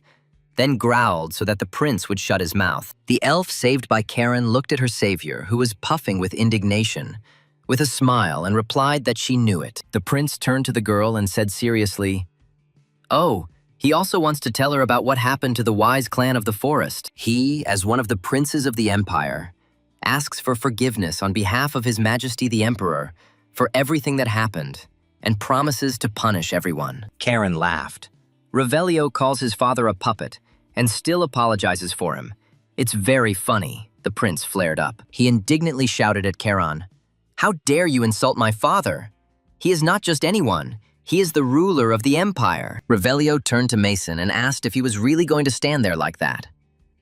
The knight shook his head silently, not wanting to interfere. Having calmed down a bit, the sixth prince said, Well, actually that's true of course, but it's still worth apologizing for the slave trade. Karen crossed his legs and indifferently told the sixth prince that he could do whatever he wanted. He basically didn't care about all of this. The prince turned to the elf. So that you can return safely to the great forest, I will help with all my strength, Lady Neria. Revelio's eyes flashed with anger. He added that everyone involved in this shameful matter would definitely answer for it. Neria looked at the prince in silence. Today she had seen people from a completely different side, and this never ceased to amaze her. She smiled and bowed to Revelio, thanking him for these words. The wise people of the great forest will not forget such kindness. The prince said, Stay in Tibia for now until everything settles down. If you use this scroll, you will go straight to my sister. Neria took Pona's scroll from Revelio's hands. She stood up and timidly looked at the handsome Karen Reston and thanked her friends. The elf felt that the boys needed to talk. She activated the scroll and said that perhaps she would then go to Tibia. Neria smiled gratefully at Karen. She really hoped that they would see each other again. At least, she would really like that. Revelio watched with a smile as the girl disappeared into the magical currents. While Karen was gloomy, he did not understand the prince's plan at all. As soon as the elf disappeared, Karen looked questioningly at Revelio. He asked him, Well, what will happen next? It's time to tell. Karen remarked irritably, You didn't just show up here for no reason. Did you really think of how you'll help in the fight against the slave traders? Rio winked. He thought Karen had everything ready, and he would come to the festive feast, the merry rebellion of the little duke and the middle prince. Revelio was having fun. That was so cool. Karen was shaking with rage. Looking at the sixth prince's unbridled joy, he was just making fun of him. Enraged, Karen attacked Rio with his fists. You goat's ass, you came here to have fun, he laughed. But I'm just kidding. I'm kidding. The prince laughed and replied to the indignant Charon that, in fact, he had a plan, and that it had been devised by Pale Reston. In the morning, Charon's father came to the head of the family and reported on the situation in the south of the empire. Yahello noticed that Pale looked terrible, but he waved it off, saying that he was fine, and the Duke offered to bring the elixir to his son so that he could drink it to strengthen his strength. Yahello assumed that Pelu probably got into trouble because of Charon, which meant that he transferred the troops of the Kingdom of Zion to the border. The Duke thought, Charon's task is to suppress the monsters in the south and find out where ManhwaCapped is. So why did he get involved in this story as well? The head of the family said with a smile that he thought that Charon had at least calmed down a little over the past 4 years. But now, Pale wanted to ask his father. Yahello asked what was going on. Pale said that the transfer of Zion troops to the border could harm the family, so why did the leader allow it? The Duke explained that Charon had gotten into so many troubles before, but in the end, everything he touched always brought benefits to the family. But that's not even the main thing. Pale raised his head and looked closely at his father. He hadn't seen the head of the Reston house like this for a long time. The Duke slammed his fist on the table and said, "Now that slaves are being traded openly, how can we simply ignore this fact?" Pale asked his father, "You violated the principle of non-interference in foreign affairs. Is it all because of the memories of your old friend?" The head of the family replied sadly, "Cain wanted slavery to disappear from the face of the earth forever. But I am only a cowardly atoning for my guilt." The Duke sighed heavily and added that he was a hypocrite who had stained his sword with the blood of a friend. That was all he could do now, unfortunately. Pale mentally told his father that Cain would surely understand him. The youngest son knew that his father had reproached himself all his life for the death of his friend. Yahello Reston noticed, and thanks to Pale, it would harm the family even less. Wasn't it he who suggested sending the 6th prince? The rumor that the 6th Prince Revelio and Charon Reston freed the slaves would benefit both the imperial family and them. People will call it the liberation of slaves. Not a rebellion against Lord Regent. It was a great idea. Pale was just great. Pale was embarrassed, saying that his father was flattering him. But the most difficult thing was what the 6th Prince and Charon had to do next in Regent. The Duke agreed, that's for sure. Everything is ready. And now success depends only on the two of them. It remains to be hoped that the boys will cope. Charon moved from the carriage into the prince's car, and they headed back to Regent, discussing the upcoming campaign against Leandro. Young Reston asked Revelio. So it turns out that according to this plan, instead of rebels, they will become heroic liberators. Rio exclaimed, "That's right, an excellent plan. Yes, your father is a genius. It's not for nothing that the Grand Duke Yahello entrusted him with the diplomacy of the Reston house." Charon didn't like all of this, but even the presence of the 6th prince here was already a justification for all of his actions. It was truly smart. The boy thought that this meant that all they could do was justify the expectations of their father and grandfather, who had taken a great risk by sending troops and Revelio. Charon warned the prince that Margrave Leandro was closely connected to the ducal house of Salmone, and therefore felt very confident. As long as the scoundrel slave trader is supported by this family, he will certainly not be punished, the prince asked. And what Charon proposes to do? The boy's eyes flashed, and he offered an unexpected solution, asking, "Revelio, let's accuse Marquis Leandro of treason." The 6th prince frowned and asked his friend suspiciously, "Weren't you dropped as a child? What kind of crazy thoughts are you having?" The Marquis wouldn't expose himself like that. Charon declared that it was not enough for him to simply deprive this villain of his title. The prince asked, "So you want to set him up for rebellion?" The guy smiled vindictively. Rio guessed right, and by the way, about childhood, he really was dropped, even more than once. Charon laughed evilly. The prince thought about it. But to accuse the Marquis of treason, he needed compelling grounds. Were there any thoughts on how to take advantage of the situation? Charon told his companion that he doesn't take advantage of situations. The prince looked at the guy in confusion. Rio asked what his brother meant.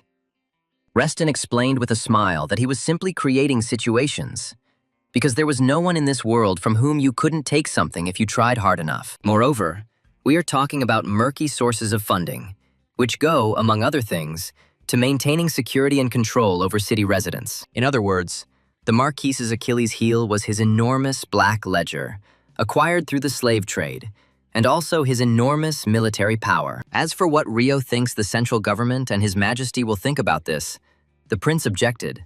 But this is still not evidence. Karen smiled. Now watch your hands.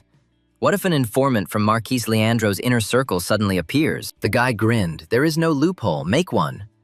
Mason warned the passengers that Regent's Guard Knight was already approaching them. Revelio lowered the window and asked what had happened. The knight apologized and informed the gentleman that martial law had been declared. The prince asked why. And the knight explained that the Kingdom of Zion had recently deployed troops to the border of the empire. To prevent sabotage, entry and exit from the city is strictly limited, Rio snorted. And you're distracting me with such nonsense. The deputy commander of the city guard barked at the knight, calling him a fool. The boy was taken aback, not understanding what was going on. The vice captain smiled broadly at Revelio and apologized for his subordinate, the prince asked. It seems you know who I am. The knight exclaimed, Of course, you are the wonderful 6th Prince of Revelio. The ordinary guard shuddered. Did he really offend the prince? The deputy commander bowed respectfully and said, Please enter the fortress. Revelio looked sternly at the city guards. Karen chuckled and quietly said, Okay, sometimes you're useful, brother. These warriors almost wet themselves with fear when they saw the prince here. Revelio shuddered. Sometimes Karen was simply unbearably sarcastic. The prince growled, Listen, be more careful on the turns. He told Mason to get into the city. It was time to put the plan into action since things had worked out that way. Rio asked if this was an auction house. Karen confirmed, Yeah. When there are no slaves, they pretend to sell jewelry here. Prince Revelio noticed a rare artifact on Karen's neck that could change the shape of his armor as desired. Even Pono would hardly have been able to get something like that. Rio asked if he could lend it to her. Karen sharply refused. Rio got angry and didn't even listen to the end. The guy explained that it was the head of the house's family heirloom. So if you want, you can be born in the Reston house in your next life. Rio snorted. The prince said that Karen's plan was rather ill-conceived. But the boy assured Revelio that there was no need to worry about it. Karen said that they were also spreading rumors through an acquaintance. The prince was surprised at what rumors and who that acquaintance was. The guy grinned, familiar. Prince. About the Margrave of Regent preparing a rebellion. Rio remained silent. Karen took this seriously. The manager appeared at the threshold of the auction house. And upon seeing Prince Revelio, Noor exclaimed, Welcome, Your Highness. Noor had already received a notice from Lord Dekal, vice captain of the Region Guard, and the steward bowed and invited Rio to pass. Rio explained to Noor. Karen told him that there was a lot of good goods here. Noor was perplexed. The imperial brawler came to the slave auction. Noor thought, this big guy must be that same knight of the 8th rank, the impregnable shield, Mason Paul. And who is next to him? The knight stood silently next to Revelio. Nuru didn't like it, but he didn't dare ask the prince. He decided he was simply accompanying him. The auction house manager ordered the gates to be opened and politely said, I will now take you inside. Please come in. Nur asked Rio. You must have come a long way from the capital and are hungry, he objected. I didn't say from the capital. The 6th prince explained that he came from Tibby, was resting there, Nur noted. Tibby. Then you should have met Lord Karen there. Rio frowned. No, if he had met him, Karen would definitely have bragged about his beautiful elf slave. But why should I listen to such crap? Nur bowed and said, I couldn't even imagine that Lord Karen would introduce such an outstanding person. Rio asked, So what? Nur found it quite unexpected that His Highness would visit such a place, since it was not a place that was approved of by society. Rio noted that for a man who traded slaves in defiance of His Majesty's prohibition, Nur did not seem particularly brave. He was not a chatterbox. Of course, there is no need to tell everyone that Nur saw Rio here. He bowed. Protecting the identity of our clients is our pride. The manager asked the guest if he wanted to look at the goods. The 6th prince agreed. Yes, let's go. Nur bowed and handed over the album. Rio was surprised. Tiger men and cat girls. So you sell that too? Nur bowed.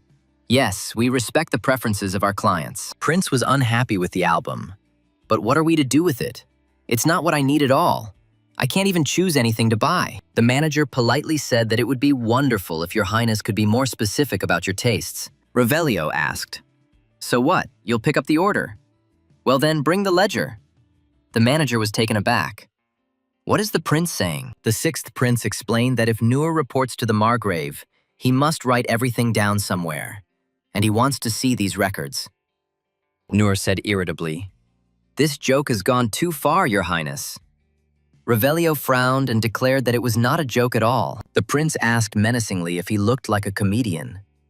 Noor shuddered, and at that moment a knight in armor immediately rushed towards him. The auction house manager only had time to gasp before his broken mask flew off and he buried his nose in the table. Revelio threw up his hands. "What can you do?" Noor asked for it himself. He and his brother don't intend to joke around here, so it's better for Noor to obey. The manager couldn't understand anything. "What the hell? Wait a minute, brother. So who is really posing as a knight under that armor?" Karen ordered the armor to disappear, and Noor saw Reston with horror. The guy cheerfully greeted the manager of the slave trading house. Rubbing his arm, which Karen had twisted, Noor asked what the guy was doing there, and he grinned, wondering if the manager had already forgotten their meeting. Karen reminded the slave trader, "I told him I would pay later, didn't I? So I came to return the debt. Isn't Noor happy to see him?" The manager didn't understand what the hell was going on here. He glanced warily at young Reston, then at the sixth prince, Rio. The troops of the Kingdom of Zion set up camp near the very border of the empire, but behaved calmly and did not begin military action. The knights of Marquis Leandro kept a close eye on the enemy from their positions, preparing to repel a possible attack at any moment. The guard on duty reported that nothing unusual had happened yet. Although the troops were very close, they were not crossing the border. The Marquis didn't understand why they were suddenly so furious. The secretary reported that a request for communication had been received from Lord Decall of Region. Leandro was very surprised. From Region? What could have happened there in such a short time? The secretary hesitated a little, indecisive. He timidly informed the gentleman that they said the sixth prince had arrived in Region. Marquis Leandro shuddered in surprise. What news? The sixth prince, that imperial daredevil, Revelio.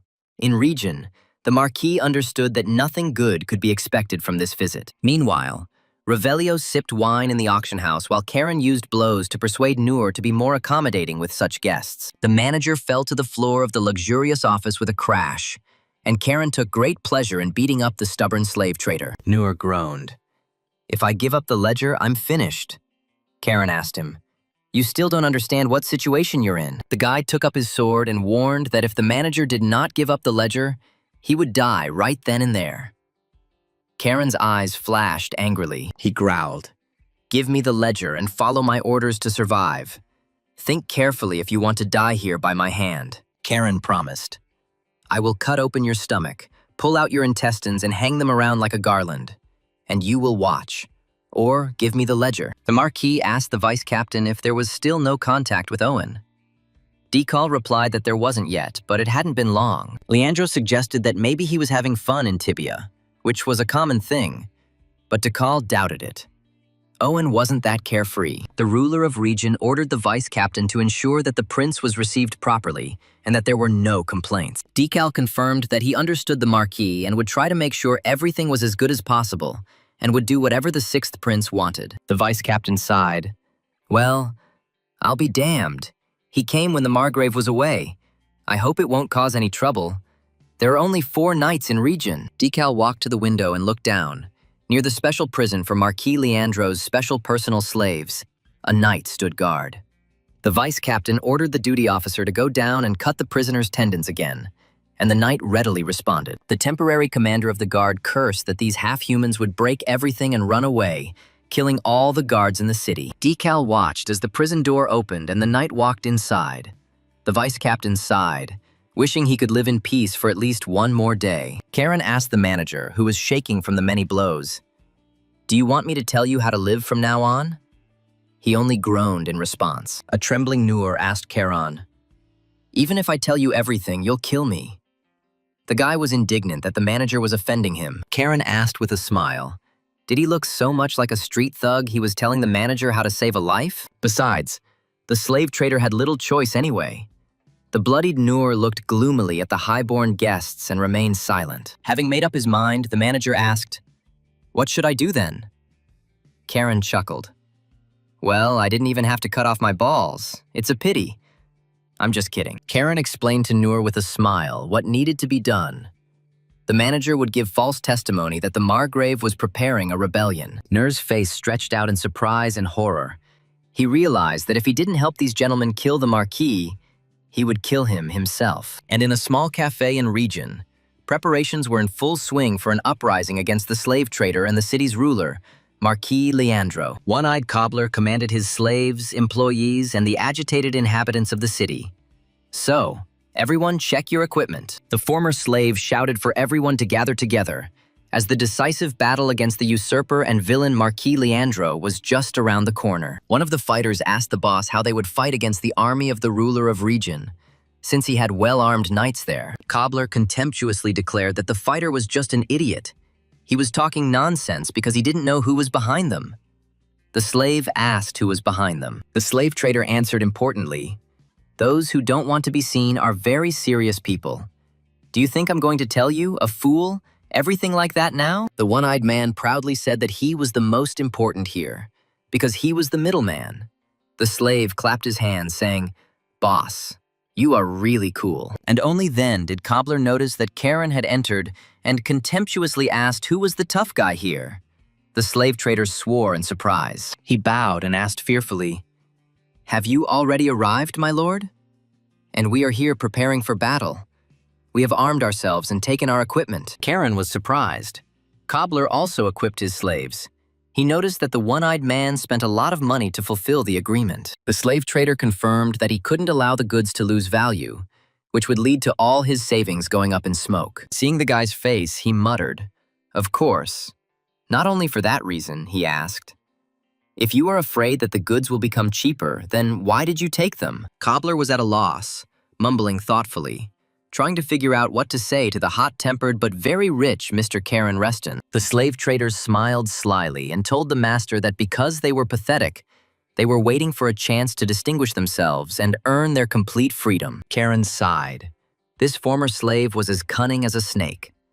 But still he was kind to his slaves and tried to do good for them. Reston slapped Cobbler on the back of the head and exclaimed, "Well done, shaggy one!" The slave trader yelped. The slaves looked at their master in horror. Karen kindly informed the slave trader that all expenses for this operation should be written off to the Reston house. His father and grandfather would pay for everything, and the guy himself added another half from himself. Having heard this, Cobbler changed his mind about being indignant and respectfully replied, "Thank you." Karen approached the guy and tightened his armor. He said, "Tighten the equipment tighter. It shouldn't fall off in battle." He thanked him. Cobbler sighed heavily as he watched Karen help the slaves get equipped. The boy turned to the slave trader and asked what was going on. He replied that there were only 50 of us poorly organized peasants. Karen was surprised. And so what if Cobbler sighed? The bald man asked, "Since we are going to go against the army of the Margrave, surely the Lord has a brilliant plan." Lord, yes. Young Reston was surprised at the brilliant plan the bald cobbler was talking about. Everyone looked at the famous aristocrat with hope. But suddenly Karen declared that there was no brilliant plan. The frightened slaves looked at the strange guy in surprise, and he said, "We'll just tear everyone's asses apart, that's all." Cobbler was stunned with horror. What? Do they really have to fight in battle? The first target is a prison camp, which, they say, is personally run by the Margrave. Karen asked. "Cobbler knows where he is, right?" He confirmed, the guy said, that they have prepared a strategy, which means they will see each other when the time comes to go to the secret prison. Karen activated the artifact and the helmet appeared on his face again. Cobbler and his slaves silently watched the mysterious young Reston. Cobbler sighed heavily and thought, "This strategy is, of course, reliable as a Swiss watch, but it is too late to give up. All they can do is trust this unusual gentleman, who, strangely enough, is so far doing everything as he plans." The next morning arrived, and the knights, as usual, stood at the gates of the inner city, protecting them from all the city rabble. Suddenly, the guards saw a strange picture. One of them even exclaimed, "Some small, ragged fellow was walking with a club towards the gate." Another one asked in surprise what was going on there. What kind of freak was going to the city gates early in the morning with a club? Maybe drunk. One of the knights exclaimed, "Yes, it looks like Cobbler." The second, looking more closely, confirmed that it was indeed the slave trader. "Apparently, he has some kind of friction with the Margrave," the knight laughed. "Does he think he can start a rebellion in region with this funny stick?" The knight shouted at Cobbler to leave before he got beaten up, and the second added, "If there are any complaints, Come when the Margrave returns. But the one-eyed cobbler raised his fist and made some strange sign, and the knights at the gate could not understand what he was doing there. The guard couldn't stand it any longer, and taking a spear, he rushed towards the one-eyed cobbler, shouting, "What a bald bastard!" But the second knight stopped him. The officer asked what was going on, and instead of answering, the knight suggested that he look deep into the city slums, where some people were gathering. The knights could not believe their eyes. At Cobbler's signal, armed commoners were coming from all directions to the city gates. The slave trader gave a war cry, and his followers took it up in unison, marching towards the gates, brandishing their weapons threateningly. The guards were stunned. Is this an uprising? It can't be that this is a real uprising. But the city is now practically empty. There is no one. The two knights looked at the approaching crowd of commoners in confusion, all of them armed, their eyes gleaming with malice. Decal, having learned about the approach of an armed crowd of commoners to the city gates, could not believe that such a thing was possible in Regen. The vice-captain asked his subordinate if there was a mutiny there, and he stuttered and confirmed that a crowd of ragged people with weapons was storming the gates. Decal ordered the soldiers to be quickly assembled, but his subordinate replied sheepishly that this was simply unrealistic at the moment. There were no free men. The officer explained, "You see, the 6th Prince Revelio said that he wanted to announce something. That's why most of the soldiers were in the square." The vice-captain cursed silently. How inopportune. And this prince had arrived just when the mob had decided to start a rebellion here. Horror. What the hell is going on here? Never before have the people in Regen rebelled. Everything was resolved peacefully. But now it seems like everything is on purpose. Seeing who was leading the mutiny, Vice-Captain Decal angrily yelled, "You scum, cobbler! What are you up to here, you bald bastard?" Decal growled menacingly at the slave trader. "How dare you! I'll rip your guts out, you bastard!" Cobbler chuckled. "It seems the soldier doesn't understand." The one-eyed slave trader said calmly, "We are not trying to rebel at all," the vice-captain barked. "Don't try to talk me into it." Suddenly, the commanding voice of Karen Reston was heard. The guy said that Cobbler was right, and then Decal remembered where he had heard that voice. Pushing the slave trader aside, young Reston calmly stated that they had no intention of starting a rebellion in this glorious city of Regen. The guy glared angrily at the knights and said, "We are here to stop him and cruelly punish the real rebels." The vice-captain did not understand what kind of rebellion this was, what this young aristocrat was talking about. The knights were also puzzled by this. Enraged, Decal asked the guy, "Who are you to say such a thing?" Karen chuckled. "Didn't you know who I am?" The mask disappeared from the guy's face, and Karen answered with a smile to Decalu, the mad dog from the ducal house, the junior lord of the Reston house. The vice-captain winced, so he was not mistaken. This was Karen Reston, who had recently left with Owen and 10 knights from Regen. Decal frowned and asked the guy what he was doing here, and what kind of rebellion he had started here with this local rabble. The vice-captain angrily yelled at Karen to take advantage of the occupation of the Kingdom of Zion to join the rebels. A frightened cobbler cowered behind Karen. The vice-captain filled him with genuine terror, and Decal continued to yell at the guy. "This is a crime that seriously undermines the security of the Empire, and even a member of the Duke's House of Reston cannot escape responsibility." Karen calmly replied to the vice-captain, "And using border troops for the slave trade, in your opinion, is normal. According to the investigation conducted by Prince Revelio, there is evidence of attempted treason on the part of the Marquise." Decal exclaimed, "It can't be. He would never do something like that." Karen shrugged. "Whether you believe it or not doesn't matter." Karen announced that a man named Noor had already confessed to all the crimes and to the impending rebellion led by Marquise Leandro. Oh, and one more thing. Everyone is interested in what happened to their friends who were guarding him. Corona. Decal was stunned. "Just don't tell me that." The guy said that everyone, including Owen, the captain of the Regen Knights, fiercely resisted arrest, so they were executed on the spot. Karen warned the guards that if they did not surrender peacefully, the same fate awaited them all, and there would be no mercy for anyone. The knights behind Decal's back began to whisper, "Is this really treason? This is serious. If we get involved, we'll die too. Just like those 10 knights." Others supported it. "Then our families will suffer too. The Emperor will not spare anyone for such things." The vice-captain barked that this was nonsense. Decal shouted to his men not to fall for this nonsense. They were not rebels, but honest knights, faithful to their duty and to the emperor. But the ordinary guards remained silent, confused. The words of the young duke and the sixth prince carried more weight than the words of the vice-captain. Decal cursed. He was shaking with anger and excitement, feeling that he was losing control of his people. It seemed that this boy had calculated everything. Karen chuckled, and the soldiers seemed to be quick thinkers, much quicker than their slave-trading commanders. The guy told them, "You were just following orders from your superiors. So if you help suppress the Marquise's rebellion, it will count." Young Master Reston frowned and added menacingly, "But if you persist to the end, like your commanders, expect no mercy." Karen swung his sword. His eyes flashing with magic, he threatened, "You will die as traitors. I swear by the name of my grandfather." The guards looked at the guy in silence. They understood perfectly well how strong he was. No one wanted to die because of their Marquis's betrayal. The vice-captain turned to his soldiers, who silently threw their weapons to the ground, not wanting to get involved in treason. Many did not dare to look Decal in the eye. The vice-captain realized that if nothing was done, the situation would get out of his control. Meanwhile, the city guard soldiers were throwing their weapons on the ground. Almost the entire detachment was ready to surrender to Karen Reston. The guy asked the vice-captain if he still had doubts. Decal, clenching his teeth, glared angrily at this strong and dangerous enemy. Karen smiled. Now was not the time to wait. Cobbler was amazed. The power of words was such that one phrase made one throw down one's weapon. The slave trader thought that the house of the Dukes of Reston was truly such an incredible family. Even the youngest offspring was so strong. Decal asked the guy, "What you want from me? You will surely demand something. It's not for nothing that you came to the gate with such a crowd of people." Karen Reston smiled.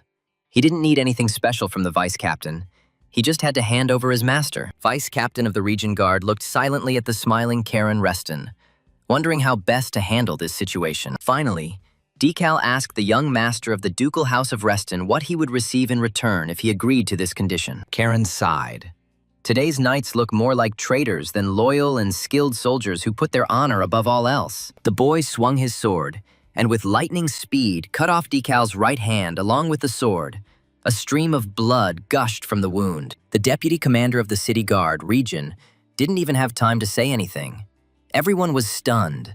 Young Reston was so quick to punish. One of the officers called out to the vice-captain in horror as he saw Decal's bloody hand and sword fall to the ground. The subordinate asked the commander if he was okay. Well, of course, Decal was not okay. The attempt to bargain for something cost him his hand. The vice-captain realized that everyone needed to lower their swords right now. If they rushed at this guy now, they would all die instantly. Karen glared angrily at Decal. "You're asking what you'll get in return. But in reality, it's a lot, even more than you need." The guy promised that he would leave the vice-captain alive. That was enough, wasn't it? He remained silent, clutching the wound with his remaining hand. This composure and determination in such a young man made the knights tremble, and they looked at the enemy in surprise. Finally, the vice-captain ordered his men to drop their weapons. "We surrender!" Cobbler couldn't believe his eyes. Decal surrendered. Karen ordered the dumbfounded slave trader to take the knights to the prison camp, and he politely replied to the boy, "Yes, my lord." Cobbler asked the gentleman what to do with the soldiers. They were the first to surrender. Should they also be put in prison along with the knights? The boy asked how many were involved in slave hunting. Cobbler explained that only commanders were involved. The Marquis did not trust commoners. Karen glanced sideways at the disarmed knights and guards. "Ah, so that's interesting. Well, that makes things a lot easier for him and the prince." He called out to one of Region's city guards, ordering the boy to come to him. The guard flinched. Young Reston asked the soldier who approached him what his name was, and the guard stuttered and told the boy that he was Kobe, a private. Karen asked Kobe if he could prove that he did not participate in the rebellion. The guard readily exclaimed, "Of course he was not guilty." The guy smiled. "Well, if Kobe is so confident, then let him go ahead, brother. Now they will check if he really is not in the Marquis's gang." Kobe was a little confused and asked what he had to do to prove that he had not participated in the conspiracy of the ruler of Region. Karen Reston, along with Cobbler and Kobe, went to that very secret prison, which was personally supervised by Marquis Leandro. The young master of the Reston house struck the powerful fence, smashing one span brick by brick, revealing a small courtyard behind the fence. Karen asked Kobe if this was the prison camp that the Marquis personally oversaw, and the guard confirmed that yes, it was guarded by knights. The boy thanked the soldier for saving him from unnecessary trouble, and Kobe cheerfully replied to Karen that he was happy to try. Karen appointed Kobe as the commander of the surrendered soldiers.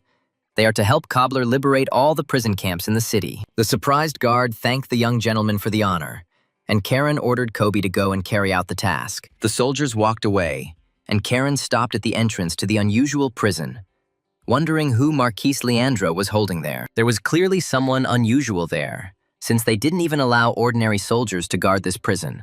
Only knights who caught slaves themselves. Then Guillotine gave voice. The sword said, "I feel blood, master."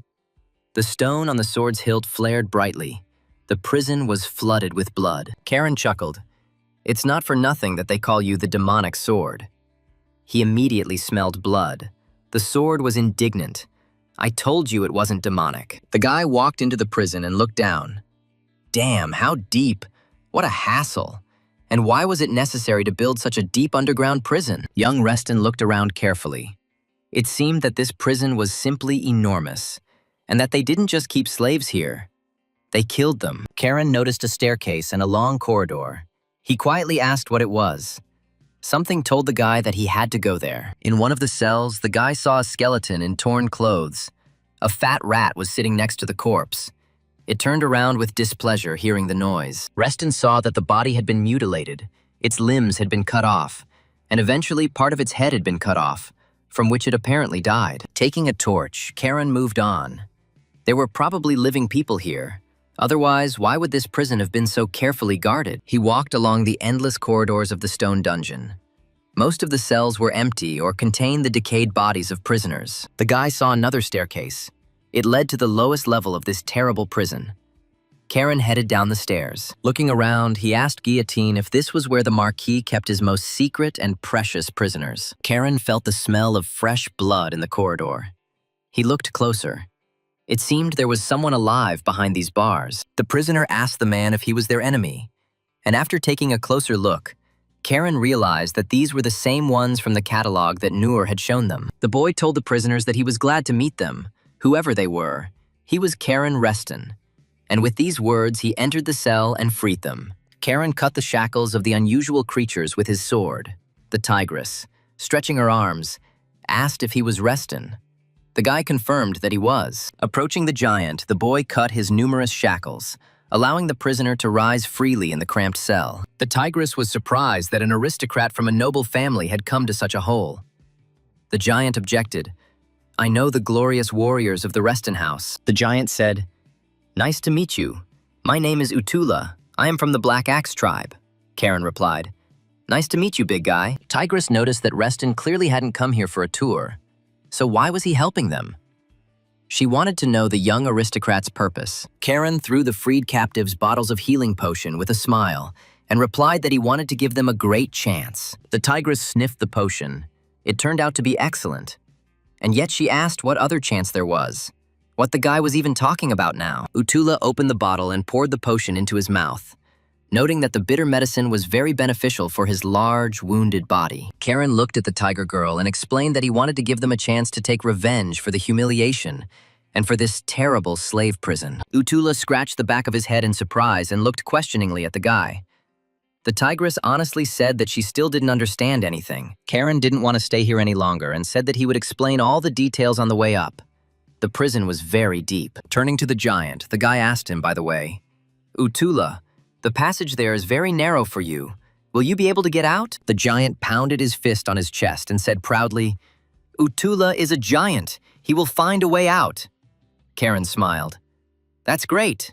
It's time to leave." Meanwhile, Cobbler commanded his slaves, trying to make them at least remotely resemble regular troops. He shouted to his slaves to line up, and the former peasants diligently stood in line among the rubble of the fence of the secret prison. Cobbler was grumbling at his subordinates. "How could I show myself to the master like this, idiots?" At that moment, Karen came out of the prison doors. Seeing Utula, the guy exclaimed, "Wow, you can lose weight so quickly." He replied to Karen, "We all can do that. All grown-up giants." The giant, having taken on his former form, offered Karen. "Say, if you want to learn, I will show you," Cobbler shouted to the guy. "Sir," he happily reported to young Reston, "as you ordered, we locked the knights in the camp," he replied. "Excellent. Good work." Looking at the prisoners freed by Karen, Cobbler asked the gentleman in confusion, "Are these, apparently, our new comrades?" The guy confirmed, "Well, you could say that these are reinforcements.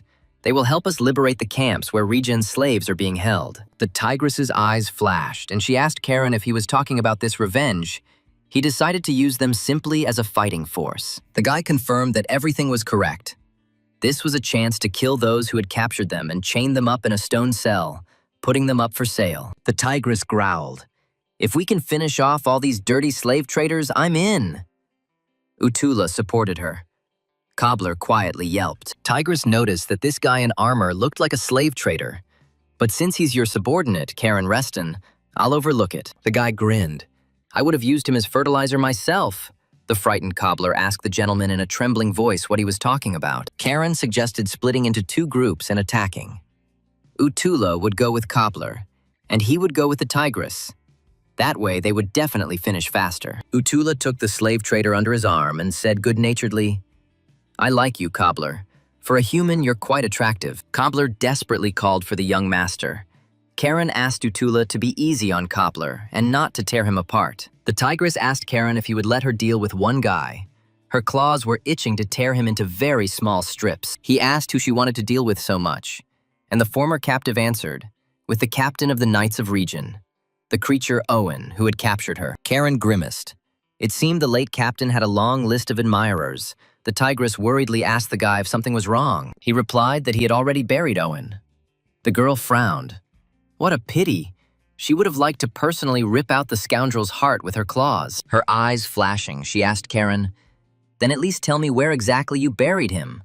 I'll at least mark his grave, since I can't kill him." Young Reston promised to show where the bodies of the murdered knights who were engaged in catching slaves for subsequent sale were hidden. Karen asked the tigress, and she didn't want to introduce herself. The striped lady, the fiery red tigress, answered, "Adina. My name is Adina." The grandson of Duke Yahello Reston answered the tigress with a smile. "It is very nice to meet you, Adina. Today they will fight her together." Adina looked at the man with suspicion and silence. Her yellow eyes filled with suspicion. She didn't trust people after this captivity, but this man seemed surprisingly friendly. She sighed and asked him, "Well, let's go. It seems they have work." Karen asked, "Are you sure you can handle it? It doesn't look like you've recovered yet." She replied that she was used to working for her bread. She asked if the man in the square could be trusted. Karen replied that he would do what he had to. Adina snorted. It sounded dubious. Meanwhile, in the central square of Regen, Revelio spoke to the townspeople. The prince addressed them. "Dear citizens of the Empire." The sixth prince declared that this place, Regen, was the Empire's front line of defense, the most important place in the entire great state. Revelio, addressing the common people, told them that those of you who voluntarily make sacrifices are the true patriots of your state. Looking at the listeners, the prince thought with bitterness that all the townspeople had faces on which there was not a drop of hope. They were in terrible despair. Even the soldiers, who fear civilians more than enemies on the border, can see how terribly this place was run. Revelio thought bitterly, "Marquis Leandro, an aristocrat like you has no right to be here.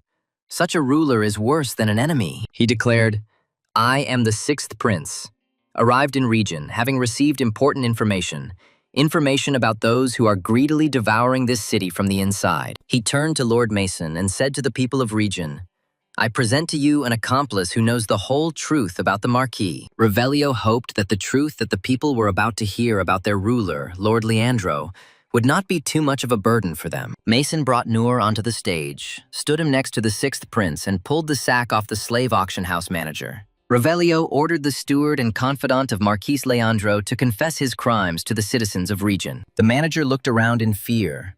He saw a square full of ordinary people and several soldiers around the perimeter. Noor shuddered, but he feared Karen even more. So he said, "I am Noor, a close assistant of the Marquis. By his order, I was responsible for the sale of his slaves." The auction house manager continued. He said that he had recently learned something, namely that the Marquis was planning to start a rebellion. One of the knights guarding the square angrily asked what this freak Noor was talking about. What kind of nonsense was this about their ruler? It was just nonsense. Suddenly, an explosion was heard near the city wall of Reagan. Everyone shuddered. It became clear that something was happening near the city. Noor gasped in fright. He was very afraid that Marquis Leandro would return to Regen and cruelly punish him for his vile betrayal. Revelio also turned in the direction where the deafening explosions were heard. The attention of all the residents was directed there. The prince mentally asked Charon to hurry. They must finish freeing the slaves before Marquis Leandro returned. A desperate cry was heard in the huge tent of Marquis Leandro, followed by a stifled death rattle. The ruler of Regen was angry. Streams of fresh blood flowed from the curved saber of Marquis Leandro. The ruler's personal slaves were terrified and huddled in the corner of the tent. At the Marquis's feet, his secretary was writhing in death throes. Leandro, in anger, cut his throat for his bad behavior and the news. Leandro's face twisted in terrible anger. The veins on his face bulged. He hissed angrily. Karen Reston will soon come to an end. Despite the explosions thundering around them, the townspeople were animatedly discussing the shocking news. It turns out that their ruler, the Marquis, is a traitor. They spoke to each other, so the Marquis raised a rebellion. The other shook his head.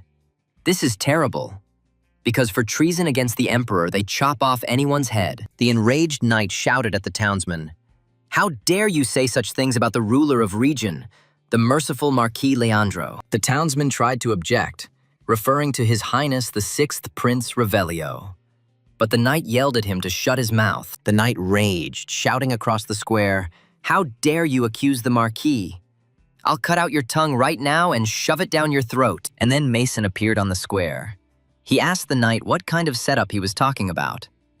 The knight guarding Regen fell silent in confusion, and Mason angrily asked, "So according to this insignificant worm, the prince set someone up," the officer mumbled. "Mr. Mason."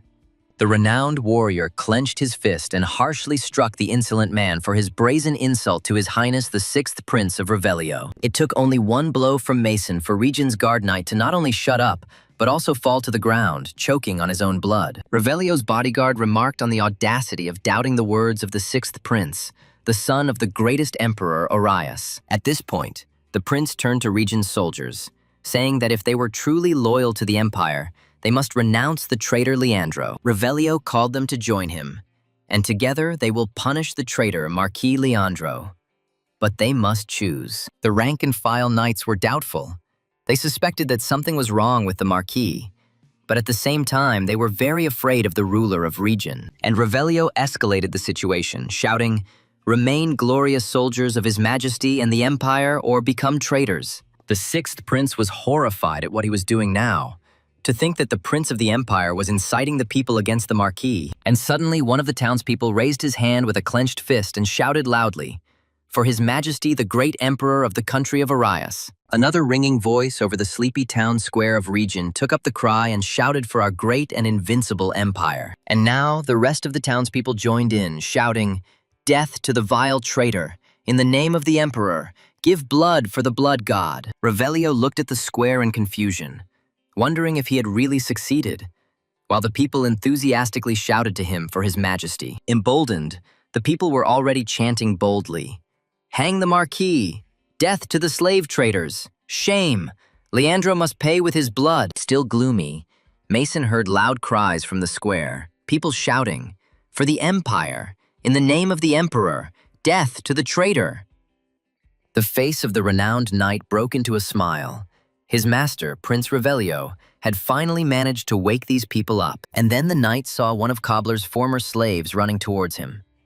The fighter turned to Sir Mason, who asked what was going on. Having caught his breath a little, the slave trader's messenger blurted out that Marquis Leandro would be here very soon, and something had to be done urgently. The ruler of Regen returned to the city with his troops.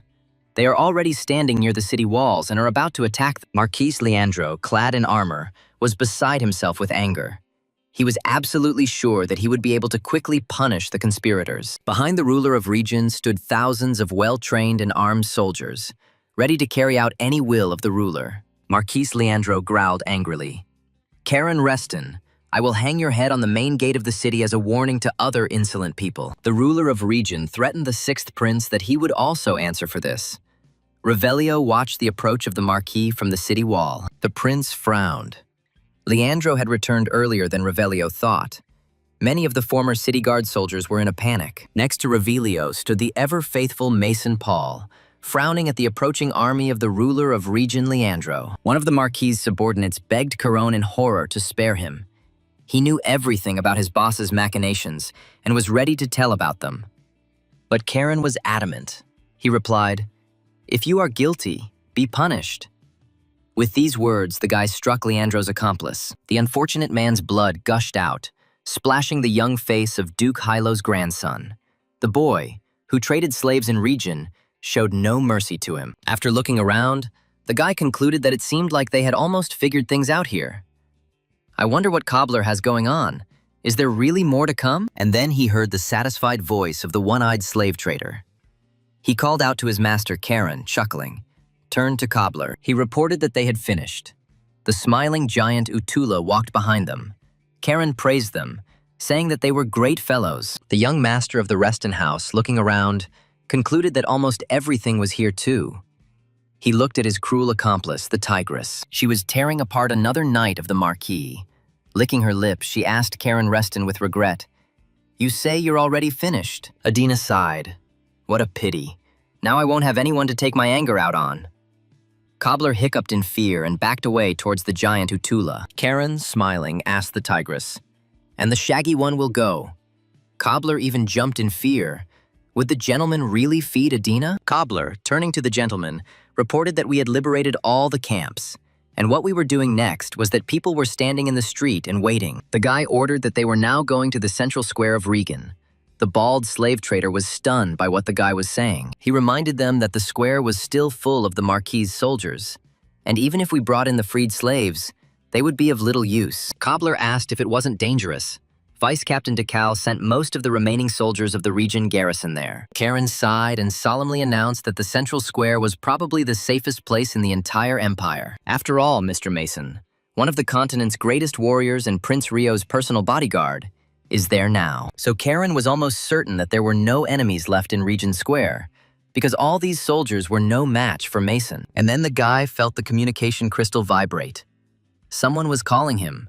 Most likely it was the 6th Prince of Revelio. He was not mistaken. The prince asked Caron what was going on with the camps, he replied. "We just liberated the last camp. How are things with you?" Revelio reported that in the square, everyone except the noble commanders had gone over to our side, but now more important matters had arisen. Caron asked the prince why there was panic in his voice. Revelio answered that he had returned. Reston did not immediately understand who he was. The 6th prince explained that Marquis Leandro had returned with his entire army. Poor Cobbler had cowered in fear, and the prisoners were overjoyed, the bald slave trader muttered so quickly. But Caron reassured Rio. "No need to panic, brother. Everything will be fine." The guy said, "Sooner or later it would have happened." Surprised, Prince Revelio noted. "Caron, I hear you smiling widely." The frightened prince asked Caron in horror, "Are you really going to put that plan into action?" "But this is an adventure." Reston grimaced. "No, what are you saying? Why?" Revelio started shaking and exclaimed, "I'm not ready yet. What if it doesn't work out for us?" He rushed to Mr. Mason, asking, "Won't you stop him?" Caron said. Mr. Mason also approved of the plan. The 6th prince was in despair. Could it really be true? Caron calmly replied, "Yes, that's right. This is the best that could have been thought of." Young Reston advised his brother to stop fussing. The prince sighed and muttered uneasily, "I'm still not mentally prepared. To incite citizens, to illegally seize a city, to falsely accuse of rebellion. In the entire history of the empire, there has never been such a prince." Caron chuckled. Grandfather Rio would have asked to hold his beer. He even sold the soul of a subordinate to a demon. He heard that story. Revelio growled. "Don't you dare mention that man," Caron smiled.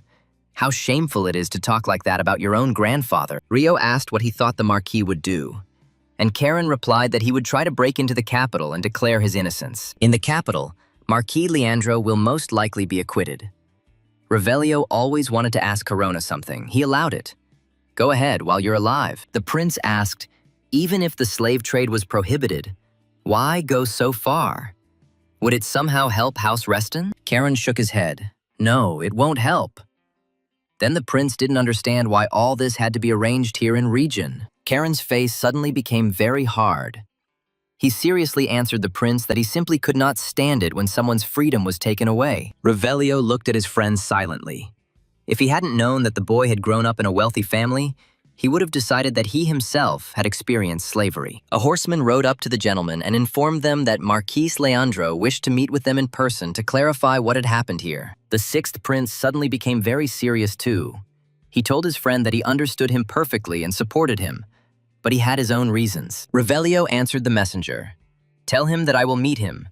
The rider bowed in the saddle and respectfully replied, "Yes, Your Highness." Rio frowned and said to Karen, "I also hate those who tarnish the honor of my beloved great native empire, Orias. How dare these scum trade in slaves when His Majesty has banned it?" Karen looked silently at the recently timid Reo, and the prince continued, "And even used the troops that were supposed to guard the border for this purpose." Karen smiled. "Well done, brother." Halo's grandson asked his friends, "Let's go then. Let's kick that scoundrel's ass so that others don't get the idea to do something like that." An evil smile played on the guy's face. He was looking forward to finishing off the one who organized and encouraged the trade in human beings in the empire. Marquis Leandro indignantly declared to the prince, "I, the guardian of the border, am planning a rebellion. Even the last whore would consider this a joke." Rio frowned. This was not quite the appropriate behavior for someone trying to clear up a misunderstanding. The Marquis asked for forgiveness. Leandro exclaimed that he was innocent, that he had honestly guarded the borders, had never thought of rebellion, and had not harbored any treasonous thoughts. Rio objected. "My eyes say otherwise.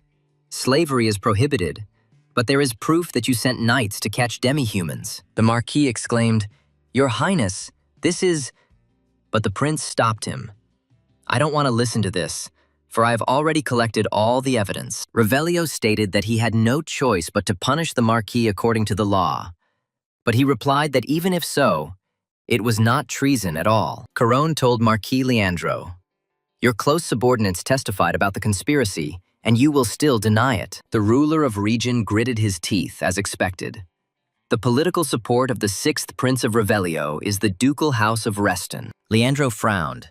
"The real conspirators are trying to blame me. They probably want the family of the Dukes of Salmon." Marquis Leandro really wanted to chop off that idiot Karen Reston's head right then and there. But he decided it was better to restrain himself. He understood that he couldn't give in to provocations. Now, the only way to survive was to reach the capital of the Orias Empire alive. The ruler of region threw the sixth prince at his feet and declared, "I ask for a trial in the capital to clear my honest name from slander." Leandro added, "So that I can prove my innocence against those who framed me, consider this, Your Highness." Suddenly, in the silence, a loud laugh from Karen Reston was heard. He exclaimed angrily, "Well, what a dodgy bitch this Marquis is." Approaching the ruler of region, the guy mockingly said, "A real man doesn't have a sword hanging, but stands against the enemy, you know?" Leandro frowned and asked young Reston, "Do you think I'll fall for your tricks?" "No, provocations are simply useless here." Karen chuckled. "You think the Reston house will bother with someone like you? A pathetic nobody.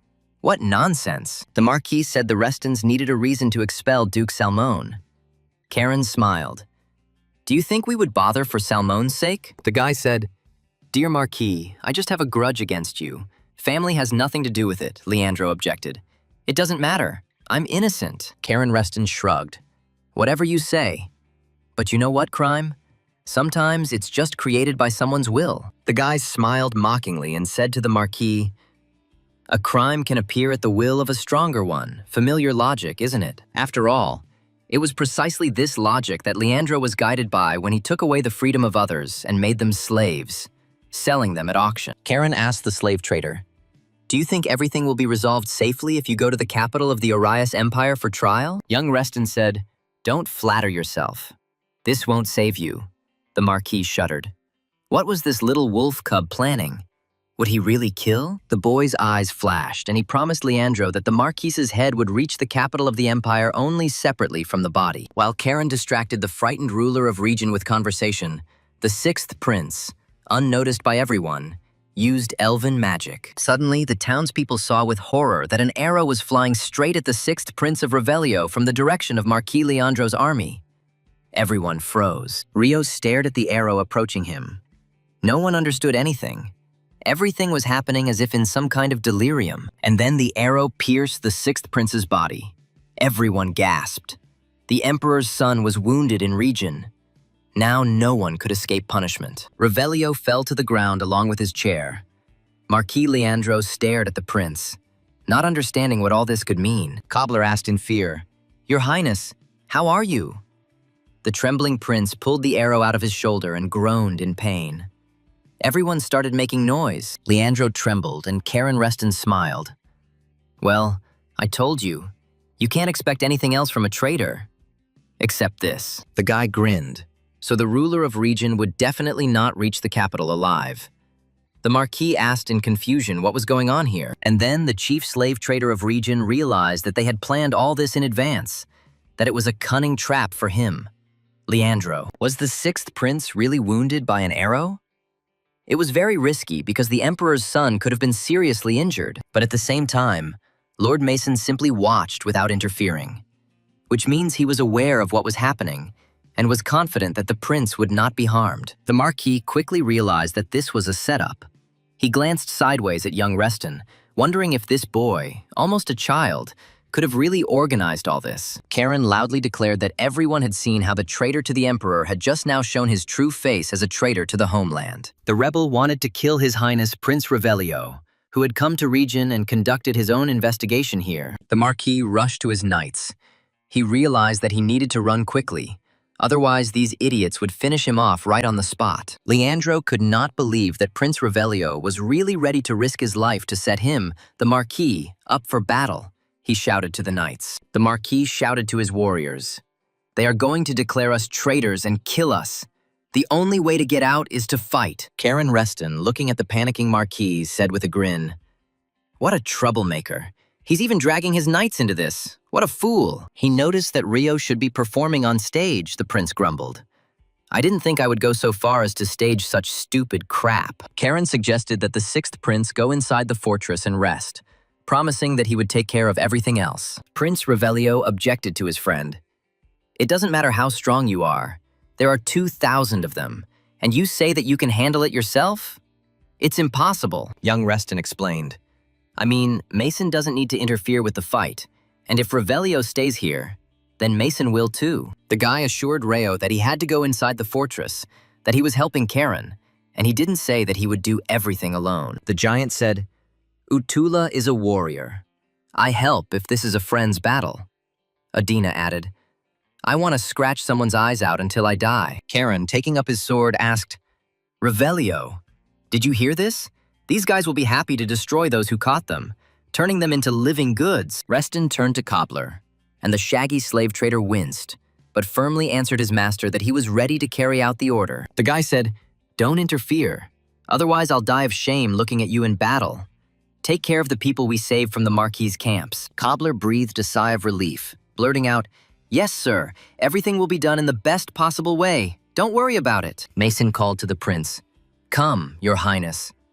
But he still stood there, watching as Karen and his two allies went into battle. Revelio asked Mason, "Everything will be fine, yes. Karen is acting as always, but now there are too many enemies how to defeat." The renowned warrior assured his master that nothing would happen to Karen, and that the sixth prince could rest assured. This mad dog of the Reston house is still very young, but has already reached 6 stars in the level of his combat and magical skills. He is strong. Karen addressed his unusual allies. "Before we begin, my half-human friends, do not come too close to me." And he also asked not to touch Marquis Leandro. The guy wanted to deal with him personally. His eyes flashed, he said. "The Marquis is mine." Young Reston took up the guillotine. The sword sensed the bloody battle. Streams of mana swirled around the boy. Now he looked threatening. Tigress Adina grimaced. She also dreamed of dealing with the Marquis, but she did not dare argue with Karen. This boy was very strong. Utula smiled approvingly. He liked the raging, ocean-like mana of his new friend, the mighty warrior from House Reston. Seeing the powerful streams of clarity magic around Karen, the Marquis shouted in horror to his warriors to stop the guy at any cost. Karen warned the knights, "I swear by the name of the House of the Dukes of Reston, Whoever lays down their arms and surrenders right now will live. Marquis Leandro's subordinates froze. None of them wanted to fight the young but already famous mad dog of the Reston house, and the guy added that those who refuse will meet their death here. There will be no mercy for anyone. If they enter the battle, they will all die. Having said this, Karen released his raging ocean, blue streams rushing towards the fighters of the ruler of region, who were stunned by surprise. Revelio stood on the city wall with Mason Paul and watched the battle with concern. He was very worried about Karen. Marquis Leandro's mouth dropped open in surprise. It was the first time he had seen such power, and he never expected that this brat would be so strong. The ruler of region could not understand why this young scion of a wealthy aristocratic family was behaving so strangely. He loudly asked his young opponent why go so far, Karen Reston, when they could still come to an agreement. Yes, slave trading is prohibited by imperial law, but how dare you commit such an outrage against another nobleman? The ruler of region mentally asked his youngest grandson Yahello with irritation, "What are you even trying to achieve, mad dog of the House of Reston?" The mana currents around Karen grew more and more violent, reflecting the power of the boy's anger, the ancient blade blazing with the indomitable force of fury. But what scared the enemies most were the guy's eyes. They glowed like two blue gemstones, and the magic of the Restons burned in them. The Marquis shouted to his men, "What are you waiting for? Attack this madman. Otherwise, tomorrow they will all face execution as traitors to the Empire." Leandro asked why the knights did not stop the enemy, when he could kill them all and execute the survivors. The Marquis shouted, "If you want to live, kill me." But the soldiers asked if everything would really be okay, if nothing would happen to our families. Many already realized that this was all wrong. They would be called traitors. The Marquis' soldiers began to throw their weapons on the ground. The soldiers told each other that they did not want to die here because of the tricks of the ruler of region. Let the Marquis answer for his own misdeeds. Karan looked coldly at the Marquis. Some of his soldiers, throwing down their weapons, went over to the side of the townspeople, not wanting to die for Leandro. The ruler of region clenched his teeth and growled angrily at Reston. "You bastard! You're even luring away my people. You asked for it yourself." The Marquis shouted to the mage to use the fireballs quickly. The mage was surprised, but at this distance we will hit our own too. Leandro yelled at the mage. "Now is not the time to think about all sorts of useless commoners.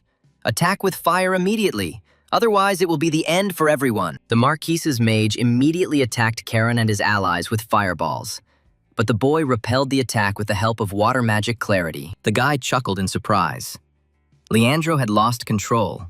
He was no longer sparing even his own people to save his own skin. Fireballs exploded around young Reston one after another, spreading furious streams of flame across the area around region. Cobbler and his former slaves watched the fiery attack in horror, the one-eyed slaver hesitantly calling out to his master. Prince Revelio and Mason turned their heads in the direction of the explosions. The scene on the battlefield was terrifying. Everything around was ablaze. Seeing this monstrous fire, Revelio quietly said, "This cannot be." The Marquis burned some of his soldiers just to kill the enemy. The prince exclaimed, "I should have gone with him." He shouted loudly for Karen and rushed down to help his friend. But Mason stopped Revelio, telling him to stop immediately. The sixth prince was amazed. This did not look like a knight. Turning to his bodyguard, the prince told Mason that he should help Karen, but the knight objected. He did not need help. Mason pointed to the battlefield and said, "Look carefully, Your Highness." Revelio looked questioningly in the direction indicated. One of the soldiers on the city wall noticed something moving in the smoke. The prince couldn't believe it. There really was someone alive there. Soon, everyone saw three figures. It was Karen, Utula, and Adina. All of them were safe and sound despite the fire attack. Caron noticed, as always, for people like Leandro, human lives are just names and bills on paper. What a vile arrogance. The Marquis believes that commoners can be used and discarded for his own benefit, and he will pay dearly for it. Seeing that his enemies were still alive and not even wounded, the Marquis shook. How was this possible? They should have been burned alive. But Leandro wasn't going to just give in to some mad dog of the Reston Duke's house. He ordered everyone to activate. The knight turned to the ruler of region and asked Marquis Leandro in surprise what he was talking about. That they should activate. Marquis angrily clenched his fist and explained, "Release all your mana, damn you all. Is there really anyone here who still doesn't understand this?" We must kill him and flee the Empire.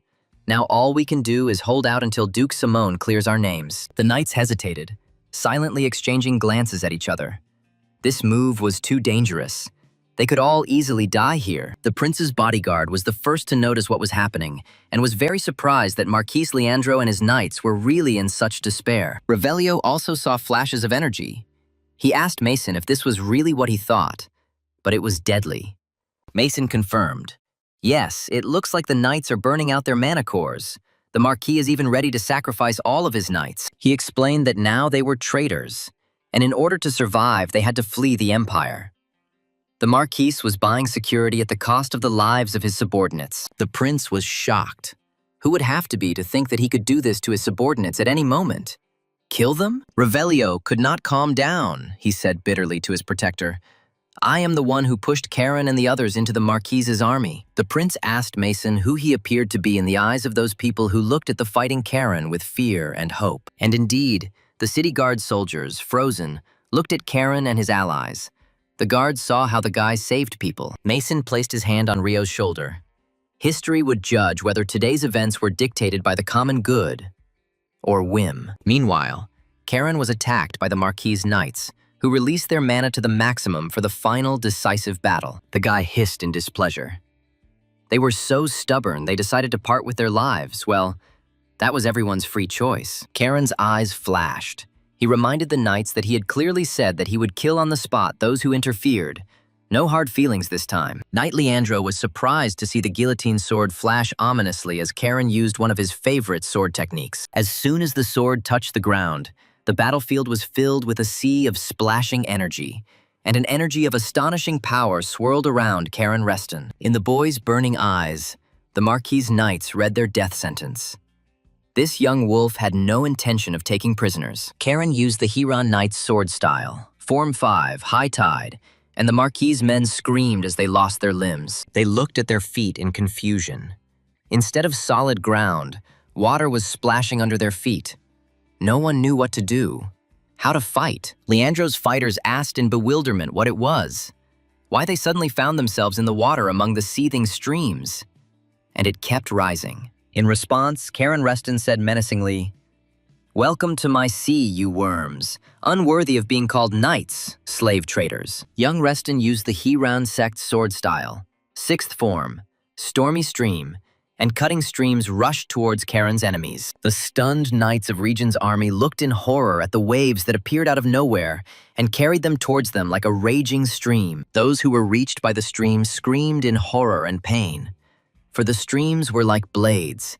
They cut the knights into pieces, destroying them. The blue waters of the Corona Ocean turned a bloody red, and body parts of the Marquis' knights flew in all directions, accompanied by the groans of their enemies. The soldiers of Leandro's army were terrified that one man, and one so young, could cope with a strong army of trained knights. The flood ebbed, and Marquis Leandro looked in horror at the mangled bodies of his strongest knights and the streams of their blood.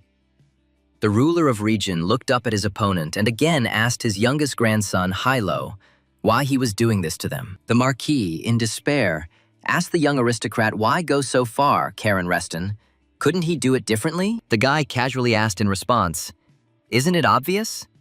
Because I so want to do something with such vile creatures." Marquis Leandro yelled at the young impudent fellow. "Explain yourself like a nobleman. You are not killing me because of politics." Karen replied with a smile. "Good morning. It finally got through. Who needs your politics? Of course not. This is my personal desire." Leandro still didn't understand. He continued to question. "Then why?" Karen answered the Marquis contemptuously. "You have manure in your head." The Duke's grandson's face became terrifying, his smile eerie. He told Leandro that he despised people like the Marquis, that the sight of them made him sick. The prince and Mason watched this bloody massacre of the Marquis' fighters. Revelio's bodyguard was silent. He was shocked. Analyzing the battle, Mason wondered what Karen Reston's strength was. 6 stars or even higher, he easily dealt with a large squad. Mason Paul has seen many who have been called geniuses. But the rate at which Karen's power has grown is on a whole other level. And it's astounding. What heights will he be able to reach very soon? 8 stars or 9? It's just a matter of time. His potential is enormous. But Mason was worried about something else. Karen was completely uncontrollable. And if he was uncontrollable, he could be dangerous not only for the prince. And Revelio, looking at Karen, exclaimed with admiration, "What a huge force!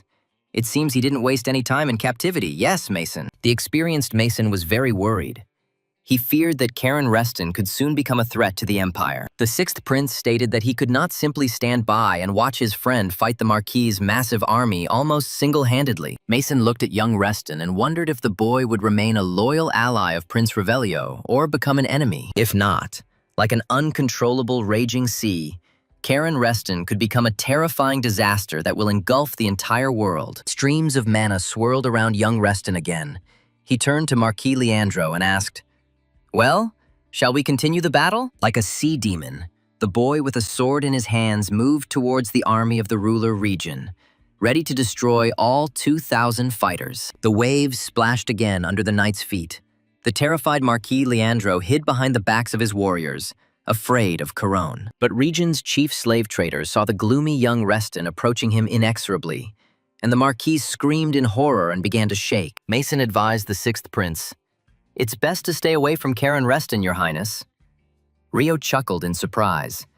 The prince looked questioningly at his bodyguard, who rarely spoke, and he explained to him that the Sea of Karen would swallow everything around. Mason added thoughtfully, "This moment will definitely come someday, and you will be no exception, Your Highness." Revelio listened to the knight, but did not answer. The Emperor's bastard clenched his fists. He had already made his decision. Rio's beautiful golden eyes were filled with sadness and determination. Yes, he was weaker than Karen, but he still had to help his friend. Revelio approached the fortress wall and answered Mason, "He is still better than me.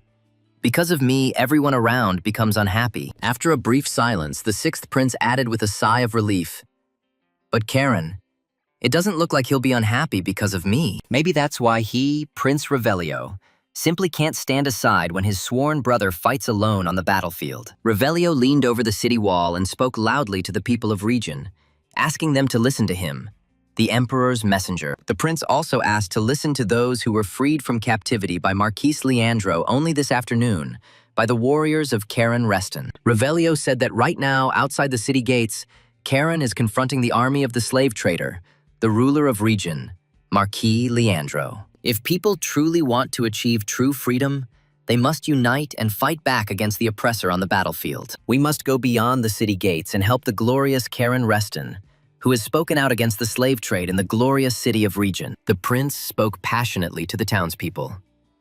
"We may not have knightly armor. We may not have famous names to be proud of, but if the townspeople want freedom that no one can ever take away from them, they must no longer entrust their fate to other people's hands." Meanwhile, Karen was rushing around the battlefield, killing one after another the defenders of the ruler of region, the slave trader Marquis Leandro. The prince closed his eyes, about to sum up his short but inspired speech that had burst straight from his ardent heart. Revelio's eyes flashed, and he shouted to the citizens of the empire looking at him, "Your souls belong to you, and to no one else." Cobbler looked guiltily at the sixth prince. As a former slave, he was hurt by his speech, and at the same time, he felt ashamed. The good-natured giant Utula smiled happily. He liked this man, even though he was the prince of the people his tribe hated. The fire tigress Adina turned around and looked at Revelio in surprise. It seemed the boy had decided to organize help for the three of them. Former slaves, peasants, and artisans, ordinary residents of Regan, listened attentively to the prince. They understood that Prince Revelio was right. If the Marquis returned, each of them risked becoming a slave. They looked at each other, realizing that everyone was thinking the same thing. Suddenly, one of the freed slaves exclaimed, "That's right." Another one immediately picked up, "We will fight for the right to be free." The crowd near the gate began to roar. People were inspired. Revelio shouted to them, "Get up and fight! Win your freedom with weapons." Mason was surprised. Karen, of course, neutralized the main forces, but Rayo, with just a few words, ignited the will to resist in people. It seemed like there was another person here who could swallow everything around him, and the townspeople shouted with delight, "Long live the sixth prince." The prince asked cheerfully, "So what? We go straight to Emperor Decus's palace?" Mason was stunned. That's high treason. And beyond the gates of Region, the bloody battle continued. The Marquis knights, trained in slave hunting, attacked Caron together. The guillotine in the boy's hands whistled merrily as he chopped down enemies left and right, growing stronger with every drop of blood he absorbed. Lord Region's soldiers screamed as they received mortal wounds, but Karen's body still didn't have a single scratch. Young Reston's entire body was aglow as he made his way, hard and relentless, towards the hated slave trader Marquis Leandro. Here is another knight of the Marquis who received a fatal blow as soon as he swung his sword at Caron. This boy was simply terrible. Having dealt with one, the guy immediately rushed towards another opponent who stood between him and the shaking slave trader. Marquis Leandro could not hold back a cry of horror as he saw young Reston kill his strongest guard knights one by one. The whole body of the ruler Region shook with trembling. He shouted in despair to his confidants to hold this crazy dog. Only one knight remained near the Marquis. The frightened soldiers stood behind. Leandro, beside himself with fear, screamed, "Faster! Stop!" The last knight rushed at Karen, but the boy shouted at him to stay out of the way, throwing the guard away with a sea wave. Now they stood opposite each other, the one who had been a slave since childhood in a past life, and the one who, on a whim, deprived everyone of freedom. Karen Reston said, "Marquis Leandro, this is the price for what you have done, for the freedom you have taken away, and for the many lives you have lost." Approaching the smug, imperious ruler of Region, Karen asked Marquis Leandro with a smile if his head was tight on his shoulders. And then Cobbler's voice was heard from behind. He was shouting to impale him. An army of townspeople and his friends were rushing to help Karen. Marquis Leandro gritted his teeth. Nothing could save him now. Such a crowd would trample anyone, and the troops were in no hurry to protect him. The ruler of Region barked at the soldiers. "What are you standing for? Let's get to the fight. You must be prepared to die for these lands as well as for your master." The soldiers remained silent. They did not want to fight with their fellow countrymen, the inhabitants of Regan, their brothers and sisters, their parents and friends. Karen chuckled. It seemed no one was in a hurry to die for the slave trader anymore. Leandro shook. His army retreated, leaving him. Young Reston frowned and hissed angrily. "Just die like a scumbag like you should. Stop dragging other people down with you." Marquis Leandro, in a fit of despair, screamed, "Karen Reston, you're finished. I'll tear you apart. No one will save you, not even your grandfather." Instead of answering, Karen swung his sword, and the head of the ruler of Region flew off his shoulders. But the Marquis's powerful body still stood for a while. A stream of blood gushed out, and the decapitated Marquis Leandro began to slowly sink to the ground. He was no longer a threat to anyone. Karen lowered his sword and stood and watched as his slain enemy fell, as his blood spilled across the ground, as the slave trader's head rolled away. Seeing the severed head of the Marquis falling to the ground, the townspeople stopped. The horror of the murdered ruler was great, and only the worried Revelio continued to run to Karen. He was still very worried about his friend and sworn brother Reston. The prince hugged the boy and joyfully ruffled his golden hair, saying, "You definitely spent your 4 years in prison usefully." Enraged by this attack of affection from the prince, Karen shouted that he would now blow Rayo's head off. But he laughed. "Oh, come on!" Having finally fought off the satisfied 6th prince, Karen looked at Mason. The knight was watching the guy closely, and Mason thought, "Brother, your grandson and Revelio. Thanks to them, the wind of change has blown across the continent. They will be the beginning of a new world." Yahello remembered his conversation with Cain. He dreamed of ridding the world of slaves when he grew up, so that everyone could live the way they wanted. Cain asked his friend if this was even possible. Yahello corrected him. "Not to get rid of the slaves, but to abolish slavery, you idiot." Rather flared up. "The main thing is that you understood me. If I don't have a good education, this is not a reason to tease."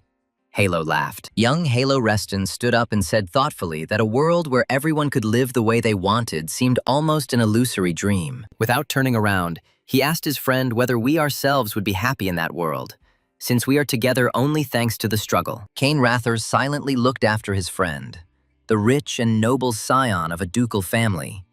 But in one way, Yahello was certainly right. Yahello asked why Cain decided he would be captain. He laughed. "Why not? I'm stronger. I can kick your ass." The head of the ducal house of Reston listened to the report and thoughtfully asked, "So, Karen defeated the ruler of region, Marquis Leandro. The head butler Henry confirmed that this was indeed the case. He and the prince freed all the slaves that the Marquis had prepared for sale. Duke Reston ordered that all forces be thrown into the rapid stabilization of region. Henry bowed and replied, "Yes, sir." Yahello thought to the late Cain, "The path my grandson chose. I hope it brought you some comfort." Karen was furious. He growled at the smiling prince. "What are you going to do? Keep touching me. Get your paws off me already." But Revelio paid no attention to his friend's grumbling. They walked arm in arm through the streets of region among the enthusiastic crowd. Cobbler, dressed like an ordinary citizen, said with a smile to Karen Reston, "It's a pity you're leaving so soon, sir." The guy noticed, and you seemed happy about it. Shaggy. Cobbler was taken aback. This young gentleman understands everything incorrectly. The former slave trader objected. "It's not true. I'm sad." Karen reminded him that this does not cancel out his past misdeeds.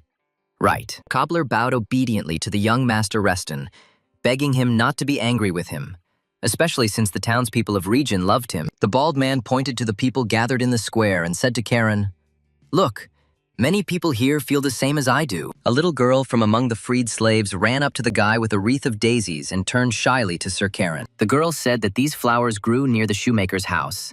He allowed her and her mother to live there for a while. The little girl wove this wreath for the sir. She blushed and muttered incoherently, "I hope you will accept." Karen was stunned. He asked in confusion, "Did you weave this for me?" The girl smiled happily and asked if I could put it on you. I tried very hard to make a beautiful wreath of daisies. Karen dropped to one knee and politely replied, "I'd be honored, young lady." Cobbler clapped his hands. "It suits you very well." The guy was touched almost to tears. He politely told the little girl, "Thank you. This is a wonderful gift, much better than any jewelry." Young Reston asked the confused girl her name. The former little slave replied that she was Leia. They were here with her mother. The guy said, "Since I received such a wonderful gift, when I return, I will also give you something, Leia." She thanked him. The delighted girl ran to her mother, and Karen turned to Cobbler. "Listen here, Shaggy One. Develop everything here properly." The former slave could not believe such happiness. Could it be that this strange gentleman, Karen Reston, would make him the ruler of region? He said, "If you need to, use my name. You can even ask my father for help. But just do everything wisely." Cobbler thanked the gentleman with a bow, and he added, "Use your brain. Otherwise, you'll be looking at the surroundings while sitting on a stake." The former slave and slave trader shuddered. He had already managed to understand that this guy did not throw words to the wind and could carry out his threat. Karen Reston was stopped by the tigress Adina, who told her savior that she wanted to give him one very valuable item of the tribe. The guy was surprised. "It was a horn," Adina explained. "It was the sacred horn of the tiger tribe, a symbol of the oath. Those bastards kept it in the warehouse." Adina said that if you find yourself in the great eastern forest and ask for help, the tiger tribe will repay you for your kindness. Karen asked the tigress in surprise why you were giving it to me. Adina, without turning around, answered, "Because you are my benefactor." Already transforming into a beast, the girl explained that the tiger tribe always pays its debts. "And now I will go. It is time for me to return to my home." At that very second, she turned into a powerful, fiery red tigress, with fire blazing from her eyes, and headed towards her forest. Utula gasped. Karen looked after Adina in surprise. She created a fiery portal and soon disappeared into it, leaving the hated regen. The guy still couldn't come to his senses. "She became a tiger," the giant said. "The tiger tribe is amazing. They turn into animals." Turning to the giant, Karen asked him, "Utula, where are you going?" The giant chuckled sheepishly, not knowing how best to say it. Finally, Utula hit himself in the chest with his fist and declared, "Great warrior Karen Reston, I really want to become stronger by fighting beside you." The guy mentally grimaced. Could he really be serious? He just got rid of one, and then another companion appeared. What was this? Karen remembered the 6th Prince Revelio and thought irritably, "Why does everyone stick to me like flies to honey? It's infuriating." The guy agreed to take Utula with him, but warned the giant, "Just don't cause problems." He happily replied, "Okay, I won't." In a dense forest, there was a village, surrounded by a high palisade. A clear moonlit night descended on the settlement. Everything was quiet. One of the guards noted that the monsters wouldn't run away from a glance. Relax, the second objected. We need to protect the village properly. The warrior tensed up. The second asked, "Did you see something?" But he doubted it. Maybe I just imagined that there was someone there. Suddenly, a monster appeared near the village. The fighter exclaimed, "It's a hellhound! This monster can easily jump over the village fence." The hellish beast, its gaping, predatory mouth flashing, headed towards the people standing guard over the peace of the inhabitants of the small forest village. One of the guards stopped the warrior with a bow, saying, "Wait! There is a man behind the monster. It seems there are still knights in the forest." The archer pulled back his bowstring just in case. You never know what might appear in the darkness of the night in the thick of the forest. But there really were people in the thicket. The unknown person dealt the monster a fatal blow, plunging a sword glowing with mana into the hellhound. The defeated monster growled. Another warrior came out of the house and asked the guards, "Hey, what's all the noise?" One of the guards reported that there were knights outside. The guard told that these unknown knights defeated the hellhound at the walls of the village.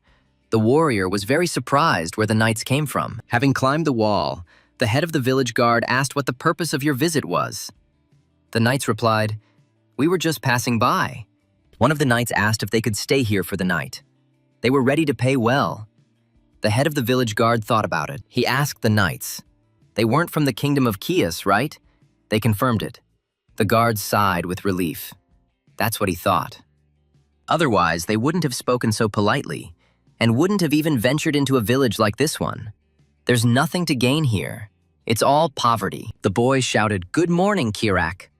The warrior smiled.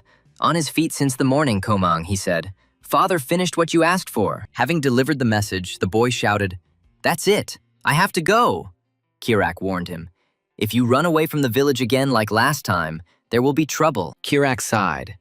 Oh, if only the boy would listen. He would do everything his own way again.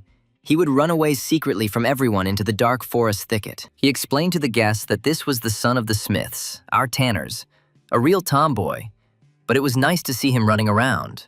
A very small child. The village guard said that he was a good boy, but he was a real hassle.